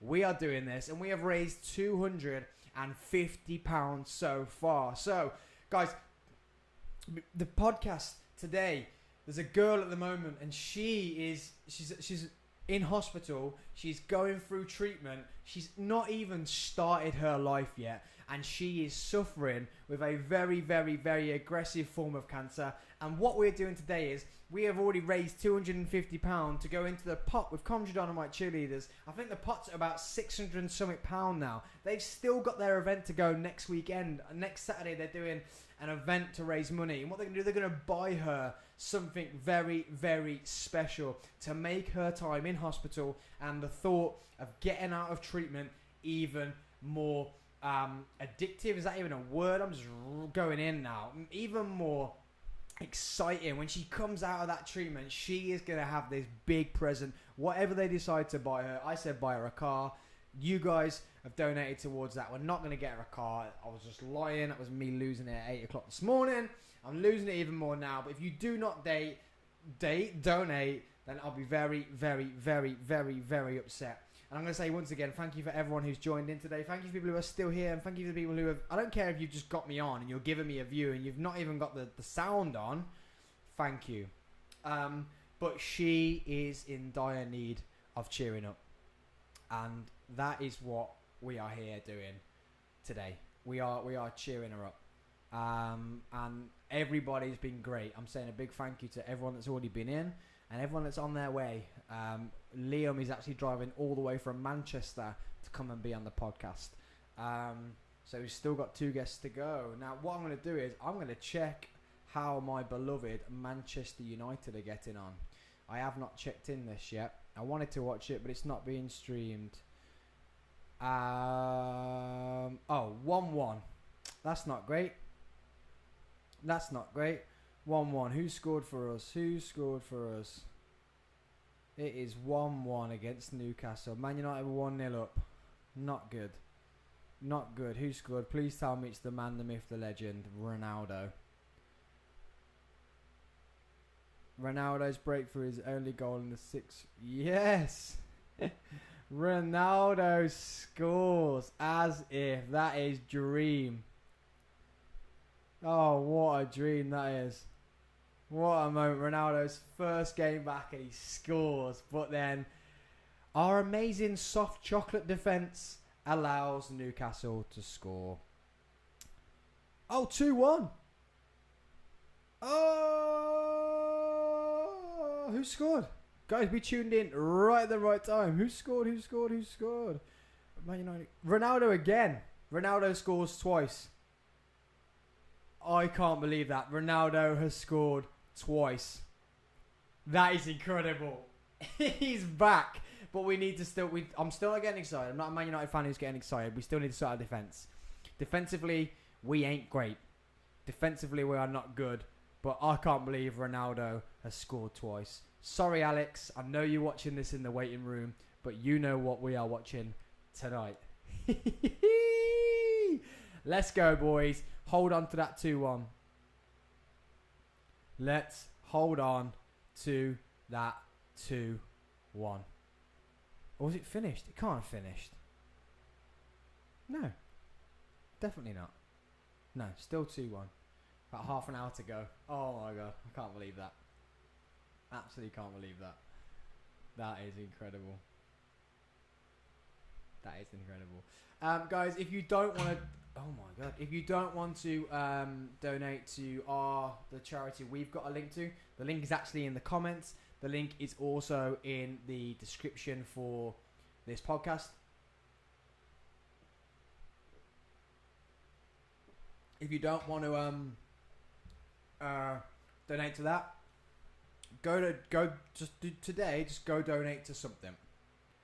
Go donate to cancer research. Go donate to Josh left his open today, the Anthony Nolan charity, which helps with blood cancer. Go donate to that. Just do something good. If you have got an okay wage, then just give in £1, £2, £5 or £10 to any charity is gonna help someone. A great deal. Great deal.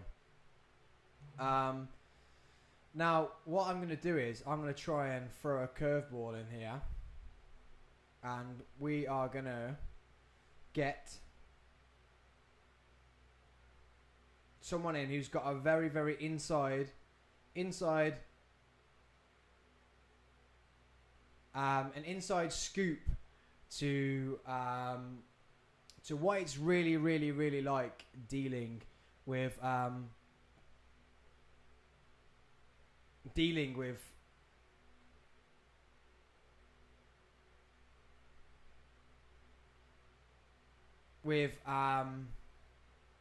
with cancer and dealing with that side of things.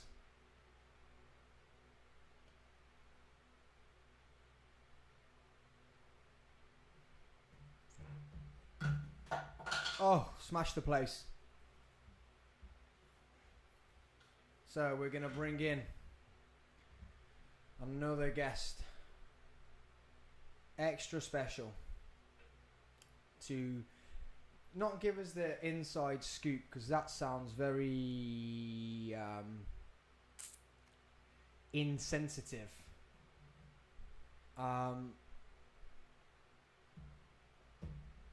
But I feel I can just go by what's happened to me in my life, and the day that my friend called me to tell me that can you switch that camera on? My friend called me to tell me that he had got testicular cancer. That just telling me that, I broke down, and that really upset me. So I haven't really got a proper how it is, what it feels like. Let's pull the mic close to you. There we go. 'Cause, I don't want I Am Rick coming for me. Headphones on. And I feel like we need to talk to someone who really understands what it's like and what it how it can affect you. Now I keep saying that, like, for me it's close to home, because when Alex comes home, she talks to me, and it gets to me sometimes, and I'm like, I don't want to talk about it because it brings me down. But then I feel on the other side it's harsh for me, because then I feel like she needs to talk to somebody. So I'd like to gonna bring Alex in, and we're gonna pick her brains about what it's like working on that side of things, the ups and the downs of dealing with patients who have long-term cancer problems or are palliative, which means not long to live, and really talk about the effects it can have mentally, physically, emotionally, and things like that. So she's been the front of the house all day. She's been making cups of tea. She's been bringing cookies in. She's been talking to my guests. She's been allowing them to come in. She's been letting them walk through the living room with their shoes on. No, I haven't. You let Josh, as long as he hop skips or something, you told him. So he grashed you in there. She's been amazing all day, like she is in her job. So let's bring her into the Coffee with Sam podcast, 12-hour special, 50+ episode, charity special, studio opener. Welcome to the show, Alexandra. Say, goddamn. You said, all right. I said, let's do a podcast. Let's sit down. Let's get a coffee. Let's just talk about 1, 2, 3, 4.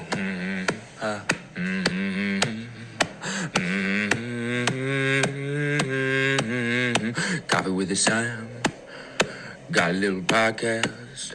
Grab yourself a little coffee and a podcast.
be able to support them in what they need to do.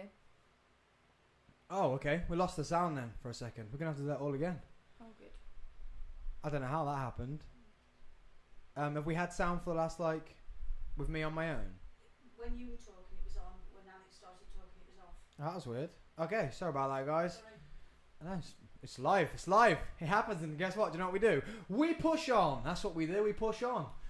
We just keep going. So, guys, I've brought Alex in, and we're going to have to do the music again.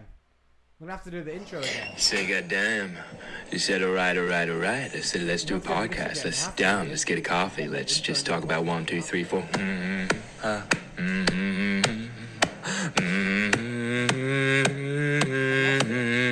Coffee with the Sam. Got a little podcast. Grab yourself a little coffee and a podcast. Okay, round 2. Let's do this again. Alexandra Banfield's on the podcast. So she is our next guest, and we want to find out. So this might get a little bit deep. It might get a little bit too much. Don't sit too far because you're coming out of the camera. Then the beautiful people that come this way a bit more. Beautiful people of YouTube won't be able to see you in your beautiful black dress, or whatever it is, short skirt, short, whatever you're dressed in. So, if people don't know, Alexandra is a chemo nurse. So, day to day, she has the highs and the lows of being a chemo nurse. Can you tell us what the highs are of being a chemotherapy nurse?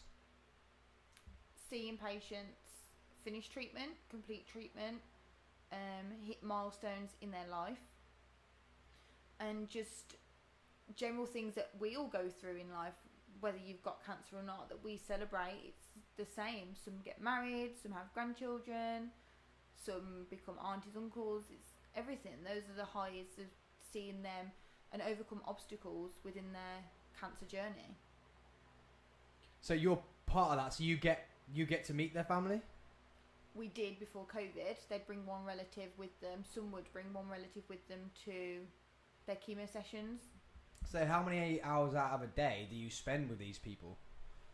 Well, my full shift. So, but it depends on their treatment, how long they're with us, and then they could also be coming every day. They could come once a week, every other week, every 3 weeks, once a month. So how is chemo given? I always thought is it drips? Yeah, so we can give it intravenously through the vein. You can have it as a tablet. You can have it as an injection into the fatty tissue, and you can also have it into the muscle. Okay, and how long would this take? I come in the morning, I get hooked up. How long am I going to be there for? It could be a small 30-second injection, but you could have an 8-hour day. It really depends on the regime of treatment that you're on. But you see these people quite a lot, right? So you spend a lot of time with these people. Yeah. So they don't just become. They're not just people. They're not just patients. They're not just like you're in A&E and someone's coming flying in and you fix them and they go. You're seeing these people every day for years. So they're friends more than anything. And you're saying like the highs of that is seeing them graduate, seeing them because they're young. They could be graduating university. They could be getting married, having kids and stuff like that. And that for you is it great that you've managed to, what you're delivering as your job has allowed them, because obviously they wouldn't have been able to do that. They wouldn't have survived long enough to be able to do that. So for your job, that's incredible, right? Like, how does that make you feel? Like, it is great to see people finish their treatments, and to see them ring the bell that we've got in our own private garden. And it is really lovely for them to be able to do that. But you've also got like a bittersweet, because that person that was sat next to them in the unit may never ring that bell. So it is really, it's a hard situation to be in. You want to be happy and really and celebrate for that person finishing treatment. However, you've got on the other hand, however many patients, another dozen patients in that room that may never finish treatment, will never ring that bell. So it's a really difficult situation to be in. They ring their bell when they've finished treatment. What's that like when? So people can get told that then they're just never going to ring the bell, right? They normally on diagnosis they will either be told you're not curative, so that they've got an inoperable tumour, and they're told there and then that they are palliative. But then also you get patients that are curative, and then you never know during the time that they're having treatment or anything else, they could be they could progress. The treatment might not be doing anything, and they can then progress, and then their circumstances completely change. And So then that's when they get told the bad news. Yeah, because they will have scans regularly throughout their treatment, and blood tests to monitor everything that's going on, and circumstances can change quite drastically and quite quickly. But sometimes there's no predicting that. So then, what type of like toll does that take on you? Like on a at least minimum twice a week, you get told that one of your friends basically. I don't think I've become desensitized to it, but it's kind of, I think you have to be careful in terms of how much I do take it on board and like really become sensitive to it. Because if I did that, if I got upset every time I heard that news, I would just be a wreck all the time. And then if anything ever happened outside of work, it's like, how would I feel again? So it's kind of like putting work and to one side and making sure it is separate. But yeah, obviously you get close to those few patients and you hear about their journeys, and you do bond with them. They know so much about you as a nurse as well. So you want to tell them things, and you get to know them, and you find out everything. But then still, you know full well, and it's hard to tell them that you're hitting these milestones in life, like buying a house or even having children. And it's hard because a lot of ladies and men, their fertility is affected from having chemotherapy, so they may never have children. So even if they do survive the cancer, and they're young, they can have egg harvesting, and they can have harvesting men and women, so it can be stored away. But if treatment needs to be started quickly enough, or anything like that, for whatever circumstances they're in, that may not be able to happen. But for some of these people, they may never be able to have children because of their chemotherapy that they've had. So it's sometimes really hard for them to do. But a majority of the time, or all of the time, these patients are so happy for you as their nurse to hit those milestones and see you being able to do these things, and they want you to be able to do them because they know that life, especially in a situation that life is too short, so they would never be disappointed for you or anything like that. So it's difficult when you're there, but you just have to be strong and professional for them. But then they also know that you're human, so if you do get upset, they do understand, because we're only human. do you have to deal with any people reacting wrongly to bad information, so being told? Oh, absolutely, all the time. Forums are probably one of the worst things. Yes, it's a really good support group for patients to be on, in terms of how they managed side effects or what they did, because there's so many little holistic things that patients can do to help side effects, not just take more medication. So those tips are really good. But in terms of side effects, putting patients off having treatment, or just wrong information generally, I think anyone can search anything on Google and pull something. Anyone can write anything and publish it on the internet, but whether it's right or wrong information, you don't know. So we always say to try and stay away from the internet and listen to what the doctors and what we're saying to them, and take that as the information they're getting told. Google's a nightmare. Google is a nightmare. But it's hard to... I bet you do, and you go, if you get told bad information by the doctor, saying that it's not working, you're like, well, no, I don't believe that. I'm going to go home and look. And I get that in that situation. That's what you would do. And patients will go to the consultant and say, well, I found this trial.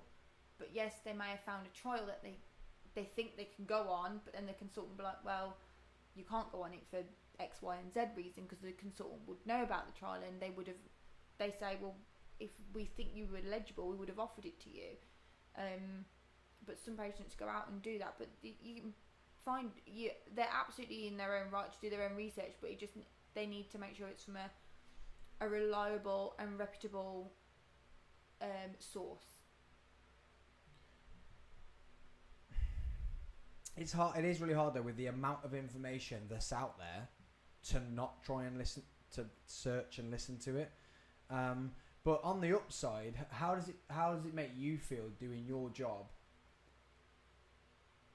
when you're just making their, let's forget about they're not palliative, so not end of life, but when you get someone, when you're on about ringing that bell, how does that make you feel coming home, like, with your job, like? Oh, it's a great feeling seeing them finish their journey, and our patients are so incredibly grateful for what we do for them. Yet we just see it as we're going to work. Just your job. We give them a needle, just my job, literally. We put a needle in their arm, give them some poisonous chemicals, and send them on their way. I find that so insane that when you have a spillage at work, you have to put a suit on, right? Hazard suit. The fact that you have to look like you're from The Simpsons in a hazard suit. People who are a bit older, younger won't get that. In the hazard suit, and then you're pumping this stuff into people that you can't touch it, but it can go into people. That's absolutely insane to think that that's like, does that? How does chemotherapy work? So you've got chemotherapy will attack every cell in the body. It can't distinguish between a bad cell and a good cell, which is why you get your side effects of nausea, your vomiting, your erratic bowel movements, your hair loss as well. It can't distinguish the difference between good and bad cells, which is why we get these side effects. So yeah, that's what chemotherapy we're trying to do, is kill the bad cells, which is the cancer cells. So it's like toxic going in to find but it kills everything, right? Is that why your hair falls out? Is that why you feel so bad? Is that why you're so prone to injury then? Illness and stuff like that. Yeah. So it literally just kills everything, but takes how come then sometimes it's not successful? Is that because the bad cells are just that strong it doesn't get killed by it? Yeah, so it really depends on, so you've got like a cell cycle, so each chemotherapy will work on a different stage of that cell cycle, so when it starts growing, when it's in the growth stage, so that's why sometimes we give multiple drugs, because they attack the cell in different stages. However, there could be different mutations on those cancer cells that the drugs aren't attacking, so which is why it can sometimes progress, but sometimes it is just too aggressive, and it could have blood flow straight into the tumour, which is going to help give it more, but there's a lot more now immunotherapy drugs, which are a bit more advanced. They're coming into the system a lot more now, and they work differently than chemotherapy. They work by basically kickstarting your immune system to fight, so your own body can kill the cancer itself. But yeah, they're still quite new, but they are up and coming still. There's some really good ones out there at the moment, but everyone responds differently. Sure, that's going to be a lot better than just chemo itself. That also comes with its own side effects as well. So they've both got different side effect profiles, but because chemotherapy's been around so long, they know more about it and they know that it does work, but there's still a lot of trials going on. There's drugs coming out all the time. There's thousands of chemotherapy drugs for all different types of cancers. There's different things coming out all the time, so yeah, things are always changing. If it can teach your body to then fight it, that's gonna be a lot better than just killing it. Oh yeah, absolutely. But then your body has also got to be strong enough to do it, and you've got to have that mutation to be able to do it as well. Mutation on the cancer cell. Oh, okay. So each immunotherapy drug and chemotherapy drug has to have it has to be able to attack something. If that mutation or receptor is not on that cancer cell, it won't work. Well, sounds complicated to me. Sounds very complicated to me. So what's it like for you? How does it affect your life? Like, why did you choose a job? I don't think we've ever spoken about this. Why did you choose a job that has quite a big downside to it quite a lot of the time. I think as a career job, as in the field I went into, it was more about, initially it was about me learning more and educating myself more and really just developing my knowledge. And then I just loved the field of nursing that I embarked on, and yeah, that's where I just fell in love with it. And then the patients as well, you just get a bond with them. They know everything about you. They know when you're moving house, where you're going on holiday, and they know absolutely everything. So, and it literally become like another family. That's what I mean. They end up your family. So like, does that make it harder when they do get that? You're not going to be ringing the bell. Oh, 100%. Because sometimes as well, they become that poorly. When it becomes towards the end, they become poorly and they just stop coming. So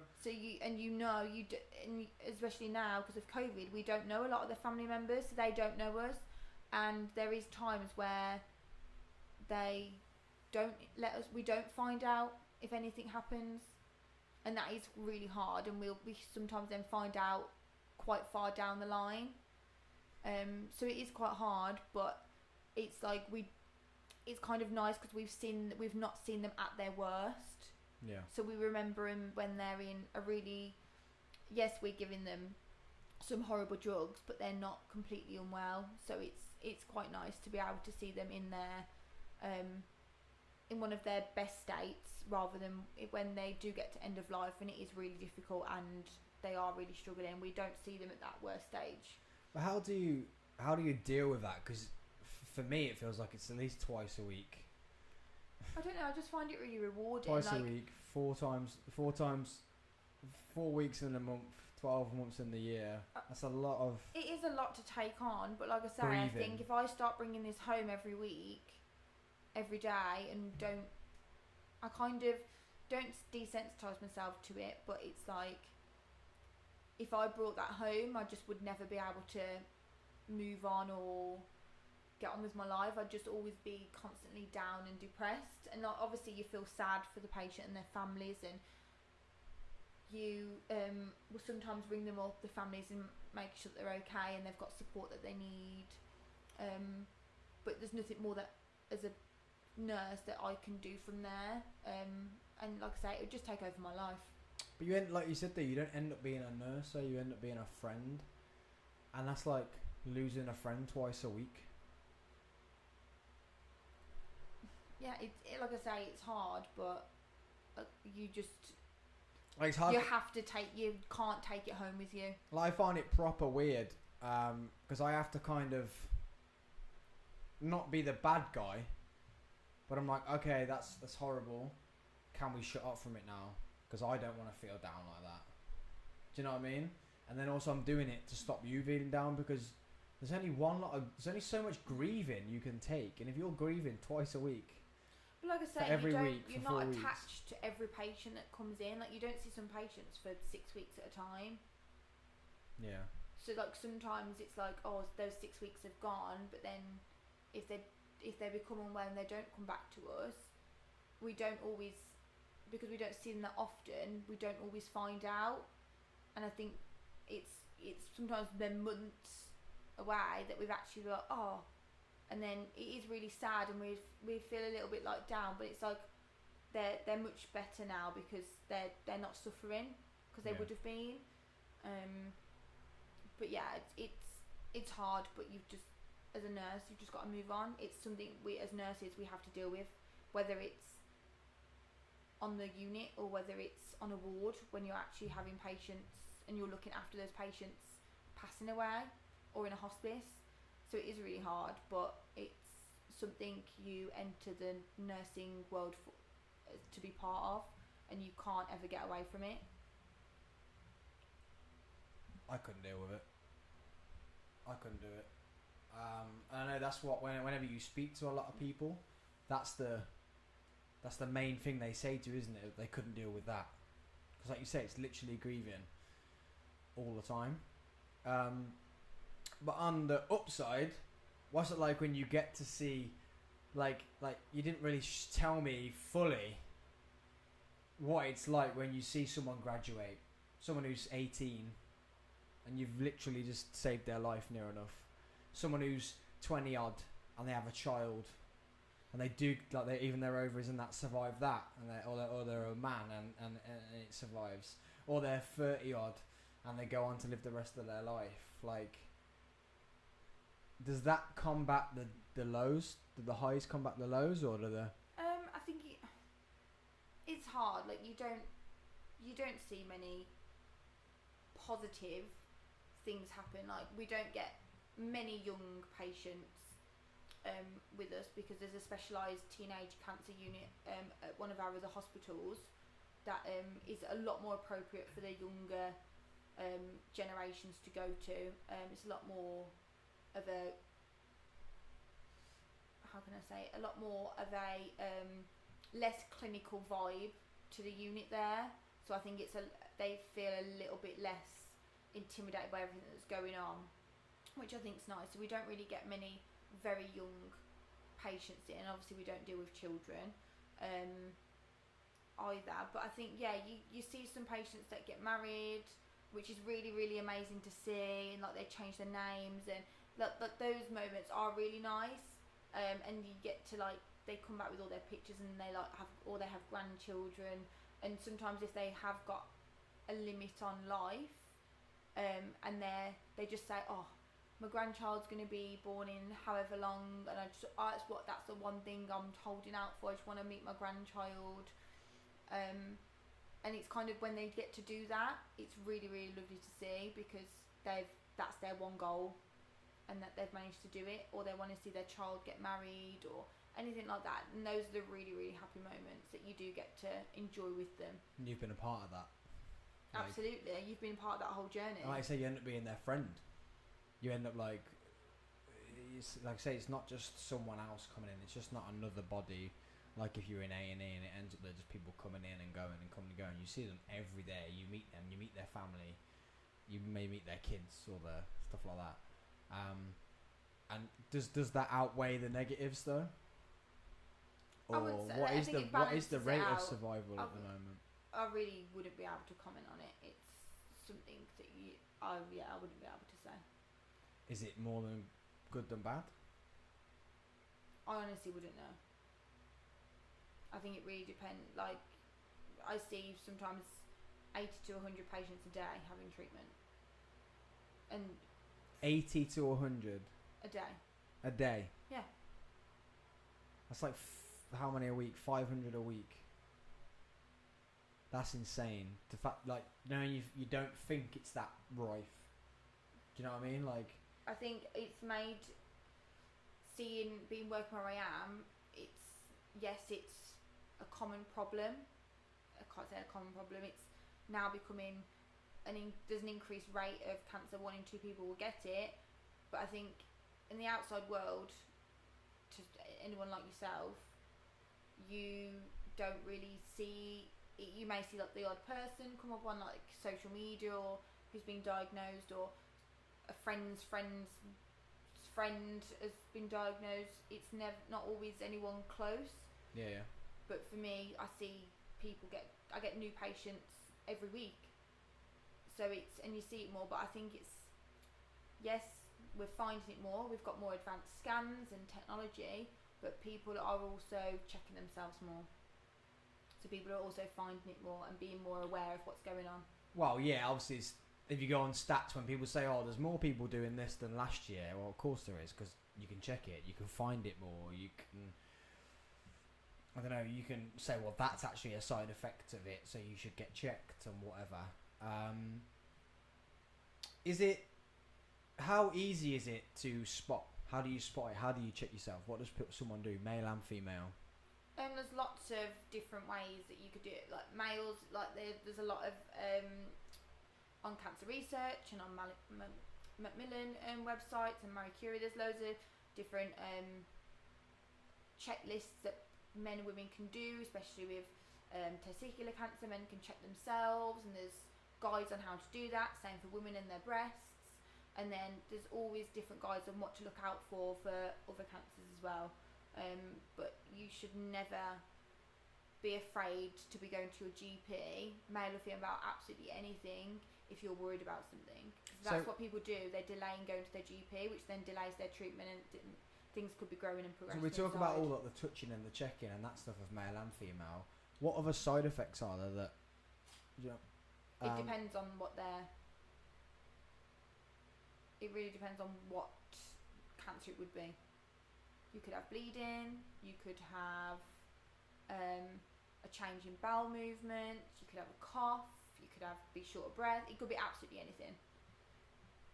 But it might not be. Might not be cancer. It may be something completely different. But if there's something abnormal that's changed with your body, and you know that's not normal for you, you should go and get it checked, regardless of what it is. Wow. So we're going to carry on. Can you just flick the camera back on for me? And turn that fan off. So turn it off, turn it on. Technical difficulties being live, guys. Technical difficulties are being live. Always happening. Say, goddamn. You said, all right. I said, let's do a podcast. Let's. All sorts of things playing now. Can't stop any of it. That's it. Smashed it. Guys, a spin-off show. Three's a. I shouldn't even been playing. That's not even the right scene to be playing on. But we're back. So like, because I know you can get the runs. You can have stomachache. You can have this poor girl that they were raising for this day. Was someone mentioned stomachache or whatever? Like, that's weird. Because if I had a stomachache, I wouldn't go to the hospital. If I had the runs, I wouldn't go to the hospital. This is the thing. It's really hard to distinguish. But if something's not normal for you, then you should go and get it checked out.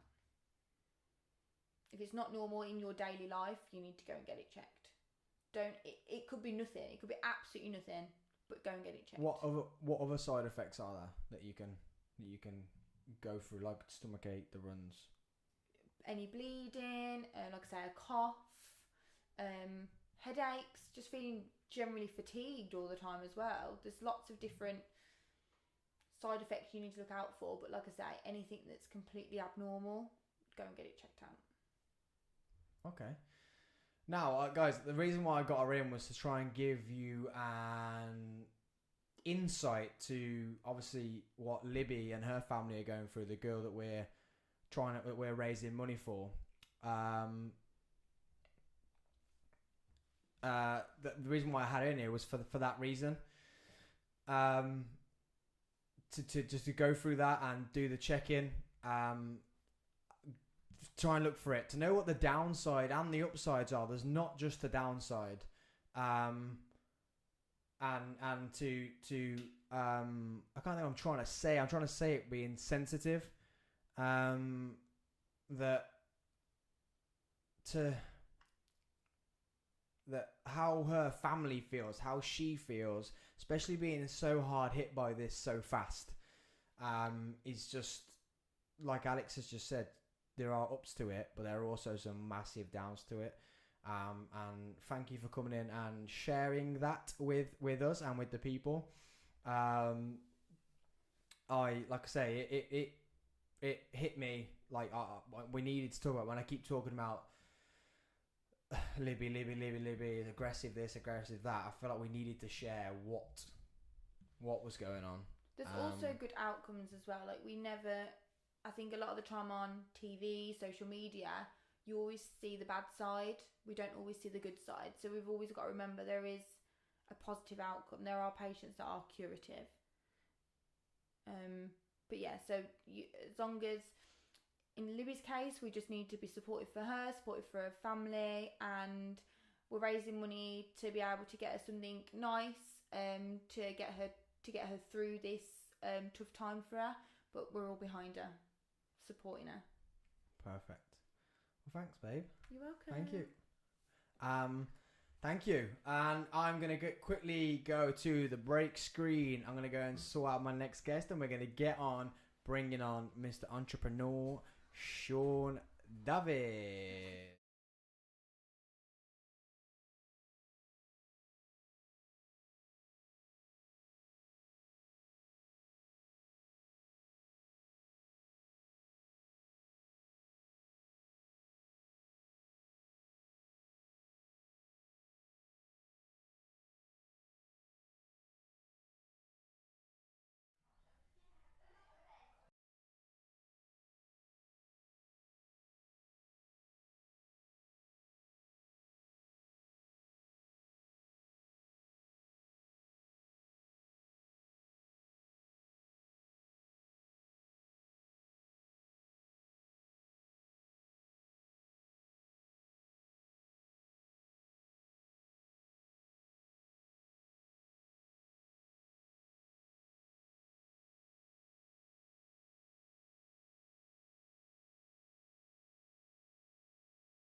So let's welcome in the next guest, guys. I don't know, it's our 8th or 9th, 10th guest or something. I can't remember. He has been on the podcast before. We spoke about business, buying houses, building stuff, buying stuff, whatever he spoke about. He's pretty good at it, and that's why I like him on. And he's driven all the way over from deep in the heart of Wolverhampton to come and talk to us today. So I'm amazed by that. So let's welcome in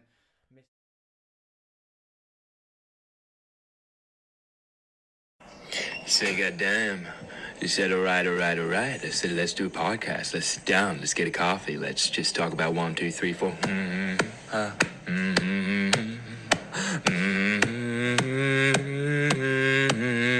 Coffee with the Sam. Got a little podcast. Grab yourself a little coffee and a podcast.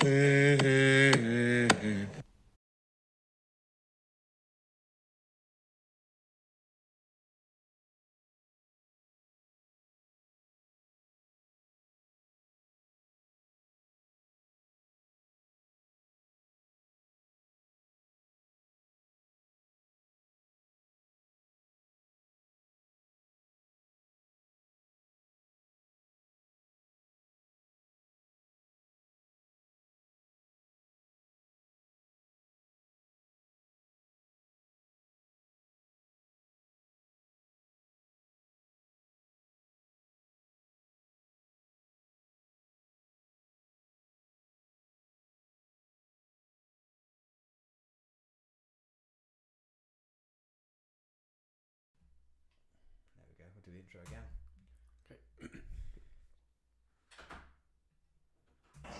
Say, goddamn. You said, all right. I said, let's do a podcast. Let's sit down. Let's get a coffee. Let's just talk about 1, 2, 3, 4. Cyrus, Sam has gone. Thank you for being on that. Coffee with the Sam. Got a little podcast. Grab yourself a little coffee and a podcast. There we go. We're back in. That was live the whole time. It's been happening all day. The camera turning off. The square box thing following people's faces. It didn't happen the whole week. Yeah. But it's live. And it's one of those. Typical, isn't it? You're probably going to talk about it a lot, about just adapting and overcoming what you have to do in life to allow things to happen, plans to be finished, and things to be plans to be met. So I'm probably going to mumble my words. We're 9 hours in. Thank you for driving all the way deep in the heart of Wolverhampton to come and speak to me today. It's a very special one because last time you were just online on Zoom. Yep. Back in that weird time of having to do podcasts online. So thank you for travelling away over to speak to me today. Pleasure to be there.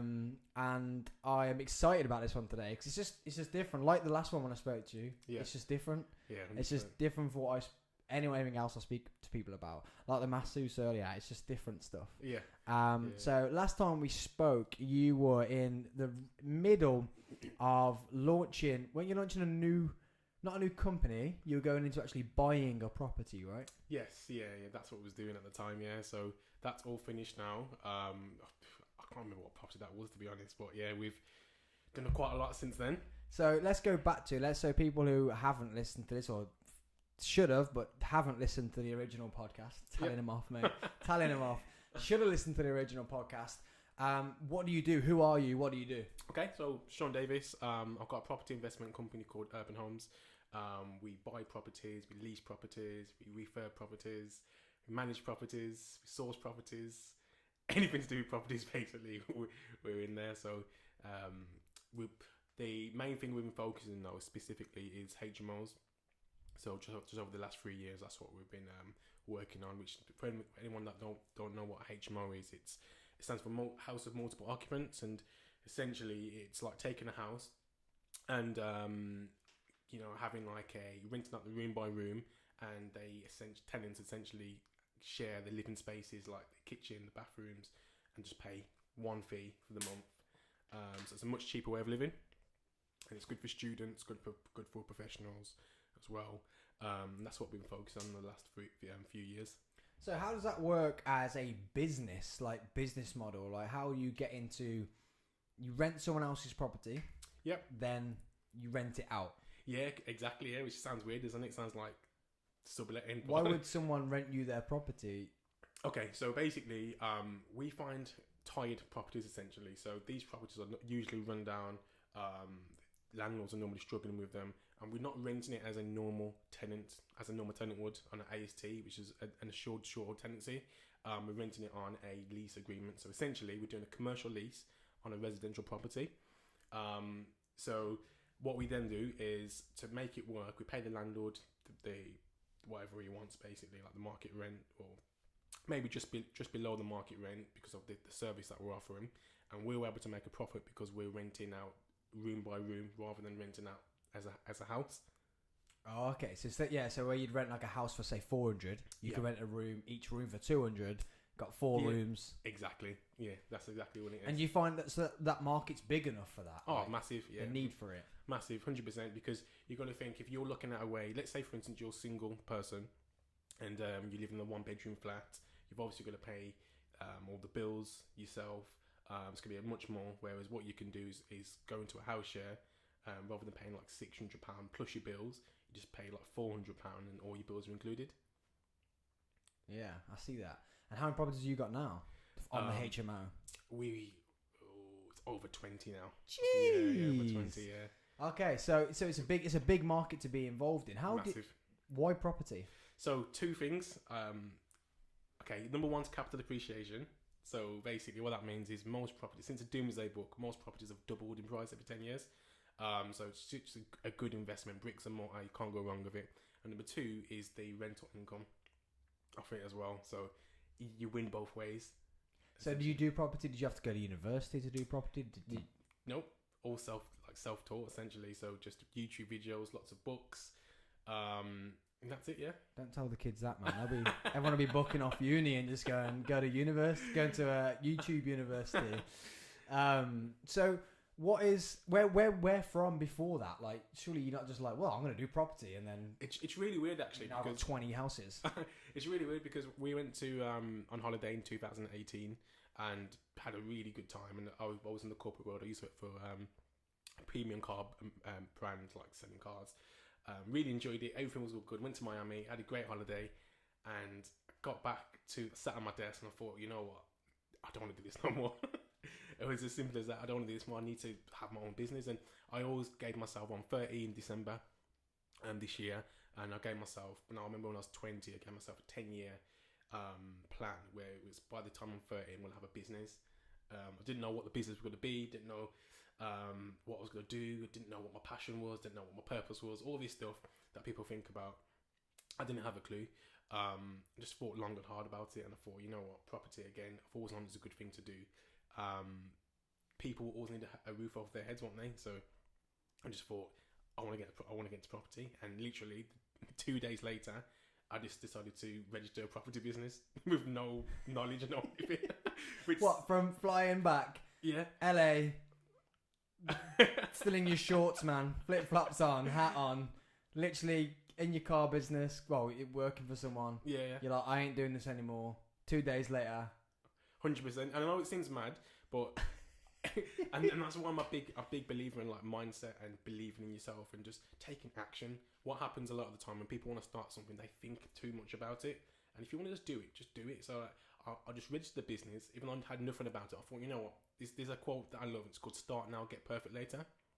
So what happens is people worry about the little things too much. I just wanted to start, and literally I've just learned from my mistakes. That's what we're doing here, mate.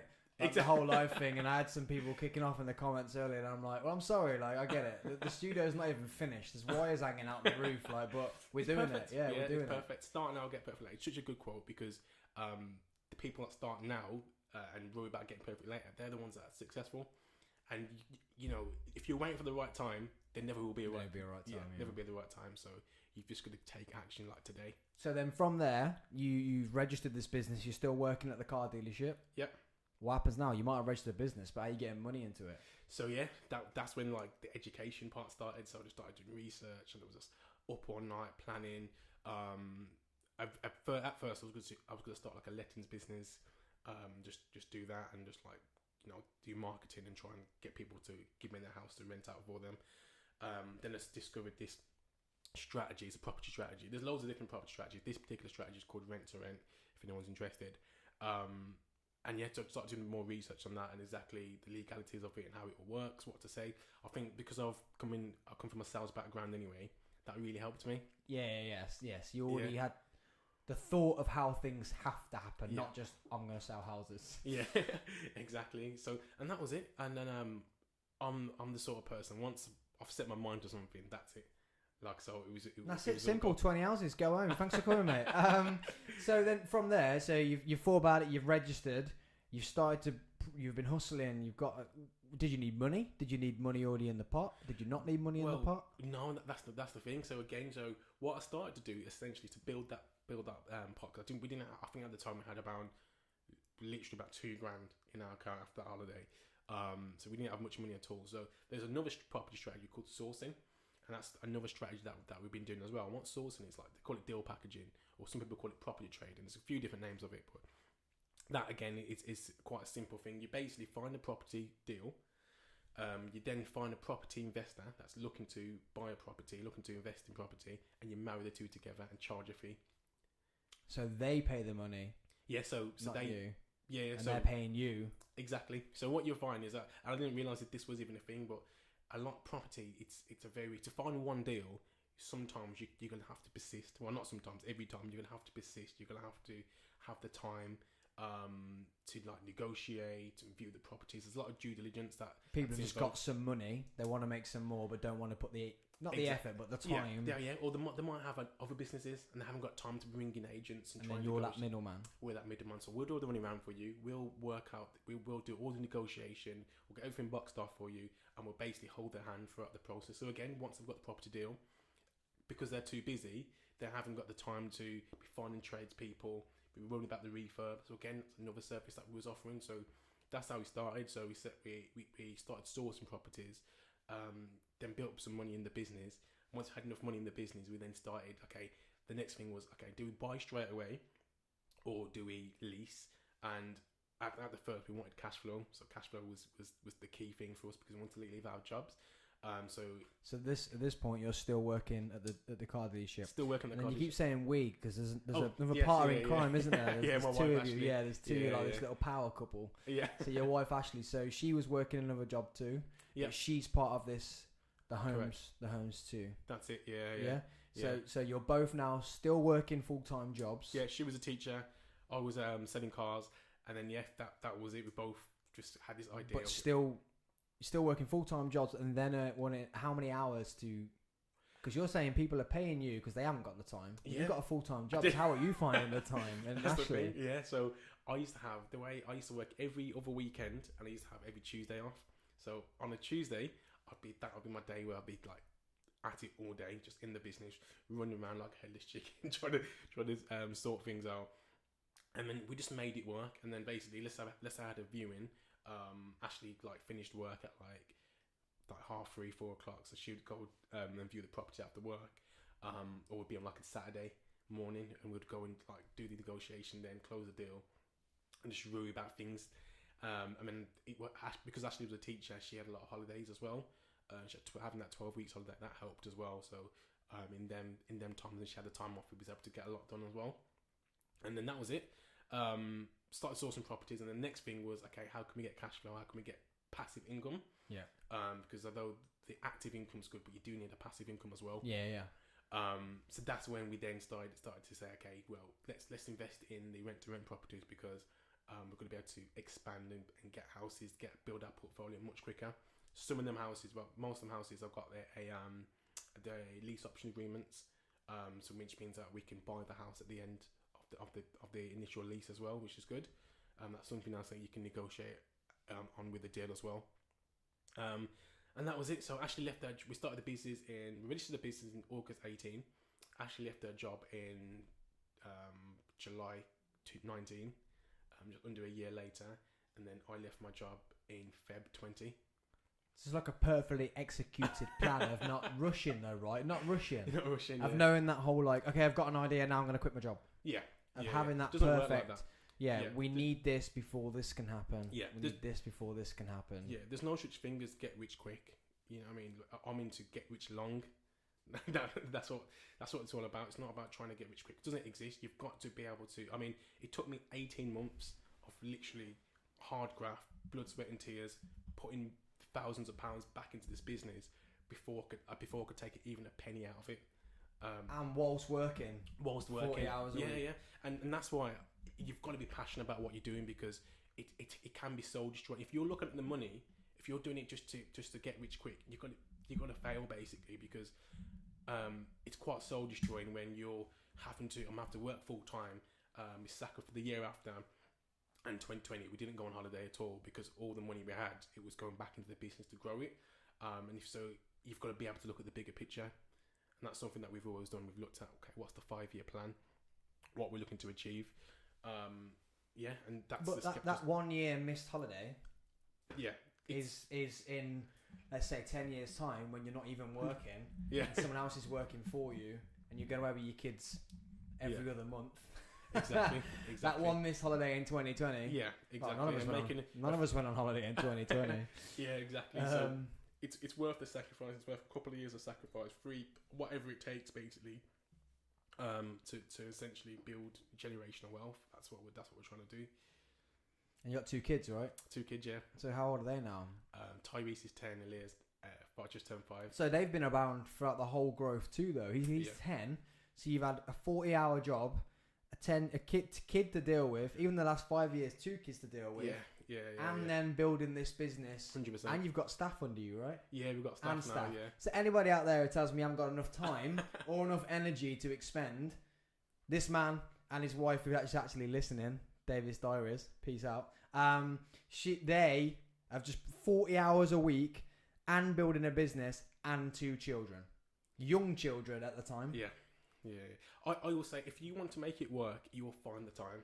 Yeah. And that's what we did. We found the time, and we just knew that there was no other way. And then now there's we can't fail. There's no room for failure for us, because everything's depending on this. Our income is dependent on this business. Our mortgage gets paid from this. We get paid from this business. I've got a team. It makes you work harder, though. It does. It really does, because the accountability, the responsibility is big. Which having that passion there for it, when you still had a 40-hour week income coming in, shows how much you wanted it, because 100%. That can happen. You can be doing something. You can be, I don't know. Say it happened with this actually. This is a good example of it. So during lockdown, when I had nothing to do, I was all in with this, all in with it. And then as soon as I got back to then a job that I was loving. This took a back seat, and I was like, well, why you stop doing this thing that you're loving? Yeah. And it's like, because, I'm not even trying to make it work, and it's just I've got a job now that brings money in, and I'm loving life. The fact that you two can have a 40-hour a week job you're in sales, you're schooling, it's not a low wage coming in to then still have the drive.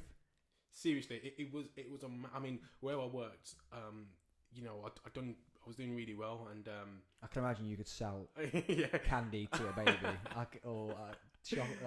I can imagine. I nearly swore then. We're not allowed to swear because it's live.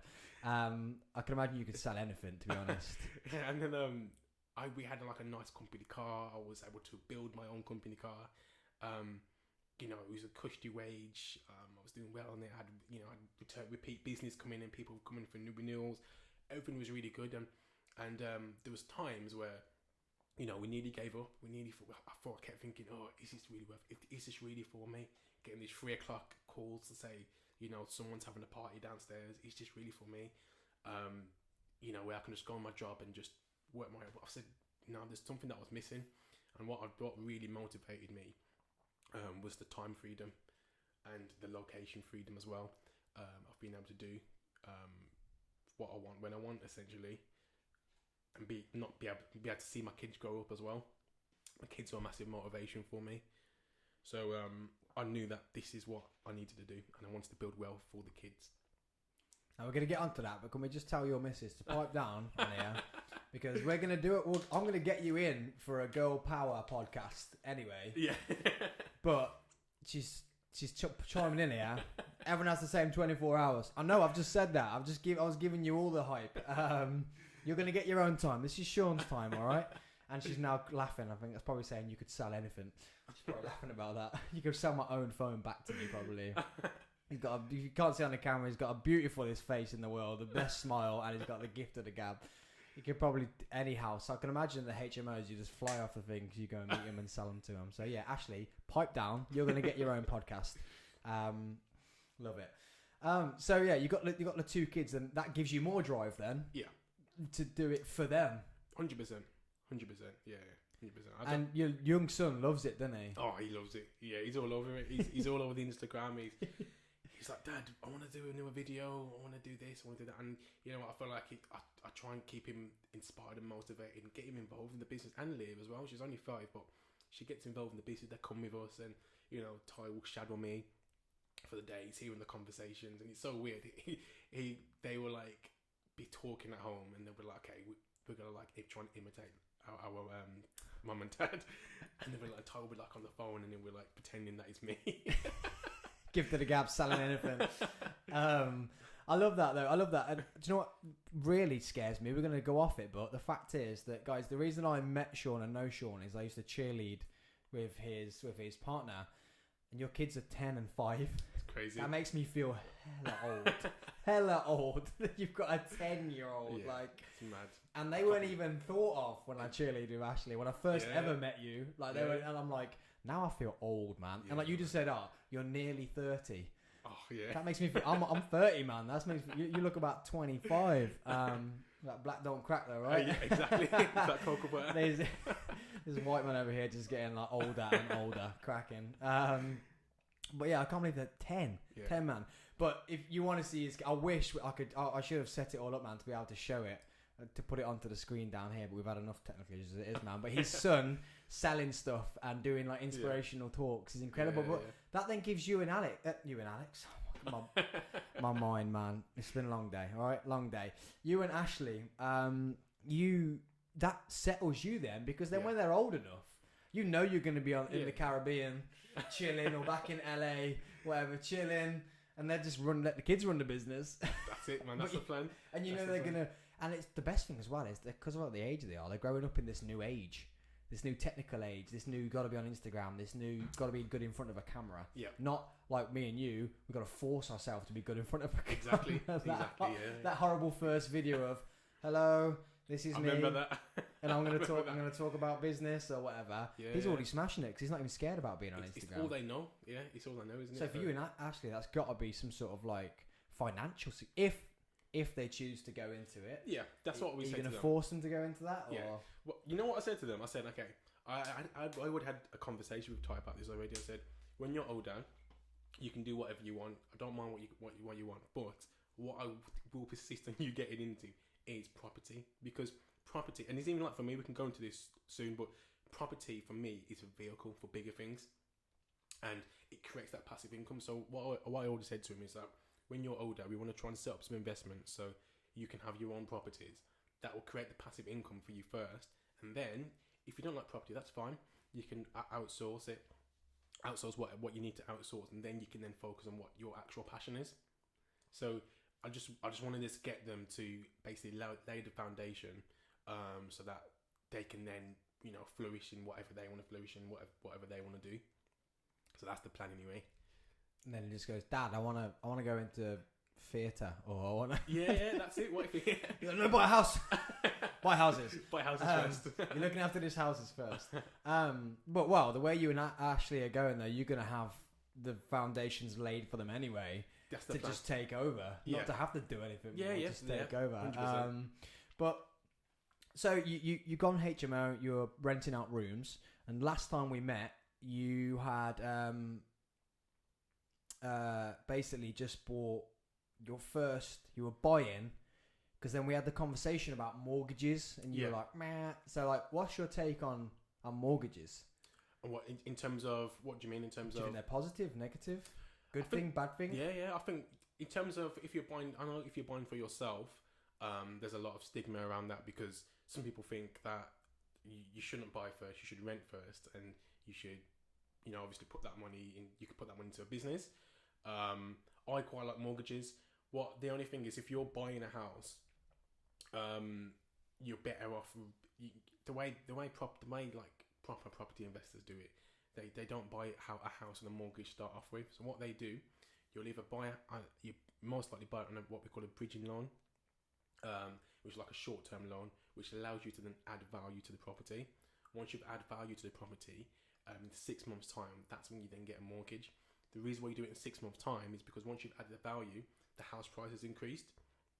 What you could then do is get the mortgage for the new value. What the house, let's say you bought a house for 70 grand, you spent 20 grand refurbing it, so let's say you spent 90 grand altogether, and then you bought it on a bridging loan, which is short-term finance, usually up to a year, and then after you've bought it, you get the house revalued. The house is now worth 110. So you spent, let's say you spent like 90 grand on it. You've made 20 grand profit. Okay, even though you're borrowing the money. Yeah, exactly. So okay, that's how they do it. It's called the BRR method, like buy, refurbish, refinance. So then, what would you do there? Would you then rent that out as a whole house, or again stick to rooms? Yeah, well, that seems like the way to go, man. You see so many people doing this.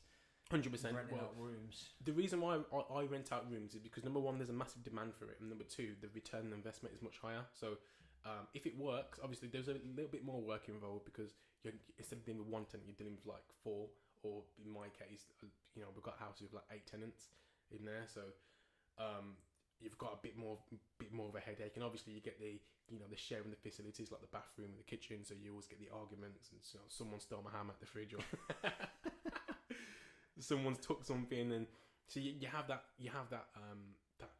side to deal with as well, which is probably the negative, the downside to it. But the upside is, it's massive cash flow.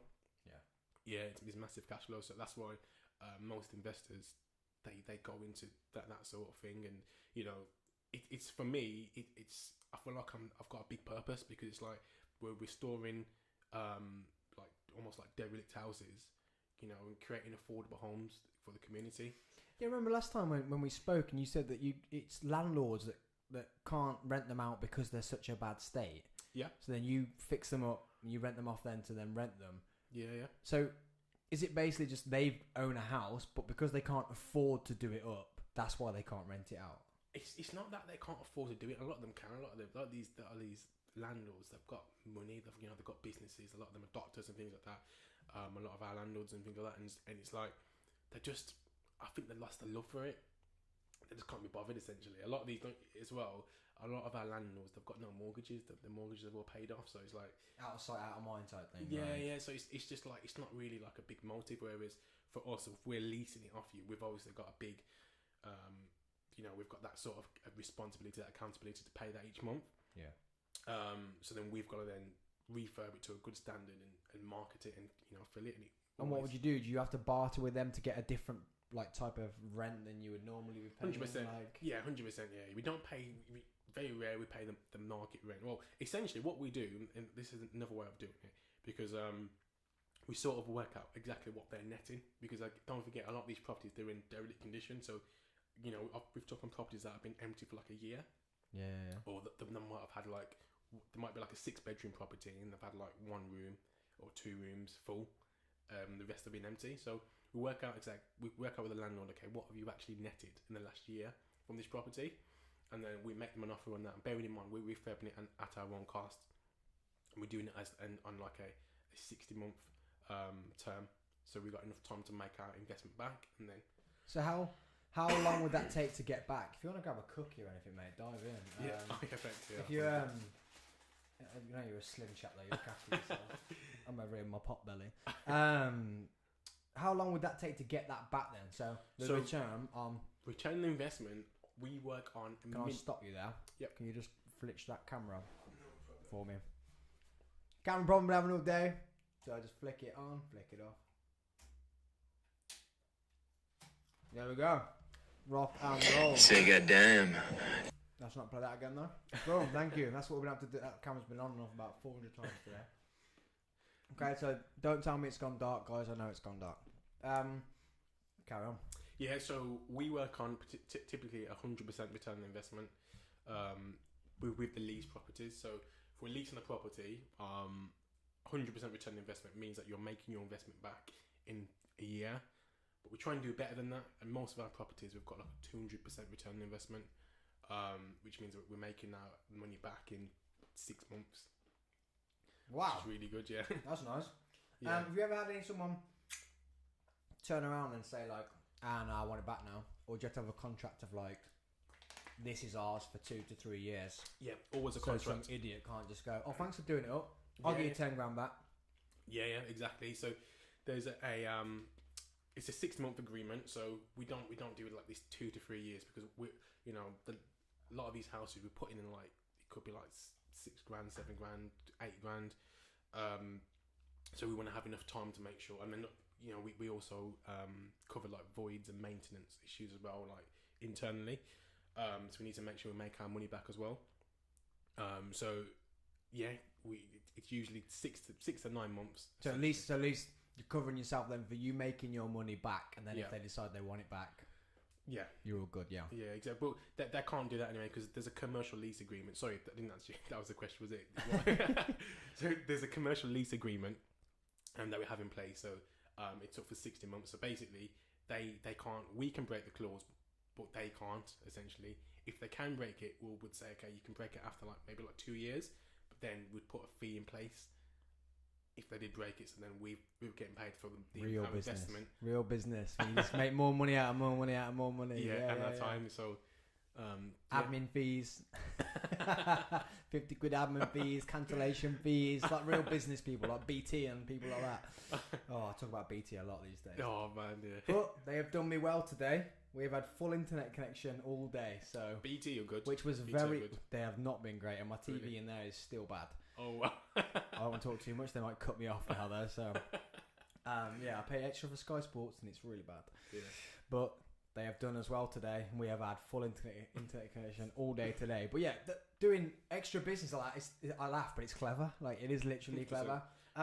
So yeah, last time we met, you just bought I'm sure your first big property, as in like mortgage. So you were very wary about buying it. Did we? You were when we last spoke. It was not wary, but it was like this is a big move. Or were you going in half buy with someone, or it was a big? I know it was a lot of money. Oh yes, no, sorry, that wasn't actually. I know what you mean. That wasn't a purchase one. That was another lease, but it was a lease option agreement. So, but the reason why we was wary was because it was a new area and it was the biggest. It was a 12-bed property. Okay, so a lot more rent. Yeah, So I know. I spoke to you, and you were literally like, "Well, this is the biggest thing we've done." And I thought you were buying. I thought you were buying one. Yeah, nah, not at that time. We're now. Have you bought now? No. So we're now looking to buy though. So this is the next. So is that stage the for next us. step? The next stage, yeah. Yeah, the next stage, yeah. There's so. me. There's me just buying a house. I'm just thinking, man, I did the wrong thing. Yeah. No, you know what? No. It's everyone's situation's different. So for me, yeah, I got a 5-year interest free. Yeah, interest free. Yeah. But I got help to buy. Yeah. So is it 20%? I forgot all the numbers. After I bought the house, I just forgot. I was like, woo, new house, pretty. I got called the other day and they literally thought I was trying to steal the mortgage because I couldn't answer any of the questions. They were like, so how long is it for? And I was like, I don't really know. What type of mortgage do you have? I was like, a mortgage. So yeah, 5-year interest free with the help to buy 20%. I want to try and save now in this 5 years to get the government side paid off, because as soon as that comes in, you get interest on the bank one, interest on the government one, and you have to pay them back 20% of what the house is worth. Right. Okay. So, what would your strategy be on that? Am I doing it right to think about just paying try and get the? So say we borrowed. Let's just put a number out there, 20 grand off the government. It's going to end up 30 grand because the house is already worth. But more.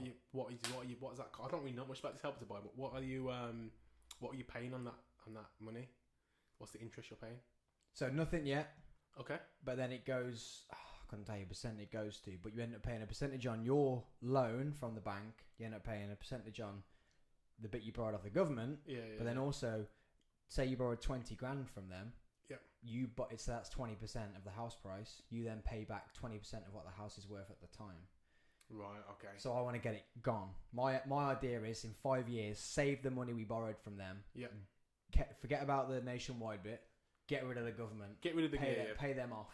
I haven't done much research into it, but a lot of these things, there's a lot of small prints that you've got to. You've let me down. I thought you were just going to drop a strategy on me, and I was going to be like, yes.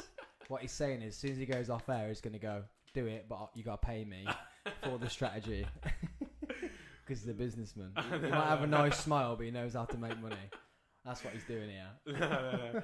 No. What it is, it all depends on. It's so hard to say whether it's going to be good or not because again, they have a lot of small print in these things. But if from what it sounds like, if you could pay 20% of what it's worth at the time, house prices are going to go up. So yeah, it just means that the government are never in for anything for free, mate. Yeah, they're not here to help. Yeah, they're not here to help. They're here to help you buy a house to make money on it. Yeah, That's what exactly. We know this has gone up already. Yeah, 100%. So we'll put the studio in it, mate. It's famous people like yourself coming in it. Should get him to sign the wall, man, and kept it in. It's going to be worth loads when all these people that have been here. But yeah, that literally was my plan. Is just to get rid of them first. Yeah, because you're paying 2 lots of interest. Exactly. And then you'll be stuck. And then the house will keep going up. If you haven't paid the G off, I'm gonna stop saying the government. They might cut me off here. If they haven't paid the G off, then and you know house prices always go up anyway, don't you? So if we can't pay them off, and they've also got a clause you can't pay it off early. Oh. So this first 5 years, we couldn't just rock in and go, here's all the money. Yeah. Because they'll charge us more. Wow. That's mad. Yeah, they get you, man. Yeah. You're making me feel like I made the wrong decision here. No, you got the house now anyway. So this process now, you're about to buy. Yeah. So what's happening now then? So basically what we're doing... Is this nerve-wracking now? No, we're buying, but we're not buying the used, not what you'd think.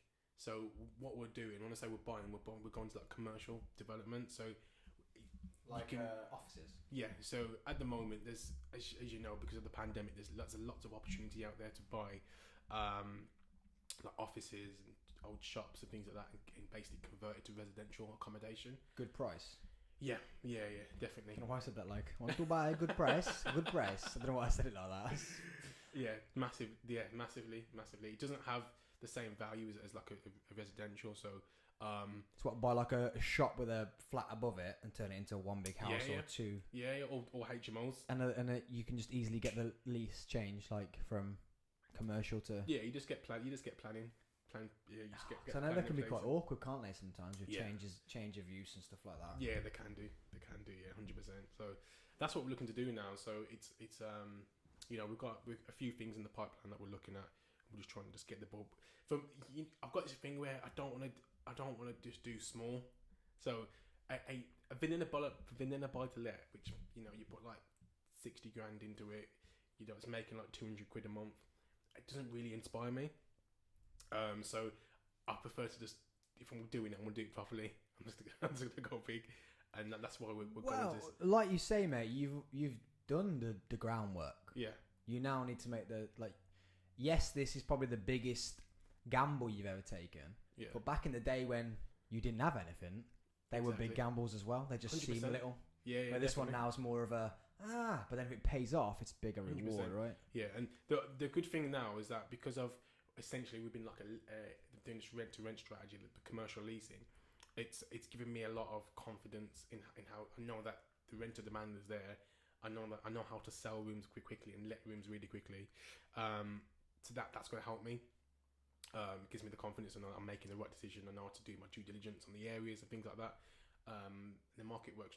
It's hot at the moment. The demand's really good. So that's crazy, isn't it, to think the things that have come out of this positively out of what's gone on the last couple of years. Yeah. And like when I spoke to you, you were struggling because a lot of your lets were like Airbnb holiday. Yes, that's it. Yeah. Yeah, and you were struggling, but then what you said was, if we come out of this on the good side, then you know your business is pretty foolproof. Exactly. And now and it has, mate. 100%. It's really, in fact, the pandemic is actually helped us, weirdly enough, because the housing market is just gone crazy, and again because we mainly do the HMOs, is people are looking to reduce their outgoings, not increase it. So we've had loads of tenants say, you know what, I've come to the end of my lease on my 1-bedroom flat. I want to reduce my outgoings to save some money in the pot. And they're happy to move into a house share. So, do you get a lot of stick from them though?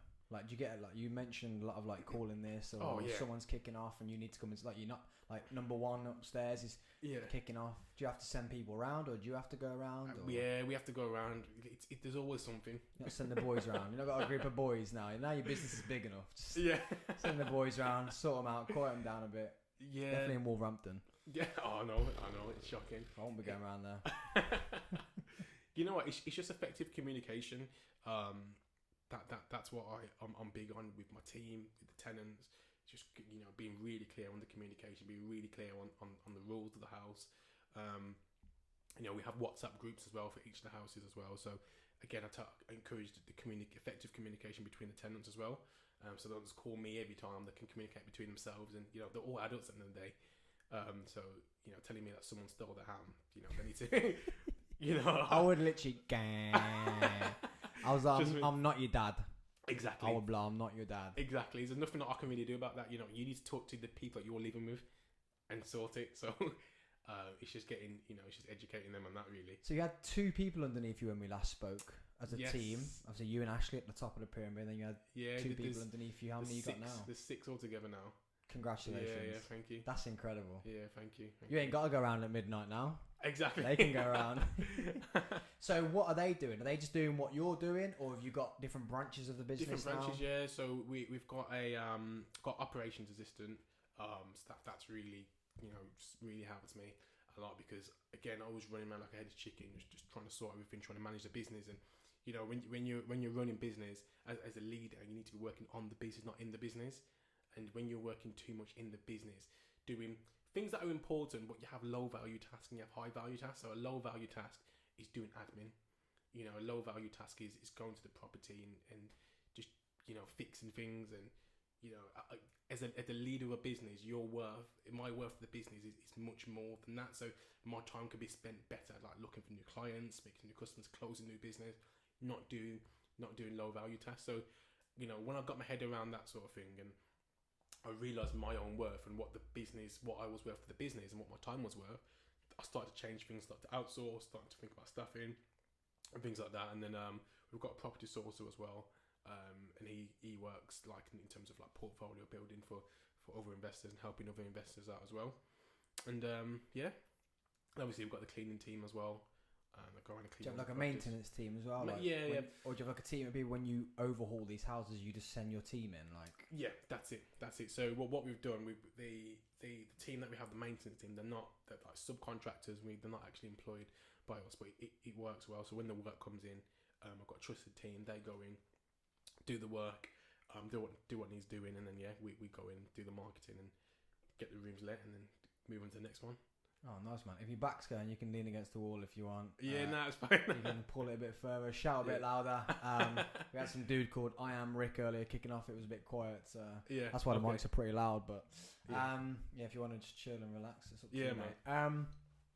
Just talk a little bit louder. Yeah. So I can't believe the growth of your business. And we spoke, it's got to be just over a year. It can't even be that. But the growth of your business is incredible. Yeah, thank you. Go from 2 underneath you to 6. Yeah, and also I don't know how many rooms we had when I last spoke to you. I think we had around, I'm sure it was around 70 rooms, I think. But we've now got just over 100 now, and just over 100 rooms in the portfolio. So yeah, man, I'm just really thankful and grateful. It's not just me. Obviously, I'm leading the team, me and Ashley, but it's a collective effort, and you've got to have good people around you. You can't build any good business has employees. You can't build a good business by yourself at the end of the day. So it's all about finding a good team, motivating them, keeping them inspired, and making them understand what the vision is of the business, where you're looking to go, so they feel empowered. And then once they understand the vision, then you move the same direction, and that's when that's when great things happen. But also, you guys at the top leading that. Yeah, 100%. Rowing that boat. Yeah, with them.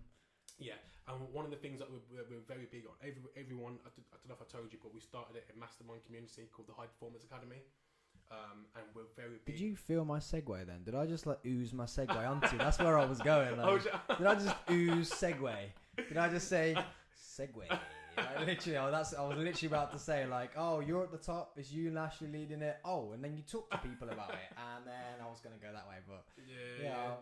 So we're very big on most companies don't bother about they don't talk about mindset, they don't talk about your personal development. I've never had a conversation with any of my previous bosses when I was in the corporate world about my mindset, my personal development. And that's something that me and Ashley said, when we have our own team, we was always going to be big on that. and big on mindset, and it's something that we do even in the office. We spend time personal development, coaching, not talking about work, just literally talking about growing that mindset and changing it, and anyone that's works with us, they should be personal growth as well, because they're going to be pushing out of their comfort zone, and we understand that once they're working on their mindset and their personal growth is at the right place, they're going to perform better at work as well.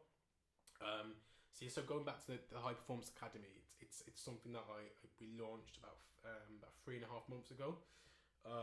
We've got just over 30 members in now, and essentially it was like a platform and a community to connect like-minded people together. So we meet up every couple of weeks. Again, the slogan is like elevate your mind, health, and wealth. Is that both of you? Is that you and Ashley? Because I know Ashley's got it's not a joke, say Girl Power Club, but she's got like a girl company thing that she runs where she empowers females, right? Which I absolutely love, and I'm all over. Yeah. I don't joke about having it on the podcast. I wanted to come on the podcast to talk about that. But be good, man. Is that both for you though? Yeah, well, yeah. It's because we're married at the end of the day, so it's like anything we do, we help each other out. So it's mainly me with this one. And I'm the host, but then Ashley, she helps behind the scenes with it as well on the social media side, and she's even been on the done a few masterclasses as well. That's gone really well. But again, all our staff, they were part of that academy as well. Because what does the academy entail? Do you pay a one-off fee and you get live, or is it videos? Is it? Yeah, so it's a subscription business. So it's a monthly subscription. I think it's like 25 quid a month pay, and basically you get 2 masterminds each month. But these masterminds are not normal they're like we deep dive into a topic to do with mindset.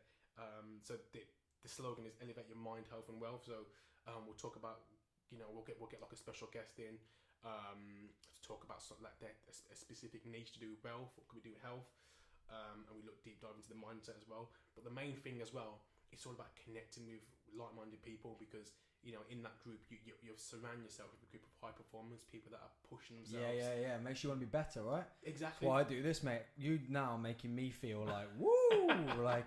You know what I mean? I was dragging. We were nearly 10 hours in, and you turn in and I'm like, woo, let's go, like let's talk. Like I wasn't ready, but like being around those people though, 100%. It helps you want to be better. Energy transferable. It's a big thing, and I always say your network really is your net worth. I don't think people understand, and you can get rich after speaking to the right person, just meeting the right people, being in the room. Whether it's the conversation you had with someone that basically sparked something, or it could be a contact that they introduce you to, it could be their network.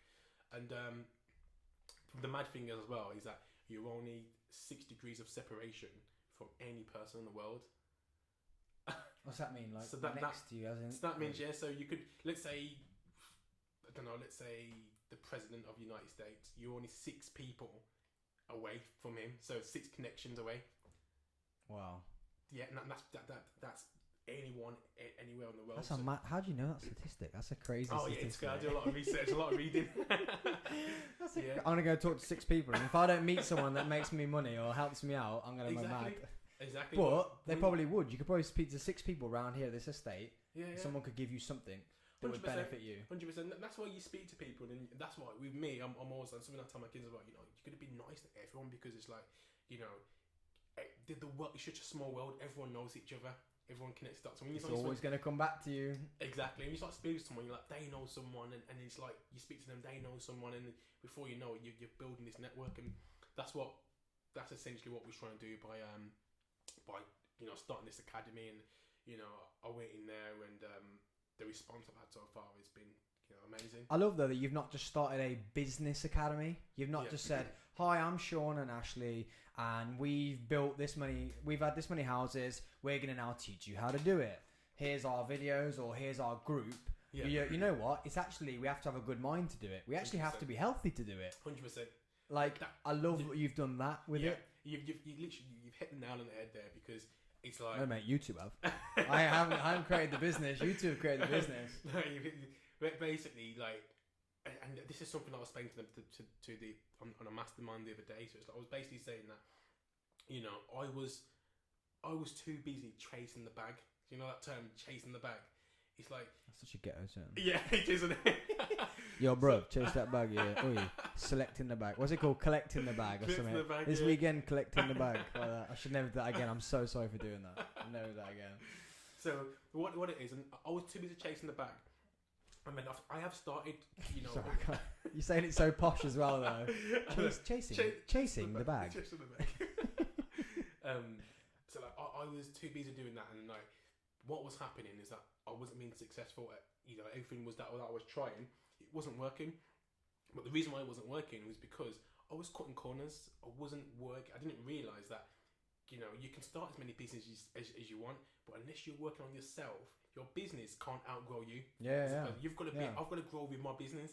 So unless you get your mindset in the right place and take that, you know, seriously, firstly, and get yourself where you understand how to manage your emotions.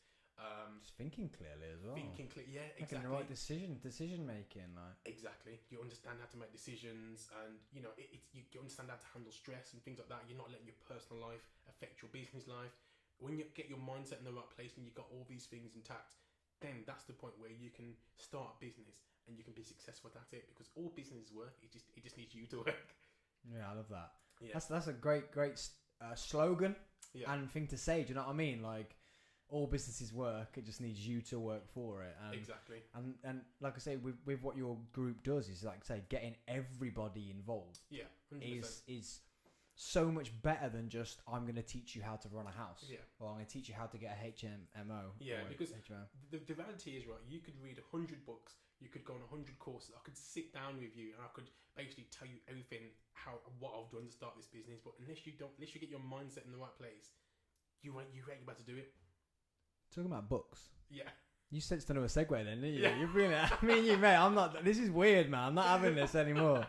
What about the book that you were going to launch? Yeah, so, yeah, I'm still still writing it. It hasn't been launched yet. So what we did instead, we launched a property book. It's an ebook that we've done. We've currently written another property book. So the book that I was going to write was going to be a personal book about entrepreneurship and about my experiences in life to help other people. So that's still in talk, but we've almost done we've put forward the business basically firstly. Yeah. And because the business expanded, it's just been absolutely crazy. Well, mate, you're going to have done more stuff by the time you finish writing it, so this was better, right? Yeah. Exactly. Yeah. And that was another thing as well, because I want to make the book as valuable as possible. So this stage in my life where now we've got a team, now I'm not working in the business, I'm now working on the business and leading the team. And you can talk about that then. Exactly. So, and we're growing this business. You know, by next year, our aim is to have 500 rooms that we let. So it's like the more you know, every month I'm experiencing more things, and it's more things that can go in the book to give it more value. So so we do focus on releasing the property ebooks for now. And if anyone wants the property ebook, it's a guide on how to find property investment opportunities. So just let me know. It's a free ebook as well. So if anyone wants that, let me know. Where can people find you? Like, they can find me on Instagram @_Sean_Davis. You can find the business at Urban Homes, and also the High Performance Academy is at the High Performance Academy on Instagram. and is that the High Performance Academy? I'm gonna give up, man. The High Performance Academy. I have to think about that.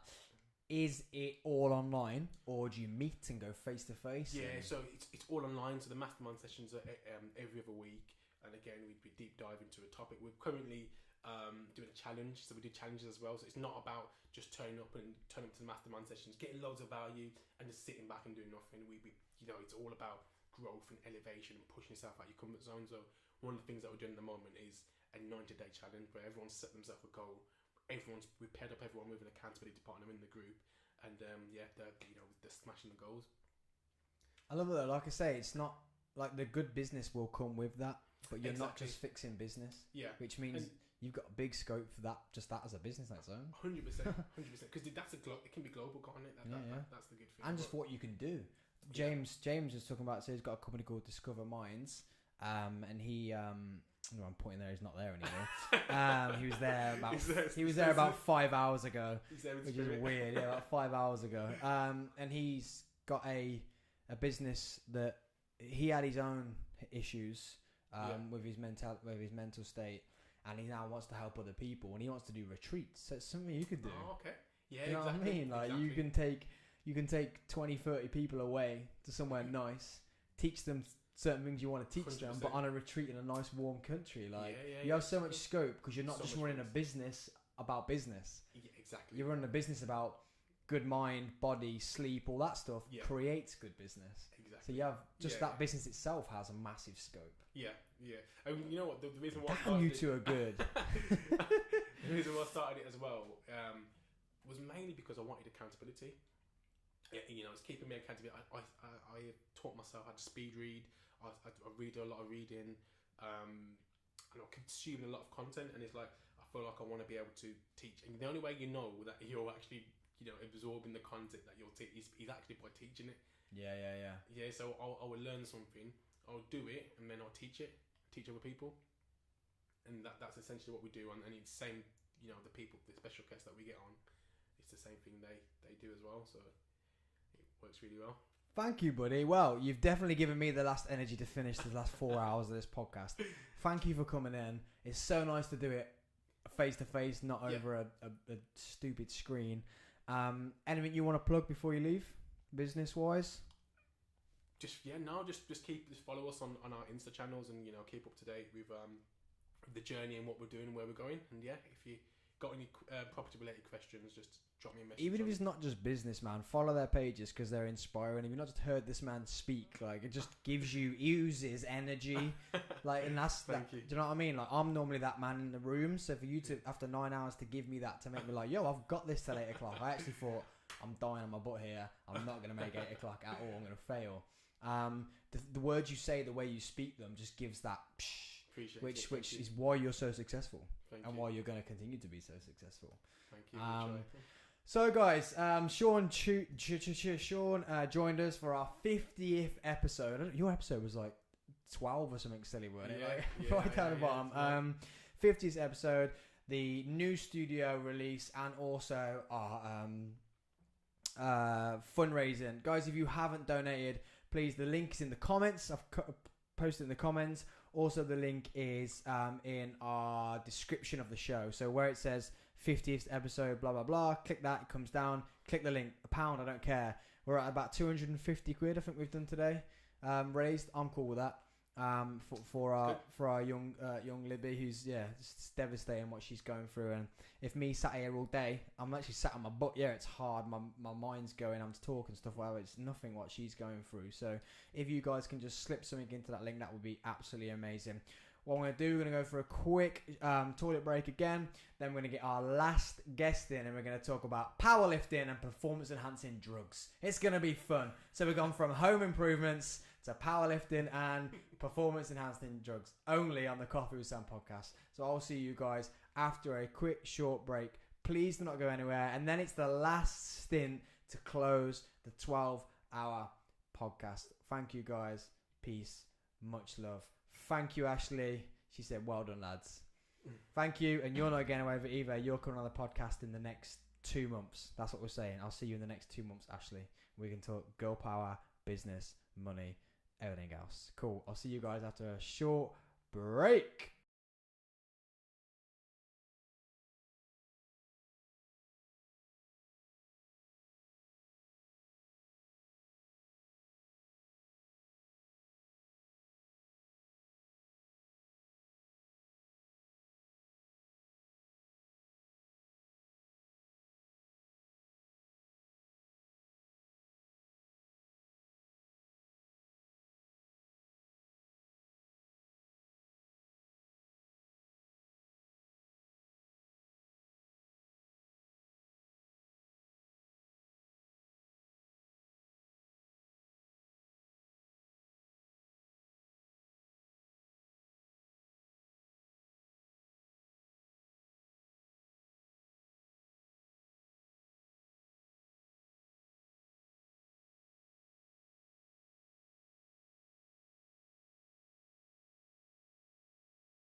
Okay, welcome back, guys, from another toilet break, and hopefully my last toilet break of this 12 hours. I know we've not entered the last hour yet, but we've entered the last 2 hours. Now, our next guest is someone that we've had on the podcast before, and he came on and we talked about all things powerlifting. What is powerlifting? The deep, dark secrets, in, out, upside down, the goods, the bads about powerlifting. And today we're going to go in even deeper about powerlifting. And then you also heard Terry once talk about performance-enhancing drugs. We're going to talk about it is it rife in powerlifting? Is it not rife in powerlifting? So, can you welcome to the show, please? Say, goddamn. You said, all right. I said, let's do a podcast. Let's sit down. Let's get a coffee. Let's just talk about 1, 2, 3, 4.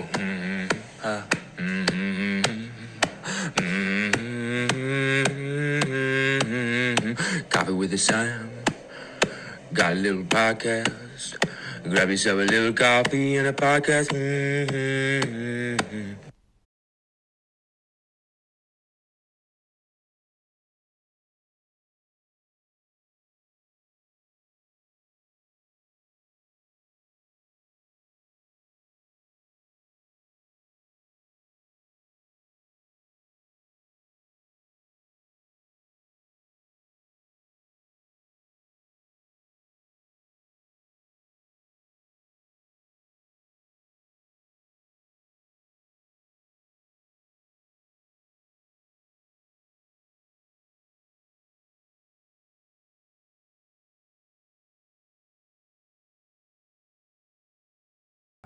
There we go. The audio wasn't working once again. Oh, we're live and it's fine. Nobody told me.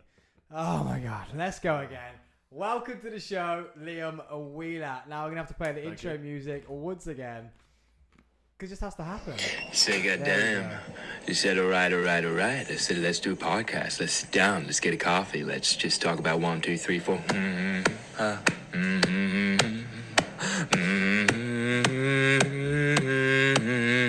Coffee with a Sam. Got a little podcast. Grab yourself a little coffee and a podcast. Oh, yes, Mr. Turner. The sound was off. I've fixed it. Got it, mate. Got it. It's another one of our technical gremlins, but guess what we do? We just keep pushing on. That's all we've been doing all day. Push in on. Okay, so Liam Wheeler is now in the podcast studio. I feel like I'm getting a bit of an echo in my ears. I hope something random's not happening now with the podcast. We've still got good connection. Don't know. I feel like I'm getting an echo. Maybe not. So we've had Liam in before, and we talked all things powerlifting. Today we're going to go even deeper. But I want to start with welcome to the show. Thanks for joining me for this 50th episode. You're actually one of my not first guests, but one of the first when I started to go off to be different and not do cheerleading. So thank you for driving all the way from Manchester. He doesn't live in Manchester. He probably would do if he lived in Manchester. But he trains. He's that dedicated to powerlifting. He trains every Saturday. Yes. Every Saturday. If I'm getting an echo, if you've got an echo on your YouTube live, can you just let me know, please, so I can try and fix it? It might be me losing my mind because I've been here for so long. Trains every Saturday in Manchester. That's how dedicated he is to powerlifting. Now, I want to start with what is powerlifting? Let's say someone's watching this and ain't even got a clue what it is. Okay, so powerlifting is made up of 3 lifts. That will be the squat, the bench, and the deadlift. You get 3 attempts at each lift, and the idea is basically just to lift as much weight as possible. So, the whole idea of it really is to build the biggest total possible by lifting the most amount of weight in each lift. And what are each lifts? So you got to pick some weight up. Biggest total out of what lifts? So out of the squat, bench, deadlift. So you get 3 attempts at each lift, and the biggest recorded weight, the biggest successful lift from each lift goes towards an overall total. So, for example, if you was to squat, say 300 kilo, bench 200, deadlift 300, that'll give you an 800 kilo total. If, for example, you missed your 200 kilo bench, and your previous attempt was 190, then you'd have a 790 total. There are other formulas as well that you can work out, like points. Excuse me.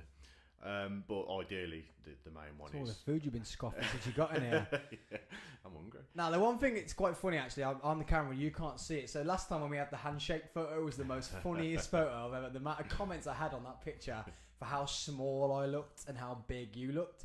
Now I thought, oh, okay, you know what?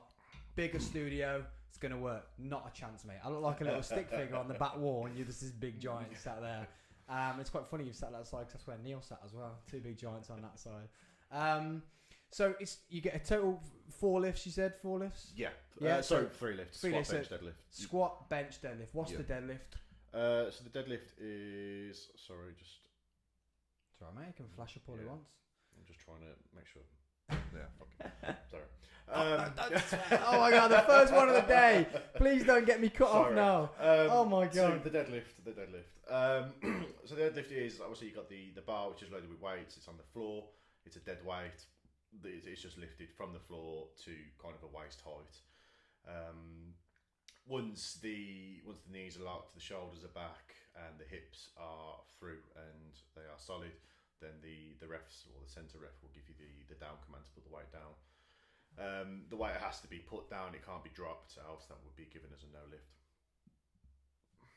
So bench is chest press. Yeah, bench.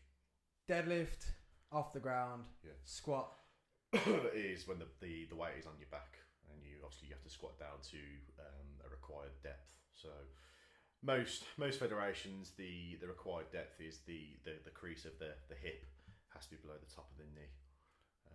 That's why we have to wear the singlets or the what do you call them?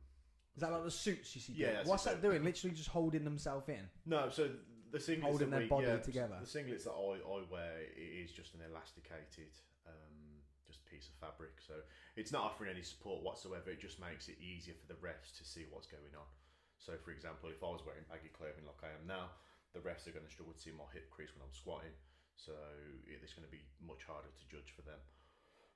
and the same again with bench press. Again, if I've got baggy clothes around my bum, then they won't be able to see if my bum lifts off the bench when I bench, because that would be a no lift. So you're not allowed to lift your bum? No. Oh no, I love doing that. I love like pushing my feet in and getting my bum. Yeah, on. so you can get leg drive obviously through your legs and through squeezing the glutes, but your glutes have to be on the bench during the lift. Oh, that's crazy. I never knew that. I never knew that. So why powerlifting? Because I know you briefly dabbled in bodybuilding. Yeah. So why powerlifting? I just always liked the idea of being able to lift big weights. Probably growing up as well, watching the Strongman, as I'm sure every British kid did at Christmas. But no, I just always liked the idea of lifting big weights, being strong. And as a bodybuilder, I was never naturally strong. I wasn't strong whatsoever, to be quite honest. So I always thought myself as being too big and too heavy to be considered strong. So that put me off for quite a while. And then some of the lads down our gym started getting into a bit of powerlifting. The one day I just showed up, did a few deadlifts, and decided I liked it and just pursued it. Is there much dieting involved? For myself, no. I'm actually underweight for my weight category. And what weight are you now? I'm about 121 kilo, which is it's about 19 stone. Well, my benches are good then that I've built because they're holding out. They're solid. So you're actually underweight? Yeah, so I'll compete in the under 125 class, so I can be as heavy as 125 kilo. So yeah, I've got a good few kilos to go. And unless I really got on top of my diet and my nutrition, I'm not going to be touching that kind of body weight. So with the dieting, you had to do a lot of that with the bodybuilding? Did that ever have any mental effects on you or physical effects? Oh, massively. Yeah, massively. Being told you can't have something or you can't eat something when all you're craving is that particular something. You know, you just want some carbs, but you're only on a set amount of carbs a day. You've ate your carbs for the day, and you can't have no more. Yeah, it really does mess with you quite mentally. But for me, I tried bodybuilding for a couple of years. Didn't really have the genetics for it. Wasn't too good at dieting either, to be quite honest. I like my food too much. I was going to say, I'm about to get into powerlifting. So like, not say you're bigger than me, so I'm not going to say you're out of shape. But obviously, with the side effects from the bodybuilding, obviously, like you say, restriction and stuff like that. Yeah. It looks very inviting to just lift stuff. Yeah. Not have to worry about dieting. Do you have to worry about diet though? Like what you eat? Like, what does your diet look like? You don't have to lie. You can say what you want. Like a normal person. I eat when I'm hungry. I don't over excessively eat. You know, if I want to go and have a pizza or a takeaway, then I will. But I'm not having it every day. And is it so-called clean food? I'd say it's a mixture. Because last time we spoke, it was sausage sandwiches. Yeah. And pizza and since then I've got myself a Polish girlfriend and she cooks a lot for me, so oh nice. Now we're talking. No, to be fair, my girlfriend's great. She does a lot of the cooking when I'm at hers for me, because you work nights, don't you, as well? Yeah, so I'll come in the mornings and quite often she'll get up and she'll cook me, I don't know. So what is a daily, as a powerlifter, what is it, 100 and what, not 20 120 kg, what does that daily food intake look like? Because I'm over here, mate, weighing about 80. So for breakfast, I usually have something like eggs and toast, just something simple. How many eggs? 3 12. 3 or 4, not that many, surprisingly. And just a bit of toast. Then we'll go train, come back, have dinner. Dinner can vary massively. You know, sometimes it's fresh cooked, like spaghetti bolognese, lasagna, shepherd's pie, fresh made curry. Or if I'm running late on time, I'll just pop round to the local chippy or something like that and just grab a quick takeaway.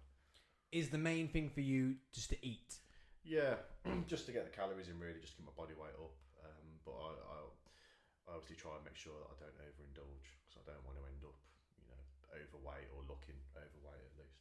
But is it like just, obviously the eating is to repair, right, after the big sessions and to ready for the next day? To fuel up, yeah. Because it's heavy lifts all the time, right? There's not. Do you do any auxiliary work? Well, we'll get into training actually. Yeah. So, to repair and then fuel for the training. Yeah. The next day. Basically. Do you think? I think it's good because I know we have these changes in the world. We have all these changes of bodybuilding when we were growing up. Was a thing to do. Mm-hmm. I get it. Now powerlifting, strongman is a thing to do. But I think that's one good thing that Eddie Hall had for the country was he showed that you could not be lean and still be strong and healthy. Yeah. Obviously, I know when he did his deadlift world record, I know you were there that day. He was way overweight, unhealthily overweight to hold his body in, so his body didn't explode. Yeah. But that was like I say that's a pretty cool scientific way to do something like. Yeah, when it comes to lifting weight, a lot of people think that weight moves weight. So, the heavier you are, the more weight you can lift, which it works to a certain extent, but there are still, lighter, smaller guys out there that are lifting as much, if not more, than the bigger, heavier guys. Does it help with your joints and stuff like that, though? What, to be heavier? Just holding things in, no. No? If the heavier you are, then essentially putting more stress on your joints, on your vital organs, I suppose. What's it like walking upstairs at 120 kg, 190 kg? I'll take my time. What's the cardio like at the top, though? Heavy breathing. You get used to it, to be fair. I don't notice so much anymore, but maybe, a passerby would notice if I'm walking up the street, I'm breathing a bit heavier than usual.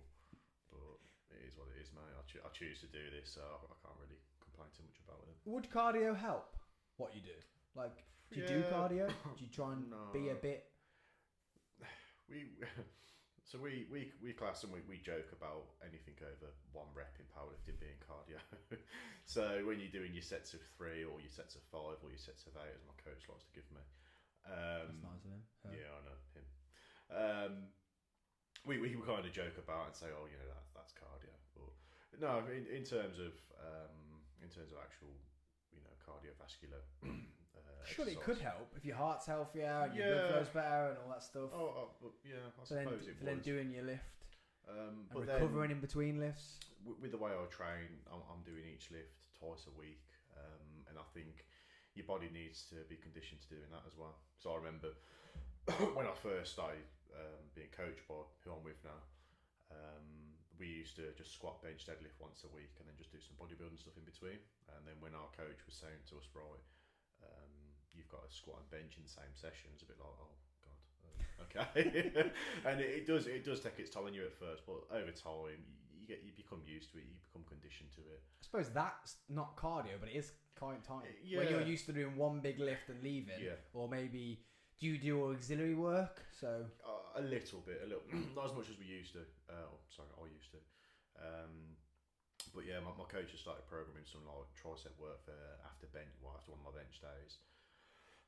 But I just tend to do a lot of other alternative squat variations, bench variations, and deadlift variations, just to mix it up a little bit really, and just work on the weaker areas. I wasn't sure if you do work on those singular muscles, because you can do it. You can put just the pressure on that one singular muscle more than maybe like a bench does, or like a. So my coach's kind of idea of powerlifting in general is, if you want to be good at the lift, you need to practice it, and the more you practice, the better you become. Right. Yes. But to put it quite simply, so yeah, hence why I do squat, bench, and deadlift twice a week, and I'm currently training 5 days a week now at the moment. And that's a recent thing. I was only doing 4 days a week. Then we added an extra bench day in, and again, kind of the first 2-3 weeks, I've said to him, I was like, I'm going to give it a few weeks, but at the moment I'm struggling. I'm the earlier bench day was going well, but the bench day later in the week, it was taking a bit of a hit, yeah. So I said to him, right, I'll give it a month or so, see how it goes, and to be fair, it's working out so far anyway. Why did you get a coach? So last time we spoke to you, you were actually planning on, because obviously it was still, we were like coming out of lockdown, weren't we? It was like we were just on our way out, and it was like is there going to be any competitions? Yeah. So why have you got a coach? What's the plan for that? So obviously I started off powerlifting, not really knowing what I was doing. Luckily, the gym I went to at the time, he knew someone who was quite heavily involved in powerlifting. So he was like, yeah, he's over in Birmingham, go see him, this is his name, get in touch with him. So I did. So I got in touch with him, and he kind of took me under his wing and kind of, taught me the basics and, the do's and don'ts in the federation I chose to compete in. And he taught me a lot, to be fair. Lee himself is the president of our federation. He owns my gym in Birmingham. Anyone that knows powerlifting in the UK will know Lee Marshall, because he's pretty much UK powerlifting The world. man. So, yeah. So yeah, I was very lucky in that aspect. And training in, there was 5 or 6 of us. They used to really give me some stick. They wouldn't give me an easy time, and there was quite often sessions where I just couldn't finish the session. I couldn't do what we was doing, and I used to have to dip out the session. I'd be outside throwing up, but regardless of win or lose, I'd always come back the following session, the following week, and give it my best. So I guess I kind of owe it to Lee for taking me to a certain level, and then. Mate, I'm sorry, I'm going to pause you there. I'm just going to have to laugh. So, I don't know if you've seen any of this podcast today, but I've had this annoying little face recognition thing that's been appearing I've seen it on the camera. Yeah, I've seen it. So this one is picking up your hands, not your face. That's how big your hands are. I literally just caught it on the thing. I'm like, he's picking his hands up, man. That's how big your hands are. It's not picked anyone else's hands up. If it's picked it up, it's picked the face up. It's picking your hands up. Sorry. No, it's okay. It's okay. Carry on. I literally just saw it out the corner of my eye. So yeah, so I got to a certain point in my lifting, and I was just like, right, I want to go to that next step. I want to, I just want to try and be as good as I can. So it's kind of like, okay, well, who do I look to for that? And I think I actually wanted to learn a little bit more about knee wrapping, because when we squat, we use what we call knee wraps. So it's 2.5 meter elasticated piece of fabric, basically, which we wrap around our knees as tight as possible, and it basically acts like I suppose like a spring in a way. Because when you're walking, if you ever see us walking up to the monolift that we squat in, Waddling. yeah, and that's because we just can't bend our knees until we've got that weight on our back. So obviously you can imagine weight on the back, bends the knees, you spring up. So yeah, I wanted to learn a little bit more about knee wrapping, and I just kind of was looking through well-known lifters in the UK, coaches. I was like, well, who do I look to? Who do I look up to? Who's someone that I want to be as strong as or be as good as? And that's when I started looking at Tom Martin, who is my coach now. So yeah, so I went for the one session with him. I got in touch with him, booked a one-to-one session, and basically just said, look, I want to learn more about knee wraps. Can you show me different ways, what to do? And I went up there, very first session with him, and I squatted a 10 kilo PB. I squatted 340, which at the time in my head I'd calculated it as 335, but I missed the fact that they'd put the 2.5 kilo collars on. So yeah, so it was an unbeknown 10 kilo PB, Which could have helped, not knowing it was there. Well, yeah, You think it's what it is, then exactly, yeah. So then after that, we had the British finals that year of 2019, and I'd asked Tom to come along and look after me and wrap my knees, and he agreed to do that. And then after that, I was like, right, okay, I think I'd like you to coach me, basically. And yeah, that was the August of 2019. What's all your numbers looking at now?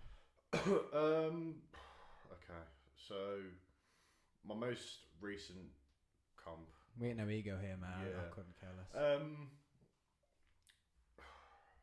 It's hard to say because I'm not really prepped for anything at the moment. My most recent comp didn't quite go to plan, but I was looking at a 330 high bar squat, anywhere between 190 and 195 bench, and 310 or 320 deadlift. But unfortunately, I didn't have the day that I wanted. I ended up missing my 330 squat. Ended up on 320. Had to play it safe on bench then and just went for 190. But they looked like there's probably a few more kilo in the tank. And then I tried to claw some ground back on my deadlift and went straight from my opening lift of 290 to 310. And I messed that up and ended up missing the lift. So out of the 9 lifts that were allowed across the 3 main lifts, I only got 5 in that day. Oh, so just one of those days, though, right? One of those days. It wasn't the ideal day, but then, I mean, today I've literally come straight from the gym here. I squatted quite a nice 300 kilo for 3 today, and then I tried to deadlift 300 for 3, but I just missed the 3rd rep. Mate, eat up then. If you're lifting that much weight, eat up, man. Get the cookies in. I will do. Get the food in. Get the whiskey in. Because they're big numbers. Big numbers. Does that not take a toll on your body, on your knees, on your hips, on your? Yeah. Yeah. Yeah. I could be sat here now for a little while, and you'll probably see in a bit when I get up. I'll be very stiff and kind of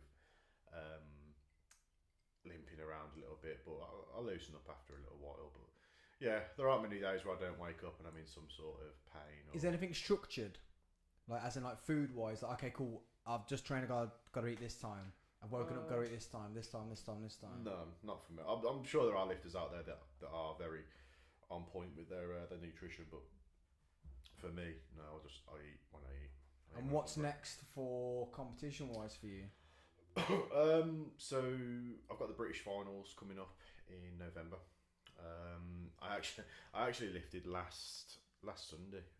I've decided about 3-4 days prior to the comp I was going to lift.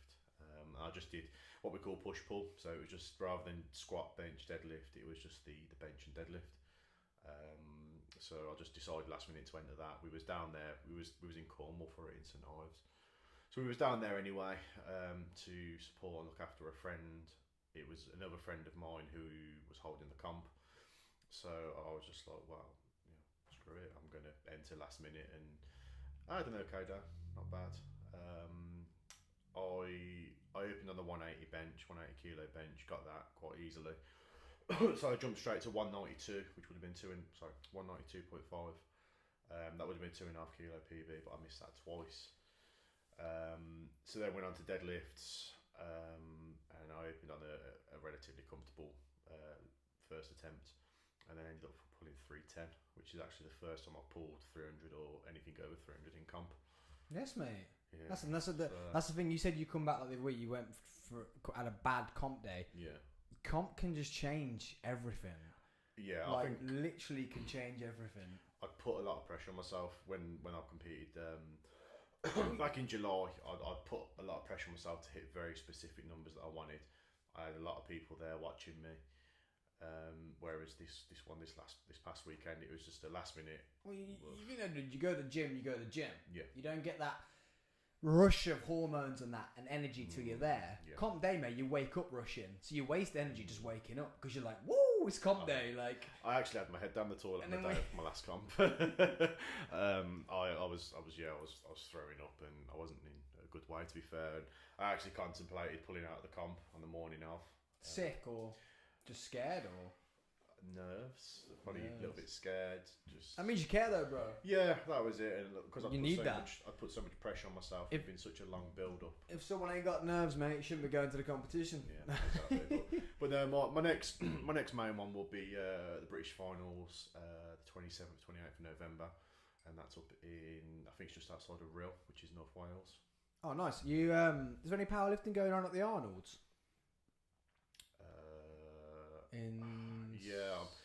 There was meant to be.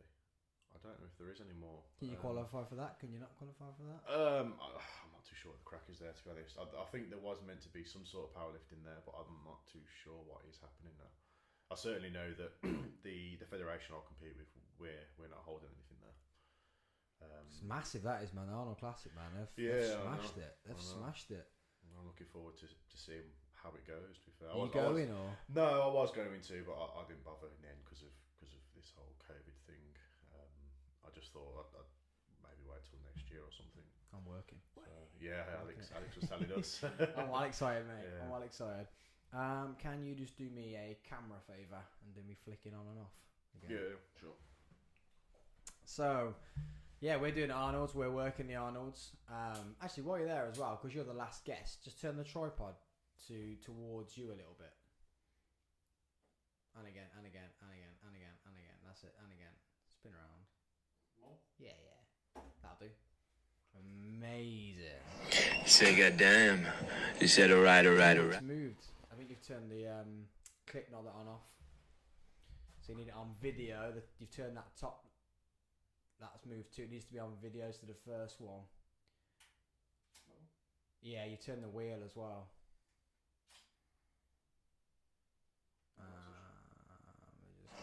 Say goddamn. You said alright. Yeah, it's moved. I'll come do it. It's fine. Guys, it's live. It's fine. Absolutely fine.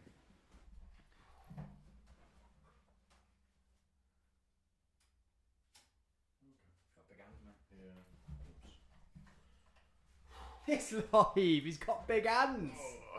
He's got big hands. Not bad. Resilience. We move on. We push. We keep going. That's all we've done today. There we go. Look, we can see you in the camera now.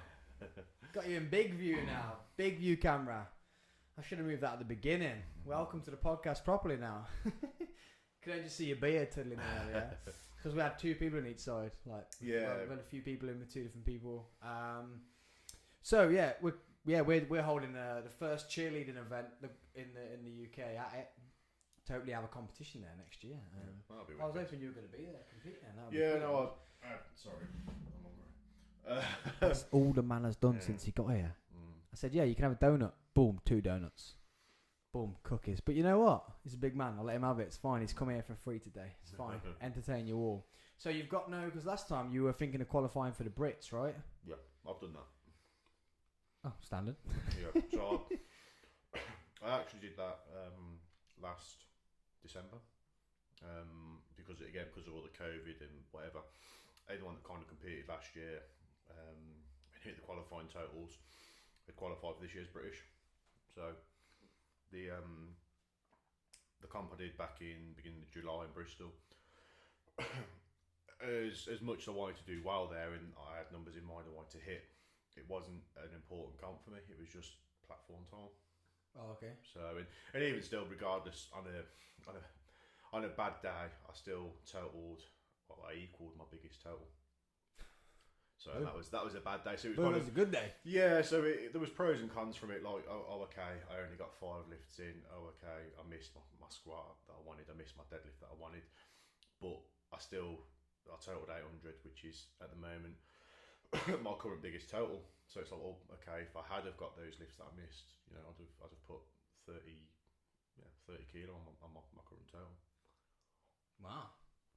And that's we've literally just talked about 2 different ways of how a comp can go. It can go down the pan, or it can go over the pan. That's not even a saying, over the pan, but it can it can literally be like awesome, or go to plan, or go way above plan.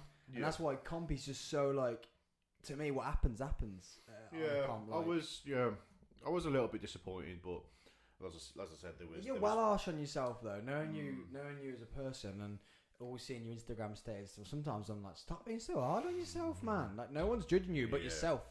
Sometimes you talk like someone's judging you, and I'm like, no, bro, no one cares. You're just judging yourself. Yeah, I suppose when you know you can do better, it's But that's how you get stronger as well, though. Yeah, man, that is a good view now. Table looks good. You look massive. I look absolutely tiny. Just chilling back here, hardly going to the gym. Paper a full gym membership. Been about twice since I've been here. So no plans to compete at the Brits, or you've got that thing. So you've got the qualification. Yeah. When? End of November. End of November. 27th, 28th of November. So that's my next one. I've not seen you lifted in my I dare you top either. It's quite upsetting. Yeah, I know. It's quite upsetting, mate. Man, I was going to start sponsoring and start throwing money at you, and you know what I mean. Like, but not even one picture. It's not even. I don't care if it doesn't fit him, but you know what I mean. Just cut the sleeves off or something. You have to sort me out with some other ones. Does it not fit, that one? No, it fits. Yeah, it's a little bit big, but it's the black on black in it, so you can't really see the logo. But yeah, throw some more on my way, and I'll. We're gonna bring out a new sand coloured one, sand coloured one. So my mouth's going to. I'm just long leg. I actually said a Sam coloured one. Not even colour is Sam. A sand coloured one. Yeah.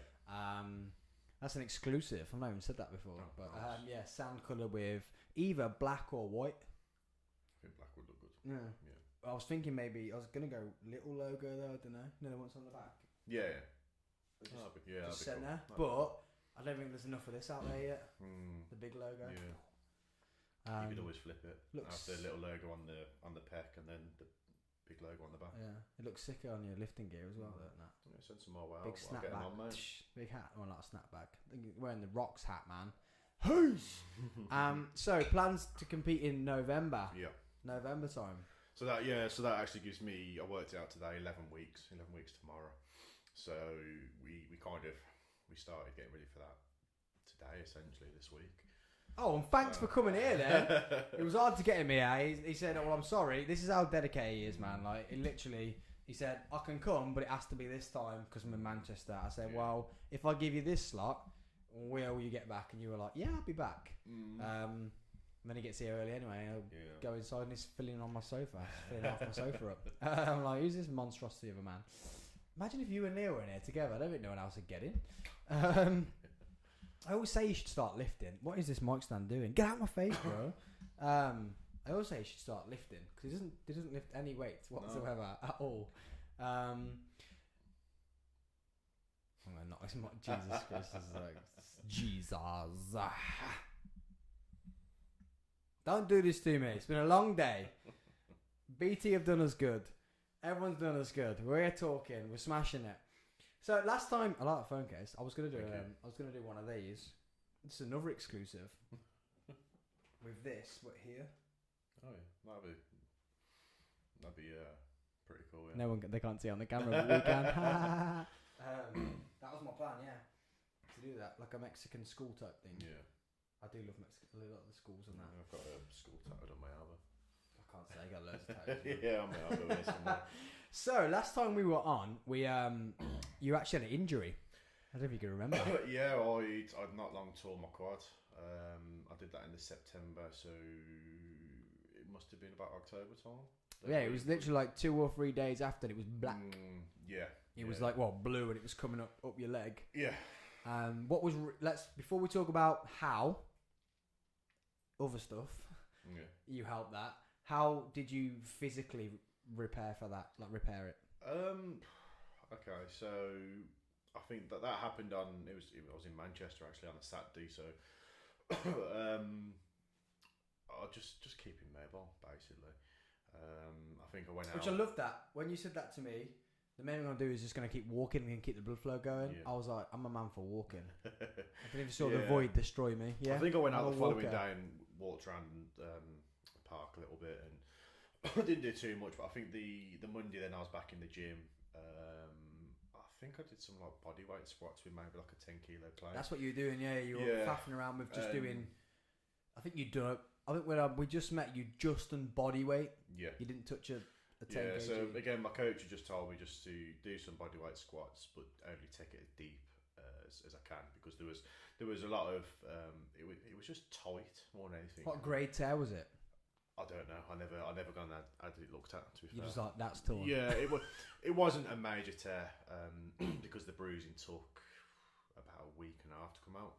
So by the time the bruising had come out, it was like a greeny, yellowy bruise. So obviously the blood was old. If it had been a bad tear, it'd have bruised very quickly, and it would have been a more purpley blue bruise on my leg. But yeah, so I just did some bodyweight squats. And just slowly worked on them. Then with a 10 kilo plate, 15 kilo, 20. Then worked up to the bar, which the bars we squat with are 25 kilo. And then just crept the weight up gradually over the coming weeks. Did you do any certain like eating certain things or anything like that? No, eating was pretty much the same as what it usually would be. Not eat more, no. Not specifically. No, there's nothing scientific about what you do, is there? No, I'm a very literally I'm a very simple man. Pay the coach, lift what he tells me to lift. You're just like Neil, mate, like ooga booga. Pretty much. Coach says lift this. Eat this much. As I said, I'm sure there are lifters out there who they are very very on track of their nutrition. But bodybuilding could have ruined that for you. Yeah, maybe. You never know. Imagine if that your coach now, you never know how your mind's going to go. If your coach now just goes to, okay, Liam, we've done this. I feel like you did great at the last Brits in November. I feel like we could, as a team, do something really good. Here's now your nutrition plan. And your body could just go back to how you felt bodybuilding and be like, no. To be fair, if I'm told to do something, I will. So leading up to my comp in last December, one of the lads that I train with, he's got his own coaching business. So he was kind of helping me with my nutrition, and it wasn't like extremely strict, but we had at least some kind of structure of X amount of meals a day. This is what I should be eating. This is what you eat on the way to the gym. And yeah, I got on top of my nutrition leading up to that comp, and then I think not long after the comp in December, we got put back into lockdown. So I was still training, but my nutrition just slipped a bit, and I just kind of went back to normal, to as I was. Now I know someone else would look at you and go, he's got a belly, he's got this, he's got that, but you actually look better than you did when I last spoke to you. And I think you were over 200 pounds then. What are you now in pounds? Oh god,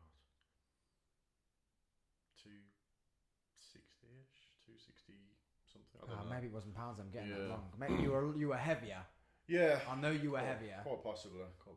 Obviously, we were just coming out of lockdown, but you actually look when I know what I'm looking for, you don't need Yeah. to sit up and show it. You might have been slouching, but No, I'm just you know what I mean? Like, I know what I'm looking for, so you look a lot more in shape than you did last time I saw you. So yeah, I've probably dropped a few kilos since then, to be fair.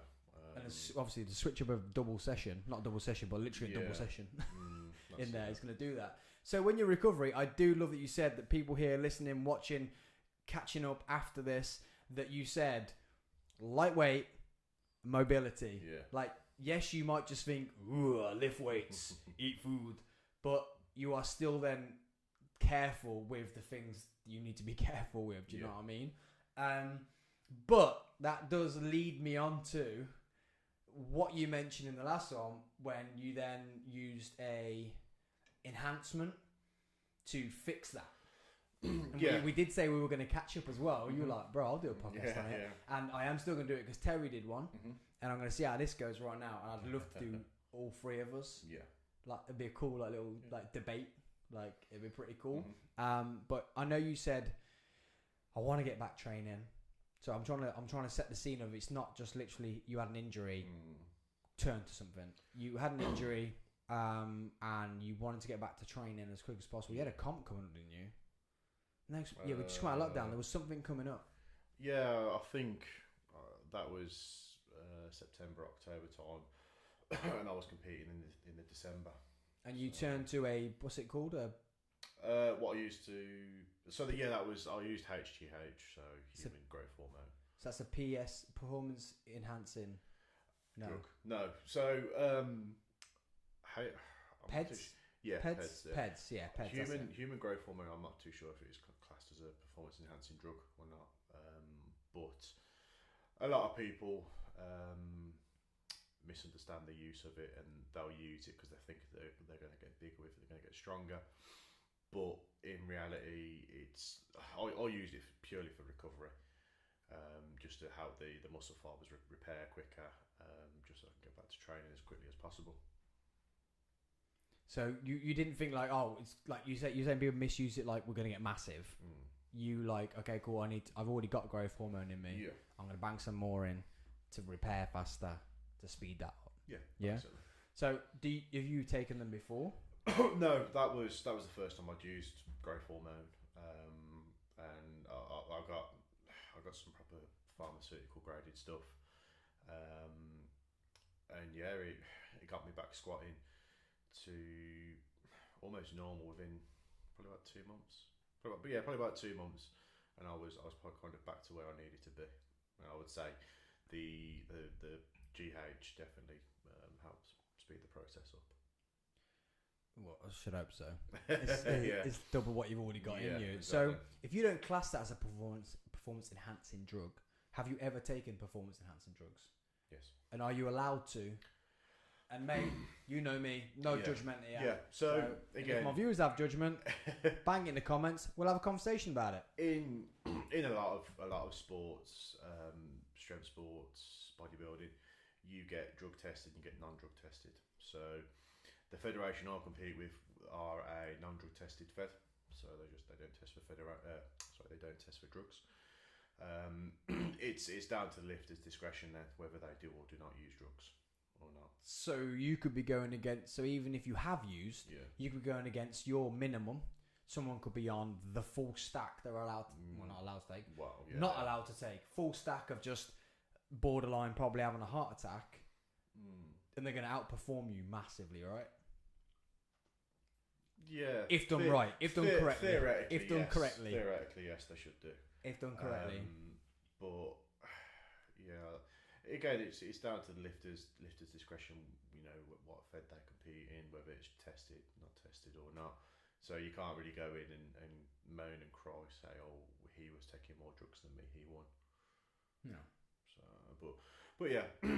That being said, there are also drug tested feds out there that there are still people using drugs. They know what they're doing. They're smart. They know how to cheat the tests. And although they'll swear blind that they're not using drugs, it's quite obvious to know they are. That's worse, right? Well, that is essentially cheating. Oh yeah, because you're in somewhere where you shouldn't. Yeah. They're all saying you're not allowed to use drugs. Use drugs. It's cheating. Simple as that. And I know people who probably aren't too clued up or aren't too educated in drugs, in steroids, will say, "Oh, well, using steroids full stop is cheating." It's not. It's really not. So a lot of people have the misconception of, oh, this person uses drugs. It's only cheating if you're standing there and have an argument with me. Well, I can lift more than you, and like, well, yeah. But if you're in a thing where everyone's taking it, then it's not cheating.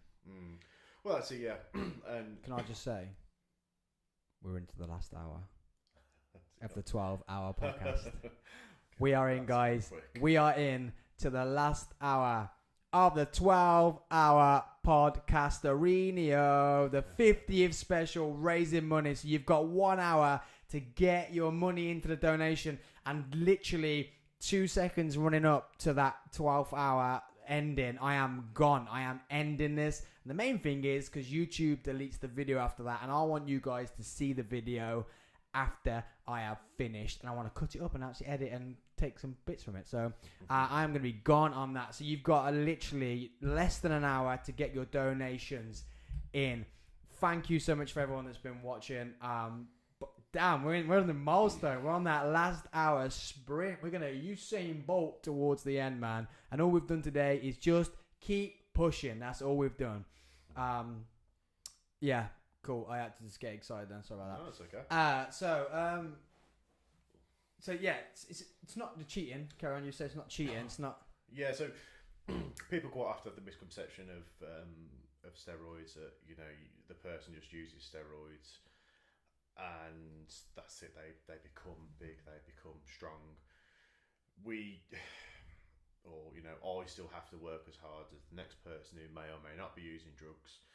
The only difference is being, with myself using drugs and let's say the next person not, my recovery rate is going to be better.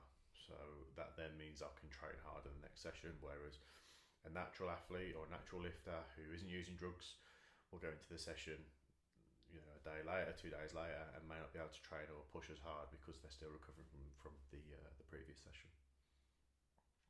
Boom! So I was just doing a post about that last hour. Fine. Get on my story, and I was fine, banging mate. a post. I've been doing it all day. I'm not ignoring you. Definitely listening. That's fine. So yeah, I get that, and then you get the argument of like, yeah, you could say you're recovering quicker, so you're training, you're getting bigger. But I say if you're all on it, then it's not cheating in that competition. No. Did you? I don't know if you can happily say no. Did you ever listen or watch the one with Terry about steroid use? No, I didn't. Unfortunately. No. And I like how you call it PEDs. PEDs just doesn't sound as... Yeah, the word roids and stuff like that gets thrown around a lot, and it's very much just an uneducated way of talking about steroids. But at the end of the day, they are a performance-enhancing drug. Hence the abbreviation PEDs for them. So you often hear people saying, they'll use the term roids. That kind of goes to show the understanding they have of what steroids do and what they don't do. There's a lot of stigma around it as well of anyone that uses drugs. Such a thing called roid rage. It's not been scientifically proven. 9 times out of 10, people that are saying they've got roid rage, they're probably just some person that goes to the gym, does a few bicep curls, takes a bit of gear, and they're just walking around with a chip on the shoulder. Not using it for the right stuff. Well, yeah. It's quite funny because what Matt, who was here earlier, we got into about like the scientific reasons on, like if you get attacked when you're with your missus and you can't defend her, your testosterone actually naturally drops because you get depressed after it because you haven't been able to think here. And it was something to do with like goats, apparently. If you downgrade their testosterone, they will headbutt stuff less. Well, and I was like, okay, but if you're saying someone's just doing bicep curls and taking a lot of something to enhance, then it's got to go somewhere. Well, and it ain't going to the gym. Yeah, you know what I mean. But if you're taking it and you're going and lifting 300 kg every other day or every day, then it's going somewhere. Yeah. So roid rage could come from the lack of not using it, and they've got this testosterone level up here, and it's staying up here. Possibly. Like, because surely after a training session, yours will drop a little bit. You've used it all and then back up again type thing. Yeah. again, the reason I chose to use what I use is simply because I want to try and be as good as I can be. And I suppose people would argue, well, can't you do that without drugs? Yes, I can. But I know the people I'm lifting against, the people I'm lifting with, the people I'm trying to be as good as, that they're using drugs as well. Well, I did a podcast on how sick it would be if they did another Olympics with people on gear. How sick it would be. Like, that would, all steroids all performance enhancing drugs are allowed. Yeah. You get people jumping like how high, people running how fast. And this is the thing again with, speak with the Olympics, there are still athletes there who are using drugs. Yeah, it's time to get around it. Yeah, and some of them get away with it for a long time, some don't. Some get caught out quite easily. There was that I don't know if you've seen that American sprinter, the female, I can't remember her name now. Yes. She won the 100 meters and then got caught out because she'd been caught, I think, basically smoking cannabis. But although that's not a performance enhancing drug, it's still it's some of the substances that are banned in the Olympics. So then she got banned, or she wasn't allowed to run at the Olympics, or what? Why is that banned? Marijuana. Yeah. Does it cover up other drugs? I don't know, to be quite honest. It's quite good. This is really weird. We talked about this again earlier on when Matt and Adam were in, and Adam was saying that the reason it's banned from fighting is because you won't know your limit. Yeah. So if someone's got your arm, they're about to snap it. Because you're under the influence, you'll be like, cool. Yeah, then your arm snaps. Yeah. Or like fighting, you're just not as fast and stuff. So they class it as dangerous, not performance enhancing. But maybe it's there to cover something up. I had read an article somewhere. I read some comments somewhere as to why it might have been banned, but I can't for the life of me remember why that may have been. But obviously there are reasons behind why an athlete isn't allowed to use or smoke. Have you ever watched that documentary when the Russians covering it up and they were like sneaking it? Icarus. Yeah, sneaking it in and out of like laboratories and stuff like that. And then the Lance Armstrong one's incredible. Like, he cheated, but how clever. Yeah. When he was flying blood around the world and stuff. I've not seen that one. I've seen Icarus. That's the one about the Russians, right? Yeah, that's where the Russian has to move to America and go into witness protection. Yeah. No, it's the Lance Armstrong one. So he was flying blood around the world. So basically, the whole team would just get told a location, they'd be in the hotel together, team hotel. Yeah. Some doctors would turn up, take all their blood from them, and transfer. Full body was literally blood replacement. They would then go be tested. Then at some point that night, maybe 4 or 5 in the morning. On the door, boom, come back. Their blood back in with their drugs in. That's they'd fly it. They'd fly them. They'd fly them somewhere, and the team were just like, we're just being told what to do and being paid all this money. Yeah. Like a lot of the team are in it, and they're all saying we knew what was going on, but we were being paid. Yeah, you're not gonna say no if you're being paid. Yeah, we were just, but he was at the realm of it all. And like, as you just said, it was for the time era as well. What he did was absolutely incredible. It kind of took cheating to a whole other level. Yeah, I'm like that. I'm like, it's clever. It's like Saw. I watch Saw movies and I'm like, yeah, they're clever. That's clever, like what he's done. The missus is like, that's disgusting. I'm like, yeah, but it's clever. It's still clever. Yeah, I'm like, yeah, they cheated, but how clever to not be caught for so long. Yeah, exactly. And that was like that EP stuff, wasn't it? It was like ultra endurance stuff it was on. So with yourself, you were saying about roid rage. Yeah. Have you had any negative? Like, so Terry spoke about he had massive like depression, and then also now he's off them because he actually had testicular cancer. So they kind of said that was his fault, but he said it wasn't type thing. He said no, it wasn't. The only thing I say is, just being me about it, is could it have just enhanced it? Because it enhances everything, right? Yeah. Messes with your hairline and all that stuff, and messes with your jaw and. Quite, possibly, but I'm no doctor, so I couldn't. Yeah. So he basically just been off it since that. And he could actually get it now because he's only got one ball. So he could actually get it now, but he hasn't. Yeah. So what it's done to him is mentally he's now never ever going to be as strong, and he knows that. He's never going to be as strong again. He's never going to be the way he was. Yeah. And it gets him in the gym. He'll go in the gym like, yeah, but I used to be that person. I used to be this. And it's not like, oh, you've dieted and now you're fat. You're like, well, I could do it again. He can never do it again because you literally are superhuman, right? Yeah. So it plays with his mind a lot. Have you had any side effects? Let's go side effects first, then we'll go about mentally. Yeah, so side effects. I'm prone to acne anyway. Growing up as a kid, I had really bad acne. But yeah, I get spots on my body, not loads, but noticeable. I remember a brief while ago, early this year as well. I was driving along somewhere, I can't remember where, and I just remember getting this real bad feeling of just anxiousness. And I was like, what's this about? And I was driving along, I just kept thinking something bad's going to happen to me. I'm going to crash or someone's going to crash into me. And then speaking to some friends about it and with what I was using at the time, and they were like, oh yeah, that kind of, the drug I was using at the time, it reduces, I think it's GABA in the brain. And GABA is what helps you relax or what prevents you from being anxious or helps you sleep. Or something, I don't know. But basically it reduces that, so it increases anxiety. I was like, oh okay, so that's why I've been feeling anxious lately. And again, different drugs have different side effects. So does it not scare you that it's reducing something and that you don't know much about it? Yeah. At the time, but yeah, not really. No, not really. And do you do as told by a coach, or do you do? Yeah, so I'll never abuse, what I use. I like to think I use sensible amounts. You get people out there that will, and I've encountered these kinds of people that will brag about how much they're using, and I'm using this much a week, and I'm using that much a week, and like, well, okay, but you're still no stronger than me or him or her.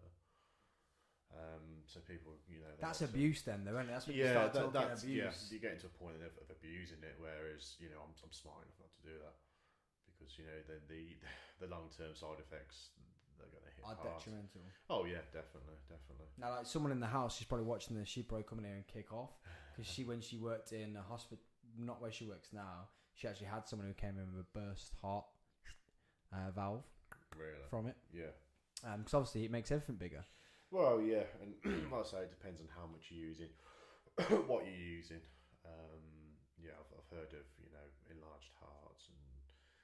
But like you say, liver. if it's abused, yeah, then you're gonna get that. Like if you're being an idiot, then you're gonna get that. But even still, being used at at a sensible dosage, you are still going to get long term side effects more than likely. But to me, I try not to think about that too much. I'm enjoying what I'm doing now, and if 10, 15, 20 years down the line, I end up with whatever, some sort of illness or whatever, at least I can say at the time you're strong.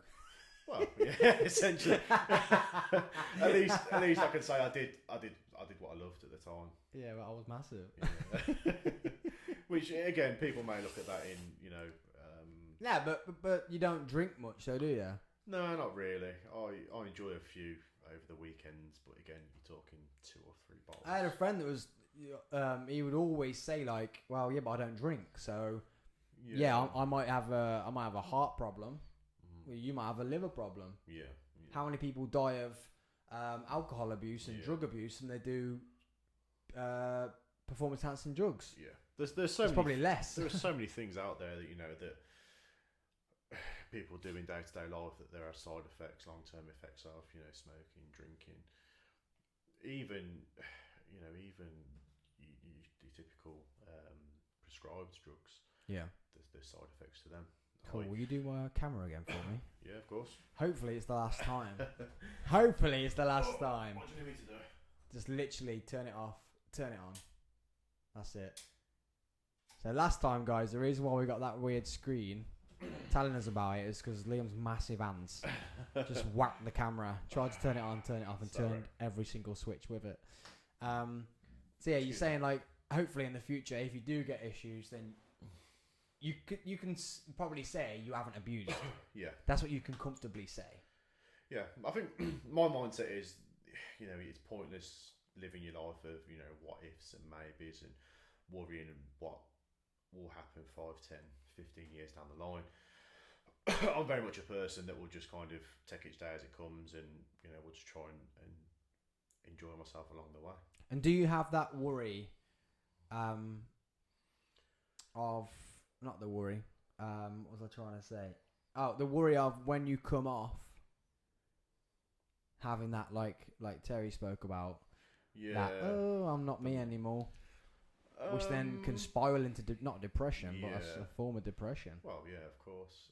Again, it's something I've never really thought of. Sorry to bring that up, like. No, it's fine. It's fine.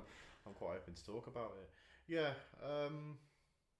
It's, in all honesty, it's something that I've not really thought of or about. I'll just happily have to cross that bridge when it comes to it, I suppose. But for now, I'm fit, or at least I think I'm fit and healthy, and I'm just quite happy just to carry on doing as I have been for as long as I can. Do you get any like side effects? Some people say that they feel out of breath because they're on it, or not heart hurts, but well, you also have to look at probably how much they weigh as well, and how much body fat they're carrying, how much muscle they're carrying. But yeah, as I said, I'll get a few spots pop up probably a little bit more than normal. I suppose you're better off speaking to my girlfriend on this one. But yeah, leading up to my last comp, she'll go, yeah, he's an absolute idiot. I hate him. Doesn't sleep well. Thrashes around. Yeah. He gets angry, even though he said it's not a thing. Yeah. But you say you're just about to say leading up. What are you going to say about leading up to your next comp? My last comp. Yeah. What were you going to say? I felt terrible. I felt so in myself. I just felt drained and just felt so lethargic and fatigued, all the time.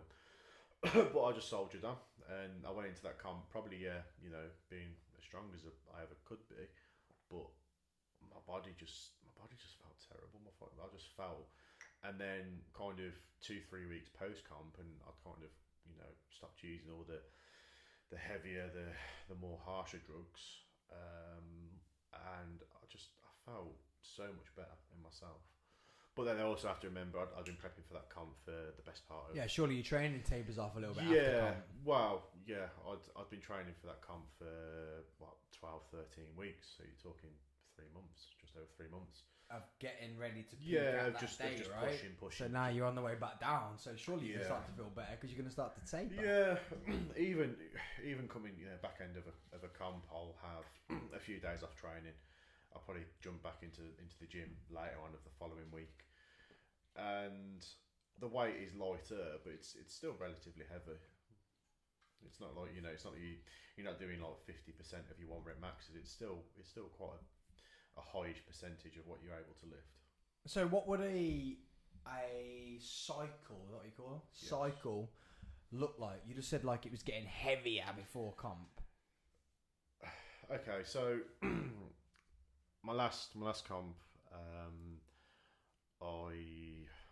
is going back some time now. I think I started off using testosterone and a drug called Equipoise. Again, just 1 mil of each a week.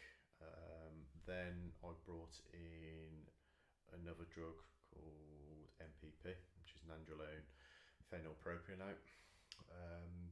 So I was using 3 different compounds once or twice a week. Now, those drugs themselves, they're not quite as harsh as some of the other drugs I'm about to mention in a minute. So yeah, I use them for the first 6-7 weeks, and then at about 6 weeks out, I dropped the MPP. I brought in a drug called Trenbolone. Trenbolone is the one that you hear a lot of people talk badly about, the one that sends people crazy and sends them loopy, and it is quite a toxic drug, to be fair. So I brought in the Tren. It's abbreviated called Tren. So I brought in the Tren for the last 6 weeks, and to be fair, I probably didn't get any stronger. Like, I certainly didn't lose strength, but I wouldn't say there was any real, real kind of spike in strength. I just noticed that by the end of it, by the time I come to compete, I was just ready to call it quits. And I was saying in there actually before I come in, I very nearly on the day I've come just pulled out, so I don't want to do it anymore. Now, could that have been a hormonal effect on not slight depression, but? Yeah, I think it was a mixture of things. You know, at that point, my body it just had enough. Mentally, I'd had enough. The very morning of my competition, I'd had my head on the toilet being sick. But kind of once I got there, started warming up, you know, your nerves settle a little bit, and you get your first squat in, and once you got your first squat in, it's kind of like, oh, okay, what was I worrying about? Where would the pressure come from? You mentioned at the beginning pressure. Yeah, so I had quite a few people come and watch me. My girlfriend was there. My best friend, who's a training partner, he was there. Another good friend of mine, he'd come. My friend's partner, she was there. There was quite a lot of people there to watch me. And then obviously as well, I'd spoke during the prep, like via social media, about numbers I wanted to hit. And I was fully in belief that I could and would have hit those numbers that day. But unfortunately, I didn't have the day that I planned for. There's a few unexpected events that occurred on the day.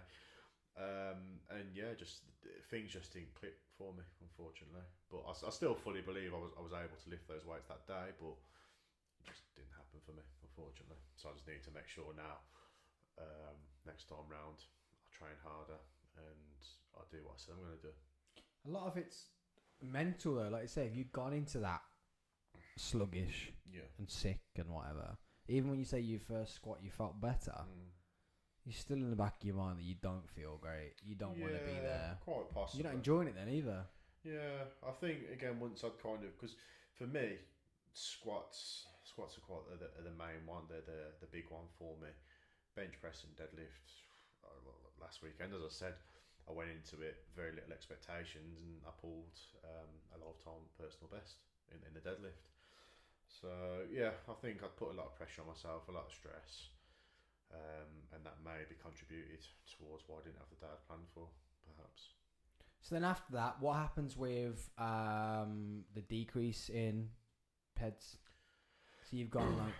Yeah, so kind of post-comp, I will just kind of drop all the heavier drugs, the likes of the Trenbolone, the excuse me, the Equipoise.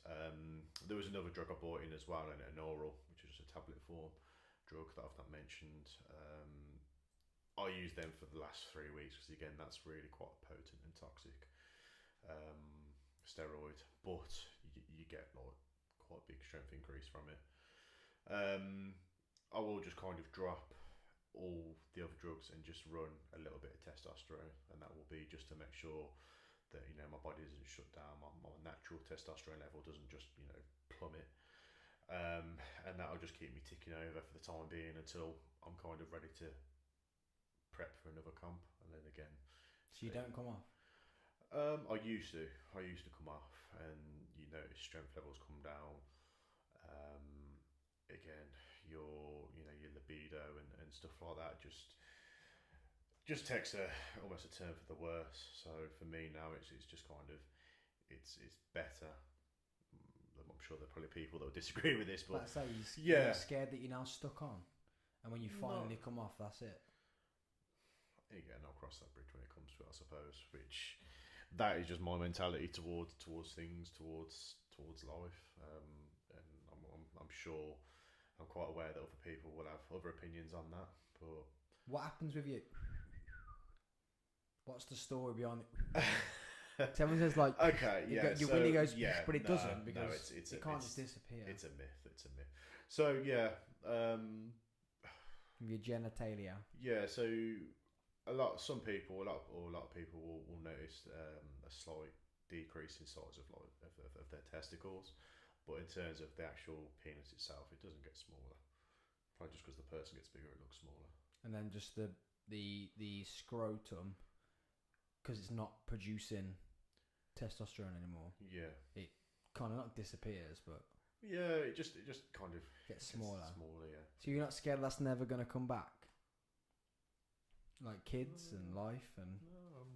I know plenty of people that run or have used a lot more drugs than me, and they've kind of come off for X amount of months, got their missus pregnant, then gone back on. But yeah, that kind of getting my girlfriend pregnant and whatever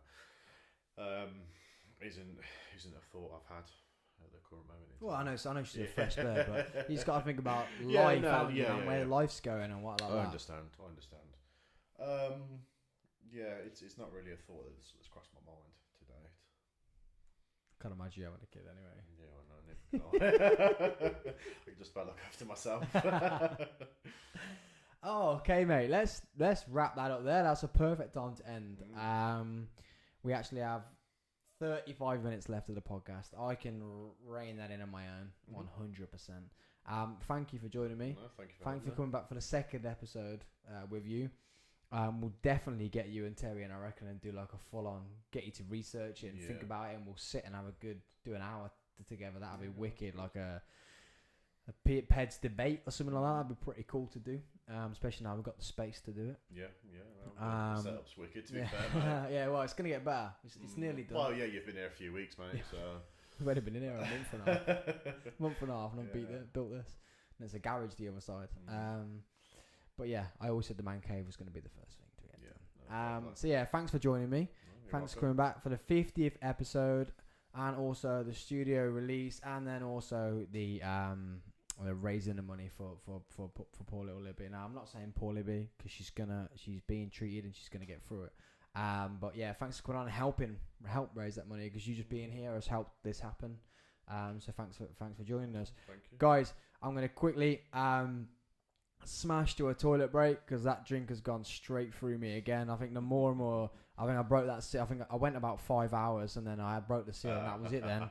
Toilet break after toilet break. Gonna let him Liam exit without knocking anything over because he's got to move some mics and cameras and stuff because he's that big. And then I'll be straight back to you guys with the last 30 minutes of the 12-hour podcast. I can't believe it. Like, I actually can't believe we're nearly there.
I can't believe it, guys. This is it. This is literally the last 25 minutes. I can't believe I've done it, to be honest. And I'm going to do this for one final time.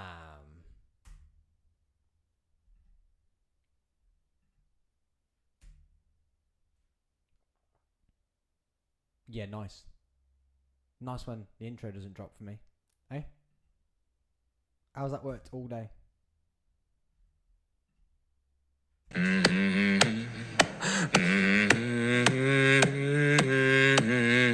Coffee with the Sam. Got a little podcast. Grab yourself a little coffee and a podcast. Wait, guys, I'm going to bash this on Instagram as well. Just do this. Oh, JPEG cheer tuning in. Thanks, buddy. Podcast with him coming out in the next couple of months. Guys, I can't believe it. We are here and it's the last leg. We're pushing. We are pushing. Just going to do a quick Instagram. What's happening Instagram? So we are now 11:36:39. So we're nearly 20 minutes away from me being sat in this seat for 12 hours. Every single guest has been incredible. Guys, you want to just catch the last little bit. It's not going to be massively entertaining. Done a lot of talking. Losing my marbles a little bit right about now. But please, if you don't want to come and listen to me, just come on. Hit the mute button. But then go down and please, please, please donate. Please, please donate some money to our wonderful, wonderful charity for Libby. Okay, done an Instagram there, guys. And yeah, I wanna just mirror to you guys what this day means really. And it was incredible to have the idea. It was incredible to get people on board. It was incredible to for people to come and help. Like, it feels weird because, like, no, I ain't going to shut this down just yet. We are going to keep the energy because guess what we do, guys? We keep pushing. Sam's on his own. Energy, bro. We have fun on this podcast. That's what we do. So I'm going to save the tears and the lockdown for... I'm saying the lockdown and the end for the end. But guys, I will be going bang on 12 because I want to try and get it that YouTube saves this video so we can watch it everyone's day. I can turn it into a pretty sick video and we can use the footage. So yeah, I'll be gone bang on 12. And also, I gotta eat, man. I need to eat some dinner. These cookies here, I've been trying to pass them out. I didn't want too much sugar. Liam just then ate half of the donuts, man. So if Josh, Liam, loved your donuts, man. And yeah, me and Liam, because it was late, we had a whiskey, mate. We cheers to whiskey. I've not seen the boy in a long time. So we brought out the whiskey and it's night time, man. We're nearly there. Yeah, we're nearly there. We're in the pub. We're in the pub studio right about now. And we're nearly there. We've nearly done it. 12 hours. So first thing I want to check in. How did my beloved Manchester United do? I'm very sad that Jacko wasn't going to be here. Jack was meant to watch the football with me, and we were meant to podcast about the football. But Jack Crow couldn't make it. Let's hope he survived this. Okay, Man United. Let's do some football scores. I've literally lost it, man. So, Crystal Palace 3, Tottenham 0. I feel like if you've seen the dude that says he can't speak English and he's like Crystal Palace 3, Tottenham 0. Arsenal 1, Norwich City 0, Brentford 0, Brighton 1, Leicester City 0, Manchester City 1. Oh, that's annoying. They only beat them 1-0. Southampton 0, West Ham 0. Watford 0. Wolves 2. Come on, the Wolves. Up the Wolves. You know, Midlands boy. Yes, I don't support them. I support Man United. That's because the rest of my family do. As in, like, cousin and that, who live in Manchester. Flies. But do love to support all the West Midlands team. I haven't got a favourite, to be honest. Love a bit of West Brom. Love a bit of Birmingham. Love a bit of Villa. Love a bit of Wolves. Love a bit of Tamworth FC. Tamworth. Chelsea 3. Aston Villa 0. As if Villa gonna do me like that. I did a video. How you gonna do me like that? The video had a button. How you gonna do me like that? How you gonna do me like that? I've just literally said I love the West Midlands team. Chelsea 3, Aston Villa 0. That was not a good time for me. Now we're talking Newcastle 1, Manchester United 4.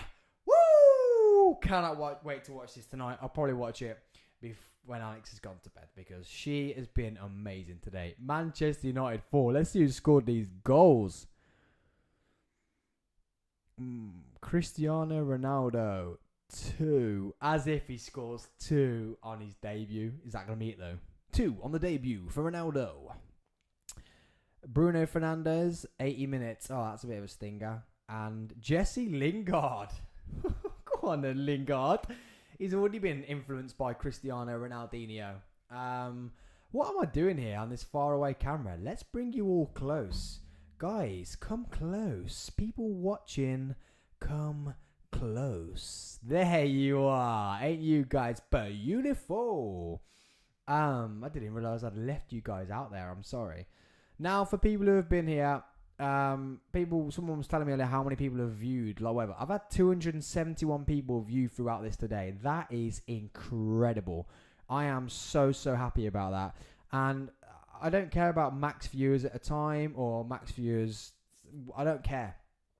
I literally, like this, if I got one person downloading, I'm happy with that with the podcast. If I got one person viewing, that's cool. If I got one person viewing today, I am happy with that. And I'm even happier. 1, Man United won 4-1. 2, I know it was in Newcastle, come on, but still in the Premier League. And Ronaldo scored 2. I cannot wait to watch that tonight. But let's go through. I'm going to go through some comments. Let's go through some comments because this has been going mad since I've been here. Josh Hubbard. So one of the guests earlier. Almost there, brother. Jack Crow. Almost there. Let's go. So that's Jack Crow. Thank you, Jack. I know you're stuck at home quarantining, mate, but thank you so much for still tuning in.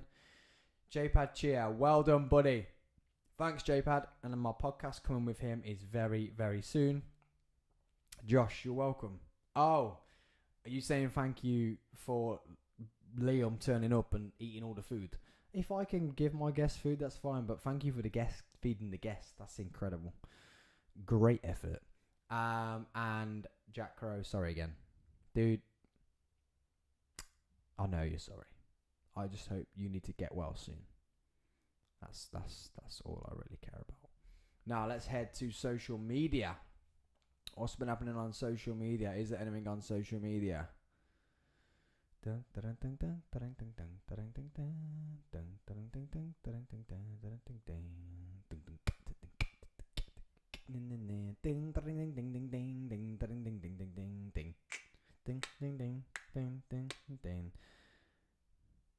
Wow, nice to know everyone on Facebook doesn't care. Thanks, guys. Everything's been coming from the Instagram today. Instagram. Good luck with the last 30 minutes. Thank you. Keep this going, buddy. Nearly there. Thanks, guys. Next one.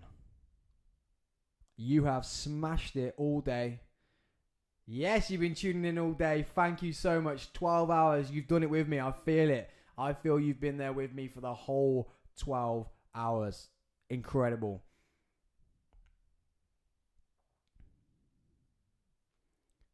You know me. You deserve that whiskey. Keep pushing. Keep pushing.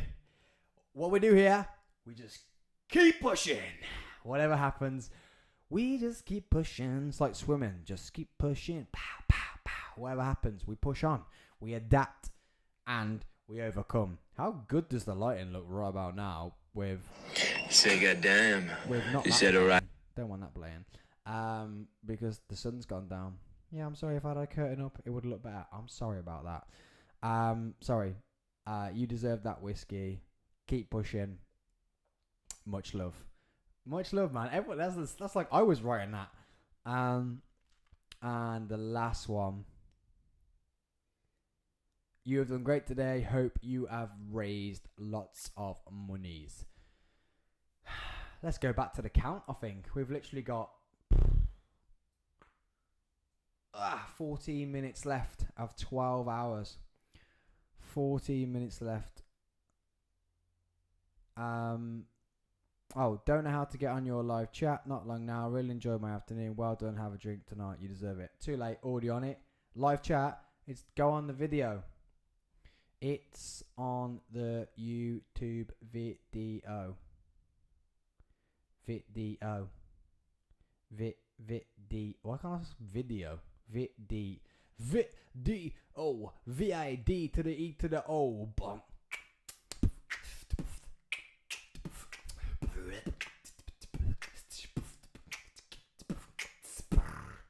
I've lost it. I've gone crazy. I'm gonna lose it. Oh no, maybe. Sorry about that, guys. Yeah, just click on the video, click on it, chat comes down, right on there and say, Sam, you're incredible. Good job. So, what we're doing here. Anyone said here, it's a tankard, not a trinkard. Bro, I didn't say trinket at any point. If I did, I didn't mean that. I meant tankard. I definitely didn't say trinkard. If I did, I'm sorry. Sorry about that. Hand up. Heart. I love my trinket with my birthday on. Absolutely incredible. And if anyone knows this man, if anyone knows Martin Raymond Hughes, shout me out. I've got his tankard. Woo, draft roll, baby. Hey, good effort so far, mate. You're doing sick. Thank you. Thank you so much for that message. That's not for me. That's not for me. That's not for me. Shall we go and check the final score on the doors? I said tankard. I didn't say trinkard. I said tankard. 100%, Josh. Get out of here, man. I said tankard. Tankard, trinket. I didn't say trinket. If I said trinket, no, I didn't. Not a chance. Not a chance. And now I'm going to end this after 12, so it deletes it. So there's no proof. Tankard. I didn't mean it, because I know it's a tankard. I know it is. Because my granddad had loads of them. What was I doing? I was going to check the final score. I'm going to check the scores on the doors to see how much money you guys have raised.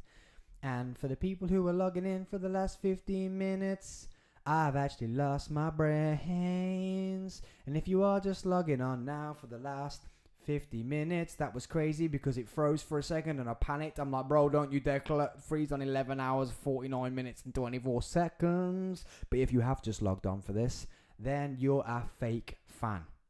Fake fan.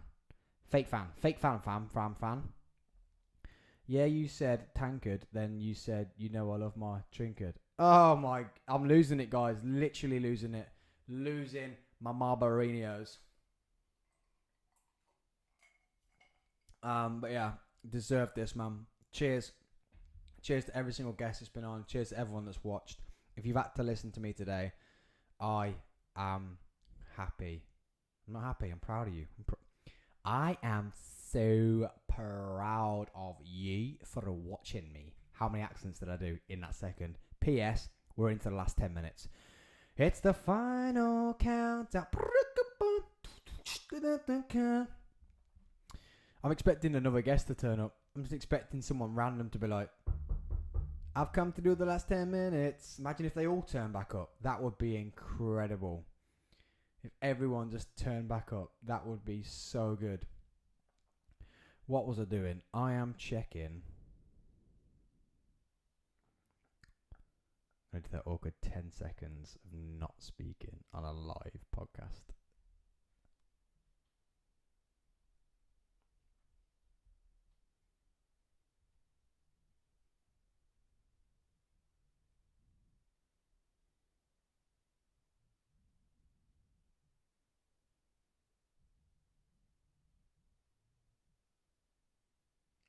Way more than 10 seconds. That's so awkward, man. It's so hard when it's live. Oh my god, guys, you do not understand. So, this started on £380. That's what was already raised on this link. It is now at £670. You guys are incredible. I actually can't thank you enough. I'm going to go. Let's go from where we were. Let's go. So we've got, I'm not going to do the maths. I'm just going to count it. 30, 40, 50, 60, 180, 200, 220, 230, 250, 270, 280, 290. Guys, it's not allowed to be Dan Fergood because he has already sent £150 in. But if there's someone on here who hasn't, I do not want to see a double one on here. We need to make it 300. So we are already, I can't remember what I said now. 20, 40, 60, 70, 90, 110, 200, 220. 230, 40, 50, 60, 70, 80, 200, 280. We've got £20 more and we can go to 300. So if there's someone on here who hasn't already donated, if I see a double donation on here, I'm going to out you live on YouTube and I'm going to be very, very, very, very upset. You guys have already done enough. If there's someone on here who hasn't donated yet, JPEG Cheer, I'm not looking at you. Then if you haven't already donated, please, £10. If there's two people, both of you do £10. Call each other up, make a deal, say, I'll do £10, you do £10, and let's get it. We've got 7 minutes. We've got 6 minutes, 40 seconds to get 20 quid in to make it £300. That we've made £300 out of today. Now, it might not upload on here quick enough. If you do it, just put I've done it on the chat so I get to see it, so I know we've hit £300 because it won't update on here fast enough. It will not update on here fast enough. If you do continue to donate after this, just let me know, drop me a message. If not, I will keep a look on what's going on here because this isn't my link, this is already a link and this is just the link that I'm following for Libby. So we have literally got like 6 minutes and I literally can't believe it's weird. It's very weird because you guys will say I've just sat here and I've chatted to people. That's all I've done.